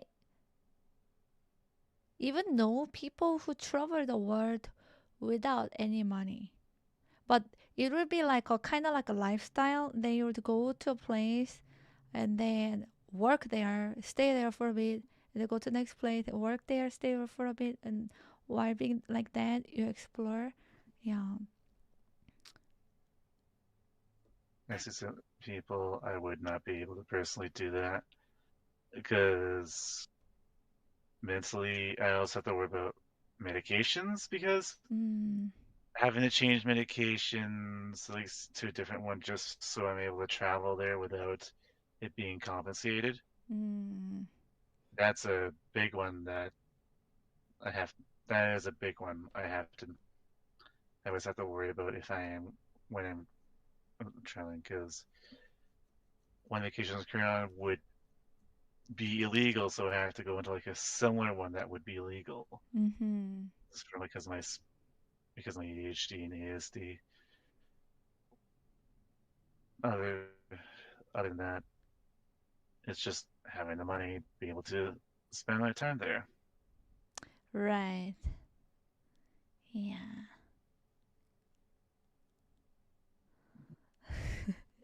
I did ask Mia, how did you get started on Twitch yourself? Oh, I started on Twitch on 2020 when the year of pandemic, and that's when I finished like all my internship and stuff, and I finally could start working, but everything was shut down. Yeah. So yeah, so I kind of started. I wanted to try streaming as a hobby, just to have an excuse and a reason to sit down and play piano because if I don't have a reason to play piano is not a hobby for me. Yeah, so like I don't like really sit down and play piano for myself. So I wanted to make a reason for me to keep learning new songs and to keep playing, and that's why I first started streaming. Yeah. But it ended up picking up, and I ended up loving it too. Yeah. And then I found out I love playing for people. Yeah. So that's how I got it. And then in the beginning, I was like teaching and streaming, kind of like balanced. But then as time went by, I decreased teaching and increased streaming. Yeah, because I love streaming more. Yeah. It reminds me of like how Tiangi was in it because she was teaching English during the time before she made Twitch her full time. That's what reminds me of that. There's more stuff I would. Yeah. So you never play off stream? Unless I have to really practice something, no. I don't really play off stream.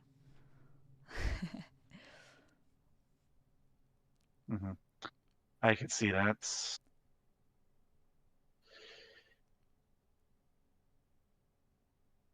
Yeah, I'm just gonna post a couple links. I don't know where I could put this for like travel suggestions.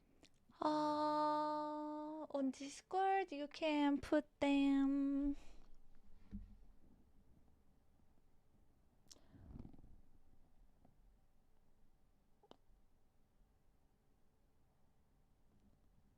IR suggestions in the suggestions category.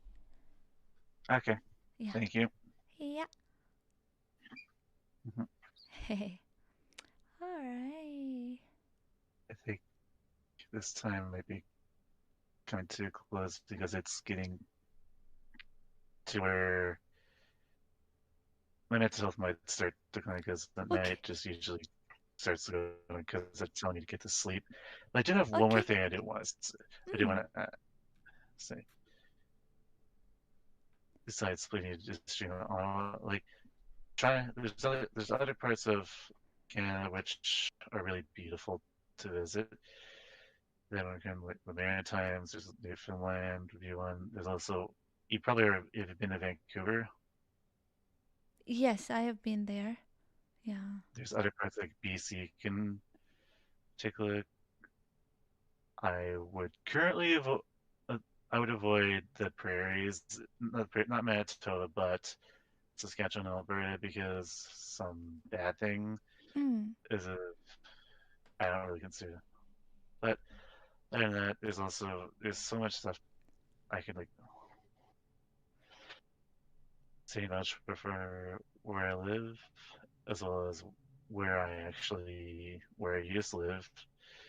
Because I will say this, I used to actually live was born in Nova Scotia. I was there for like 8 years before I ended up moving on because of my father's job government. Because most of my other side family was actually born in Nova Scotia, but moved to Ottawa, or where my mother and father are also born there. Then my father's gen actually moved to Nova Scotia, where me and my brother were born. Then we moved back, and because at the time I was able to go, because of when they moved, I was able to meet my best friend, who, if I do it when I do end up getting married in the future, is automatically my best man. It's just friends nice. I still have. Though I do need to reconnect with them in the future. Yeah. But there's just a lot of stuff I can go on and on about. But I think it would better to like not take up too much time. If anyone else wants to join in. Yeah. Plus, I think you would also like to get some sleep into. Well, thank you so much for hopping on to open mic. Really, really, really nice meeting you. You too. Yeah, I hope to meet you in person in future. Yeah, hope so too. If I'm in your city, you can come snipe I'll and say definitely try to hi. snipe you. Yeah. Okay, and thank you for watching my streams. I hope to see you more often in the chat. Yeah, I will be. Alright, thank you. Have a good night. Apollo. You too. Alright. This is so nice. Yeah. Loving it. Is there anyone else who wanna hop on, even if it's just to say hello to me and the chat? I think we kinda had everyone who signed up. Yeah. Some people, I think, are not here. Couldn't be here or too late. But most people, we got. I wonder if Red Mistake or Papa Red is here. Hope Fairy. Yeah. Yeah, Hentai, yeah. I should have probably gone first with him. But... Oh yeah, Sega Tiki, of course. Yes. You can join. It's in the special event. Perfect. yeah, we can have Mike TK. Oh, Tyler, thank you so much. You being so helpful. Yeah, I don't know what would this even be.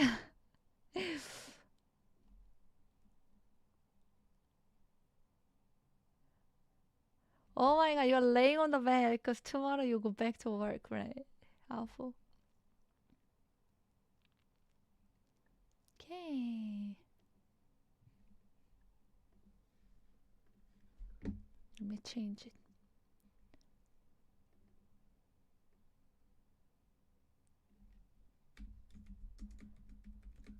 Hello, Mia. Hello. Wow, what a nice voice. Thank you. Are you going to have camera on or not really? It's okay if you don't want to.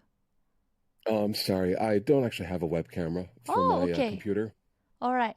No problem. Let me then put it. Oops. Wow.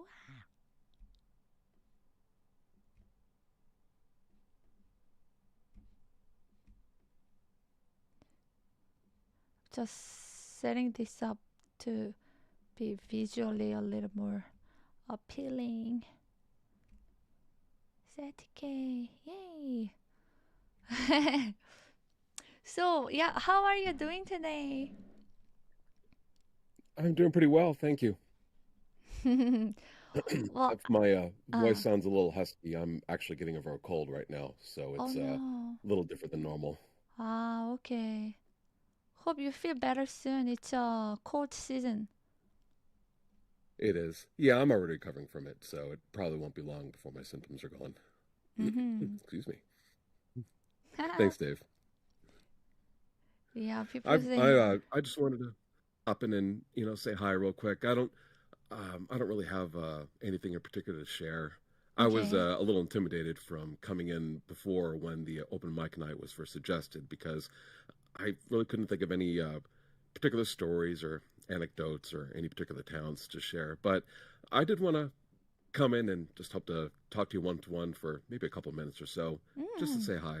Oh, thank you, I thank wanted to, you. I just wanted the opportunity to talk to you one-on-one.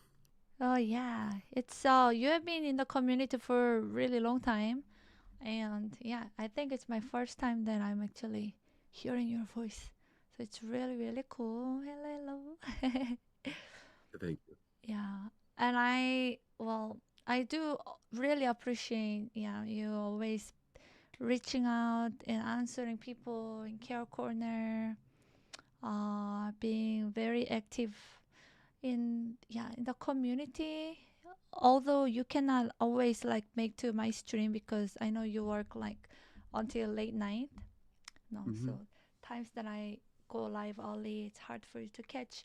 But even despite all this, thank you for being such an active and important big part of the community.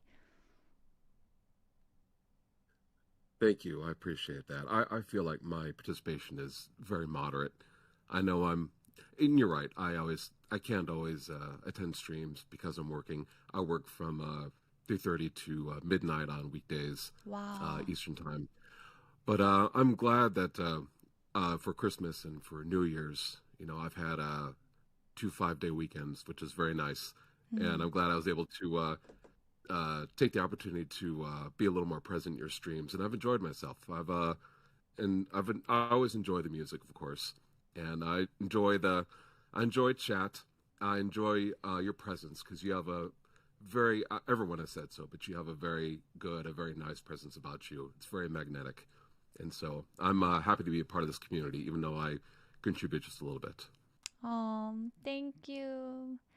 And I was really, really, really, really touched. Yeah. That you supported me. Yeah. At like around Christmas time, it really meant a lot. Yeah. Just and I just because of the things that like you have shared, before.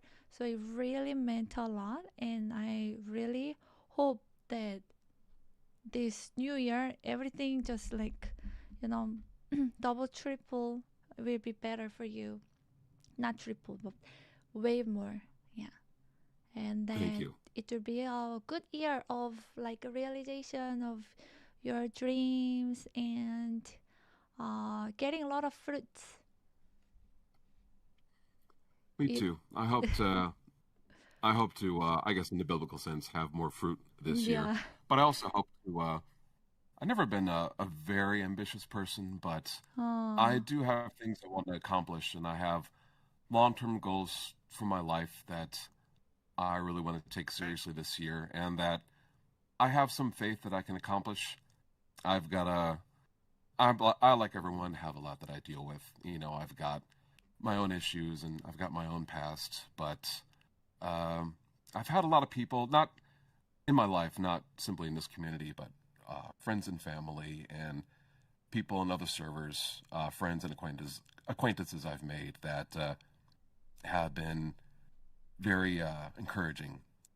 They've been encouraging me to try to do more. And I have other reasons too. I think I told you my mom had passed away about 5 years ago. My dad is still alive, but my dad's he's not in great health. He hasn't been for a while. And I'm one of those people who, I'm an only child. So it's just me that my parents have ever had. I see. And I've always wanted to, my dad always is very supportive of me, and he's always said he's proud of me. I've always felt as if I wanted to do more to really earn his pride, you know. I want to be my dad at the end of his life to look at me and say, son, or Mike, you've done more than, no, let me phrase it the way Dad would. Mike, I always knew you could do these things. Like, I've always encouraged you, and I've been very proud of you for having done these things. So, my motivation. Mom and Dad had a divorce when I was 4, and I moved in with Mom. So, long story short is I haven't had as much interaction with my dad as I have with my mom, because Mom and I lived in the same house, and Dad and I had several states between us since I was 11. But Dad was always present in my life. But that being said, I've always wanted to. I still have the bond with my dad. I still have that connection, and I always wanted to be more present in his life, and always wanted to make him proud. So this is going back to me as part of the reason that I feel like this year I feel more motivated and I have a little more faith in myself that this year I can make a change, because the last several years I've sort of been stagnant. So I appreciate everyone's encouragement and everyone's prayers. So and that's pretty much it. I see. Well, I'm sure your dad is already so proud of you. Yeah. 'Cause you're a wonderful person, such a good person, and having those thoughts. And it's clear that like you and your dad has a big affection and love for each other, even though, you know, there was a lot of distance and time in between. Yeah. But yeah, do you live very far from him now, or is it kind of close? I live in North Carolina, and he lives in Indiana. So if I were to travel to him by car, which I have, it would be like 11 to 12 hours, depending on time of day, depending on the weather and whatnot. Last time I drove to him was a couple years ago during the winter, but there was a big snowstorm. So what was normally an 11-hour trip turned into a 14-hour trip, especially after I got past Indiana, or Indianapolis rather. Snow just slowed everything down to a crawl. Yeah, I see. Are you able to see the chat now? Yeah, I can. Oh. I haven't been reading it too much since I've been talking, but yeah, I see it. Yeah. Just people saying like, you got this, Eatike, keep striving for your goals and aspirations. Yeah. Thank you, Chad. I appreciate it. I'll read everyone's comments later on when I can give it better focus. Mm. I appreciate everyone. Yeah, I appreciate you being, you sharing and hopping on. It's so nice. I think, you have very, very, very positive presence too, whenever you are saying anything. Yeah, and I also know that I also feel like you care about me a lot as a streamer, in the inside like a Discord community. So I appreciate that too. Yeah, and everyone else too. Yeah, I feel that. So thank you. You're welcome. I do, if I can, I always want to be at least a little bit of help to some people. If I feel like there's something I can share, or if I can give an uplifting word, I don't speak a lot. Obviously, I'm not as active in chat or in general, but once in a while, if I feel I have something to say, then I'll say it. Mm. Yeah, you done a lot. Yeah, you've done a lot, and really appreciate it. Yeah. Oh, yeah. Okay. So, do you have anything you wanna ask or say to Segachike? While he's here to say hello. By the way, they love your voice. Yeah. I think you can keep that sick voice for a little longer, just for the sake of the voice.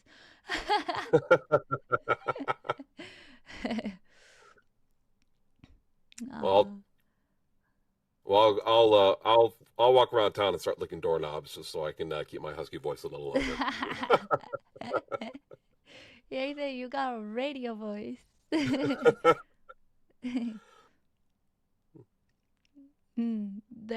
been told.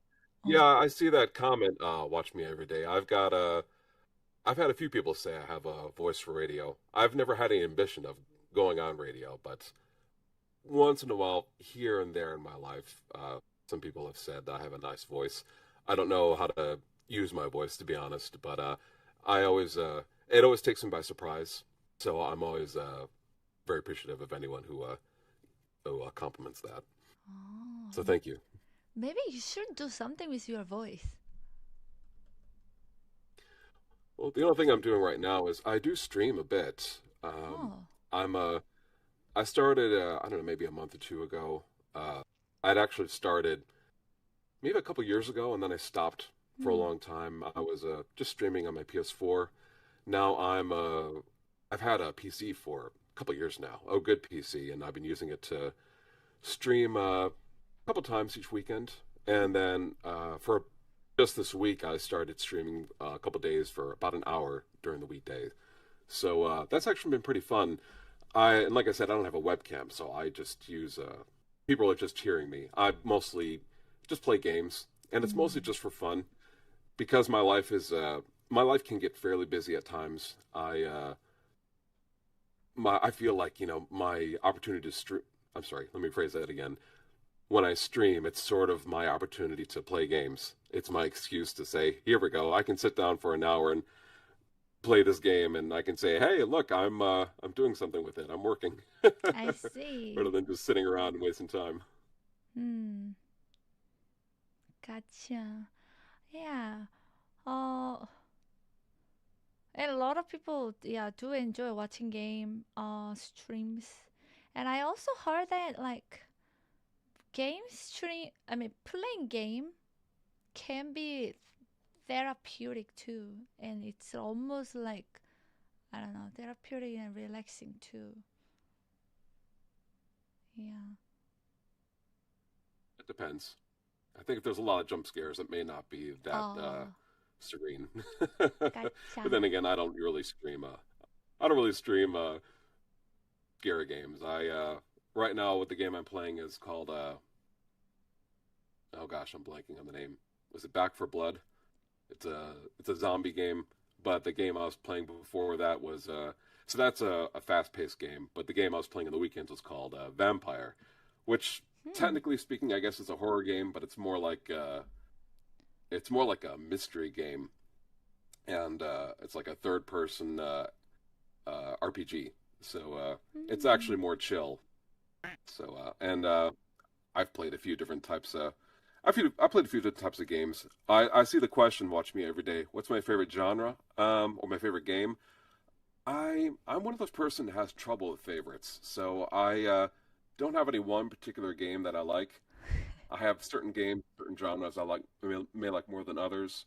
Like if you ask me about RPGs, I like JRPGs, and I like probably the Final Fantasy games the most. And there's also another RPG series called Suikoden, uh, which I think is just great.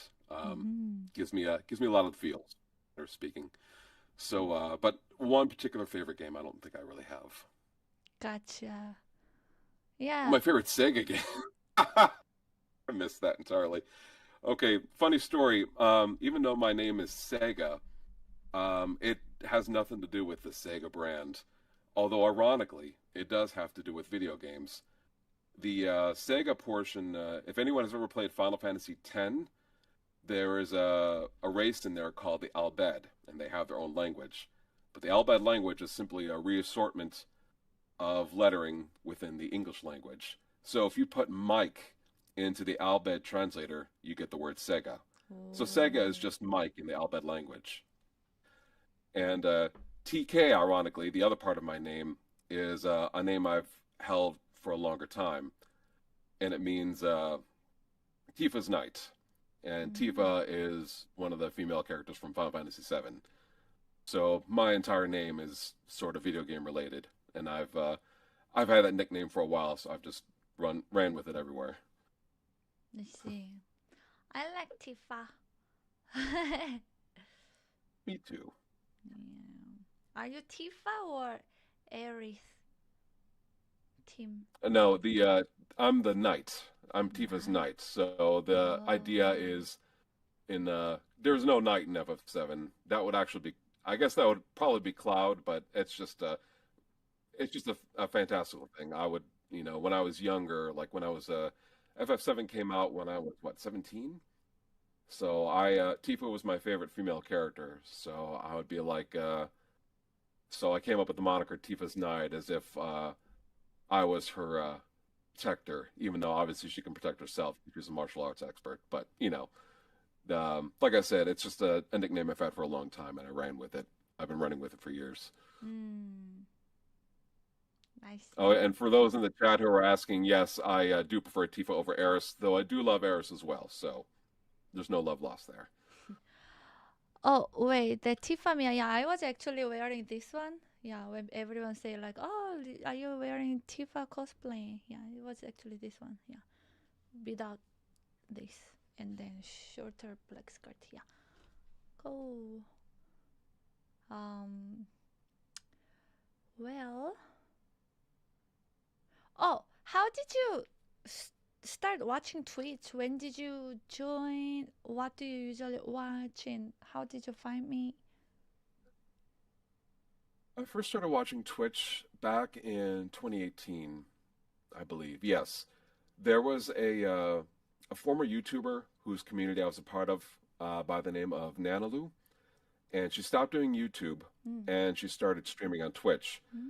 Her name is Shauna Housen. She used to go under the moniker Shauna for Lunch as her Twitch name, and now it's changed to Hey Shauna Hey.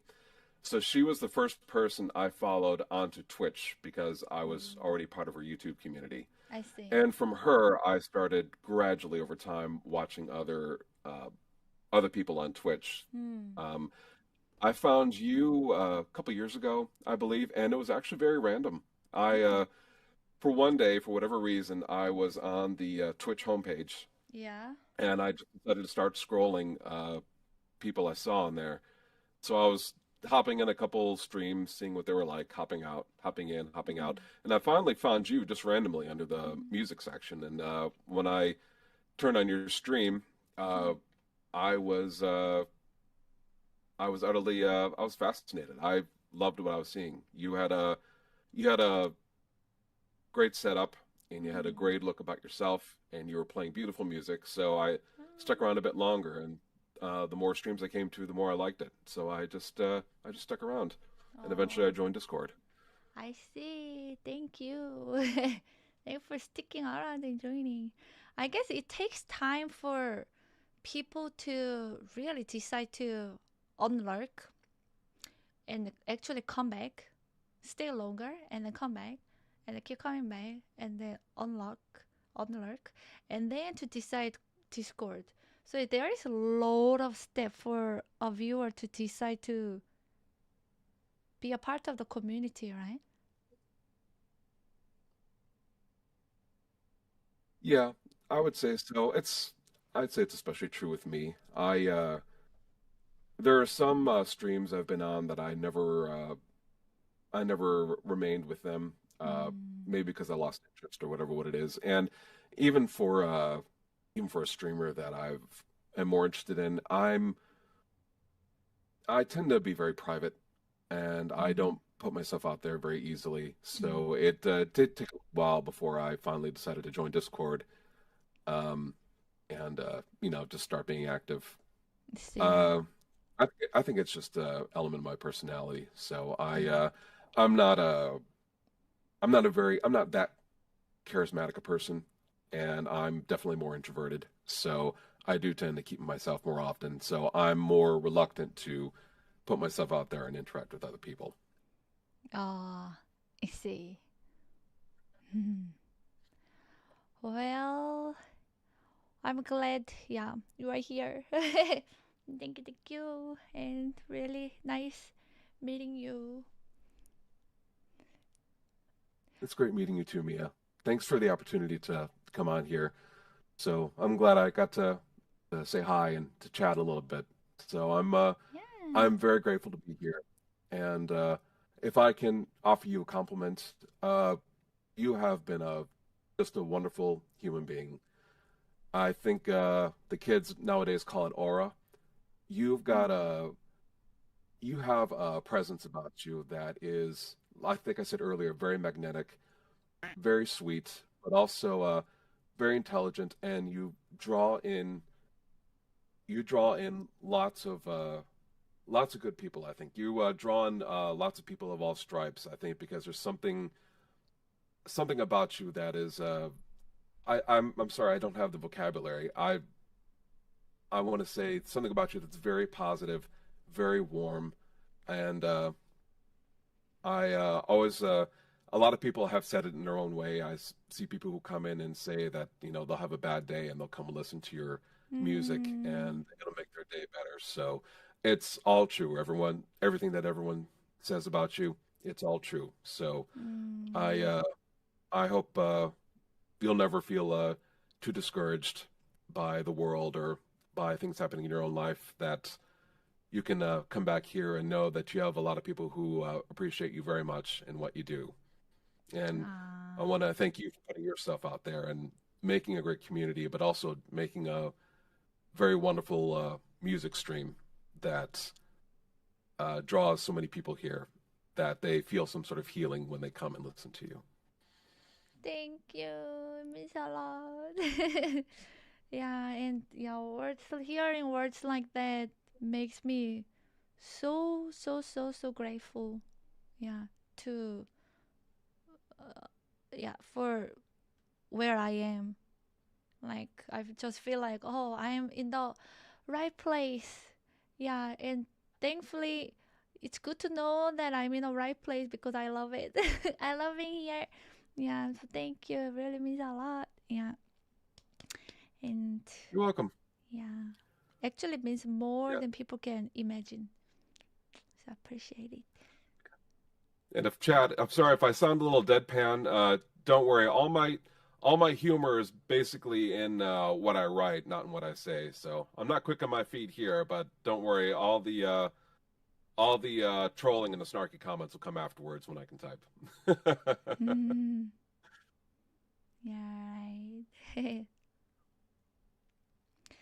Well, thank you so much. And I agree. That a lot of people who come and stay, and I get to know so many good people, including you and so many other people and everyone who joined too. So yeah. Hey, don't leave, please. Nobody. Yeah. We all get old together. I'm joking, yeah. People coming by, but yeah, I just appreciate every single one. Yeah.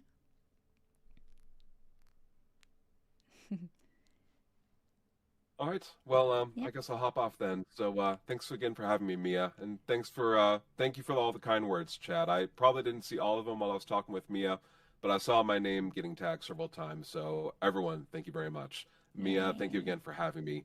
I hope Thank you have a great rest of the stream. Well, I mean, I'm going to stick around, but still. Yeah. Well, have an amazing year ahead. Happy New Year. You too. Thank you. Happy New Year. Yeah, bye.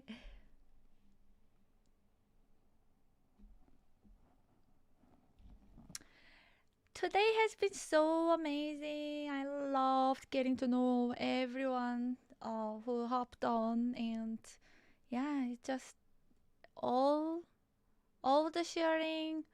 I mean, all the open mic, yeah, people were so great, yeah. And do you want more content like this? Should I do this more often than every 4 years?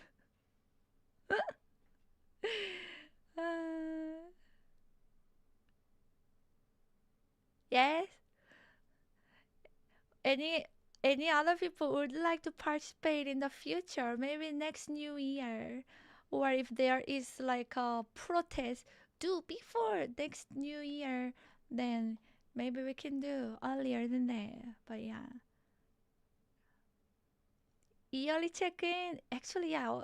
Year is a lot, right? A lot can change. Okay. A New Year's tradition. Oh, quarterly. Oh, wow.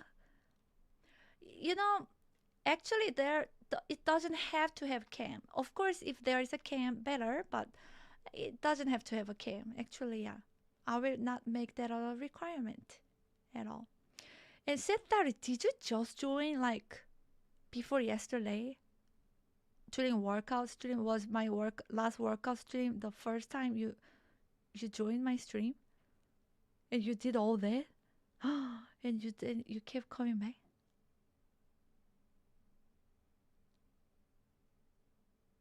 I see, Injarebi, no problem. Honestly, just phone is fine too.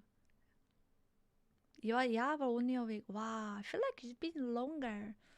Hope you enjoy my other content too. Music. There will be cooking. There will be IRL. Yeah. I'll try to do it at different times so it gives everyone a chance to come in, because New Year alone might be hard for some people with family place. So true. Hi, Narzek. And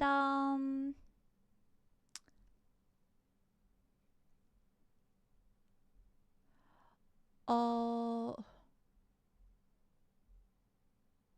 wait, I'm trying to go back to the comment I saw earlier. Yeah, Stoic veteran. Hang on, Stoic veteran. For sure, I'm a veteran with PTSD and tightness, and this music helps a lot. Oh, thanks for your service, and so glad you are here. May I say a warm bowl of chicken noodle soup on a cloudy winter day. You as well. You are more like I don't know, a medicine. Not even a chicken bowl, but an actual medicine.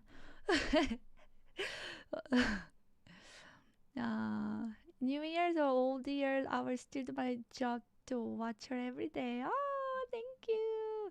And watch me every day. What an amazing contribution you did by DMing come pick up artist, and also making him wave, and also to go squat with me. Yeah, so nice. Thank you for being so welcoming to everyone.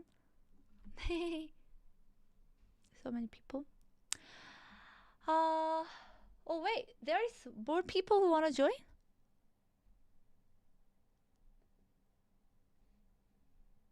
Who is Dennis? Do you wanna go? Or not really?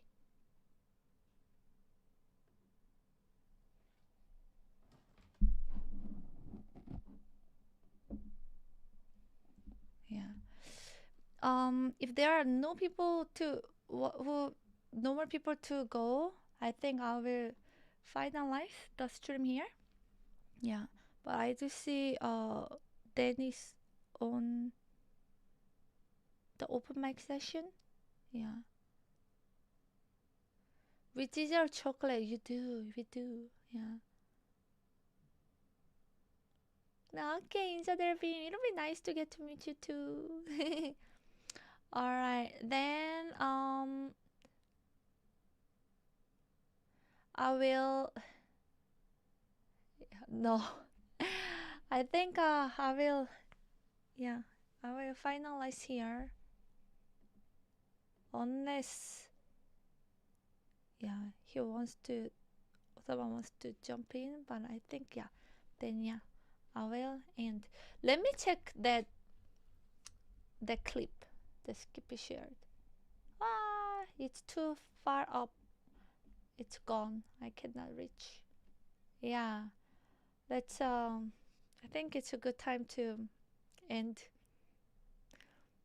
Yeah, you, you know, I knew I didn't have to worry about like trolls, yeah, and so on. But us expected, actually above expectation. Thank you so much for being so awesome and so respectful. It was a really good time for me too, and yeah, it was amazing. So thank you. It's so much learning. I loved. Let me check the clip.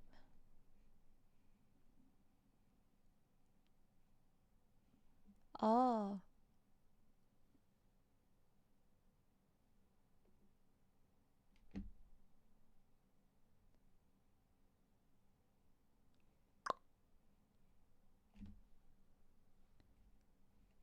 Yeah. This was the clip. Yeah, in there. Where's the sound?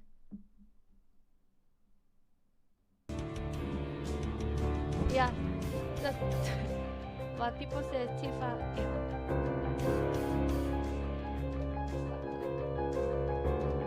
It's funny, yeah, cause same clothes. Okay, thank you everyone who had to leave. Yeah, I do hope you catch up with the vote. There was a lot of great part, a lot of learning. Yeah, 대박 많이 받으세요. Thank you, Sepharis. Thank you so much, Compicom artists, everyone who was vulnerable to share. Yeah, Compicom artists, Zikar, Remington Nash, yeah, and everyone else. Yeah, really, really, really appreciate. Yeah. Yeah. If there is anything else I can do, or suggestion, just let me know. I will end here. Thank you so much for the big support. Serfelgar, he went to sleep. Oh, Serfelgar too. Yeah. And also Swift Crisis. It was such a fun time. Great storyteller. Laughed a lot. And Benny Cage too. So positive. Yeah. Everyone, thank you. Skippy too. Segatike. Have everyone good night. I appreciate. Bye everyone. Yeah, do check the vote please. And again, Compicop artist, thank you so much for being an incredible inspiration for me to do this. Good night, Dave. Thank you all the most. Tyler, Spinny, thank you for helping to host. I will raid and go rest. Let me see.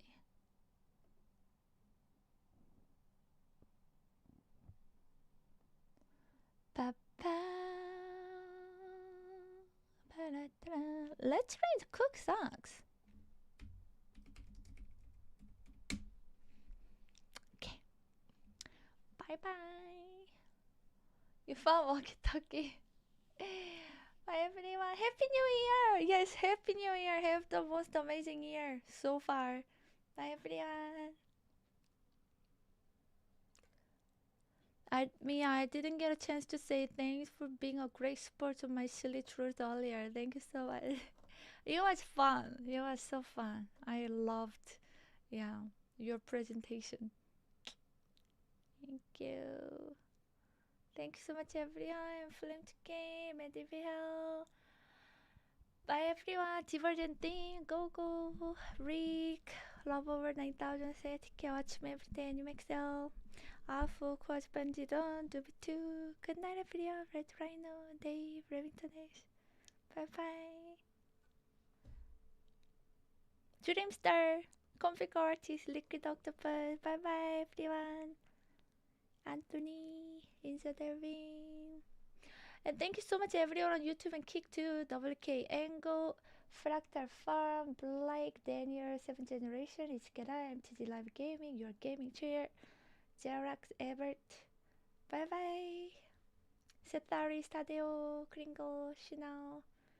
Bye bye everyone.